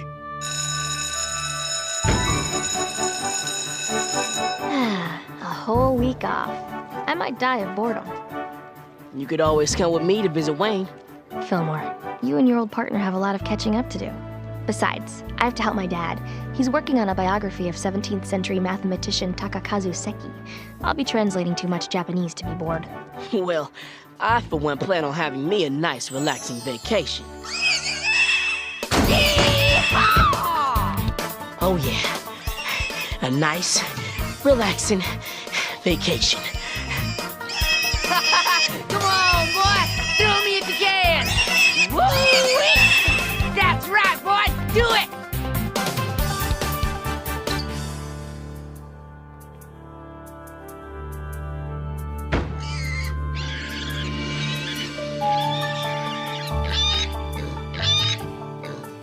Suey! Suey! Come on, boy! Keep going!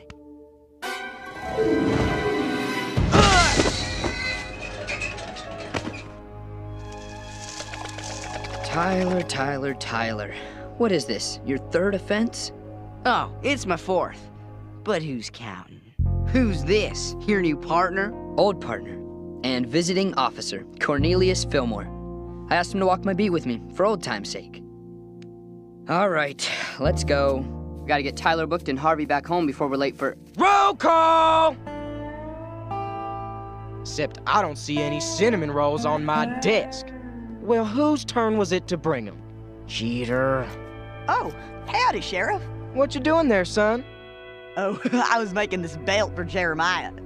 Except he's kicking like a cat in a kettle. Well, I know just what to do about that. Really?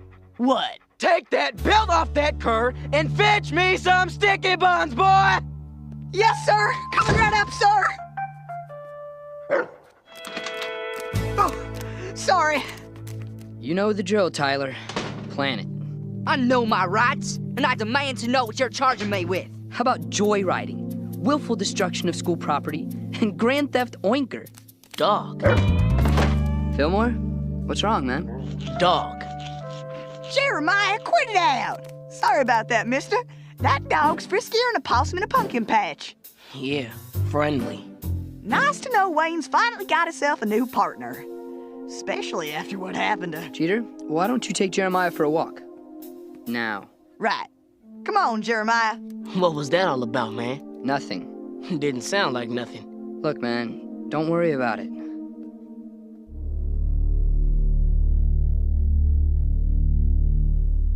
This is the new wing of the building, built in 1934. That's considered new around here. Why do people keep asking if I'm your new partner? I mean, where's your old one, man? Look, Emily quit, okay? Wayne, you've dropped me 8 letters since you got here, and never once did you tell me Emily quit. What's up, man? It just didn't work out. Listen, man, can we leave it at that?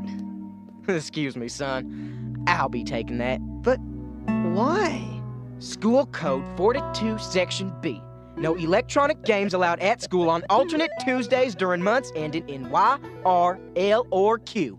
Hey, Wayne, what's up with School Code 42, Section B? Must be a new policy. Wayne! Lucille, what's wrong? The season's first pralines. They've been stolen. 400 boxes. Everyone who shows up for that war sport recital's gonna expect pralines. Everyone! As principal of this school, I order you to put all your resources towards solving this crime. Do you understand, Patrol Sheriff Thrift? Yes, sir, Colonel, sir. Good. Then get those pralines back. You hear?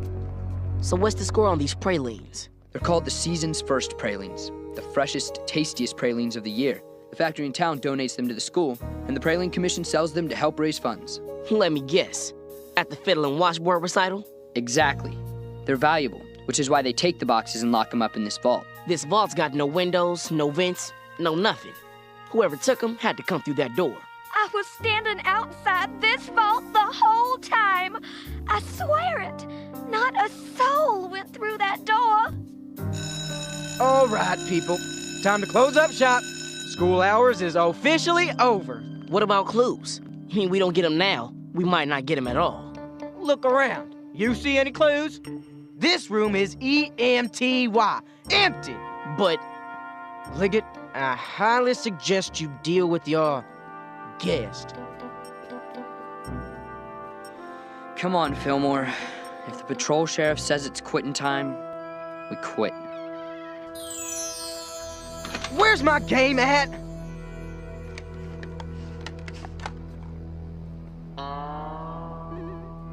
Something wrong? your game. Looks familiar. Son, you gotta take it easy around these parts. You're too uptight. Here, I got it set to 2-player. Want to take it for a test drive? I see. Too good for a little fun. Look, we do things a little bit different round here. Your friend Wayne over there understands that. I just wanted to thank you, Officer Liggett, for saving Harvey for me. I'm showing him off at the can of fair this weekend. I couldn't have done it without you. You don't need to thank me, Crockett. It's my job. Oh, of course, officer. Your job. I never said it weren't. Comic books. Well, Crockett, this is mighty appreciated. Anytime, officer. Anytime.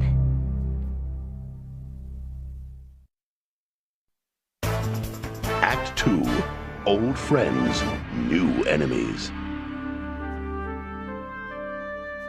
Well, hey, don't just stand there. Grab an apron. Fillmore, I'm sorry I didn't tell you about Emily. Is that the only thing you're not telling me? Of course. Then what up with the Wolfgang punk routine? Oh, I'm making baklava for Lucille. This way she'll have something to sell at the fund drive. Wayne, you're a safety patroller, man, and your baklava tastes like doorstops. Try doing your job and find the pralines. I am doing my job. To help the school. By taking gifts, man? You got the wrong idea about that, Fillmore. I got ideas about a lot of things around here, Wayne. Things that make me think your patrol sheriff might be crooked. You've got to understand, Fillmore. It's all different around here. Man, you sound just like the patrol sheriff with that. Maybe he's not the only crook on the force. You accusing me? I'm not dirty, Fillmore. But are you clean, man? There's a way out, Wayne. Expose the rest of them. I bet they took those pralines. Find them and bust their con right open. I've tried. So try again. Look, I'll help you. Fillmore, the last time someone helped me, it got bad. Real bad. Emily. They made her life so miserable she transferred out. She risked everything to help me, and I got her thrown off the force. So quit the force. Bring them down from the outside. If I quit, guys like that pig-napping Tyler would take over. I can't let that happen. I may not be much, but I'm all this school's got. So you just keep quiet, look the other way, take bribes. I do what I have to do. You taught me everything I know, Wayne. You're not just by the book, man. You wrote the book. Try reading it once in a while.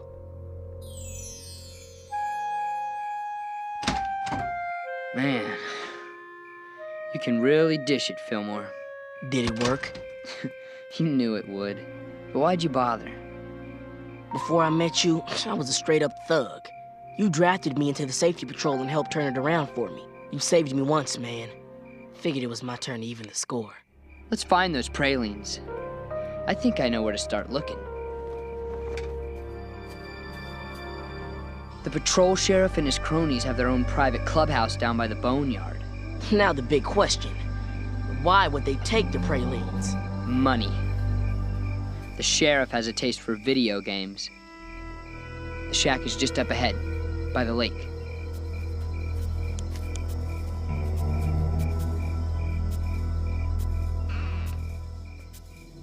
No luck? No need. No one crosses the patrol sheriff.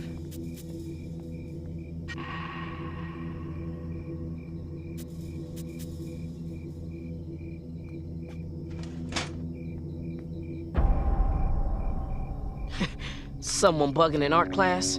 It's not an art project. It's candy. You know Goliath, the big kid on the force, doesn't say much? Making creepy candy is his hobby. Weird hobby. Weird kid. So if that's candy, then this is food coloring. Huh. Look at that. It's the school's logo. But I don't recognize this other brand.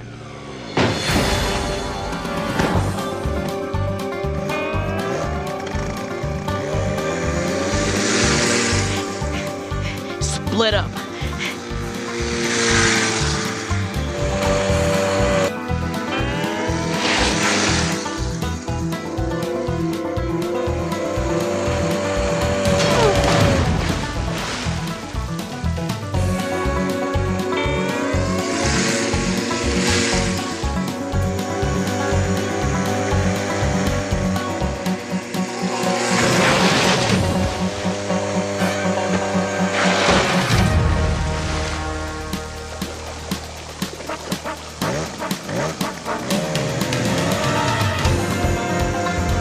Flush them this way!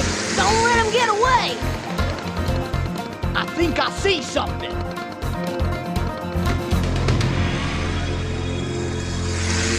Thanks. Looks like they've got us surrounded. Not for long. Give me your flashlight. They're making a break for it!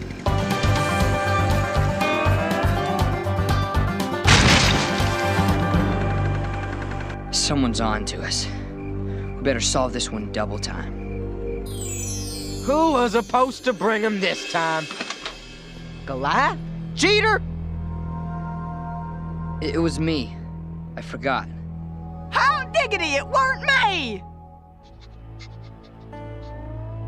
Well, old Jeremiah thinks you got something tasty in your pack. Maybe you're holding on to the cinnamon buns all for yourself. Whoa, what you got in here, boy? A load of bricks? Sorry about the cinnamon buns. I seen this brand before. Oh, here it is. This brick was primarily used in constructing underground sewers. Yeah, lots of schools had sewers back in them days, but nobody uses them anymore. They say they're full of alligators. Could the pralines be hidden in the sewers? Check it out. Sewers run under the whole school. Under the home ec room, the auditorium, even under the vault. How do we get in? I mean, the vault's got 10 locks on it. No problem. Seniority. Says here that the opening to the tunnels is right in the middle of the room. Something's not right. This room is supposed to be a perfect square. 12 feet by 12 feet. But it's about 3 inches off. Check this out. It's loose. What's up with this? All of them are loose.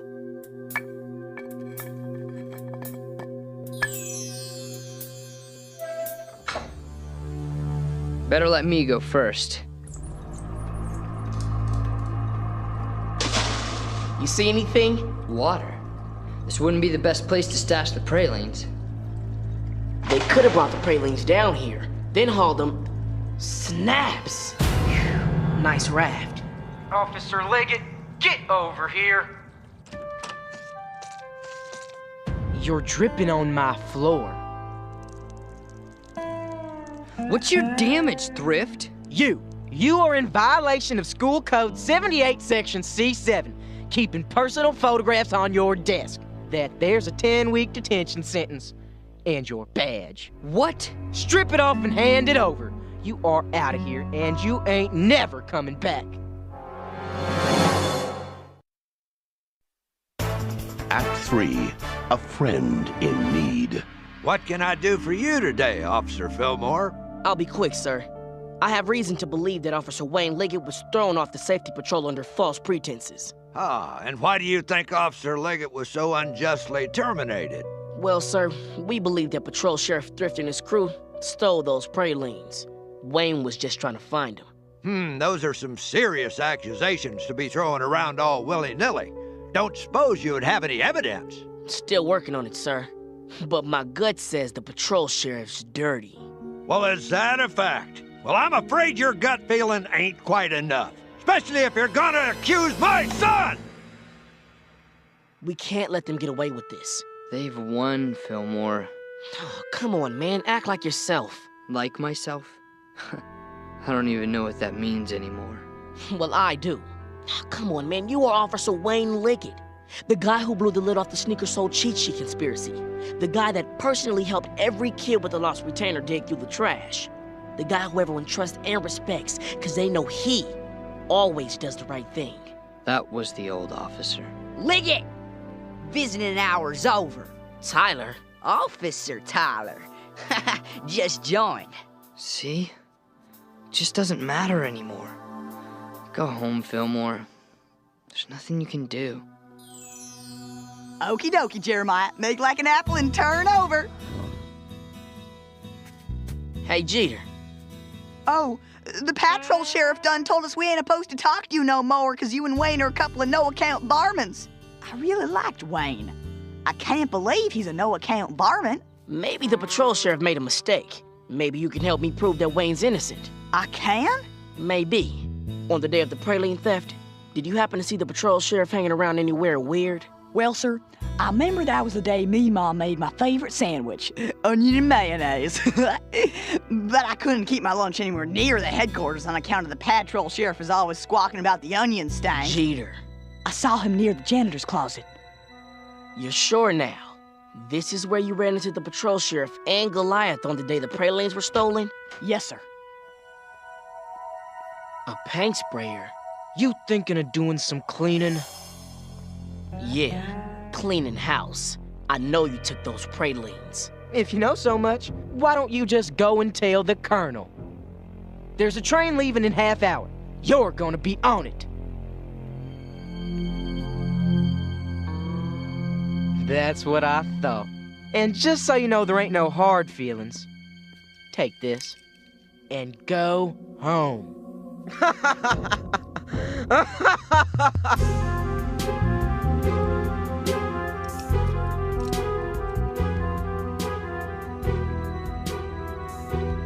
So if that's candy, then this is food coloring. A paint sprayer. This room is supposed to be a perfect square, but it's about 3 inches off. Yo, Cabby, turn this baby around.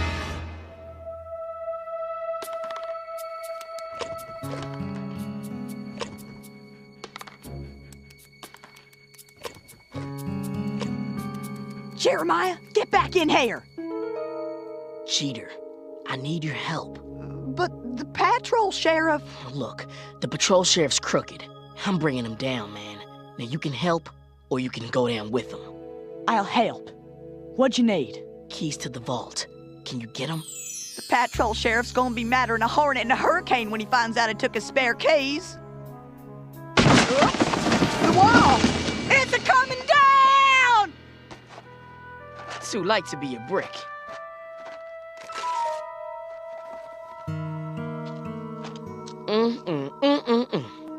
Man, I gotta tell you, they weren't just whistling Dixie about King's pralines. Congratulations, officer. You've solved the crime. Too bad you ain't sticking around long enough to tell anyone. Cheater, get to detention. I'll deal with you later. Now, seeing as how you like to crawl through the sewers, how's about you get on in there? What are you planning on doing? My favorite sport, varmint hunting. What you reading there? I said, what you reading there? Wayne, Fillmore needs your help. He's in trouble. It ain't visiting hours. Fillmore's in trouble? Show me. You ain't going nowhere, Liggett.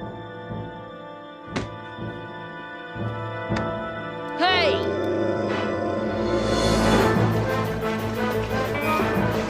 These tunnels go for miles, right out of town, and you're going with them. What was that? Gator! What in Sam Hill's wrong with you? Yella cowards! This croc's a crock!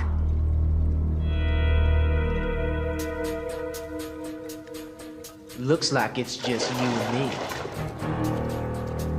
Your plan was clever, using food coloring instead of paint so the pralines wouldn't smell like fumes. So tell me this, Thrift. Whose idea was it to stack the boxes like bricks, to make it look like they were stolen, when they were in the vault all along? Most all the good ideas are mine. Heck, those dimwits would have never thought to take the pralines in the first place if it wasn't for me. I got all the underground connections for selling them, too. What's so funny? Would you look at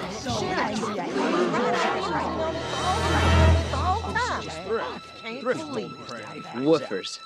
Gotta love 'em. What am I gonna do with you, boy? You have soiled the Thrift family name. 5 years at a military school ought to set you right. Wayne, guess you saved me, man. Just returning the favor. As chairwoman of the Praline Committee, it is my great honor to present to all of y'all McLuhan Middle School's new patrol sheriff, Officer Wayne Liggett.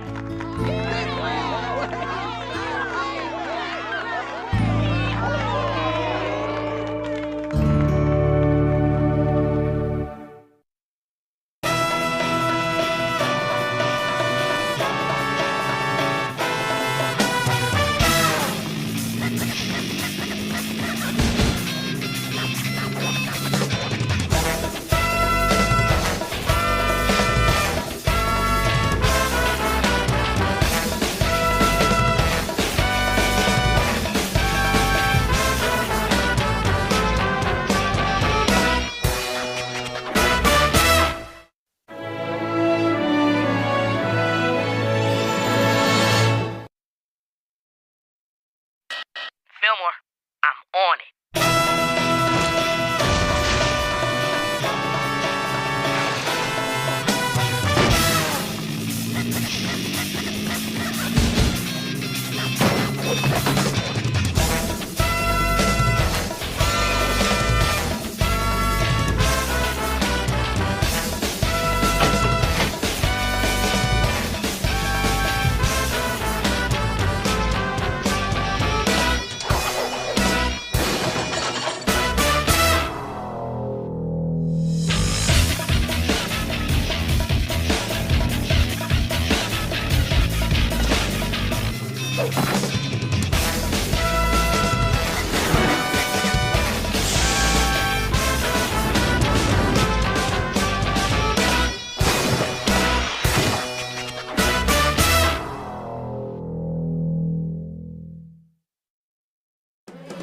And now, Fillmore. Today's episode, immune to all but justice. Act 1, the sweet song of diplomacy. Allow me to call your attention to the next item up for bid at our charity auction. Plink, plink is the sound sap makes as it drops into this beautiful handmade maple syrup sap basin. Shall we start the bidding at $3 American? Hey, Ingrid, you seeing anything suspicious? You mean besides kids spending their hard-earned money on a bucket? Trust me, these kids can afford it. Yeah, well, I'm gonna check out the kitchen, make sure the caviar isn't being served at the wrong temperature. Careful with that. It's cashmere. You! I demand to know your name this instant! His name is Officer Cornelius Fillmore. Penny Madrid. Dog, how long's it been? Too long.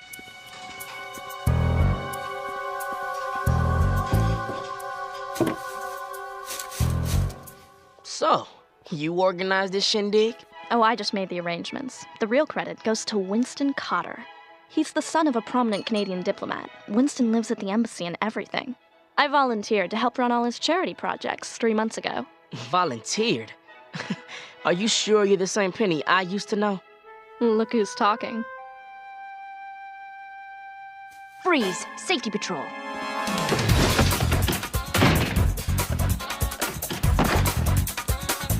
Fillmore, I need backup. On my way.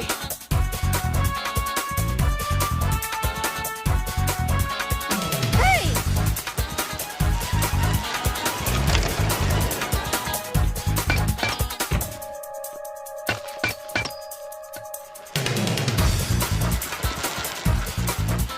Mind if I borrow these for a sec? Next up, we have a wonderful antique bicyclette and helmet made from maple wood.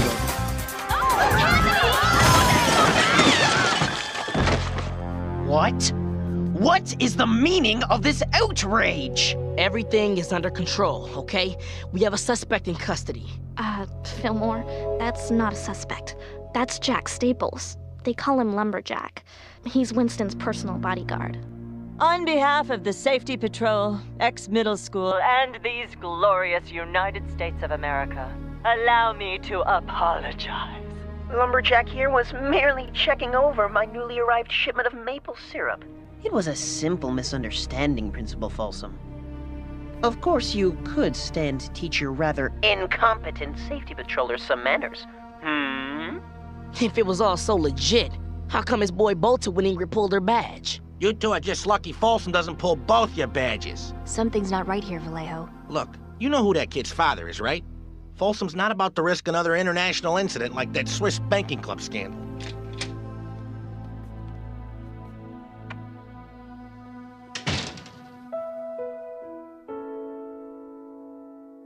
Hey, Penny, how about some company? Why do I get the feeling this is business and not personal? I take my business very personally. So, what can you tell me about Winston Carter? He's a saint, a true humanitarian. He imports maple syrup products from his home country and uses them to raise money for charitable projects throughout the school. And you've never noticed anything funny going on with him or his crew? Winston might be a little snobby, but he's clean, Fillmore.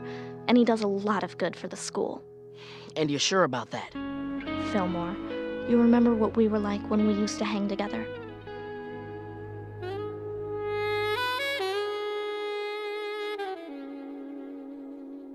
Yeah, I remember. The Safety Patrol turned things around for you, got you back on the right side of the law. That's what Winston Carter did for me. If you want to look into Winston Carter, it's going to have to be through proper channels. That means you write the administration at his old school in Montreal, and we put in an official request at the Canadian consulate. You're joking, right?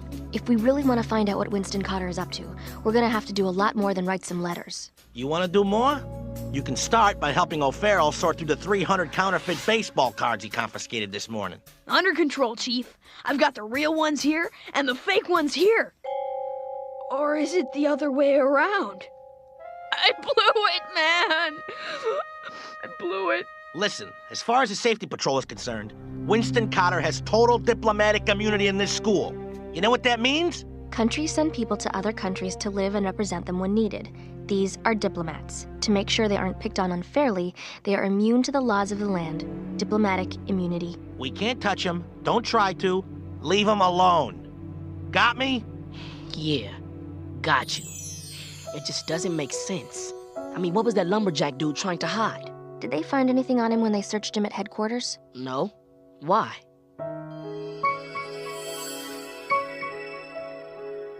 Follow me. Now, what exactly are we looking for? Something that doesn't belong. Something like this. What is it? Ink. Printing ink. Quality stuff, not easy to get. It's used for printing presses, brochures, pamphlets, business cards. Cards.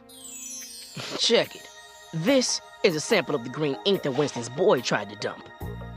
And this is a sample from one of the counterfeit baseball cards that O'Farrell confiscated.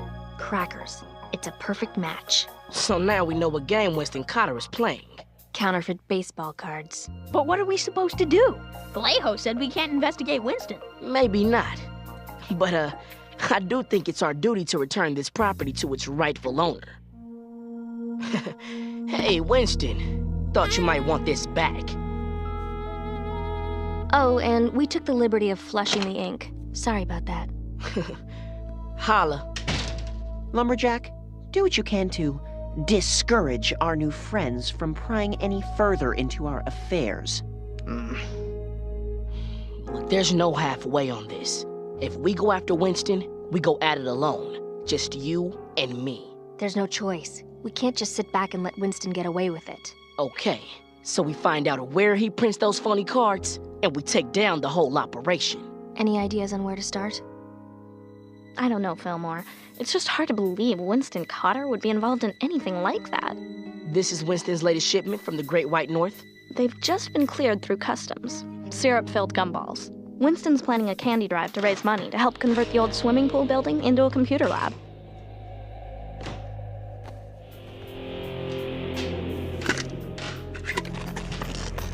Fillmore, what are you doing? Blank cards. Look, Penny, Winston's been getting the materials to print the phony baseball cards over the border in these shipments.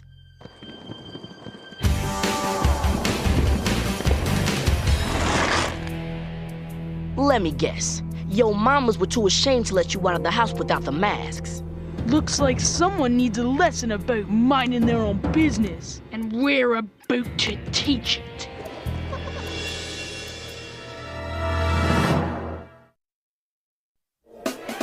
Act 2. The syrup runs slow. Get down!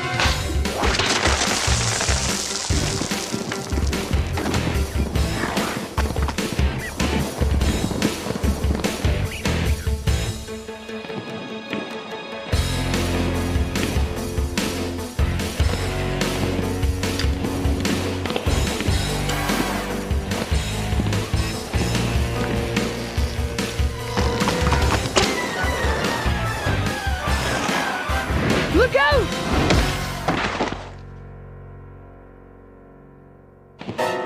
Fillmore!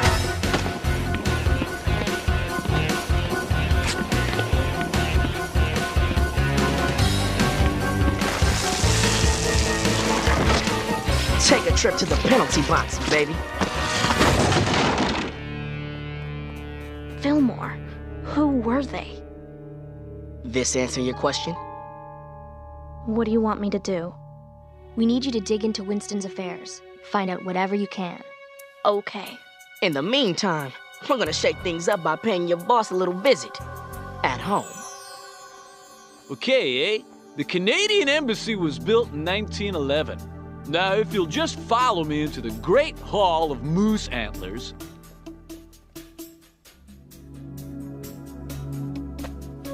Red runs the blood of 1,000,000 innocent Christmas trees. Stop the Christmas tree industry! Save the trees! Okay, eh? Security! Don't support the ruthless slaughter of baby evergreens! Ugh. Let them grow into mighty pines! What about the trees?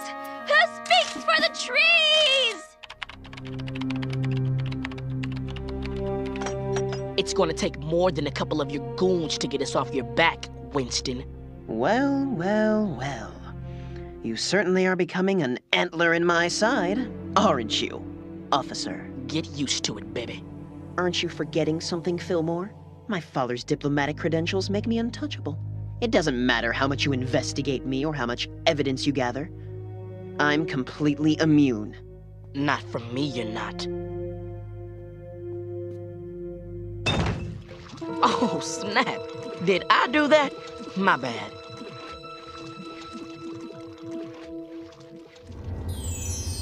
So was it rough at the embassy after they busted you for your little, protest? They held me for about an hour, forced me to watch reruns of Mr. Mounty Moose. No big. Fillmore, third. What's this I'm hearing about you harassing Winston Carter and his associates? Folsom's gonna flunk us back to grade school if you keep this up. Now, I warned you about going through proper channels. Look, Vallejo, there's proper channels and then there's getting the job done. Consider this a last warning. Either of you go anywhere near Winston Carter, I'll have both your badges. Fillmore. Fillmore, it's me. Hey, Penny. What up? Listen, Winston is buying a new set of plates. I think he's planning to use them to print his next batch of phony cards. When and where?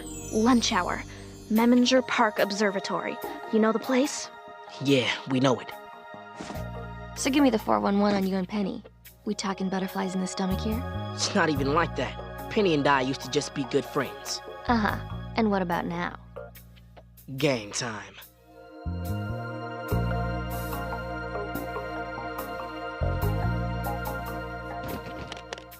Plates for the 1986 Barry Bonds rookie card. You bring the comics?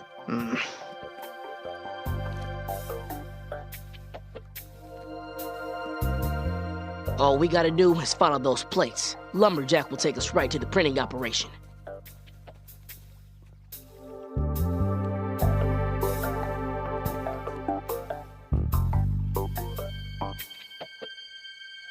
He's making a break for it.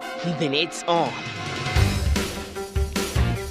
I hereby christen thee the Flying Hey!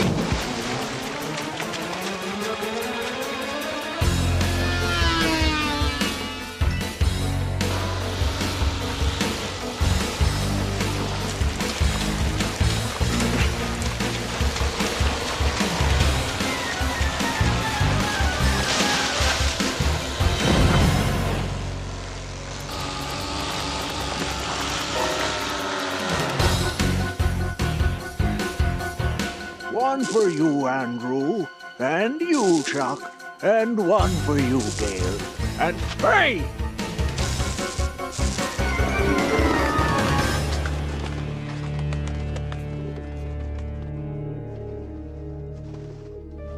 Leave the nice girl alone, Andrew. Get in here, you're soaking wet. Ingrid and I were spotted in the park today. It's too risky for you to keep poking around. I'm close to finding out where Winston is printing those cards. But nothing. I'm a big girl. I can take care of myself.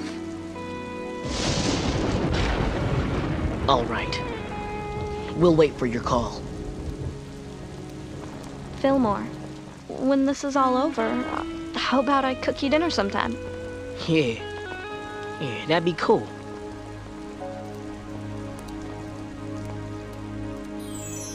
Check it out. These are 2 Randy Johnson cards. One authentic and one counterfeit. Here's the bad news. On sight, it's impossible to tell the difference. They're identical. Easily the best counterfeit cards we've ever seen. What about the good news? I'm assuming that the bad news is going to be immediately followed by good news. Am I right about this? One funny thing. The ink on the counterfeit cards has a higher content of chlorine than the authentic ones. It might be the only way to tell the difference. That's good news? Fillmore. Fillmore, it's me. I think I know where Winston is printing the cards. Go. It's... So, someone's been working a little overtime for the safety patrol. Penny? Penny! Penny! Act 3. The past casts a long shadow. Penny! You were someone I trusted, Penny. Canadians don't take kindly to betrayal.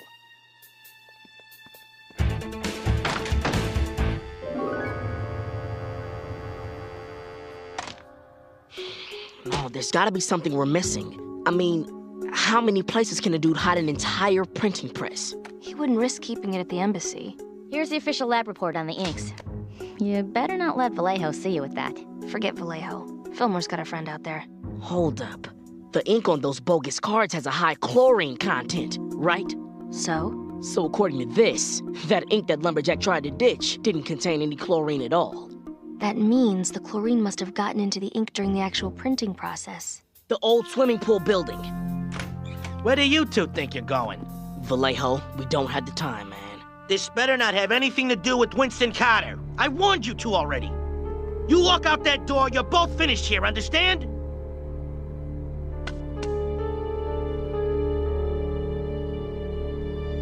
What are you people looking at? Get back to work.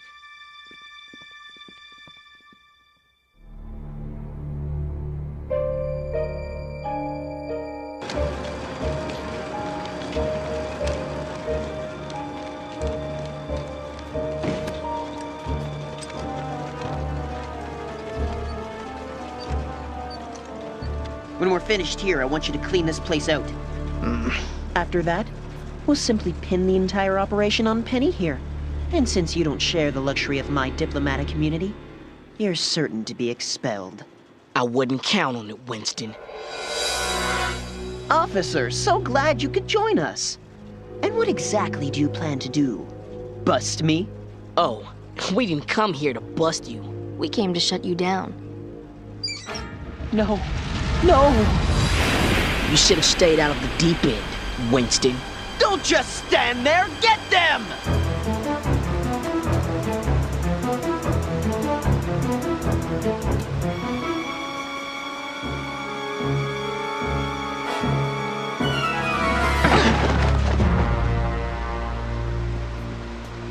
Get Penny out of here.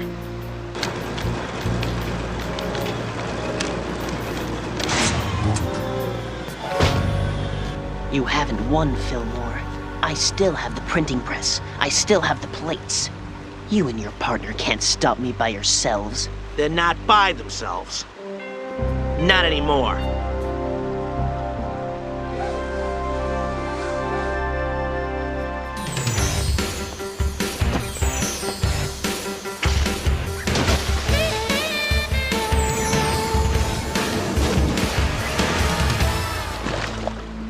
Are you insane? Do you know who I am? I'll see to it that Principal Folsom has all of you expelled. What are you gonna do? Tell Folsom we ruined your counterfeit baseball card operation? I kinda doubt that. We may not be able to officially bust you, but you cause any more trouble in this school, the entire safety patrol is gonna turn your life into a nightmare from which you will never wake. Am I making myself clear? Yes, sir.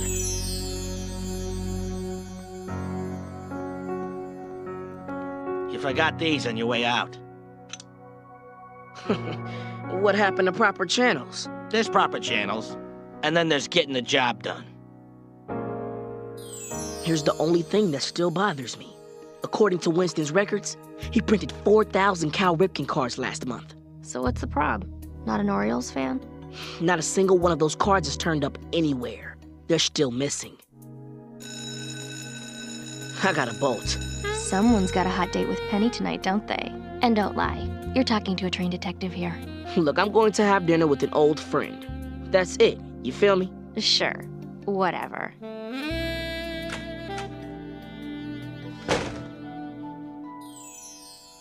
So, you don't have any idea where Winston might have stashed 4,000 counterfeit baseball cards? No more talk about Winston or the safety patrol or any other business, okay? It's all over, Fillmore. Can't we just enjoy it? Anyway, I'm sure those cards will turn up sooner or later. 4,000 Cal Ripken cards aren't gonna just disappear. What was that? I said it's not like 4,000 Cal Ripken cards are gonna just disappear. Who said they were Cal Ripken cards? What do you mean? You said Cal Ripken. How did you know they were Cal Ripken cards? Oh, well, I guess you must have told me. I said there were cards missing. I never said a player. Matter of fact, I never even said a team. Where are they?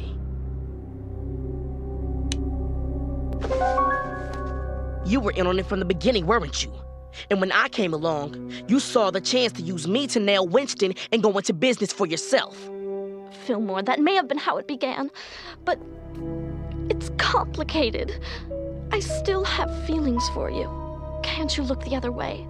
Just this once.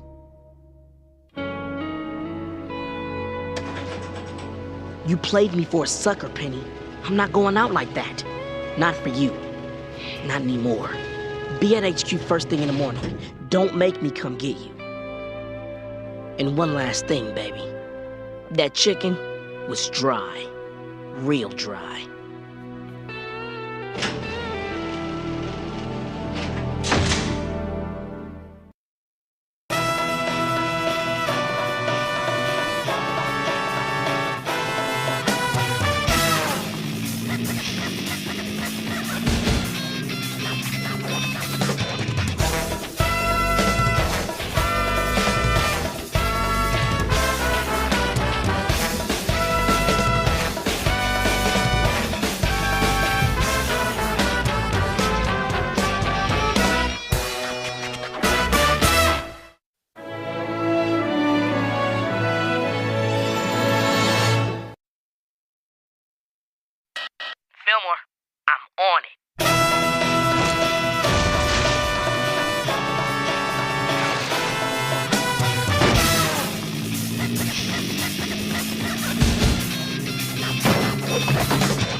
Fillmore.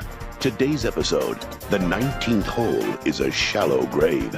Act 1, Under the Windmill's Shadow. He's getting away! Biggie, I'm on it.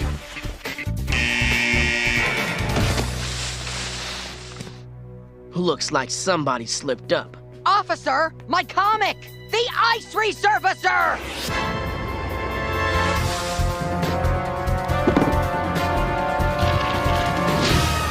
The Unequaled Humans, number 76. This was mint. It is now near mint. Oakman is better than the Humans anyway. The Humans are the next stage of evolution, the ultimate humans. Oakman is a guy who is part tree. Please, get this pathetic human out of my sight. I'm just lucky you were around when this whelp tried to steal my comic. Great Caesar's ghost, where is everyone? The whole school's either at the French Club's Napoleon lookalike contest or the Mini Masters. I'm too tall for the contest, and well, I'm not a big fan of the mini golf. Things are correct here at the ex-middle school Mini Masters. Coming off the 17th hole, it's the favorite, Cuzzy Shotwell. 4 strokes ahead of last year's champion, Ian Chilton. And it looks like he's gonna run away with this thing. All right. My boy Cuzzy's making things happen. Cuzzy? Hello? It's his caddy that's taking it to the hoop, Chief. His caddy? Don't you grasp the silent cues? The quiet support? The subtle gestures that indicate the hole breaks left? Only thing I see is a kid with a custard stain on his shirt handing Cuzzy his putter. Of course. You're looking with your eyes. Start seeing with your heart, Vallejo. Fillmore, this is good stuff. Aren't you the least bit interested in the Mini Masters? I'm not so big on the mini. And so, we reached the 18th and final hole, known simply as the Peg. Not an especially challenging hole, more of a gimme, really, to cap an amazing round by Cuzzy Shotwell. He's the last one up. 2 strokes will win it. It's looking like it's headed directly towards the Peg. Bad break for Cuzzy Shotwell. What the? Did you see that? Sometimes you hit the peg, Chief. Not Cuzzy Shotwell. Oh, I'm not liking that shot at all. Hey, my Indian food! What the? Did you see that? Yeah, I did. With my heart. Whoa! I don't think Cuzzy Shotwell has taken a shot that bad since he got a tetanus booster in the biscuit basket. Oh my! With that out-of-bounds penalty, Cuzzy just snatched defeat out of the jaws of victory. That's it! Ian Chilton wins! Ian Chilton wins! And the big question the ex-middle school mini-golf community has got to be asking is, what is going on with Cuzzy Shotwell? You know what? We're gonna find out. Fillmore, 3rd. Cuzzy Shotwell? We'd like to talk to you about the match this afternoon. The way you played that last hole, some people are thinking it looked a little funny, man. Funny? Funny how? Like someone may have told you to throw the match? I don't know anything about that. Cuzzy, your specialty is bank shots, man. I mean, if the 18th had been a loop or a windmill or some sort of hilarious obstacle, we wouldn't be here talking to you right now. Listen, man, if stuff's going down, we just want to help. You want to help? You can shove off. Cuzzy, if something's wrong, the only way to make it right is to talk about it. You feel like doing that, give me a call, man. I think we got a definite maybe towards something fishy going down. Yeah, but a definite maybe is a definite maybe not, too. Only other angle is sabotage. Someone messing with the green.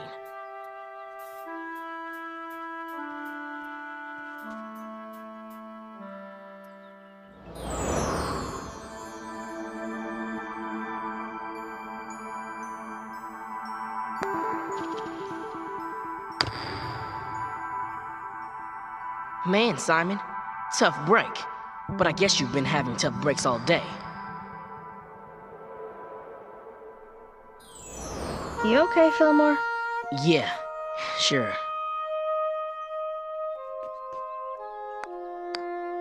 Wow, Fillmore. Nice shot. Ingrid, there's nothing wrong with this green. You were right, Vallejo. Something stinks with ex-middle school mini-golf. It's looking like our boy Cuzzy threw that match. Now, we could investigate Chilton, maybe see if he's in cahoots with someone, or we could let that someone come to us. How? The ex-middle school open is in 2 weeks. We could send a patroller in undercover. They do well, that someone's gonna come knocking. So, who do we send in? Fillmore. I said it before. Mini-golf's not my bag, Ingrid. You sank that ball on the 18th like a pro. The stuff you knew about Cuzzy, how you were checking out that green, you know mini-golf, Fillmore. Really? Is that so? Vallejo, I don't want to do this. Hey, we need you. As of now, you're undercover. I don't want to see you in this office for the next 2 weeks. You practice. You could have asked me how I felt about it before you put me up for the gig, Ingrid. You've never turned down an undercover job before. What is it about this one that's so rough? Look, it doesn't matter. Vallejo says I have to represent, so I will. End of story, alright? No, Fillmore. There's more to this story. What is it with you and mini-golf? That's my business. Oh, didn't know I was dealing with tortured Fillmore today. My mistake. It's cool. Late.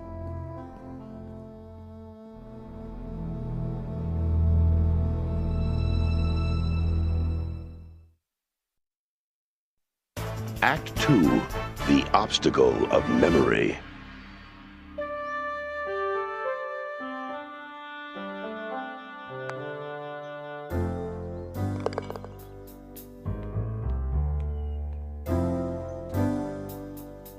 It went in. Oh, Farrell. Man, what are you doing here? The very future of ex-middle school mini-golf is at stake. You need to do well. You need Caddy O'Farrell and his magic bag of puttery. Danny, I've been training for 2 weeks. 2 weeks? Wow. I've been training my whole life.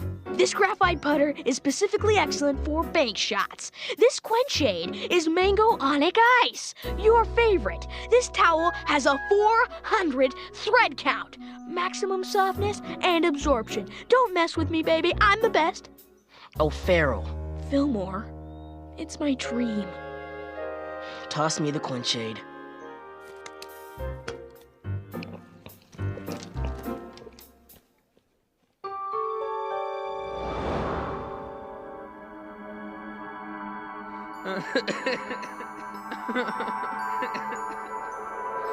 Happy now?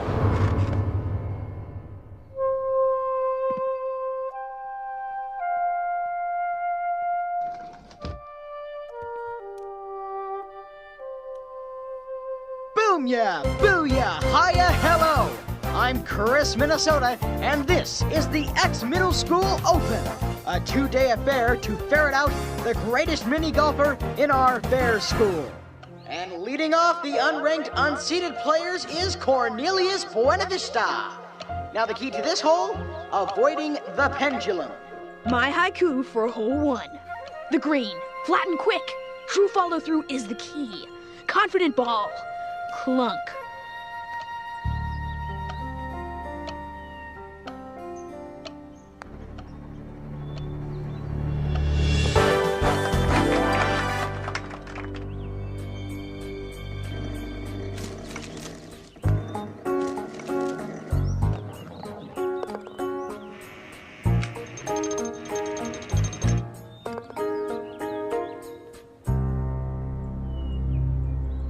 The vibes on this putter mock windmills.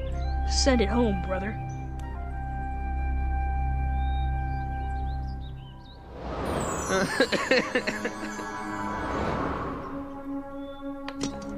I don't know what's happening. Buenavista has dropped his putter. Oh, a smart move by Buenavista. He felt the rain coming and saved his putt for a drier time, which will hopefully be tomorrow when we pick up where we left off with the Ex-Middle School Open. Smooth move with the H2O, see?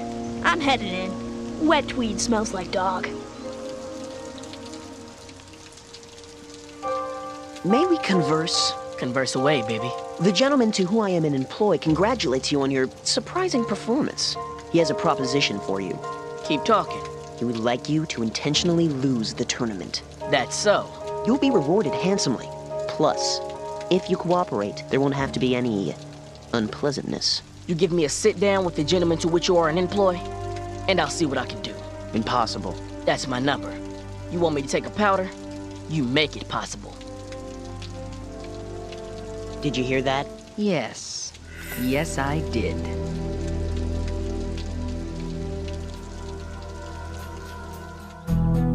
got a call from one of your boys. Told me to meet you here. I'm glad you understand the secrecy that I require for these communications. Let's just get to it. Let me ask you this. Are you with us in this endeavor? Why don't you explain it to me? You'll back off. Let others win. And there won't have to be any unpleasantness? 4. Freeze! Ex-middle school safety patrol.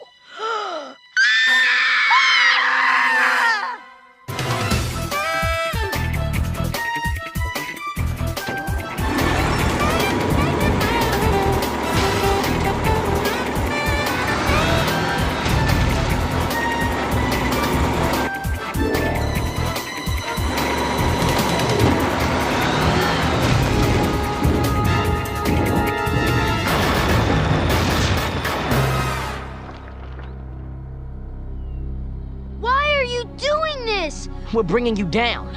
No more threatening people to take a fall. Who's threatening? I'm Ham Beaumont, president of the Mini Golf Happy Squad. The Mini Golf Happy Squad? They organize volunteer mini golfers to play rounds with the elderly. I received an anonymous phone call that Mr. Buenavista is whooping all the senior citizens. I was just meeting him to suggest he back off and let others win. I had no idea it was so wrong. Officer Fillmore. Cuzzy? Listen, I just wanted to tell you. Who's behind the corruption on the ex-middle school mini-golf tour? We'll go ahead, Cuzzy. Please tell us. We're all waiting. Cuzzy, come on. I didn't think so. Do you really think whoever that person is got this far being sloppy? I wouldn't tangle with him, officers. He'll crush you. Of course, I don't know how much will be left after Folsom gets through with you. Ham is her nephew. Anyway, have a nice day. Cuzzy, aren't you leaving too? What's your game, Biggie? Oh, no game, officer. I'm just a fan.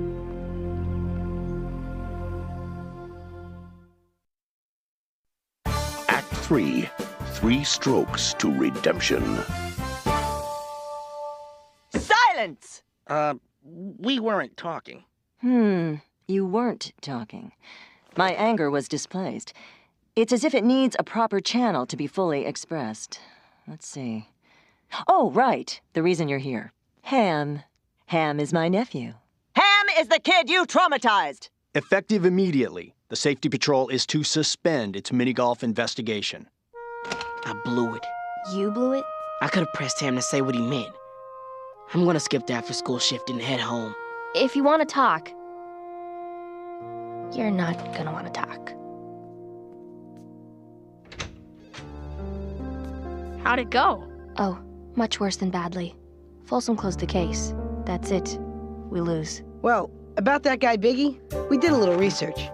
He's a 7th grader. Cocky. Thinks a lot of himself. Supposedly, he has the largest comic book collection in the school. And it's getting bigger all the time. According to the local comic store, his comic book bag, board, and box purchases have spiked after every major ex-middle school mini-golf tourney. Why? 'Cause he's running comic book bets. He buys the supplies for all the books he wins. Word on the street is, if you want to bet comics, he's the one to see. Even though he's been rigging the ex-middle school mini-golf circuit so he never loses. And with Buena Vista out of the way, Biggie's put his whole fortune out on bets. And it looks like he's gonna win big. Great. I feel your pain, Ingrid. I too have had my hopes dashed.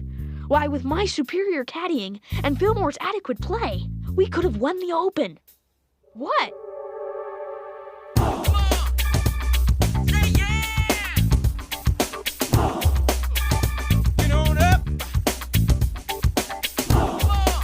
So I just came by to Talk. I'll start. So Biggie's behind it all. He makes his bets and rigs the matches. And now we can't touch him. Oh, we can do more than touch him. We can stop him. How?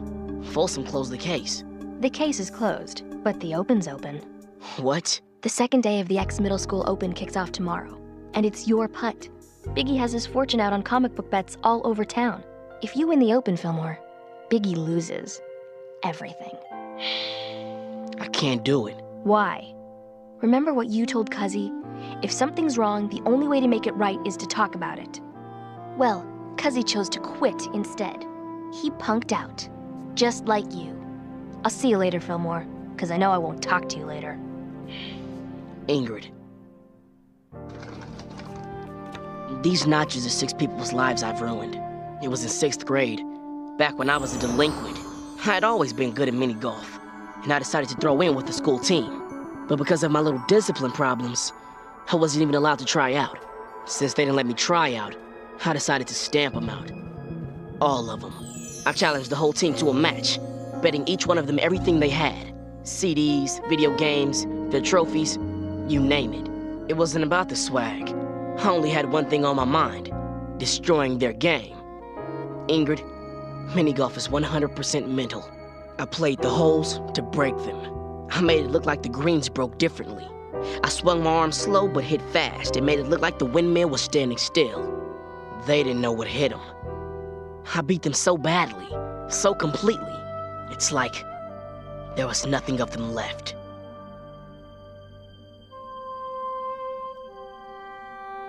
I took them out. They never played the game again. And until this case, neither had I. Fillmore, that was a long time ago. You did something harsh, and it hurts. That's how you're paying the price for it. But don't make other people pay that price. You are the only one that can take Biggie down. You're the only one who can stop him. You don't, and you might as well put some notches in that putter for all of us. Greetings, golf heads, and welcome to this, the second and final day of the X-Middle School Open. There's nothing sweeter than a hot, fresh churro with powdered sugar. Save, perhaps, winning a mint copy of the U-Man's number 76 off some poor sap. Who dares? You okay, man? You look white as a sheet. What are you doing at the Open, Fillmore? I've heard the case is closed. Oh, I'm not here as a safety patroller, Biggie. I'm here as a player. Now, tell me this. You think that makes me less dangerous or more dangerous? See you on the greens, baby.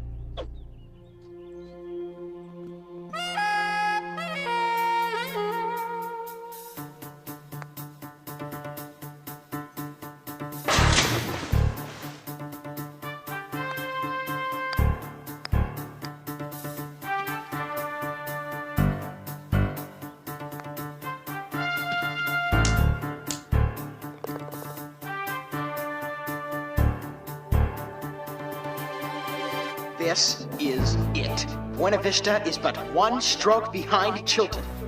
If he can catch an eagle, Buena Vista completes the mini golf upset of the century. But he has the 18th hole to contend with. A hole known only as the Vert Green. So treacherous, golfers are required to wear a helmet. Big finish, see? Don't just go for the match-winning eagle. Go for something special. Backspin, see? Put on a show. And that will lead you to redemption, brother. Quenchade?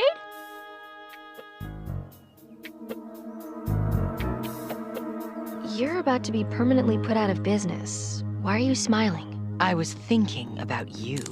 Hey, what are you? An authorized replica of Torellian handcuffs, the strongest in the galaxy. But this is an official match. There aren't any do-overs. If, say, you shouted and broke Fillmore's concentration, well, that would be just too bad. Or if, say, a person at the snack bar got careless with the chutney at the exact same time someone on the street blared an air horn. Crackers.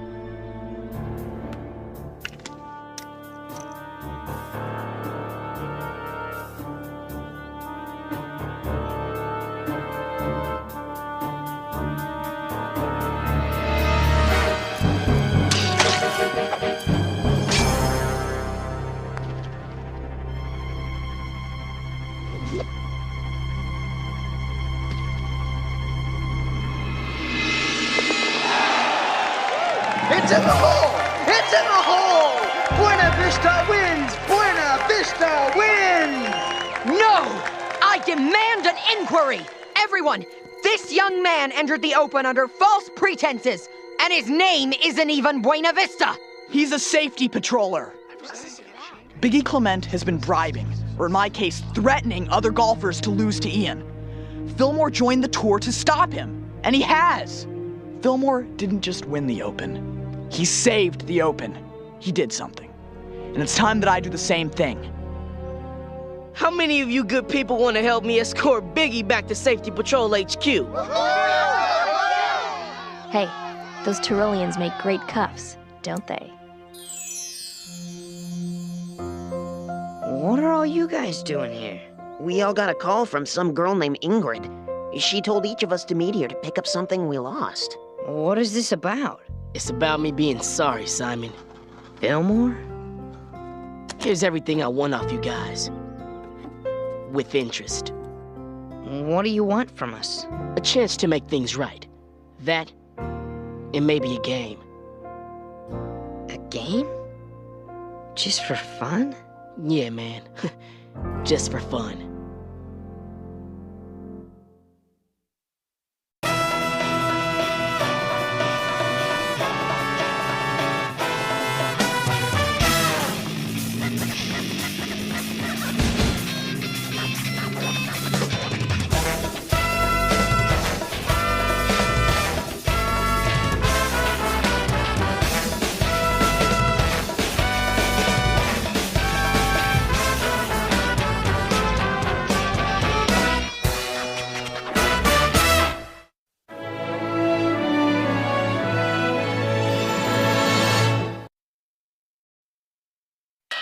Fillmore, I'm on it.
And now, Fillmore.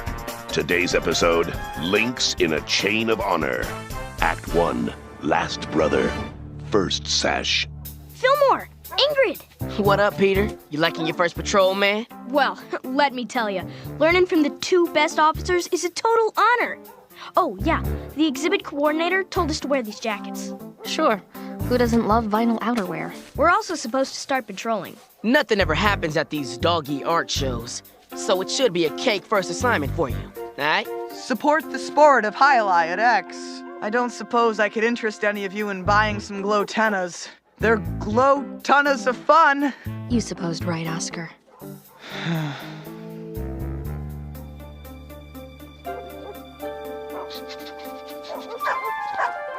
Dogs! I mean, dogs! They're everywhere! It's these doggy treats. They're in the lining. What's going on? Well, the exhibit coordinator, she said they were just lumpy. She? The exhibit coordinator's a dude, not a girl.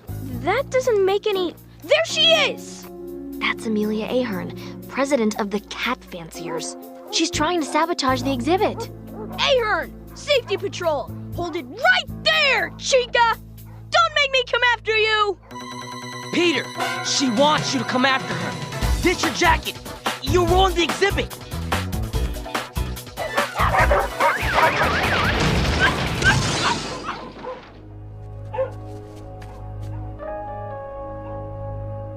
Yeah, he's green.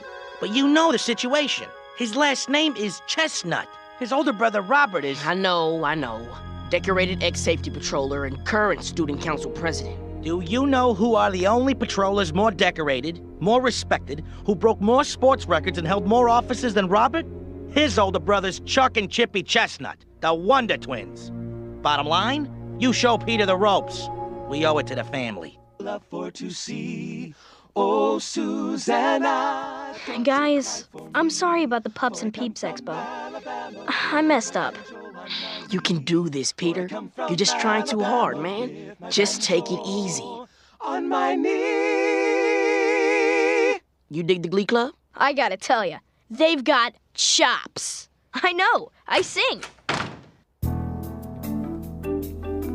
Robert Chestnut's here! He's here in our office! Mr. President, Robert, what's up? You know the foam lobster claws student council sells every year? Do I? This is last year's claw, and this is the one from the year before. Where am I putting this year's? On my head!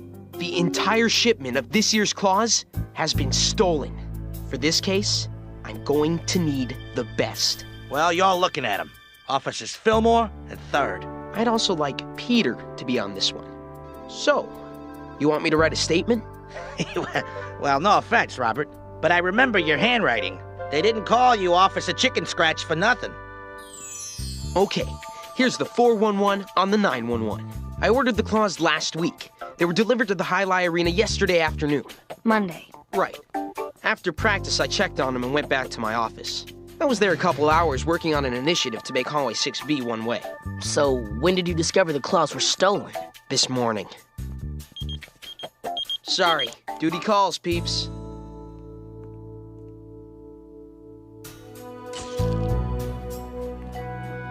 Break it down for me, baby. No forced entry, nothing else missing, and the only people who have the key to this room are Stumpy the janitor and Robert Chestnut. Hey, Fillmore, check this out.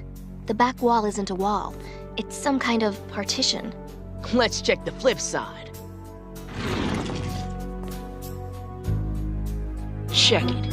Ex-middle school flower club. The next logical step would be to question anyone who has access to the garden storage room to see if they saw something last night. You feel me? Dog. I thought flowers were supposed to smell sweet. It's compost. As president of the gardening club and keeper of the school compost pile, I live for that aroma. We're not here to talk about compost. We need to ask... Another chestnut has joined the safety patrol. What a surprise. Last year, Robert and I were co-presidents of the flower club. Ah, how he loved tending to his sunflowers. He called them his sunflowy dude friends. Wait, my brother was in the flower club? Wrong pile. Anyway, in many ways, your brother was the flower club. And he was so embarrassed, he told no one, not even you. Near the end of the year, he abandoned the flower club to run for student council president. You see, he's a chestnut. In this school, chestnuts don't soil their hands with apple cores. They become captains of the highlight team. They revolutionize student council. They join the safety patrol. Who has a key to get into the flower club storage room, James? Only me. Where were you last night? I was composting the petunias. You stole the lobster claws because you're still mad at my brother! Didn't you? Didn't you? Unhand me at once! Let's take this pork chop and put him in the pan. You got to chill, Peter. I mean, we've got zero evidence and he may have an alibi, man. Was the pork chop thing too much? Fillmore, it's Tahama. Meet me in Furnace Room C. You gotta see this. Looks like any hope of recovering the claws has gone up in smoke. This was found here this morning. The thief burned them up, but this little piggy survived. I'll run some tests. FYI, there's some kind of paint over there by the furnace. That's not paint. It looks like the stuff inside those glow-tennas. The stuff Oscar Mabini was selling at the exhibit. Disco. Highlight Booster's office. Now. Yo, Oscar. You in here?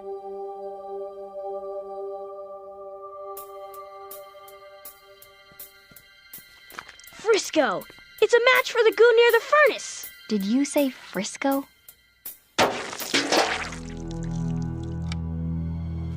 Yo, who's there? Peter, lock the door. I'll hit him with some glow goo.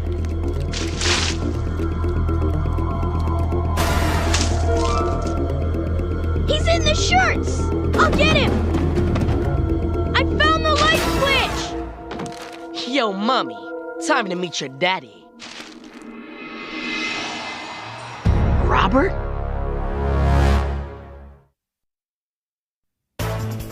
Act 2. The glow fades. Robert? What are you doing here? It's all over the school, man. Everybody knows you're biffing the case. Peter, you're a chestnut, and chestnuts don't biff anything. I heard Oscar was a suspect, and I figured if I scoped out the place before you arrived, maybe I could uncover a clue and leave it for Peter to find. I was just trying to help my little bro. I looked through all the boxes. There was nothing. Sorry, I got a jet. Stay frosty, Peter.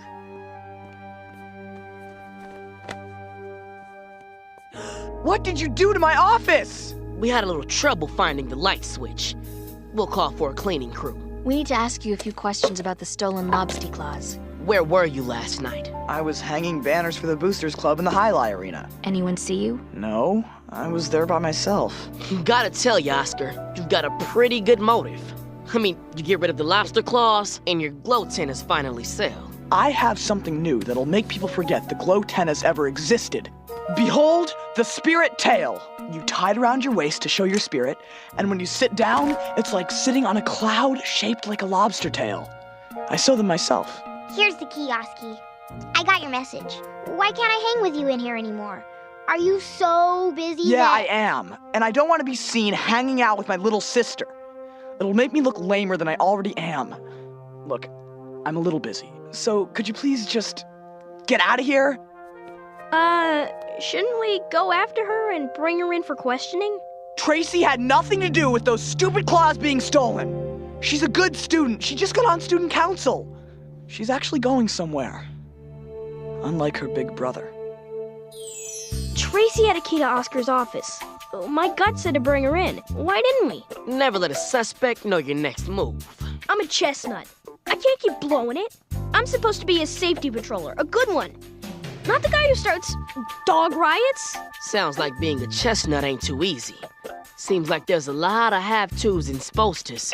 Fillmore, Ingrid, Peter, I just finished questioning the Night Hike Club. James's alibi checks out. He was gardening Monday night. Looks like now's the right time to talk to Tracy.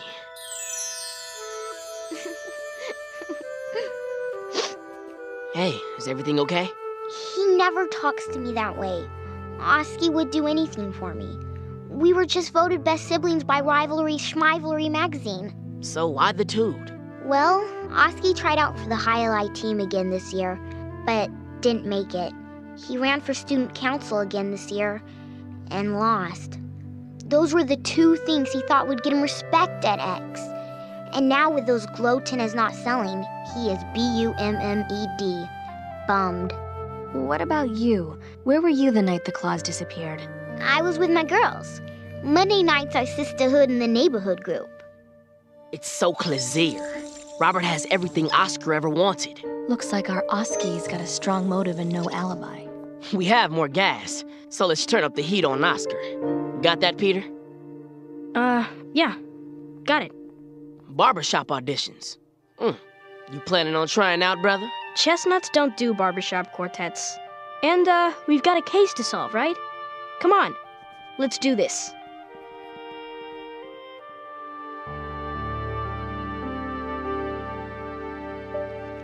Oscar, we need to talk. I had a feeling you'd come.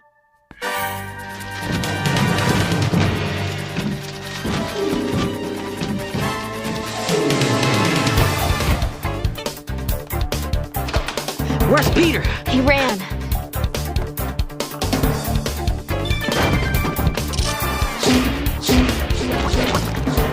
I'll get the ball machine. You keep him away from the exit.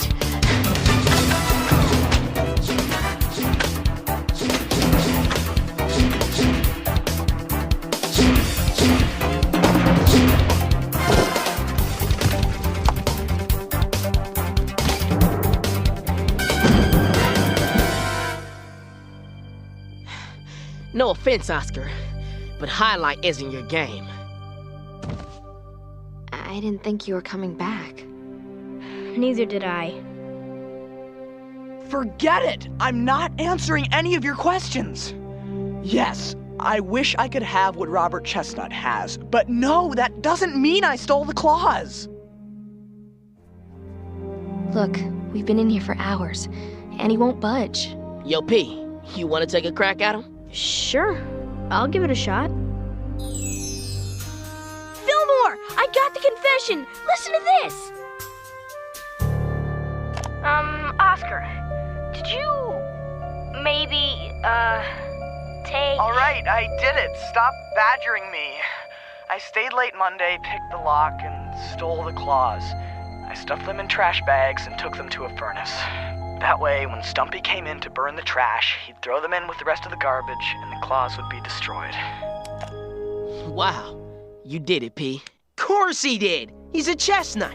I'm glad I came by to see how things were going. Looks like my little bro's gonna honor the family name after all. Robert Chestnut! Can I have your autograph, Mr. President?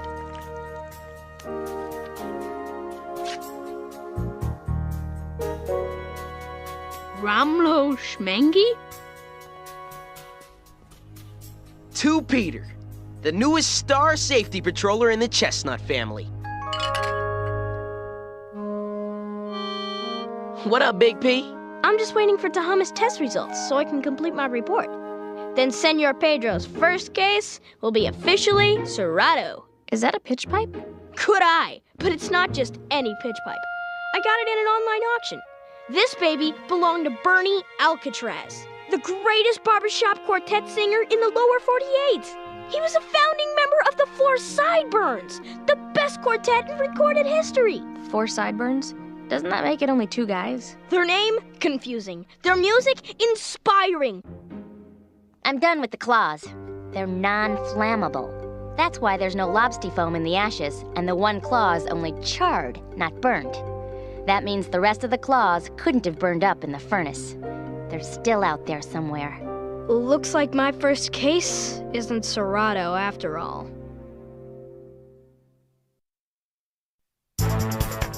Act 3, Legacy of Lies.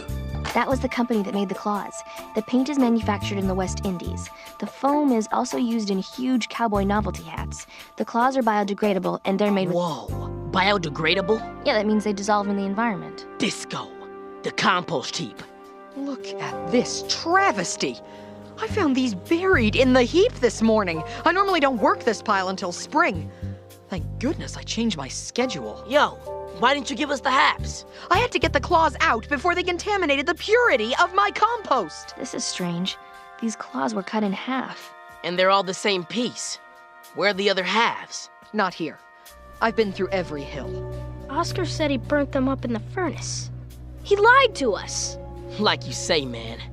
Frisco. We found the claws in the compost pile. You didn't burn them, Oscar. I want answers. For the last time, I'm in detention. I'm paying for the crime. I got nothing else to say. Got it? Looks like X's Glow Guru was hiding something. Crackers. X's glow.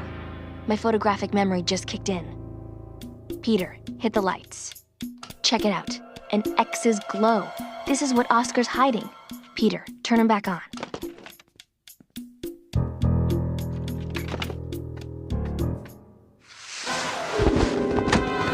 The other half of the stolen claws. This is pretty comfortable. Like sitting on a cloud shaped like a lobster tail? Oscar's stuffing his cushions with the other half of the claws. Man, I gotta tell Robert. Your brother's down checking on the new shipment of claws. They were just delivered. Could you give this to Robert?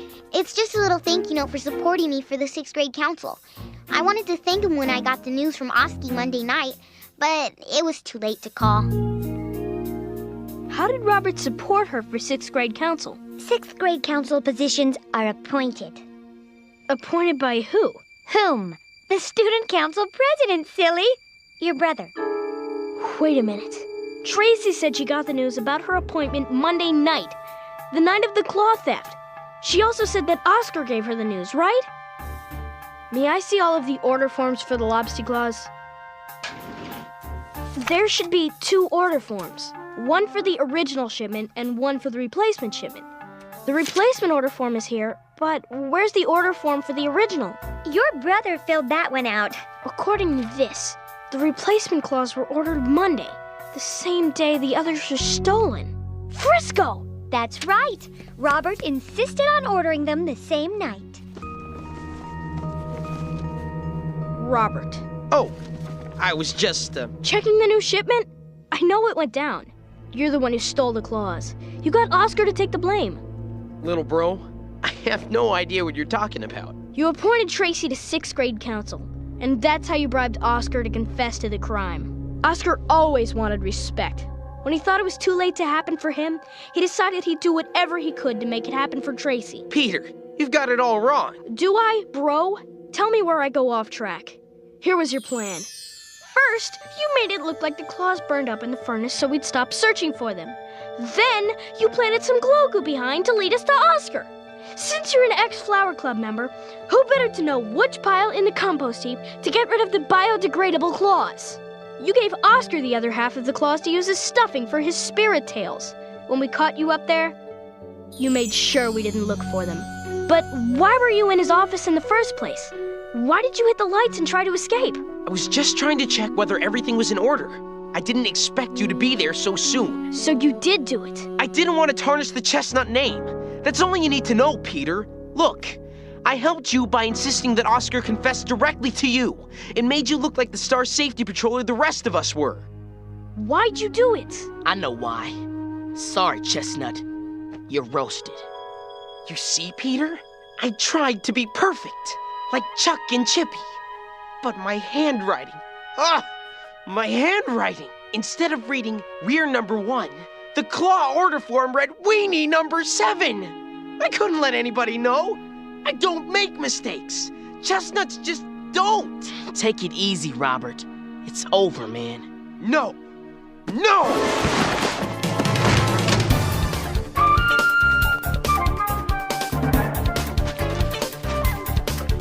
Dog. Compost.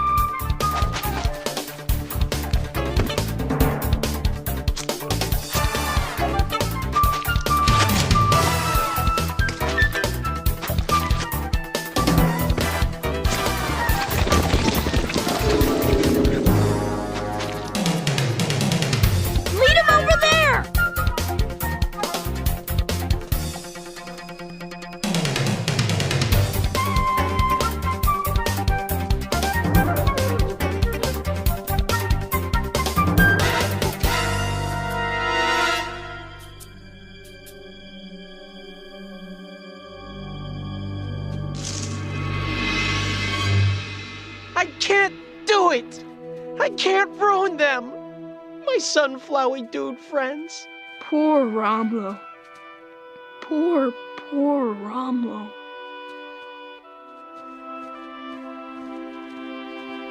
So, what now? Back to HQ? We're heading back, but you're not. I'm gonna need your sash, man. But I figured out the case.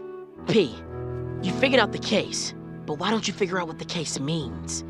I mean, your brother went a long way to live up to the Chestnut name. You wanna go down the same road? You drop this during the chase, man. You could be a safety patroller, or you can do what you want. Live your life for you. It's your choice, man. Barbershop Quartet auditions start in 10 minutes. Thanks, guys. Frisco. Do you mind if we head this way? I'd like to skip the compost. I've had enough reek for the week.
And now, Fillmore. Today's episode, The Unseen Reflection. Act 1, Sabotage Under Glass. Can I have your attention, please? It's time for the unveiling. Yeah, get on with it. Put us into our misery. Who said that? Trace. Just ignore her. Yeah, I will. Ladies and gentlemen, I have been a Vampirita fan since book 1. Through Vampirita, I have made many friends, including my best friend, Terry. We're on the eve of a new, exciting era in the Vampirita-verse.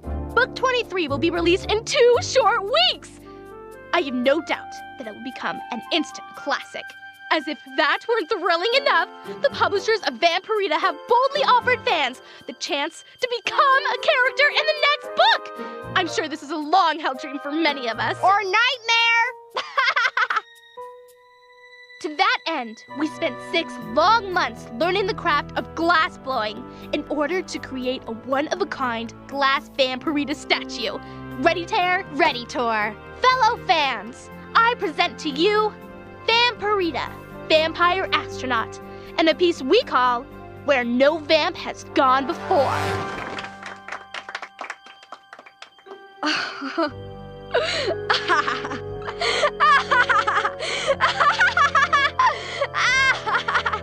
Yes!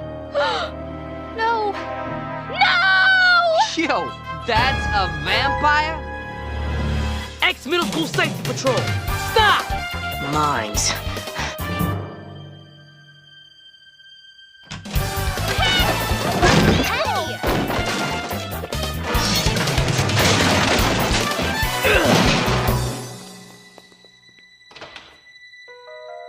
Snap!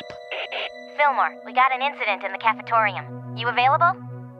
You can have him if you like. Really? But I don't want to take all your books. It's okay. My cousin works for the publisher, so I get him for free. When did you last see the statue? Yesterday afternoon. Someone must have melted it down and reformed it after school. And do you think this pink-haired girl, Trace, might have done it? Of course! Only she would turn it into that! Let's pretend I'm not an expert on the fantasy horror. You hardly need to be an expert to know that is Citizen Fang, werewolf senator. And Trace is the vice president of the Citizen Fang fan club. Those Citizen Fang groupies are evil. And they're morons. I mean, come on, a werewolf senator? The media would expose him in a second. Besides, Congress is in session during full moons. She ran out of here as soon as the cover was pulled off the statue. If that doesn't scream I'm guilty, then I don't know what does. Hey, Fillmore, check this out. What is it? Looks like a hair. We should take it back to be analyzed. You do that. I'm going to see if I can find Trace.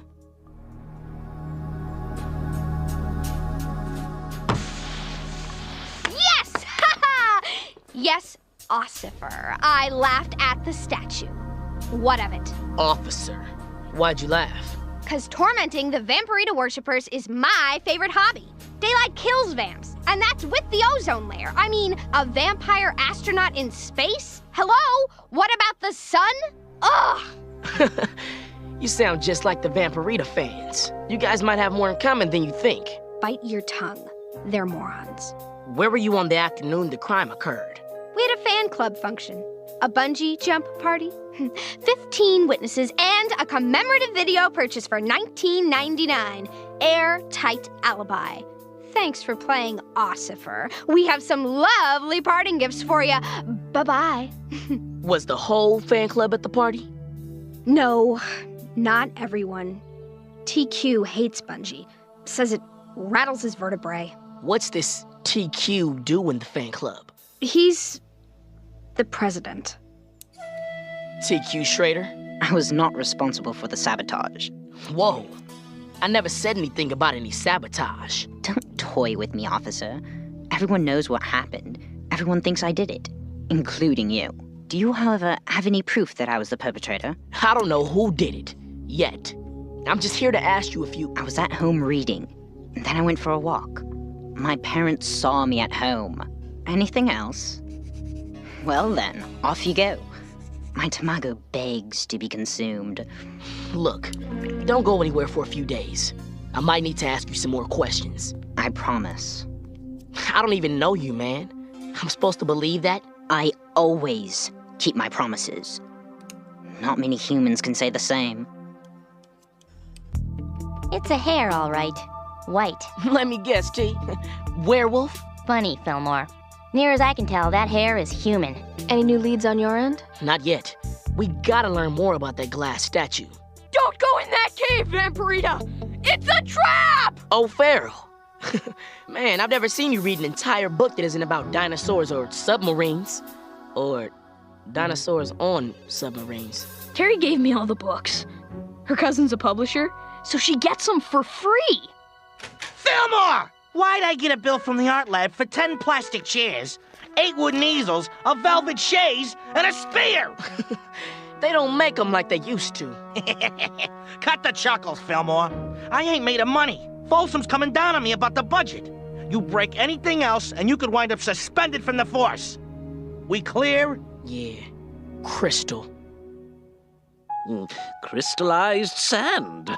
All glass is made of beautiful melted crystallized sand. Hear that?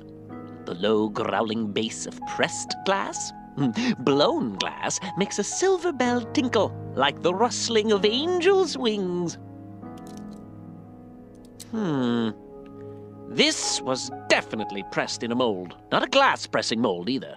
The striations on the surface indicate it was a mold for metals, possibly pewter. We should check out the metal shop at school for a matching mold. If you like, you may take a shortcut through Figurine Alley. Much quicker than going all the way around the block. Thanks. Oh, I must issue a small warning. The figurines are very delicate and terribly expensive. Use extreme caution. You see a way out? No.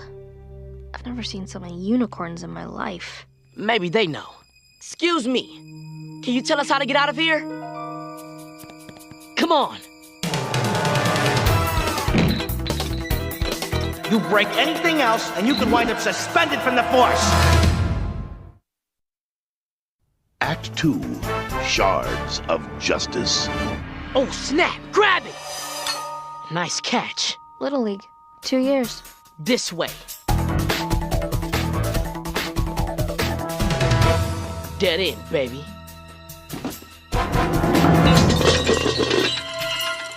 Ingrid!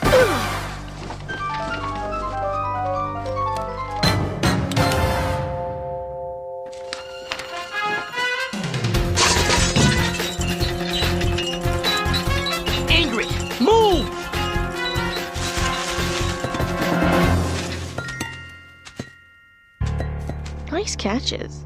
Too bad we didn't catch everything. Fillmore, they must have dropped this.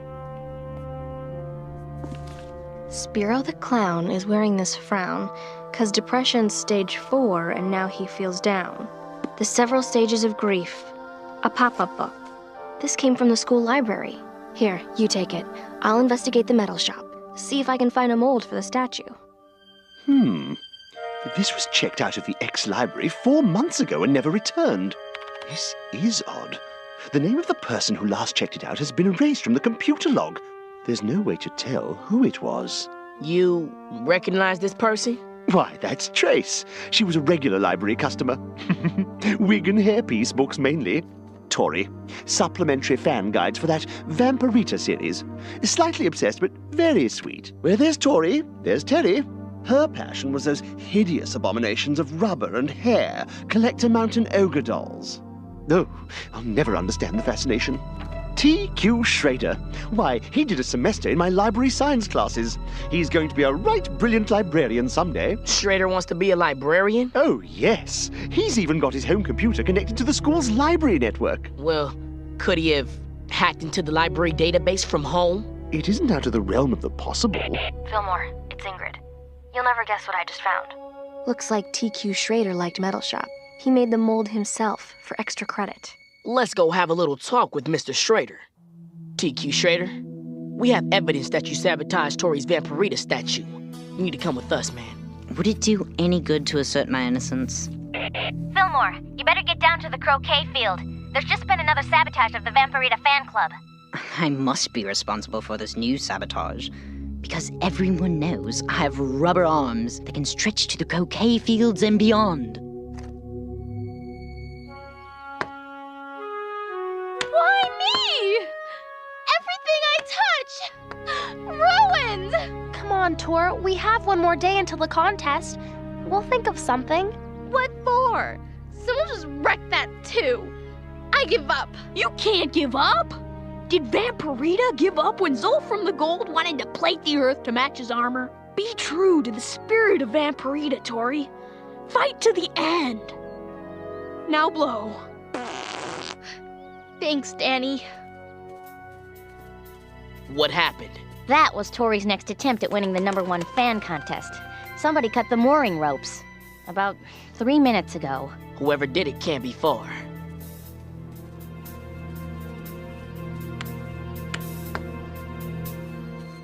There!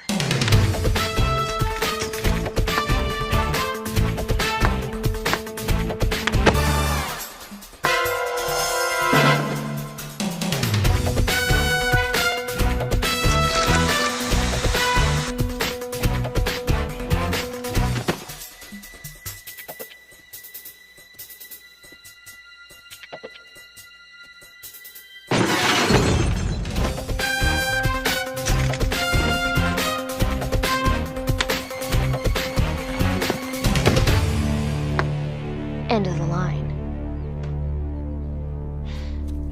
So, let's check out who's Mr. Mallet. Trace.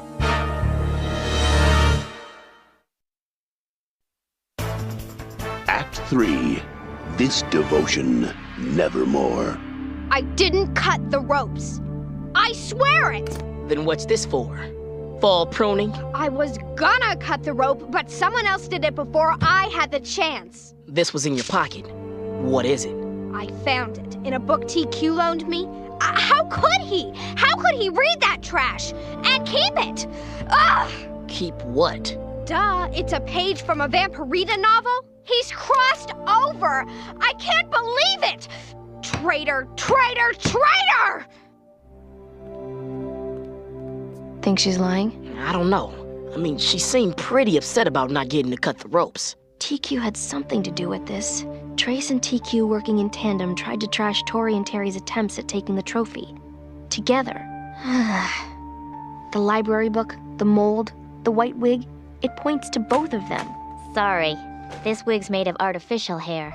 Not a match. Where to now? Tori and Terry are making a last-ditch effort at winning the fan contest. Competition starts in an hour at that horror bookstore, the Zombies Bookshelf. You want to check it out? Not yet. Officers, here to wrongfully bust me again. We're here to talk.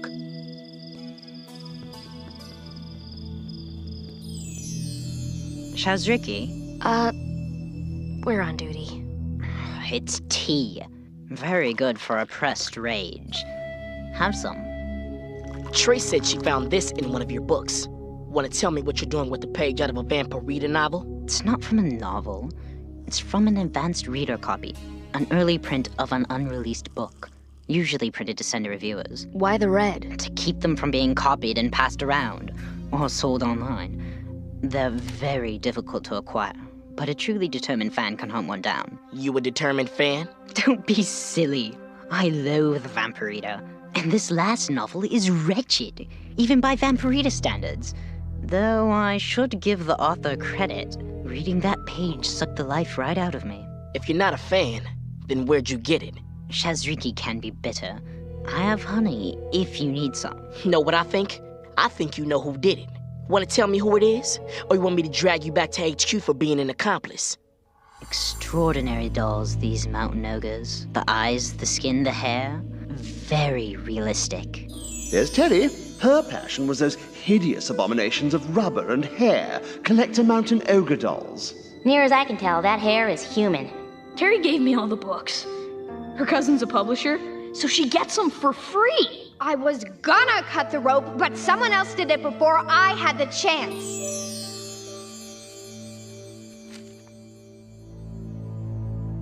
We gotta get to the zombies' bookshelf. I deserve to win the contest because I, too, am a creature of darkness. How long is this thing gonna last? This is a promo event. It's in your contract. Deal with it. And smile. How's that? Floating through the cosmos, drifting through the stars. Ah, my helmet's fogging. Relax. You'll do great. Thanks. Oops, better give Terry the signals to get the mist machine ready. Number 42! It's my turn. Terry, you need to come with us. What's going on here?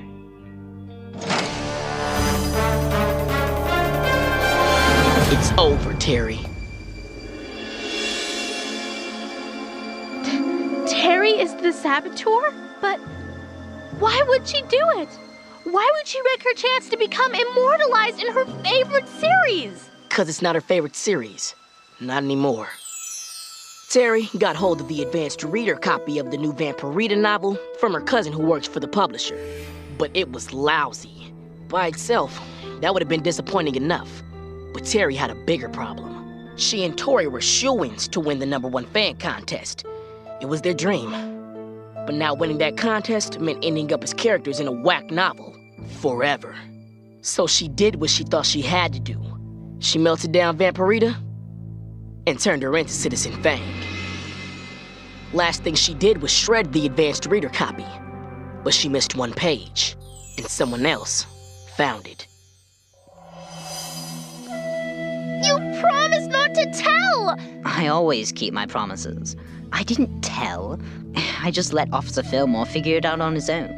And I must say, he did an excellent job. You mean, you knew? Yes. I happened to drop by the metal shop that fateful afternoon, in time to catch Terry perpetrating her sabotage. I might have ratted her out, but seeing her sadness, I felt her pain. For I, too, have suffered this kind of letdown.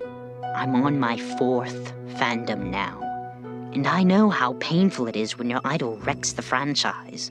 But I eventually learned how to cope. Plenty of Shazriki and a self-help book or two. You gave this to Terry to help her cope. I did, though I need it back. It's 4 months overdue. I wanted to warn you, Tori, but I promised my cousin I wouldn't tell anyone he gave me the advance copy. I thought all I'd have to do was melt the statue. But you didn't give up. You made the balloon, so I had to get rid of that too. I'm so sorry. I forgive you, Terry. So, the book's really that bad? Horrible. Never mind the grammar, spelling, and punctuation errors. Vampirita shares her secret of the Mubran Force with Zolfrim the Gold! What? But Vampirita would never share any secret powers with him! They're sworn genetic enemies! Not anymore. In fact, they're dating. Dating? It's a betrayal of cosmic proportions! That's what it is!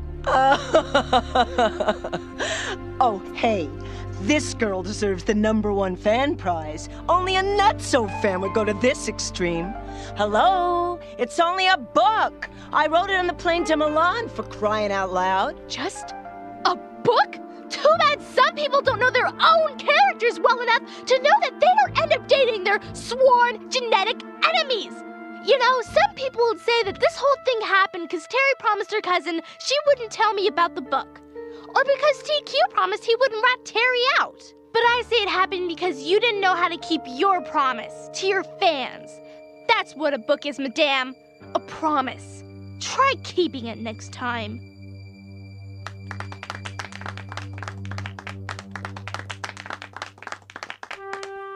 Well said, Tori.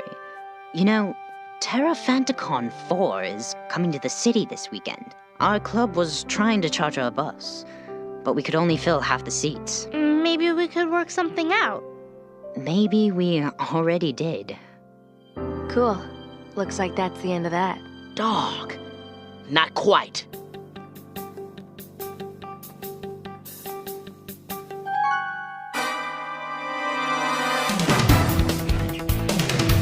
But I'm only through book 8. I didn't even get a chance to become disillusioned. Man, your lunch bag lifting days are over. You're going down, Mimey. Fillmore! Why'd I get a bill for 65 destroyed monster novels and a zombie standee? Relax, Vallejo. Mimey here has offered to put on a show and donate the proceeds to pay for the damages. Fillmore, help me out. I got a perp on foot who stole a 10-foot ladder. He's headed into the ceramics club. Ceramics club? 10-foot ladder? On my way.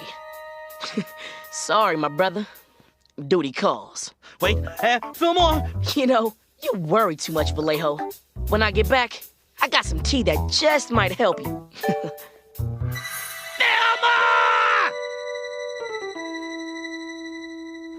Stop that.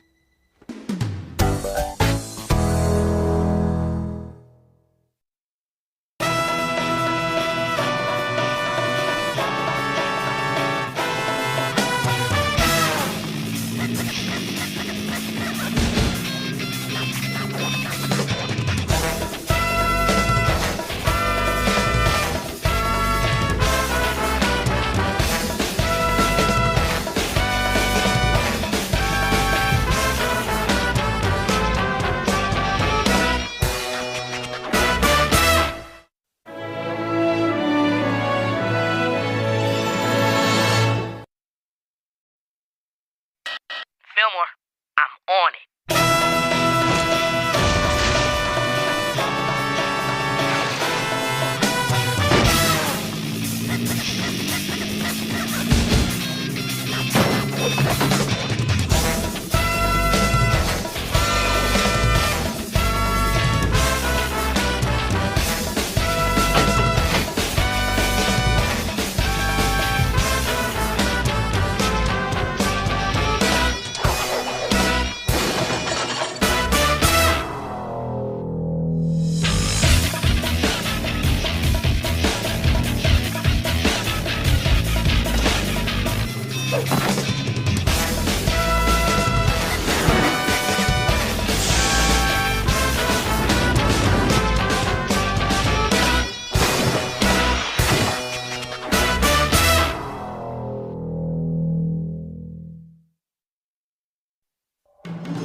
And now, Fillmore. Today's episode, codename Electric Haircut. Act 1, A Lady Vanishes. We totally interrupt this program to bring you totally breaking news. Good afternoonsies. We totally have word of a high-speed chase currently underway through the halls of X Middle School. Let's go live to our very own Chopper Wade for the latest. Sherry, we've confirmed that the vehicle being chased was carjacked by occasional ne'er-do-well Colby Bosworth. Looks like our boy Colby used it to steal an entire bank of lockers from the East Wing. Sweet fancy Moses!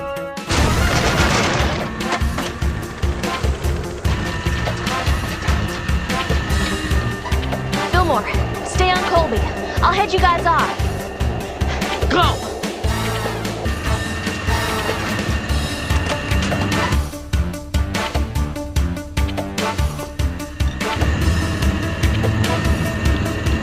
Colby, look out! Every gazer come out the way!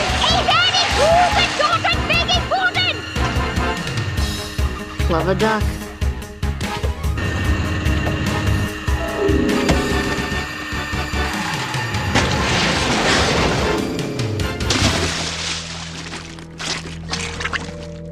Love a duck. That faith is nicked. There's still a locker that hasn't been claimed. Number 483. It belonged to my best friend, Alexis Bixby, before she, moved away 2 weeks ago, making me very well. Give me a S. Give me a A. Give me a D. Marianne Green, co-captain of the cheerleading squad. Highest!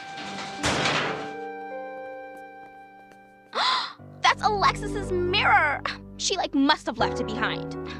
Don't worry, I have Alexis's new digits. I'll just call her and send it to her first class. 'Cause that's the kind of girl she was. First class? No, silly. The kind who'd want her mirror back. Fillmore, Ingrid, We found this note slipped under the door of HQ. Get it out of your system? Anybody know what it means? Well, the letters were cut out of the examiner.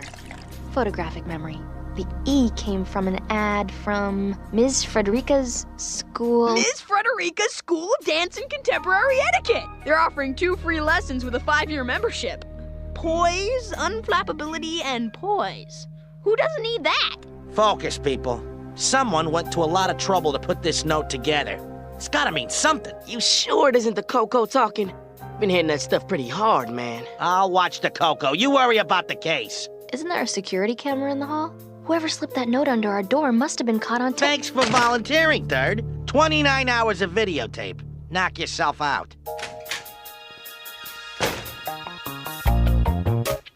Oh my gosh. Sorry, didn't see you. Something's happened to my best friend, Alexis. Something. Give me a B. Give me an A. Give me a D. What makes you say, or spell that? The number Alexis gave me before she moved, it was to a Chinese pizzeria. And according to the phone operator, Alexis's home address is to a 14-minute oil change and haircut shop. Maybe she didn't want you to get in touch with her. Alexis was the most kind, generous person I have ever known. I was like her best friend and vice versa. Look what she gave me before she left. Mary Ann and Alexis. Her half reads, this locket is our nexus. Gotta hand it to her. The girl can rhyme. Promise you'll track her down? Thanks for helping me out with this, Gladys. Alexis Bixby, huh? Doesn't sound familiar. Of course, this is one of the largest middle schools in the country. Gladys, we're supposed to be updating permission slip 6259877 PNAX Form B. You can't help everyone whenever they want you to. But I live to help. This is Officer Fillmore from the Safety Patrol. He's looking for any records on someone named Alexis Bixby. Let's take a look. You done with the hallway tapes? I rock, paper, scissored O'Farrell to cover me for a few hours. Huh. There are no records of Alexis Bixby anywhere in the school database. Sorry, but the records don't lie. Maybe someone's messing with you.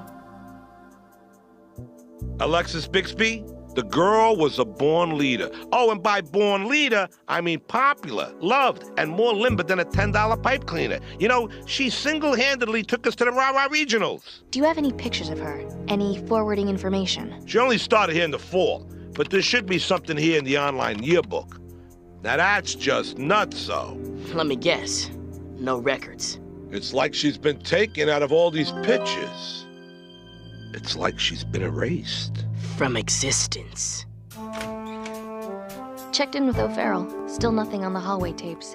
Any headway tracking down Alexis? I searched the archives. Nothing. I mean, the only proof there even was an Alexis Bixby is her mirror. Poise, unflappability, and poise. Crackers. That's the slogan of Miss Frederica's School of Dance and Contemporary Etiquette. Hey, Ingrid, I think I found something on those hallway tapes. You take the tapes, I'll handle Frederica. Boom, Daddy, right there. Wait a sec. Hey, rewind and zoom. There, freeze it. Disco. Yes, Mrs. O'Farrell. By the end of this course, your son will be able to walk with a book on his head. C'est fantastique, I'll put him down. Now, O'Farrell, is that 1 L or 2? Orange and black? Darling, Halloween was 6 months ago. Ingrid Third, ex-middle school safety patrol. Ma'am, do you recognize this mirror? Yes, all my girls and boys get one when they graduate. Has anyone named Alexis Bixby attended class here? Well, I remember every student who's walked through my doors. Lots of kids from X, but trust me, not one of them was named Alexis Bixby. Fillmore, another dead end.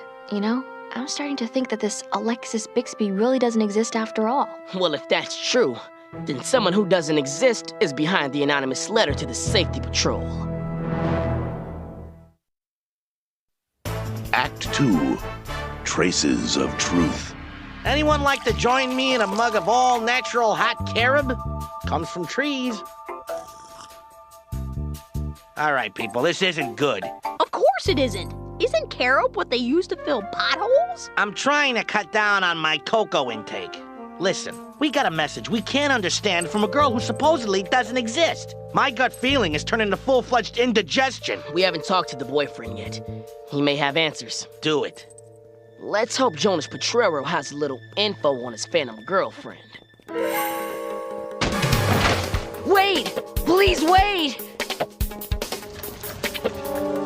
It's a facade for the stand-up comedy club. What? Too much information? Thanks, I'll be here all week. Who are you good guys?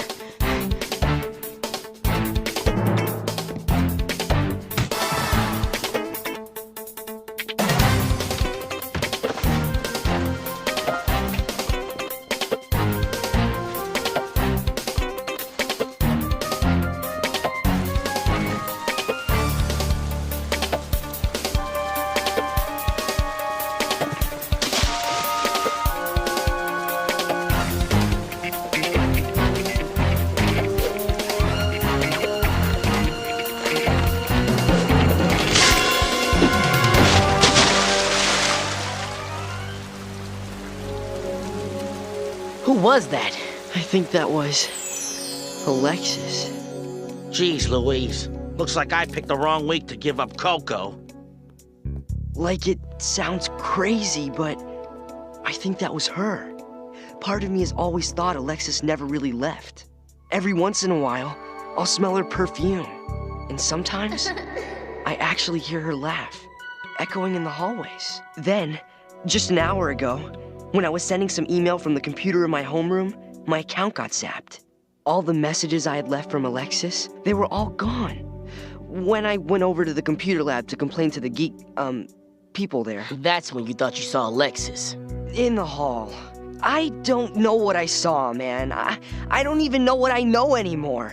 If I didn't have this picture, maybe I wouldn't even believe she existed. You have a picture? Our HTML melee with Gilby Middle School's computer club continues. We can do this, people. Remember, every great webpage began with the mere brackets ahref equals quotes link quotes brackets text brackets /a brackets. Gladys, you're in the computer club? I'm president, actually. So, what can I do for you guys? We're looking into the possibility that Alexis has been hanging around the computer lab. You seen her? I've only been back at X for about 2 weeks now. My mom took a job with a vegetarian steak and chop company. It didn't really work out. You're still looking for Alexis Bixby? Yeah. You seen her around? She was a cheerleader? Let's walk and talk. Officers, let me explain something. X is a big school. A big school divided. Take a look around you. When it comes to popularity, there are the haves and the have-nots. Sure, X is a pretty unusual school. We have our bad boy chess players and our superstar accordionists. But the haves run this place. Everybody loves them and ignores us. Trust me, there's no reason for a have like Miss Cheerleader Alexis to be jumping the fence into my neck of the woods. I have to agree with Yumi. You just don't find too many cheerleaders that like to hang out with people who love a good computer system. Thanks for your time. Ingrid, we got a jet. Yo, check it. The note left on the HQ door said get it out of your system. What if it is in the computer system? Everything looks Jake on the main server. Wait, there's something here that doesn't hook up with any application. File name, electric haircut. Disco. It's gonna take a while to figure out what it... Wait, looks like we have company. Where? On the network. Fillmore, someone is working on electric haircut. Where? In the computer mainframe building, across from the bocce field. Stay on it. Figure out what electric haircut is. Maybe talk to Gladys. I'm getting over to the maintenance building before our busy bee flies. How? It's across campus.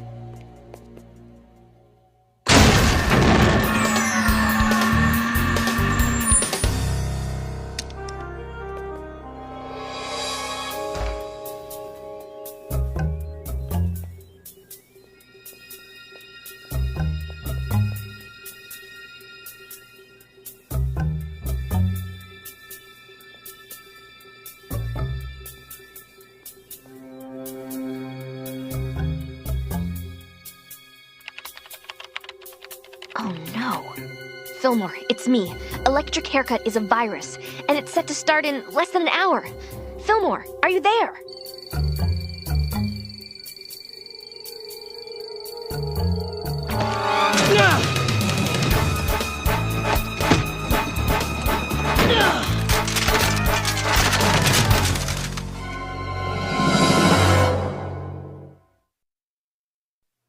Act 3, Countdown to Chaos.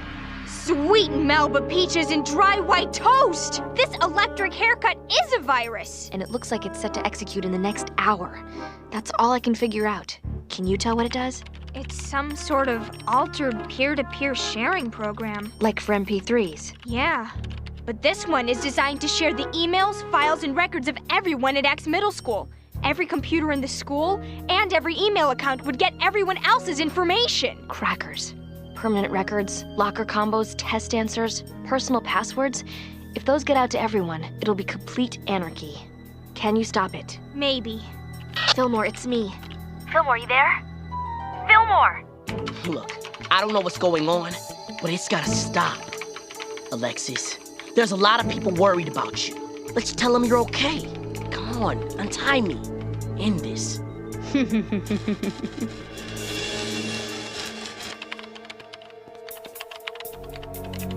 Anything? I'm making progress, but this virus program, it's some T to the U to the FF stuff. I kinda need that now. Sorry. Oh, sure.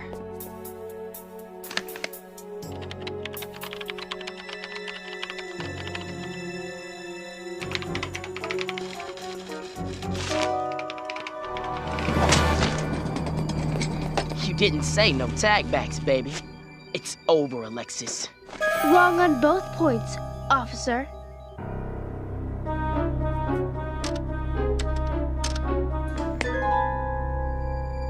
Tic-tac-toe, Gladys? I needed a game to clear my mind. You were stalling me.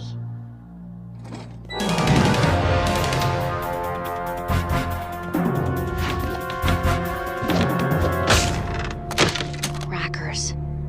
Alexis Bixby, the girl was a born leader. Alexis was the most kind, generous person I have ever known. But I live to help. You're Alexis. Alexis? I don't know what you're talking about. It all makes sense. Gladys moved away, Alexis came. Alexis moved, Gladys came back. What I don't understand is why. Because I had to.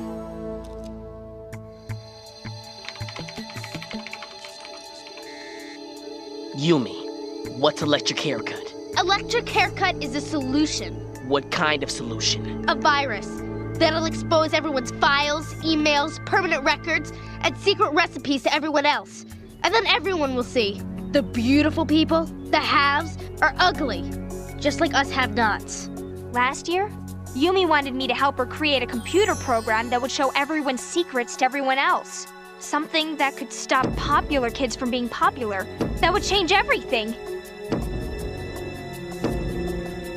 That would show everyone we're all the same. How does Alexis fit in? I started to get scared. Scared of what we were doing. Scared of what it was doing to Yumi. I knew Yumi couldn't finish without me, so I found an escape. As Alexis.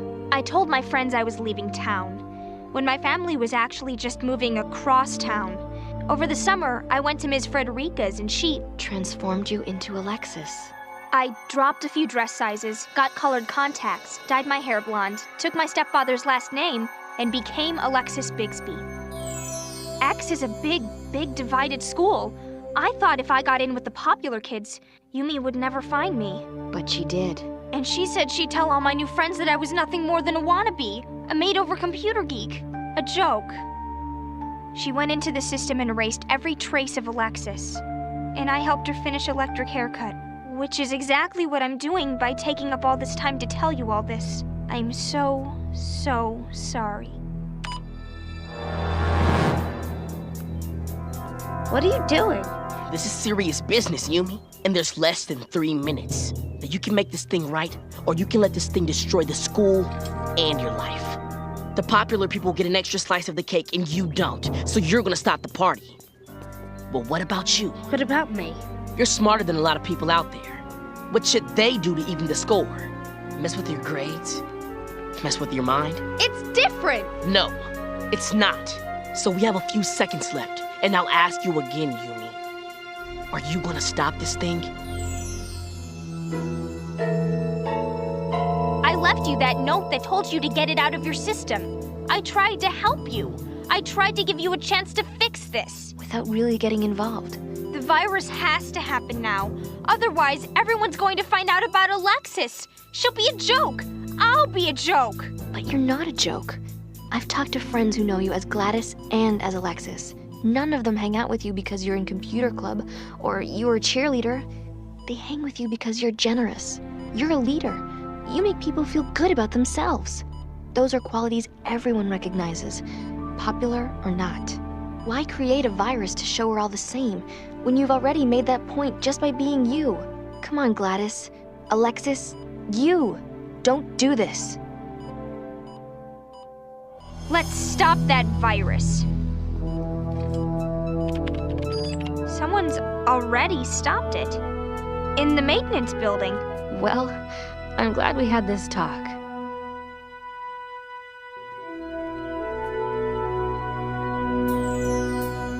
Wait.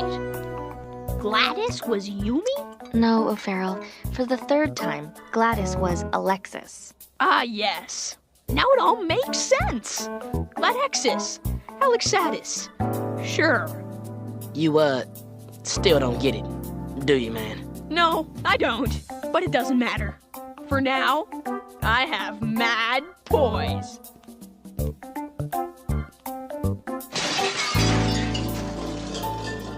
Hi, officers. Hey. I overheard that kid with the broken vase on his head call me Gladexis. That seems Neato. very neato. Neato infinity. My parents are meeting with Principal Folsom right now. If I wind up with detention till high school, I'll be lucky. I've already told, Gladexis how sorry I was. Officer Fillmore, you're next on the list. Thanks, Yumi. But I didn't just come to say I'm sorry. I wanted to thank you. For what? For making a good argument. I think you know why I came by to thank you. And I came by to say thank you, thank you, thank you for getting our Alexis back. Now we once again have our cheerleading captain, and I have a new best friend. I would have never met, known, or thought about Yumi if it weren't for Alexi Gladys X's. But I guess I wouldn't have met, known, or thought about Gladys either. So I wouldn't have met Gladys if it weren't for Alexi Gladys X's, who was really Gladys. You know, when you think about all that. That is so sad. I don't know. I think it's kind of a happy ending. Or a happy beginning. Thanks. Oh, snap. We forgot to give Gladexis her mirror back. You know what, Fillmore? I think we helped her get back something more important than her reflection. Yeah. Hey, let's get out of here. Hey, Vallejo, we're going down to the Hot Cocoa Castle. Now, normally we'd ask you to come, but, since you're off the stuff. I'll get my coat. What happened to Hot Carob? It comes from trees, Third. Now let's go.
Fillmore.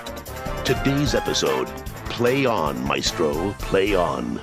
Act 1, A Game of Chance. Welcome to the X-Middle School Omnifest, a celebration of educational gadgetry galore, software, and snacks. It's quiet. Too quiet. Dog. Combusto.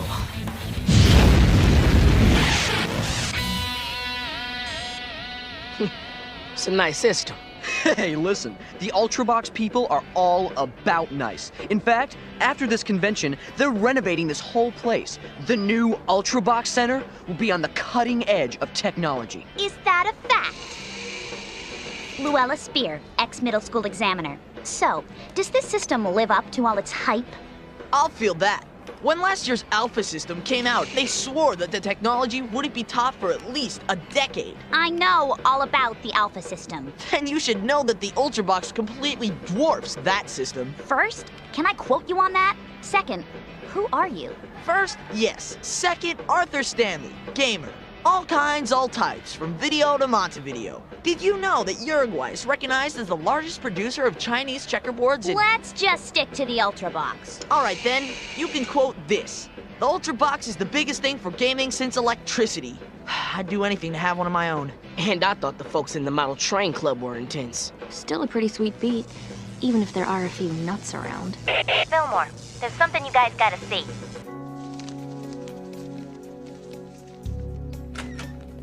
Can you believe this? Looks like Nickel Day at the flea market. What happened? Still trying to piece it together. Some kind of chain reaction. Well, don't spare me the details. Looks like a thief, with a weird way of going about his business. Oh, cruel destiny hath spit upon my world! The drama club got a wig stolen, of the black grease back variety. A lot of work just to lift a piece. Get this. According to student accounts, a weather balloon launched from the roof dropped a bag of feathers that started a domino topple that pulled a string which opened the clasp on the stage club's trunk. Then there were costumes and bananas and I think maybe a squirrel.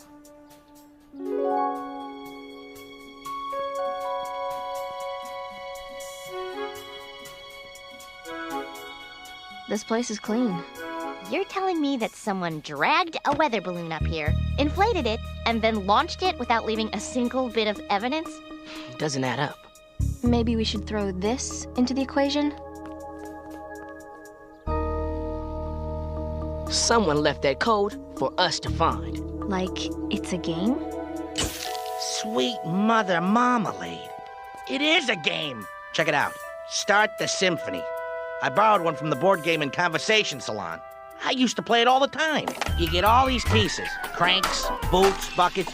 If you set it up right, it makes a chain reaction that sets off a little music box. Beethoven's Fifth or something. It does seem a lot like what went on today. But what's the code he left got to do with that? X's and eyeballs. I've got it! Detective EOS is giving out spy equipment, and I got a wicked good feeling that I just landed the elusive decoder ring. This baby may just be the answer to all our problems. Gah! Another bag of bonus O's. Maybe it's some sort of password. The Maestro of Mayhem? This kind of press could stop the Ultrabox Center renovations dead in their tracks. Do you have any idea what's at stake here? Self-flushing toilets, soundproof titanium retractable walls, simulated thunderstorms projected on the ceilings at— X needs those renovations. And until this deal is done, I want this school to run slicker than grease. Next time I open up the Examiner, it better read, Maestro Muted. There's something we're missing about that code. X's and eyeballs. Fillmore? Shh. It's just a toy.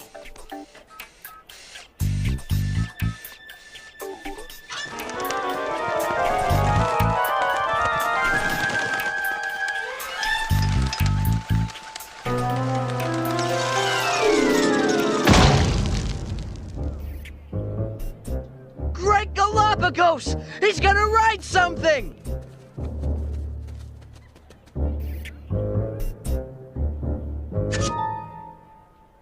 Basilberry cream! I looked away for 1 second. 1 second! And now my case of Basilberry cream Bubblediculous is gone! All that for a pack of ridiculous? Fillmore, another code? IIXXIV. Roman numerals. Once we saw the V, we figured it out. The I was an I. The problem is, which Roman numerals are they? The first set alone could be 101092 or 2911. Hallelujah! The decoder ring! I'm sure it'll... That's it? All it does is match numbers to letters of the alphabet. A is 1, B is 2. A first grader could figure that out. I've eaten myself into an O-shaped food frenzy, and for what? For... Tib-tib-bib?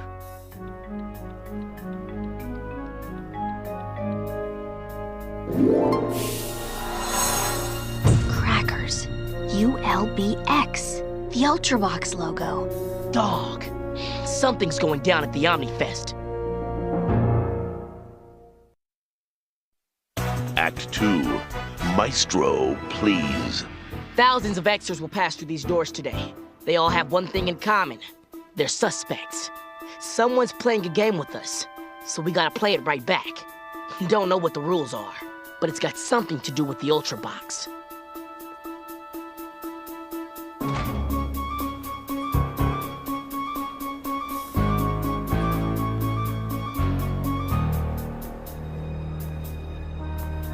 Is it just me, or is there a marked increase in security since yesterday?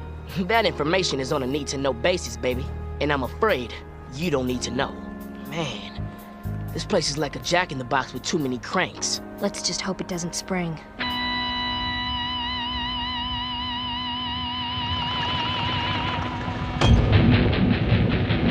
Will you be dining at the club, sir?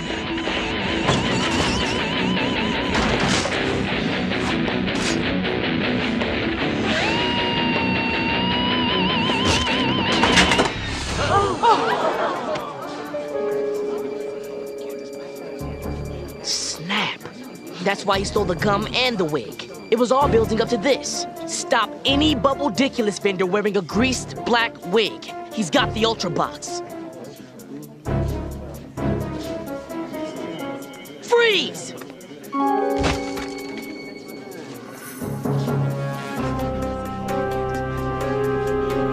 Ingrid, the door!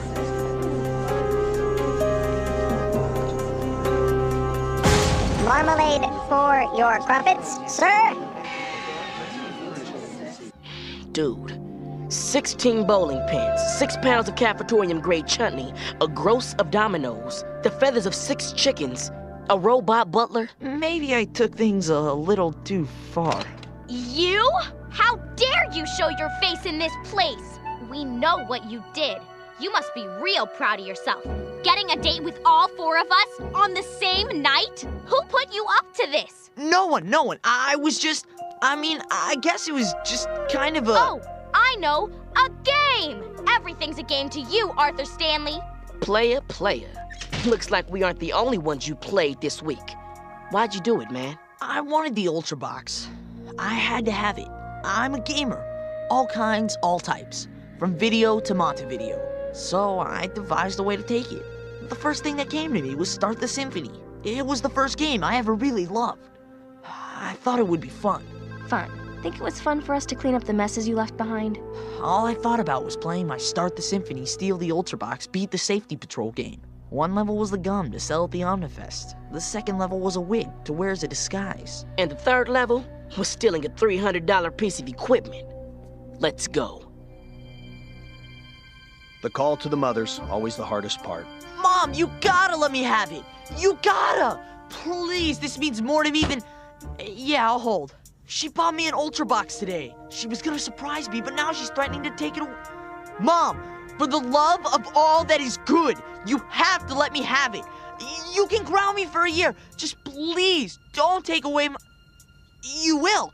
I can? I will, I promise. I'm grounded for a year, but she'll probably let up on my birthday. Hopefully you'll be out of detention by then. 6 weeks, starting today. You know, Arthur, The only reason we caught you is because of the clues you left behind. You would have gotten away otherwise. So, why'd you do it? The coolest thing about video games is finding the cheat codes, the shortcuts to new screens and levels. So, I left a few clues for you. A shortcut for your investigation. Maybe it wasn't the best idea, but no gamer of any caliber would create a game without leaving clues for the player. What about Start the Symphony? It didn't have any codes or clues. Every game can be improved. That's why they have sequels. I never want to see another game as long as I live. Heard that. Ingrid Third. You're up early. Fillmore, what are you doing here? We don't go on duty for another hour. Ultrabox. Solid hand-eye coordination training. Hey, I thought you never wanted to see another game as long as you live. You want to talk about it, or do you want to get in line to play? Ingrid, what do you think a bicycle would be doing flying a kite?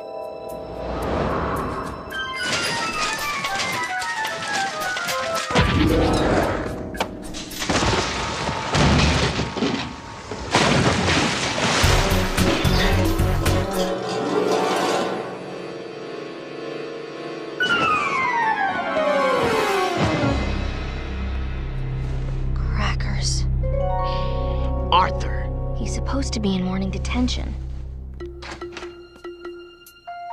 It wasn't him. I guess that makes sense. His mother bought him an Ultrabox. Why would he need to steal one? Looks like we've got a copycat on our hands. Copy catastrophe? I want these clever headlines to stop. How do you expect me to wine and dine the Ultrabox people when the table is being used as a catapult to shoot cheese product across the ex-middle school convention center? They are this close to pulling out. And then, the architect we've already hired to plan the renovations will have to be paid some other way. I know. Maybe we can use the money earmarked for the safety patrol. You heard her, people. Follow every lead, open every locker, leave no stone unturned. Let's go. We've got a stone that needs a little turning. My help? Who knows more about being a maestro than the original maestro himself? I'm in. It'll be cool to see what it's like to play for the other team. So, any ideas? Oh yeah, but I need some time to think it through. Meet me on the bocce ball field tomorrow afternoon. So what's the plan? Ha! You're standing in it. A great maestro catching mousetrap. So where's the cheese? Hey, a lucky $2 bill! Arthur, no!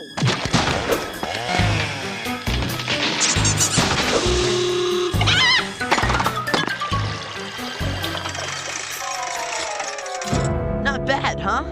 As soon as I heard about this copycat thing, it was all I could do to keep from breaking out of detention and go check it out. Half the fun of a new game is seeing how other people play it. So a maestro always returns to the scene of the crime, even if the crime isn't his? Odds are this new maestro is at the scene of his last crime.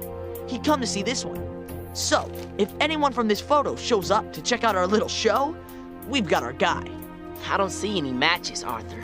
The maestro's here. I know it.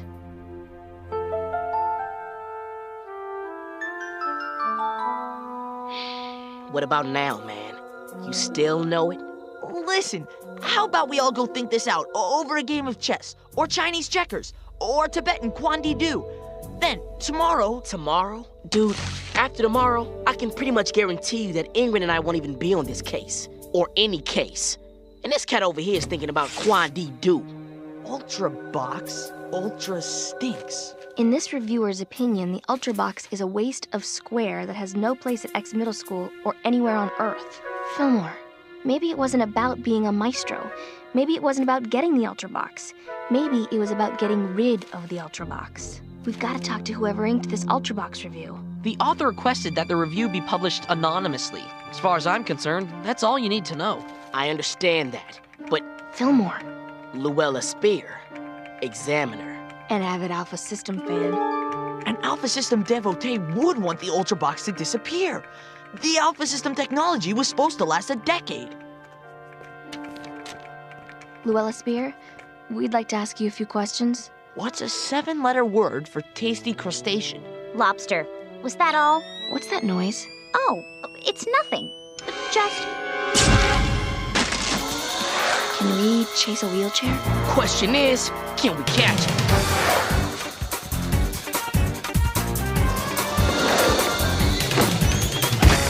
Go! I'm slow!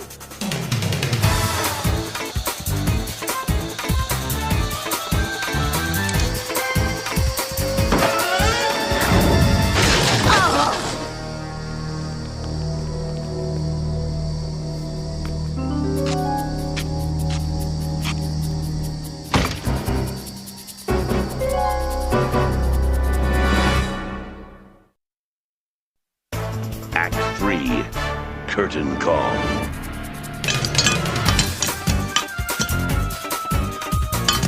Middle School Safety Patrol, hold your horseshoes. Running easier in cross country. Video games.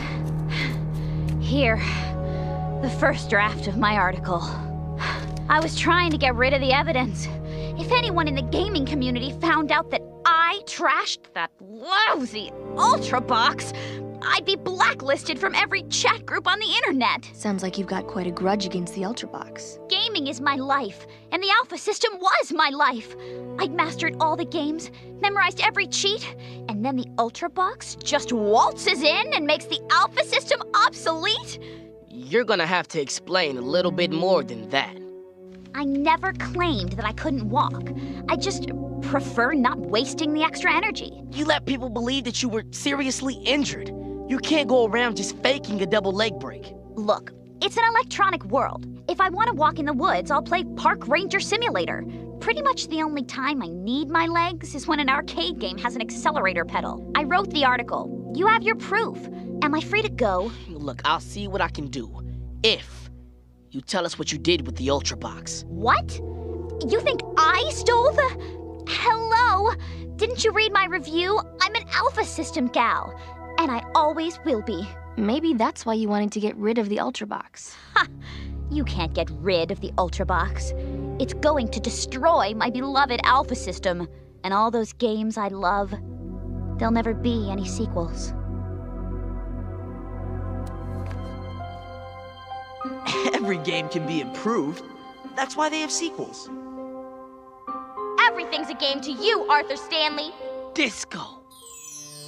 Fillmore, the sheet from the Ultra Box heist was already checked for prints. What are you doing? Arthur said it himself. No gamer of any caliber at all will create a game without planting clues for the player. Any fool can break out of detention.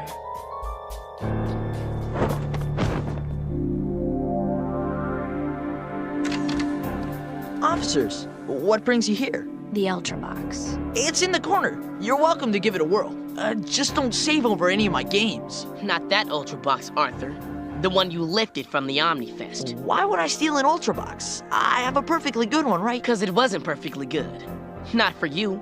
Not after you had a taste of being the maestro. You were right that day on the field.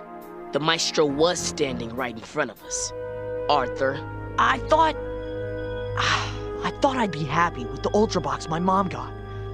But I'd started a game, and I had to keep going to the next level. I had to win, and the only way to do that was to steal the Ultra Box.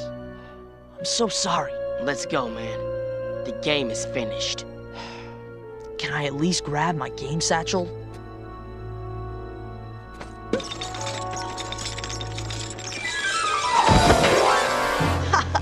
The game's never finished, officers. Isn't it? What now, Arthur? What do you mean? What's your next game? Who are you gonna hurt next? Who's gonna be paying so you can keep playing? Some girls who like you?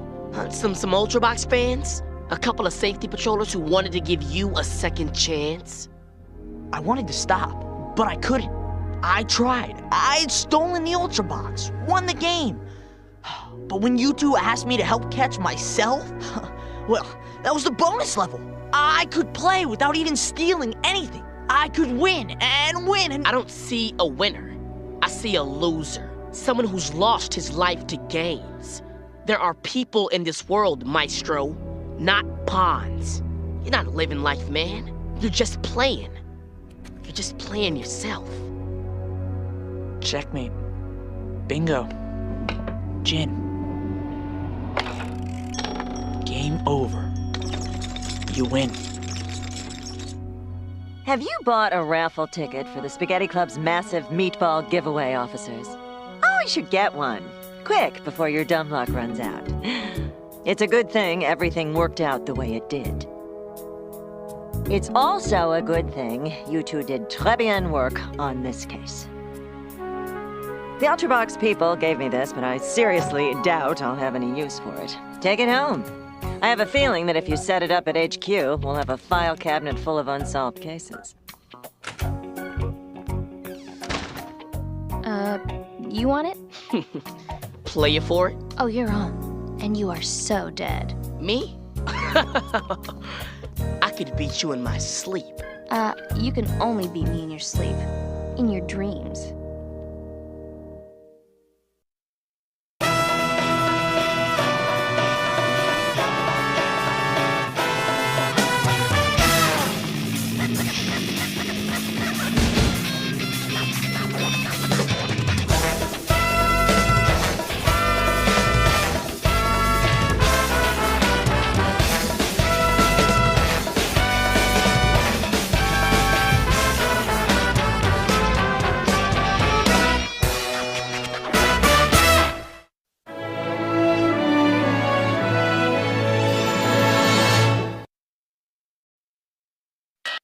Fillmore, I'm on it.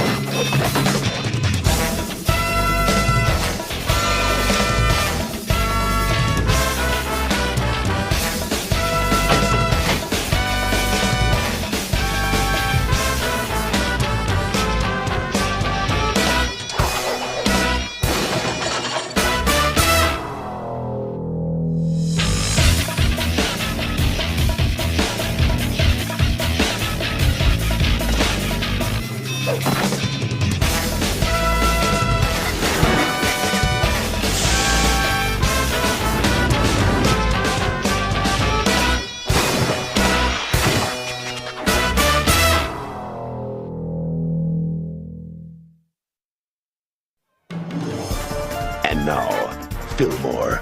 Today's episode, This Savior, a Snitch. Act 1, The Art and the Frame. Today wasn't supposed to be like this. I wasn't supposed to be protecting a petty thief. I wasn't supposed to be running from thugs through a custard war. And I wasn't supposed to be accused of a crime I only kinda committed.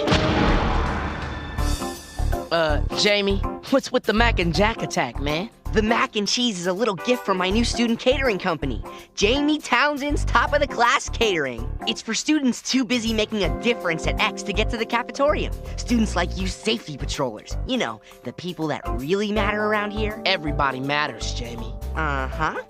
Well, enjoy. That's a gallon of heavy cream in there. That's a whole lot of mac. Not for long.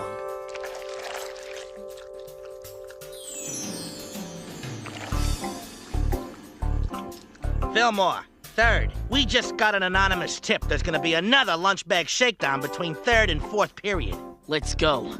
Oh, Can I sit this one out, Vallejo? Can you sit this one?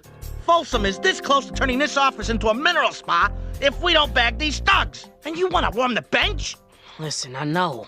It's just this mac and cheese. It's sitting like a brick. Meanwhile, some poor sixth grader's being bullied out of his egg salad.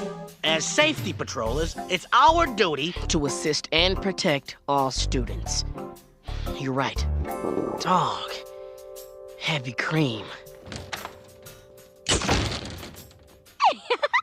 Pasta coming at ya!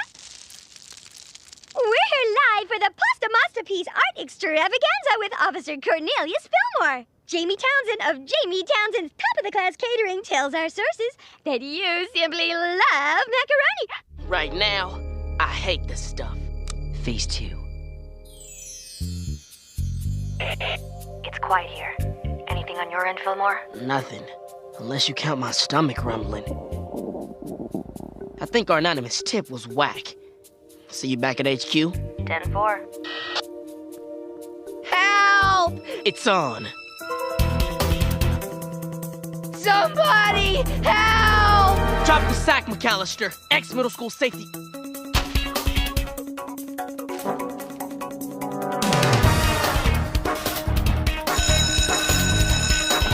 No, my book has more characters.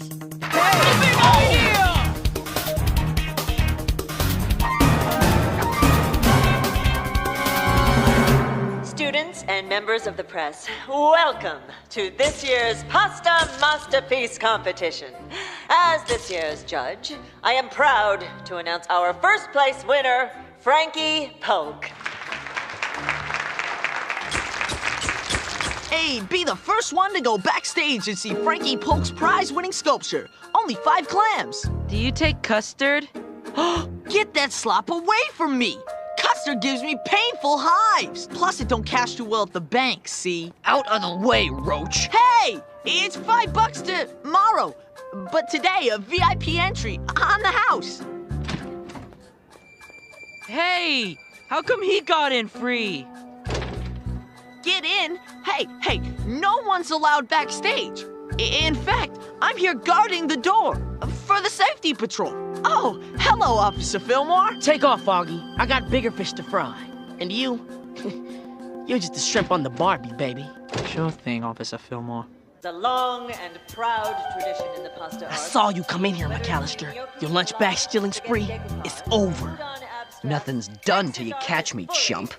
This year's winner, Frankie Polk, has managed to capture dignity, power, grace, and beauty in nothing but 12,000 pieces of pasta. Before we unveil his masterpiece, are there any questions? Principal Folsom, how do you plan to deal with the epidemic of lunch theft currently hitting X? Vern, we're here to honor the talent and hard work of X's pasta artists, not discuss school policy. But Principal Folsom, my readers want answers. Then tell your readers this. As a deterrent to any future hooliganism in our hallways, I have initiated a 3 strikes, you're expelled policy. A move up from the previous 2 strikes and you're in serious trouble. Face it, McAllister. You're busted. I hear you used to run with the bad boys, Sashi. I never figured you to be that cool. Some call it cool. I call it stupid. Stupid enough to get a few strikes on your record? Taking you down's a home run, baby. I think the orange has made you soft. From what I hear, you patrollers sit around munching Mac all day.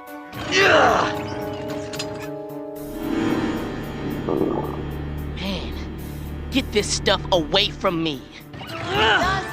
What now, Sashi? Bust me or save the statue of Principal Folsom? This isn't over.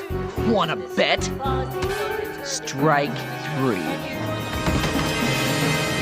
Principal Folsom, do you really plan to back up this 3 strikes rule? Read my lips, Vern. I never go back on my word. Now, please bring out the winning pasta masterpiece.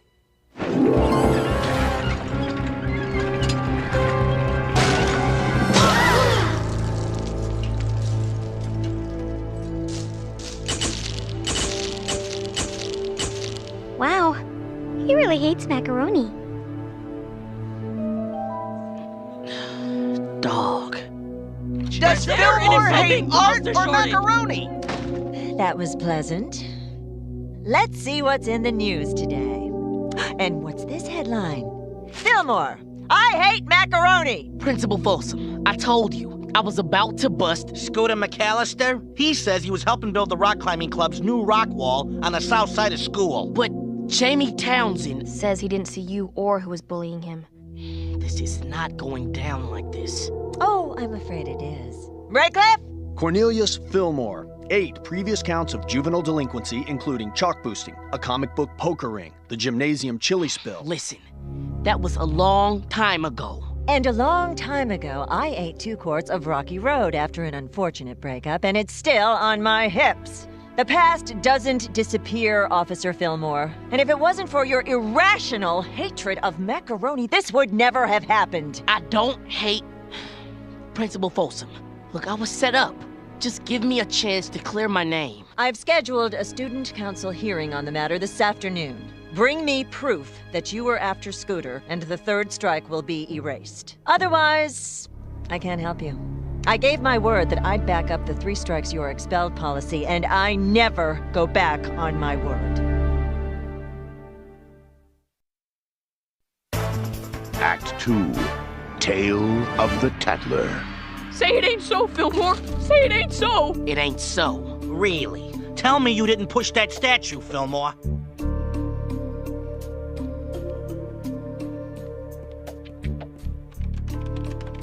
Jamie, you saw me out there.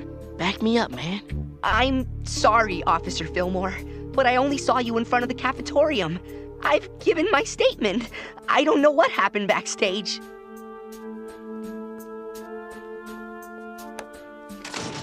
Jamie remember anything? Oh, he remembers, but he's too afraid to help me. McAllister must have got to him. Where is Officer Fillmore? Frankie, check it out. I'm sorry about the statue. What? Oh, actually, I was quite impressed with your rebellious act of deconstructionism. Then what's wrong? This! Augie Sansom is selling official macaroni pieces of the destroyed Folsom statue. Ha! I would never use such a low-grade pasta. Augie. Yeah, sounds like one of Augie's cons. No, Augie saw me. He was right outside the backstage door. I'd forgotten about him. Maybe Scooter did too. Frankie, man, where's he selling this stuff?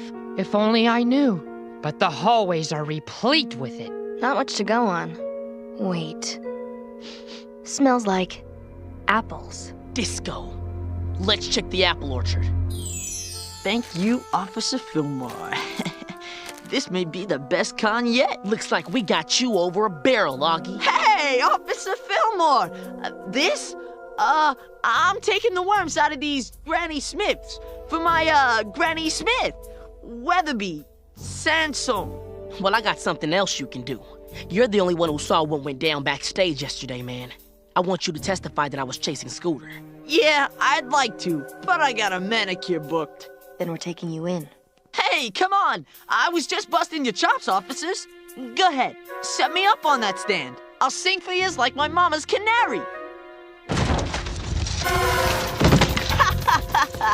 My mama ain't got a canary.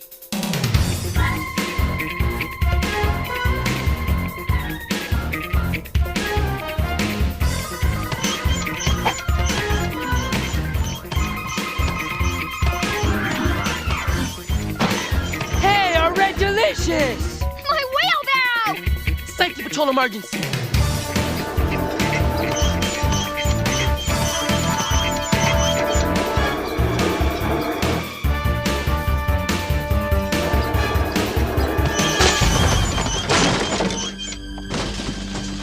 Man, nobody deserves that kind of wipeout. We need the school nurse at the orchard, stat. The old bait and switch. Well, if it ain't Augie Sansom. I heard you were out at the apple orchard. Yeah, apple a day and stuff. You got some nice moves. You know, there may be some room in our organization for a little Weasley kid who can ride a wheelbarrow. Great, great. I'll pencil you guys in for sometime next week. I don't think you understand. It's not a choice. See, we can't have you talking at that student council hearing. Look, your favorite celebrity! Even if you do get to that hearing in one piece, what do you think's gonna happen when everyone finds out you're a lousy snitch? Snap. He's slicker than I thought. What now?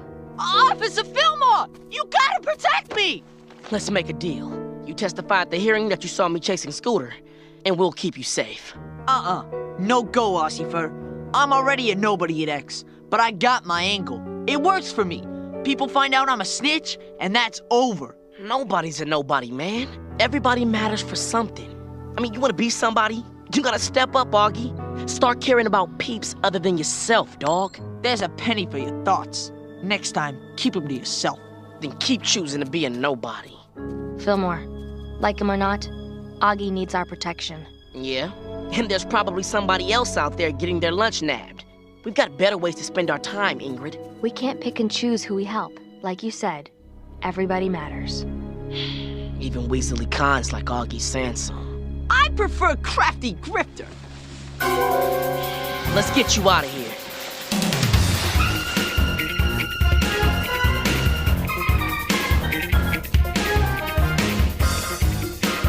Where are we going? Just trust me, man.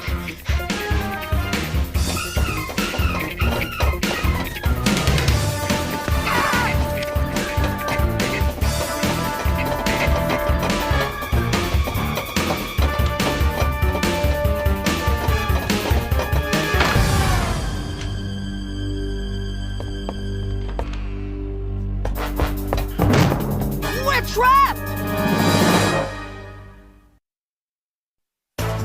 Act 3.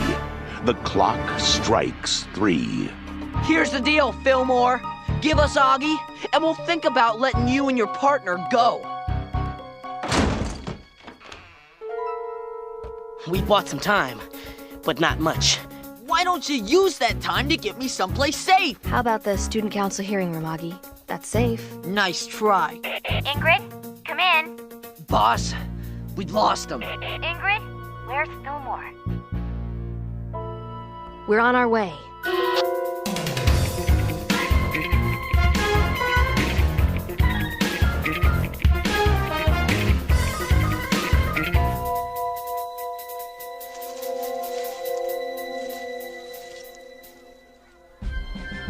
Crackers! The Battle of Yorktown! The History and Home Ec departments are reenacting the Battle of Yorktown today, the deciding victory of the American Revolution. Custard, if I get hit by that stuff, I'll swell up like a $6 ham! I asked you to protect me, not throw me into a war zone!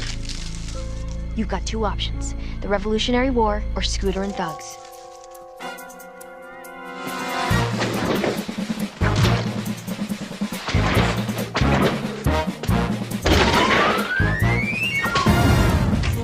I can't do it, I tell you! I can't! Just leave me here! Let Scooter have me! Anything but custard! I'm not leaving you, Augie. Okay, I'm here to protect you, man, and that's what I'm gonna do. You gotta trust me. Now let's do this.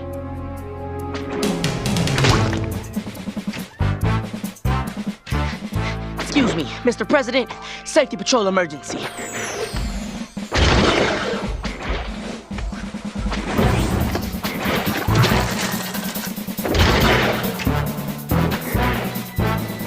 Washington's charging the field! Target Washington and fire!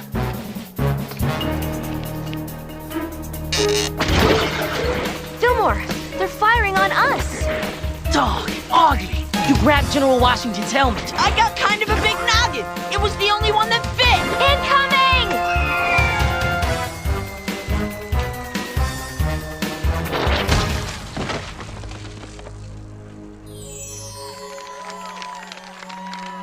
Custard. Ugh, gives me hives. You too? But you took that hit from me. I said I'd protect you whether you testify or not. That's what wearing the badge is all about. Though I guess I won't be wearing it much longer, now that Scooter set me up. Scooter? Scooter couldn't set up a tripod. What? Have you seen the guy? He's all brawn and no brains. You ask me, somebody else is running the lunch bag racket. Dog, you're right. I just can't believe you. What now? I just gave you a valuable piece of crime-solving information at no charge. Exactly. That nobody junk you were spouting just doesn't play.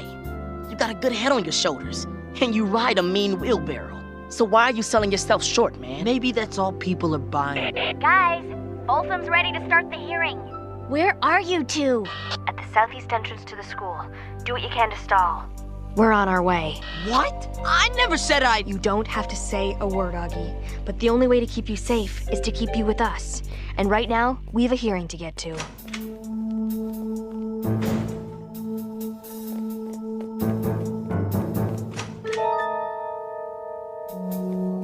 Don't worry, we'll find him.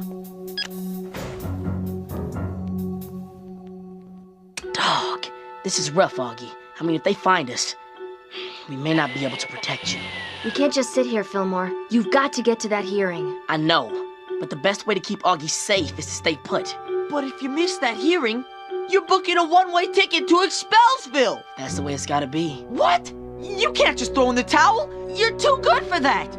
I've watched you today. You're smart. You're fast.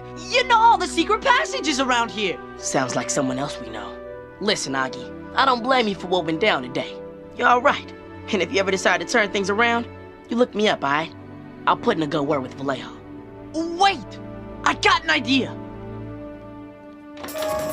Boss, they're on their way.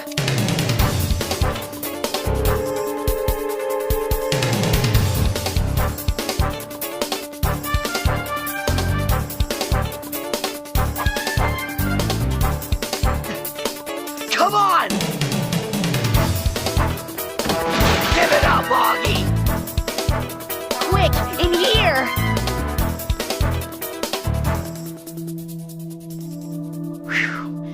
Thanks, Jamie. Glad to see you stepping up, man. Thank you for all the good work you've done for X. I'm sorry to see you get expelled. Don't worry. Once Augie testifies, I'll be cleared. Oh, I'm afraid Augie won't be testifying today. Jamie Townsend, you're the brains behind the lunch bag ring. I should have seen it. Shoulda, coulda, didn't. You set me up. The Mac and Jack, Scooter tripping me. You had it all figured out. You were getting too close to stopping me. I had to take care of you permanently. Folsom's 3 strikes policy came along just in time. I thought you wanted to help students making a difference at X. And turn a profit doing it. But bologna's expensive these days, so I hired Scooter and his thugs to steal lunches from the students who didn't matter, and I'd sell them to the ones who did. Everybody matters, Jamie. Well, right now, the only thing that matters to you, Officer Fillmore, is packing your locker. 'Cause now that we've got Augie, no one's left to testify for you. Right, Augie? Not exactly. Huh? What? Where's Augie? Being somebody, baby. And then Fillmore ran in after Scooter. I was watching and I saw Scooter trip Fillmore when Fillmore tried to stop the sculpture.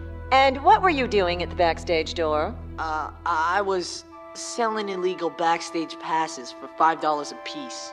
You do realize, by admitting that, you could also be expelled under the 3 strikes penalty? Did I say illegal backstage passes? I meant, illegible, as in impossible to read because they don't exist.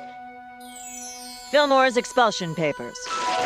Well, we won't be needing these anymore. You took down Jamie, eliminated the lunch bag extortion ring. Not a bad afternoon's work. What about the strikes? Am I still at bat? Strikes, schmikes. I'm going back to basics. Hard-nosed, case-by-case justice meted out by yours truly, and not some lifeless rule. You've done good work for this school, Fillmore. I'd have hated to see you go. Of course, the school's repair bills would have gone down substantially. Hey, it's a small price to pay for justice. I'm just glad you're gonna be sticking around, Fillmore. Yo, I couldn't have done it if Augie hadn't stepped up. What's gonna happen to him?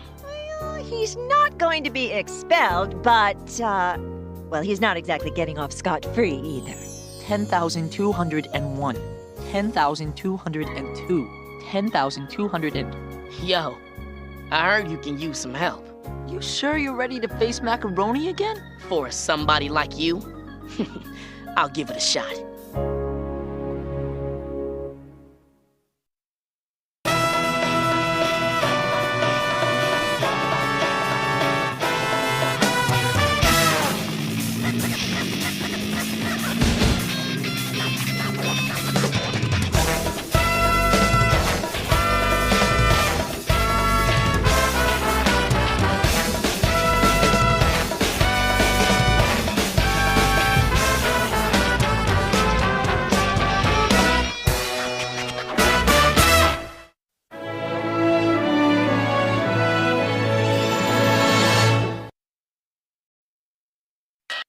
Fillmore, I'm on it.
now, Fillmore. Today's episode, a dark score evened.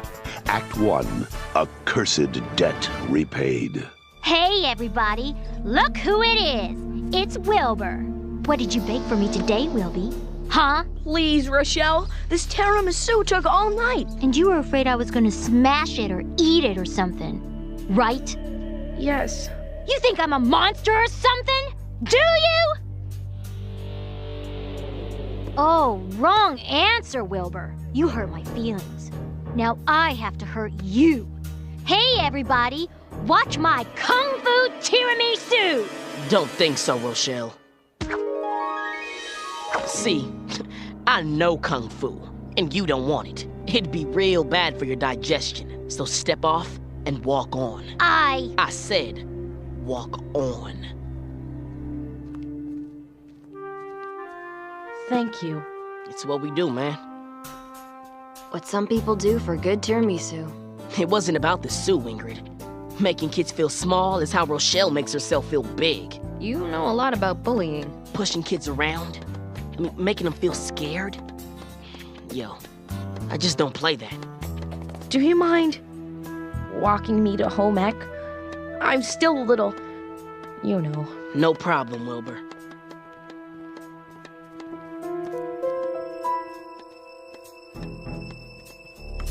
Yo, Chet, check this out. Hey, what up, Grove Error? It's Grover. Silence! I've told you 1,000,000 times, Stinkweed. Save the green for your mama. Blue Quench shade only. Man, where'd you come up with that Grove Error cut? It just rocks. You know the school improv group, the Lobster Street Players? Well, I told them to come up with some material for me, or I'd pummel them into bouillabaisse. Dude, you rock! Punch it in, bro. What the?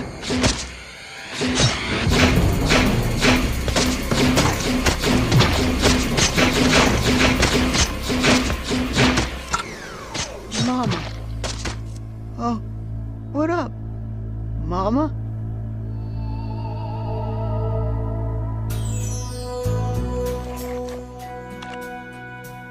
He calls himself Brydog, and it says here that he forces others to do the same. Brydog, can you tell me what happened? Brydog is done, man. I'm just Brian now. I can't talk about it. My name is Grover Brady. I'm the equipment manager. I saw it all, except for who did it. How'd you get the Quench shade on your shirt, Grover? Brydog poured it over my head. Does he, push you around a lot? Hey, Fillmore. The spitballs were shot from a tennis ball machine taken out of the equipment annex. Only equipment managers have access. Look, you know I'm not the spitballer. I was on the court with the team. A few of those spitballs almost hit me. But not a single one did. Coincidence? I'd be lying if I said Brydog didn't deserve what happened. But I had nothing to do with it. Check my record, I'm clean. Already did. You served detention just last week. I got it on purpose, okay? To get away from him. From the team, I just couldn't take it anymore. I was tired of being scared. Was? You're not scared anymore? Not of them. But there's still lots of stuff I'm scared of. Such as? Non-dairy whipped topping. It's just so scary. Hey, guys. I found something you might want to take a look at. I unwadded one of the spitballs and found this. This is just the beginning. Well, it's nice of whoever did this to tell us. Lab tests indicate the spit wads are made of 100% recycled fiber. Huh, I don't recognize the font. Hey, maybe we could run a cross-check. You know, see what school computers... Sorry, Fillmore. The HQ computers are down. Okay. Who has an email subscription to the Daily Knock Knock joke? Okay, Officer Chuckles. Let me put this in terms you'll understand. Knock knock. Who's there? You're who? You're a big fat idiot who's responsible for downloading 4 viruses onto the network. Get it? Funny. Huh. No, okay? No! Hey, Horace, you here to fix our computers or insult us, man? Both. I'll be back with some debugging software when I feel like it. I'll find the font. That was Raycliffe. Principal Folsom wants an update on the case.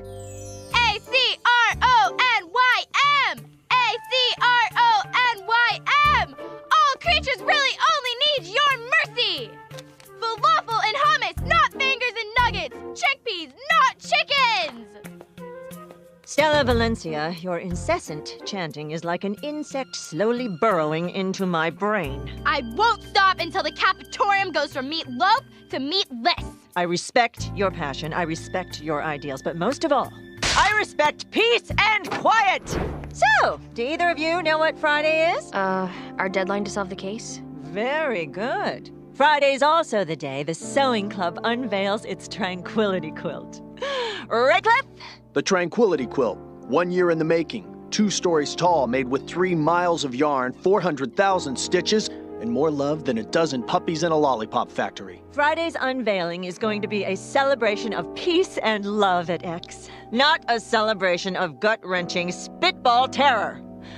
Take care of this. Understood? Loud and clear. Good. Why are you still here? Our mystery font is a cross between New Times Jennifer and Courier Burberry. My data shows it was uploaded onto a computer registered to the Fashion Club. The Fashion Club? Fiona Ashbury's the president. She puts out a list of the top 10 ex-middle school fashion felons every year. And every year I'm on it. Although for the life of me, I can't figure out why. Well, I have a party to attend. Becca! What in the good name of the fashion industry do you call this monstrosity? Man capris, Fiona. I designed them myself, to go with the man halter. What are you trying to do to me? I can't have something this heinous in my show. Ugh. Take the assist out of assistant and you get ant. That's all you are, Becca. I'm sorry. Sorry doesn't work the wrong way, sunshine. Oh, and speaking of things that don't work, do the world a favor and ditch the hey-hang you call hair extensions. Fiona Ashbury, we're Officers Fillmore and 3rd from Safety Patrol. If you're done talking smack, we'd like to ask you some questions. Do you mind? I'm debuting my fall fashion line in the cafetorium in 20 minutes. You'll have to talk to my assistant, Becca. Yeah, this is the font Fiona uses for her fashion newsletter. Who has access to the Fashion Club computer? Just me and Fiona. Either of you have a beef with the badminton team? Not unless you count their polyester blend uniforms. Look, I should get back to helping Fiona. If you take the assist out of assistant. Blueberry jam? I hate jam! Holy hemlines! Fiona's fall line! Ruined! There!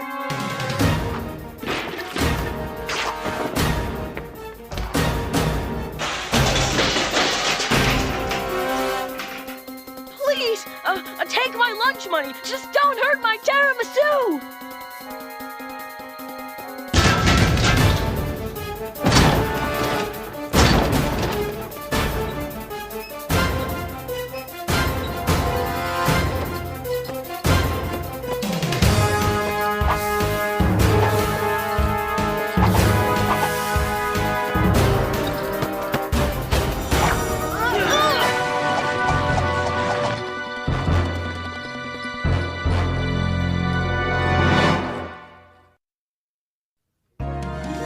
Act 2. The hunter becomes the hunted. So let me get this straight. We've got a spitball attack on the badminton team and a jam attack on the fashion club? Yep, and the crimes are connected. We found this near the jam splatter. Bullies fear payback is here? The badminton team is known all over the school for picking on kids. Fiona does the same thing. Instead of using her muscles, she uses her mouth. We've got a vigilante on our hands. Someone targeting bullies. If that's true, these attacks aren't gonna stop. Which means we need to stop whoever's doing this. What is it? Look, Fiona, Brydog, they're running scared. They're not gonna be picking on anybody anytime soon. Maybe we should let the bullies get a taste of the other side. Fillmore, it's our job to help people. We don't choose who we help. Listen, I don't like it any more than you do, Fillmore. But Ingrid's right. They need our protection. What we need is a list of current bullies to see who could be next. But the kids who get picked on won't go public with names, Vallejo. That's why we'll need help from a known bully. Someone on the inside. No way! You want me to rat out my friends so you can round them up and take them in! I know a sting when I smell one, and this stinks worse than Wilbur's whitefish casserole. Yo, Rochelle, You think I wanna be here offering you and your friends protection? Stop wasting my time. Now you give us that list or... Or what? You'll try out those kung fu moves on me? Don't rule it out, baby. Rochelle, someone's preying on bullies, and your detention's up after today. You'll be a walking target. Give us those names, and we'll give you protection. You have our word. So who you got to protect me? Back way! 4 feet! Hey, retainer, that means you! Try not to fall in love with me, baby. It's just business. I still think we should have gotten Anza. O'Farrell doesn't have bodyguard training. O'Farrell knows what he's doing. Let's concentrate on the list. Yeah, about that list. Fiona's on here, the badminton team. It's huge. Who knew there was so much bullying going on at X? Just because it doesn't get reported doesn't mean it doesn't happen, Ingrid. Hey guys, check this out. This is a picture of Fiona's fashion line after the jam splat. And this picture was taken a week ago, after Raycliffe put sheepskin seat covers in his golf cart. Same splat. Probably the same culprit. And be sure to tell people that these flyers are printed on 100% recycled paper. No trees had to die to get my message out. Stella Valencia, we've been told this is your work. Sheepskins belong on sheep, not seats. Listen, I'm proud that I splattered Raycliffe's cart. I claimed responsibility and I did my detention. And this one? No way. I've seen Fiona's catalog and she only uses animal-friendly fibers. Sorry, you're barking up the wrong tree hugger. Where were you at 3 p.m. today? I've been here handing out flyers and listening to Horace abuse me about my dial-up. Oh yeah, little Miss Crunchy has been here screwing up our modem all afternoon.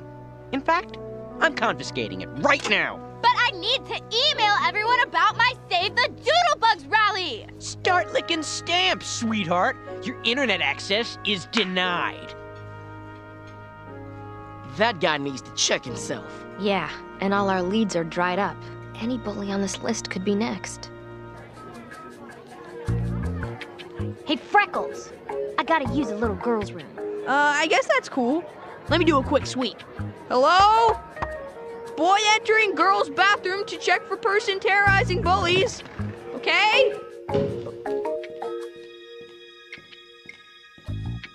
It's clean. The girl's bathroom is clean. How come the boys' room is such a pit? This place smells like lavender. I love lavender. I'll be right outside.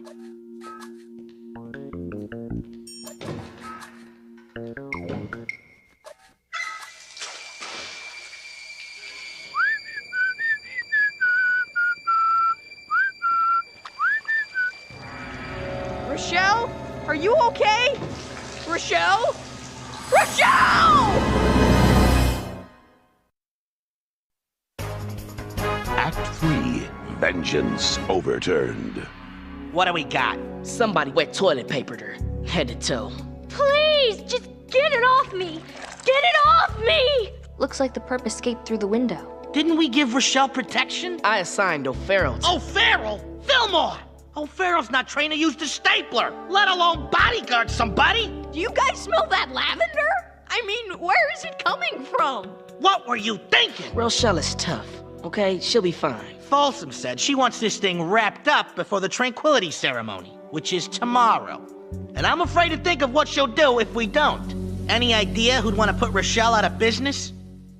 Look, I could pretend I'm sorry about what happened to Rochelle, but maybe she'll learn to change her ways. Wilbur, she bullied you more than anyone. You have motive. And I also have an alibi. Becca and Barcadero. You know Becca? We met in detention last week. We've been here all day preparing desserts for her very own fashion show. She just left 2 minutes ago. Becca's doing her own show? What happened to Fiona?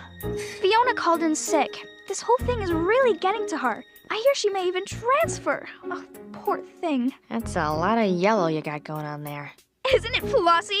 It's a Becca and Barcadero original. And you've been in the cafetorium with Wilbur all morning? Yes, we spent hours deciding between the tiramisu and the mincemeat tartlets. Know what we decided? Both! Another dead end. We should check in on Rochelle. What are you guys doing here? You weren't at school. My partner bet you'd be here. I bet you'd be at the arcade taking quarters from little kids. Looks like I lost. Guess I don't feel like being much of a bully today. Well, if you hadn't been such a bully yesterday and the day before that, well, this never would have happened. This never would have happened if you guys kept your promise to keep me safe. Admit it. You wanted to see me get messed up. You wanted to see me scared. I guess that makes you kind of a bully too. Now can you please leave? Please? Well, that was productive. Wait, you think I was too rough on her? Fillmore, you can't be a one-man army against bullies. Then what should I do, Ingrid? Just step off? This isn't about you.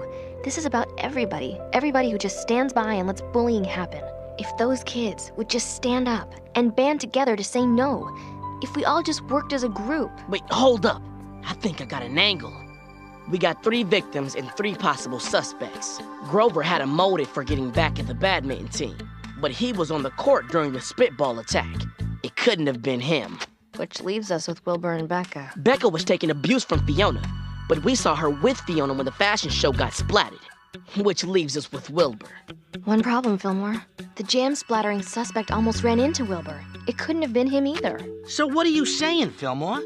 That none of them did it? No, he's saying they all did. The jam-splattering suspect almost ran into Wilbur. He froze up right in front of Wilbur, like he was scared. Back when we questioned Grover, he told us he had a fear of non-dairy whipped topping. Which is exactly what Wilbur was holding. So Grover splattered Fiona's fashion line. Then who hit Rochelle? Rochelle left her bandana near the sink before she got TP'd. The same bandana Becca had on her mannequin later the same day. So Becca got Rochelle. But there's a little hole in your theory. Wilbur couldn't have spitballed the badminton team because he was with you guys at the time of the attack. Wait, unless there's one more member of the bully payback squad. Someone we haven't ID'd yet. Hold up. Tahama said the spitballs were made from 100% recycled fiber. Sound like anybody we know? Stella Valencia. It's all right here. The 4 of them all served detention together last Saturday. That's where they met and plotted revenge on their bullies. And Stella's bully target must be next. Attention, Principal Folsom's Tranquility Quilt ceremony starts in 5 minutes in the ex-middle school convention center. Remember, free travel mugs for the first 500 students. Folsom. She's always giving Stella a hard time about her protesting. We gotta get to the convention center. But it's huge, and Folsom's an open target. There's no way we'll find him in time. Hey, small brains. Any idiot knows the center's computerized security system's been completely revamped. I mean, it's state-of-the-art. I know, 'cause I installed it. Thanks for sharing. Now you're gonna show us how to use it. This is it. My life's work. This room's gonna get me into any computer college in the world. All I gotta do is type in the name of the student you're looking for, Stella Valencia, and the computerized security camera will alert me if it finds anyone on the premises matching her. Disco. The jig's up, Stella. Now, tell us where your friends are. No! In the spirit of tranquility, please give it up for ex-middle school's knitting squad. Ingrid, you take the high road. Please help going to hurl. Game over, Stella. That's what you think. You see, officers, we had one bully left, and you brought him right to us. Him? That's right. We saved the best bully for last, and now it's time to upload some revenge. Wilbur here was kind enough to whip up some gumbo. And I don't know about the rest of you, but I think Horace's precious control panel looks mighty hungry. What's that control panel? You like it spicy? Please, this is a mistake. I'm a computer geek, not a bully. You might not throw people up against lockers or take their lunch money, but you've got power, and you use it to intimidate and humiliate people. And isn't that exactly what you're all doing right now? We're only doing what's right. Wrong. You're making yourselves feel bigger by making them feel smaller. So what are we supposed to do? Just sit back and take it? Try talking to a teacher, or just watching out for each other. I don't know. But what I do know is that this isn't gonna solve anything, man. It's worked so far. But pretty soon, the bullies are gonna band together and fight back against you. When's it gonna end? You think you can stop it, but you can't. Only all of us can. If everybody bands together and takes a stand, they'll listen. They'll listen because they have no choice. Come on, Wilbur. It's cool to want to fight back. But not like this, man. You're better than this. All of you are. Ladies and gentlemen, I present to you the Tranquility Quilt. Representing our hope for peace and tranquility, throughout our school and our world. Man, that is one dog ugly blanket. So, all the bully paybackers are facing serious detention time. But I'm still not sure what we accomplished. There's always going to be bullies, and there's always going to be victims. You're right, Ingrid. Unless everybody pitches in to stop it, that's just how it's gonna be. I guess as long as we're doing our part. That's all we can do. Later, Fillmore. Peace out, Ingrid.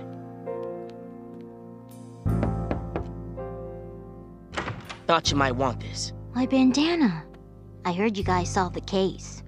Thanks. Yo, it's what we do. You know, my mom bought this for me when I was 6. You don't say. I had long bangs and my hair kept getting in my eyes. So one day I was in the city with my mom and she saw this in a window.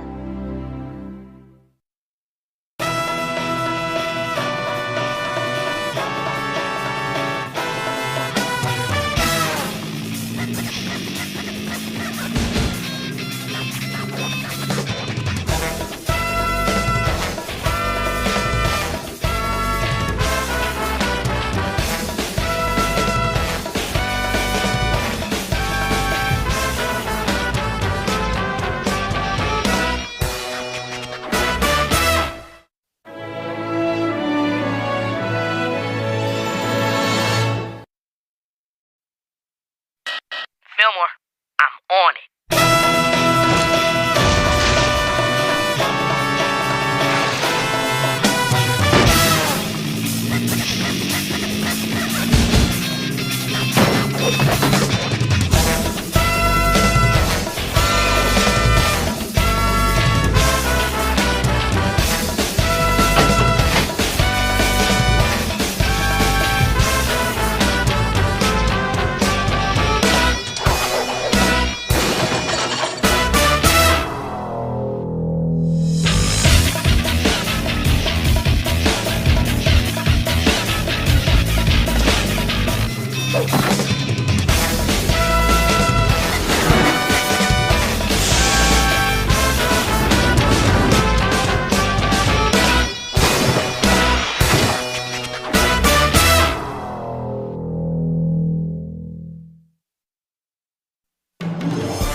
And now, Fillmore. Today's episode, Field Trip of the Just. Act 1, A Road Unknown.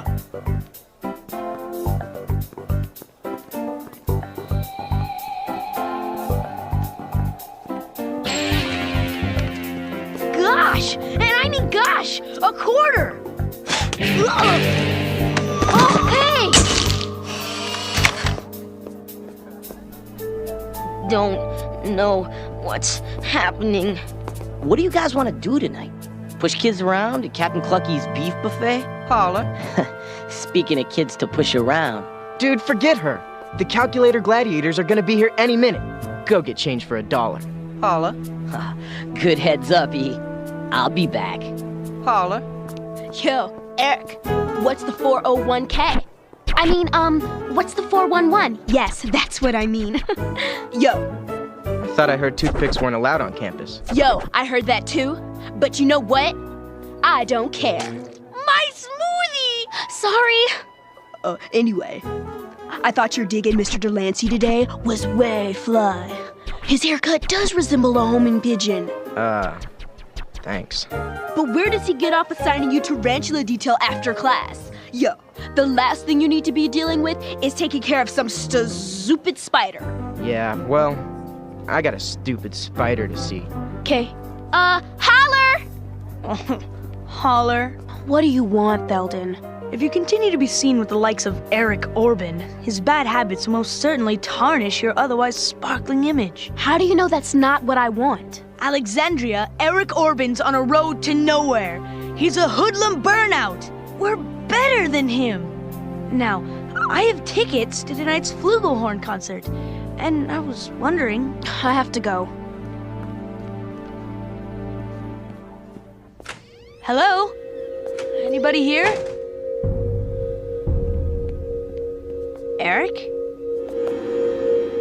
Guildenstern the Tarantula. Belly up. Eric Orban with a chemical of undetermined origin. Well, well.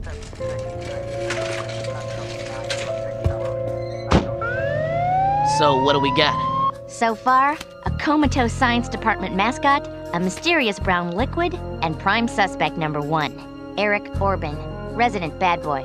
And he's not talking. Neither is Guildenstern. Have no fear. I found a witness who's ready to talk. Okay, he's not talking yet. But when he does, this case is blown wide open. Polly wanna crack this case? Huh, Polly? Polly bit me! Orban was recently assigned by Mr. Delancey, his science teacher, to care for the science department's rare albino tarantula. Orban was also heard openly complaining about the job. Any witnesses? That would be me. Theldon Lombard, winner of the Golden Test Tube Award and Argyle Club founder. I witnessed everything, the whole awful event. So, you actually saw Eric feeding the poison to Guildenstern? Well, not exactly, but I saw him holding the spider and the poison. Isn't that enough? Enough to take him in. Let me tell you, Orban, it'd sure be a shame, man, if you whacked an innocent spider just to get out of the morning feed.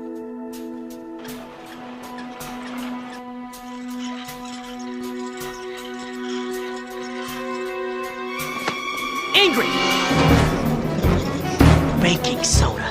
Dressing. No! The Sally Club vinaigrette!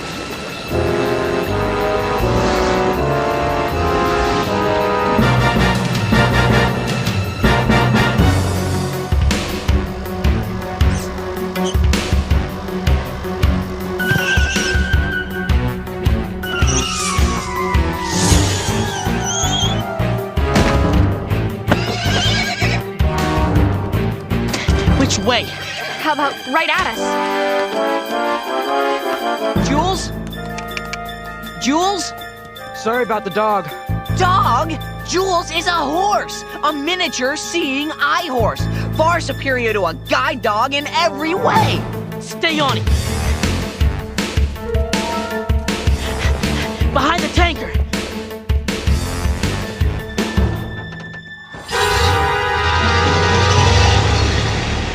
Dog. She's not a dog. Jules is a horse. A horse! Act 2, A Justice Eluded. Gone? That monster is gone? He escaped in the back of a scarecrow delivery truck. The old scarecrow delivery truck slipperoo? You fell for that? I'm sorry, this case hits a little too close to home. Raycliffe? Growing up, Principal Folsom had a beloved pet tarantula named Gwyneth. Gwyneth was my confidant. Kind in spirit, wise in soul. She helped me chart a course through the choppy waters of adolescence, and I shall never forget her. And Eric Orban actually thinks he can get away with this? I want you to find him, get him, and bring him back to this school and my unique brand of justice. Ingrid, stay on campus, see what you can uncover. Fillmore, find Orban. Today. An all-day off-campus platinum pass? Wow. With this in hand, you're pretty much untouchable. It's like an immunity idol. Yeah, that's what Raycliffe said. It'll prove I'm not just cutting school. Here's the address of the Scarecrow Delivery Company. Chances are Orban's somewhere in the vicinity. 2 talkies? In case one dies. Might be a long day. Polly want to confess what he saw between 10:26 and 10:31 this morning? Huh? Do ya, Polly?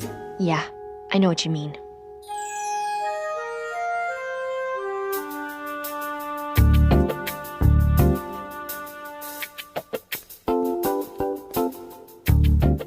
Vinegar.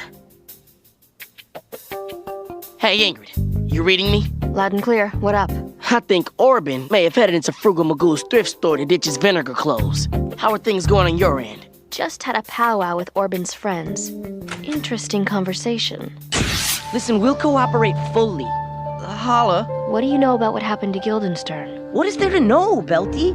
They found Eric with Guildenstern and the poison, and he's been saying for a while how he hates feeding the tarantula. Holla. So, you think he did it? Man, Eric's one bad dude. Maybe me and Dimitri just didn't know how bad. I know. Holler. Wow. So even his friends think he did it. Ingrid, Alexandria Quarry to see you. Peace, Ingrid. Fillmore out. Freeze, Pancake! Well, if it isn't my old buddy Cornelius Fillmore, I heard you turned it around for yourself. didn't believe it. And once again, Truant Officer Langley Turk is correctamundo. Looks like somebody's gotta be escorted back to school. Turk, I'm done as a delinquent. I'm a safety patrol officer now, in town on official business. Well, let's see. The belt's available in any catalog of school supplies, but you must have been pretty wily to steal the pass. Listen, I'm on the trail of a fugitive, wanted for poisoning the Science Lab's tarantula. Hold up, Lamb Chop. You ain't on the playground anymore. This is the real world, and out here we play by a different set of rules. Turk rules. Turk, listen. I'm giving you my word and I'm giving you 2 seconds to shut the yapper. But shush it.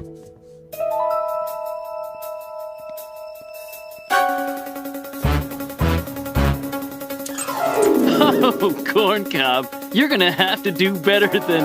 What the... Sorry, baby. Today, we're playing by Fillmore rules. This isn't over, pork grind! Out of the kettle and into the corn! Straight into that corn!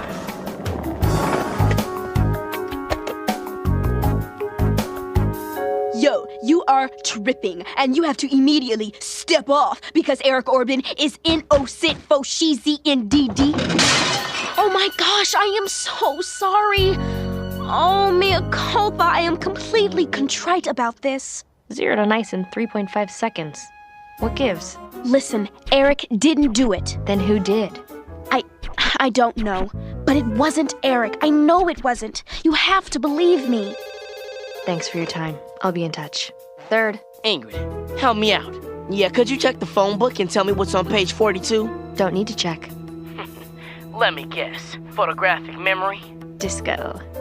Page 42, that would be the ANs. Everything from ant farms, wholesale, to antelope grooming. It also has a large ad for South General Animal Hospital. That's where they took Guildenstern. Disco. That's why Orban tore the page out of the phone book. You don't think... He's going there to finish the job? Maybe. Fillmore, get to the hospital as fast as you can. I'll call the hospital and tell them to keep a heads up for Orban. South General Animal Hospital, please hold. No, please, this is an emergency. A kid named Eric Orban is on his way there. He's got brown hair and probably smells like vinegar. Please hold. But...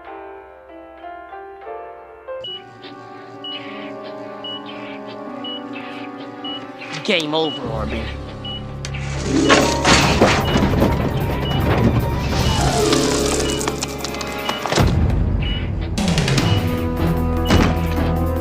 Man, where's Ingrid when you need her?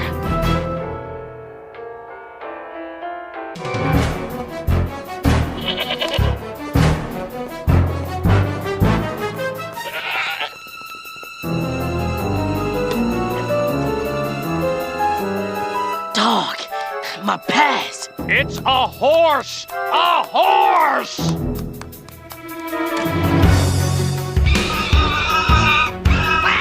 Sophia! Come back, girl! Whoa, girl! Whoa!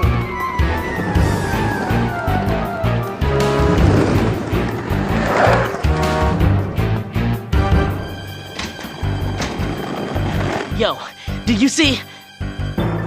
Going somewhere, Flapjack?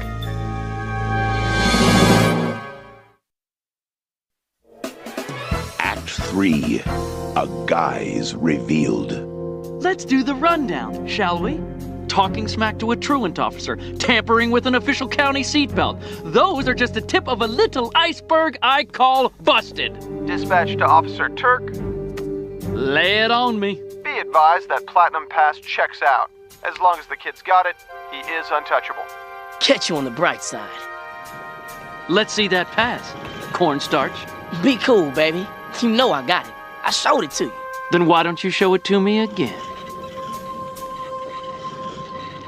What the? Come back!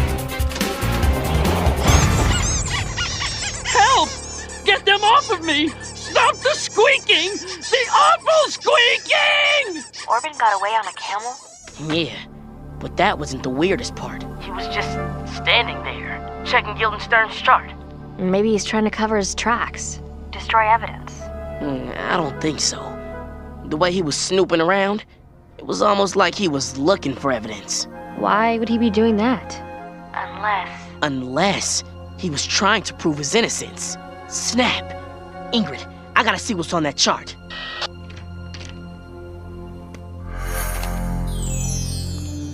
Tell me about Eric. With pleasure. Eric Orban is a no-goodnik. He talks back, he cracks wise, he gives guff, and worst of all, he spreads those insidious qualities to others like some demented fairy sprinkling delinquent dust. When you say others, you mean Alexandria? Alexandria is a very sweet and impressionable young lady. What she sees in him, I'll never understand. Is it possible Eric isn't as bad as you think he is?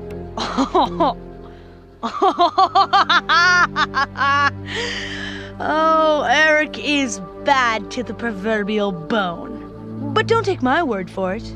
I'm sure his record speaks for itself. Fillmore, check this out. According to his file, Orban's been in all kinds of trouble.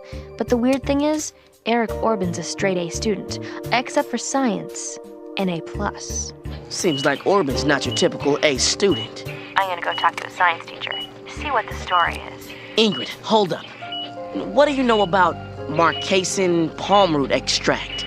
Why do you ask? Because that's what was used to hurt Guildenstern.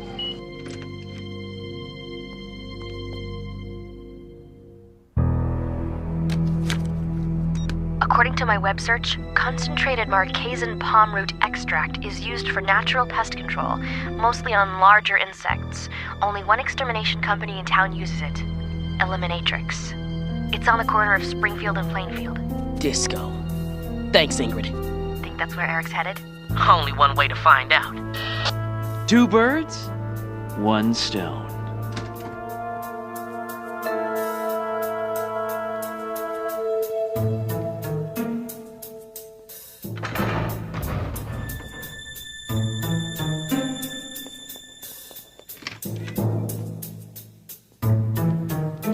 If you're looking for justice, you found him. And his name is Officer Langley Turk. Now all we have to do is wait for your little friend Fillmore to show up and... Wait's over, Turk.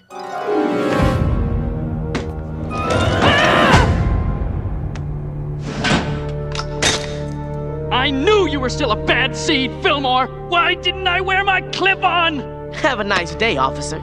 And, I believe this is mine. Come on, Eric, we gotta jam. You gotta trust me, man. Why'd you do it? Why'd you save me back there? Because I don't think you poisoned Guildenstern. I think you're trying to find out who did. I checked the file. Eliminatrix doesn't deliver to X. So then, who at X would have access to Marcasin palm root extract? That's the million-dollar question. There!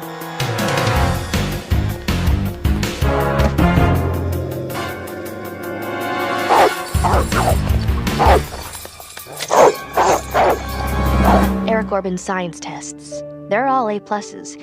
Yet you've given him detention 15 times this year.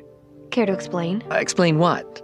He gets A's and I give him detention. That's the story. But it just doesn't make any sense. Officer Third, there's a lot in the world that doesn't make sense. Arizona rejecting daylight savings time. Braille at the drive-up ATM. Cats. Well, there has to be a reason. Eric has been friends with his pals Dimitri and Sanjay since kindergarten. His friends aren't quite as... prone to killing spiders? Smart as Eric. Eric doesn't want to look like a good student. He wants to look like what his friends are. Delinquents. So he mouths off? But not just to look what he erroneously believes to be cool. He likes caring for the animals, Officer Third. He liked Guildenstern. And I'm certain he's not responsible for the crime. Fillmore, you'll never believe this. Not only is Eric an A student, apparently he's also an animal lover. You're telling me. Who's the good girl? Who's the good girl? Hang tight, Ingrid. We're heading back to campus. Fillmore out. Attention workers, this is Plant Manager Edmund Quarry. Sorry for the alarm. Some goofnut broke into my office and set it off. I am not a goofnut! I'm Officer Langley Turk! Come on, Eric. Let's check the spot. Sorry, Fillmore. Only one of us is heading back to campus, and it's not you.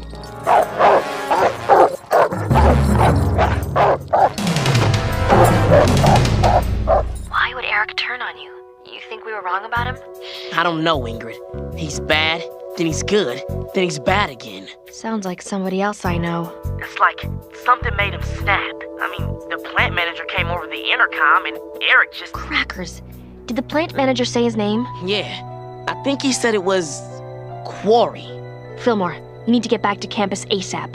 I know who did it, and I think I know why. Alexandria. Eric, oh thank goodness the safety patrol is looking for you. It isn't safe for you here. Yeah, they're looking for me now. But pretty soon, they're gonna be looking for you. What do you mean? Listen, I'll take the blame for what happened to Guildenstern. But you have to tell me, why'd you do it? What are you talking about? Your dad's the plant manager at Eliminatrix. You're the only one with access to the chemical that was used to poison Guildenstern. I wasn't trying to frame you. I was trying to help you. I just wanted people to think that Guildenstern was sick, so they take him away. But I gave him too much. I freaked out, and I accidentally left the bottle behind. I only did it because you said you hated taking care of that tarantula. But he didn't hate taking care of Guildenstern. He loved it. What? Listen, Fillmore, I did it. I was the one that poisoned Guildenstern. Wait, Eric! You loved Guildenstern? But why did you say... Why did you act like you didn't... Why don't you tell her, Orban? Why don't you just stop the lies, man? Guildenstern was my friend. I didn't want anyone to know. Just like I didn't want anyone to know that I get good grades. Just like you didn't want anyone to know that you're an alright guy. Sanjay and Dimitri have been my friends since back in the day. Yeah, I'm smarter than them. And yeah, I love animals. They're the only friends I've ever had. They aren't into school. I just didn't think they'd understand. You were fronting, and people bought it. People who like you, man. People who want you to like them. Alexandria, you're gonna have to come with us. I hurt your friend, and I was too scared to confess. And I ruined everything!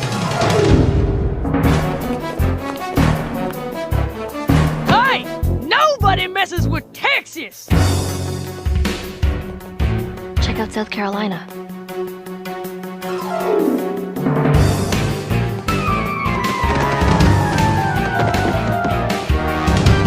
Yo, South Carolina, what's the rush? You seceding from the Union or something? It's over, Alexandria. For both of us. The lies, the cover-up, all of it. Eric, I am so sorry. I am so sorry. Looks like this state of emergency is over.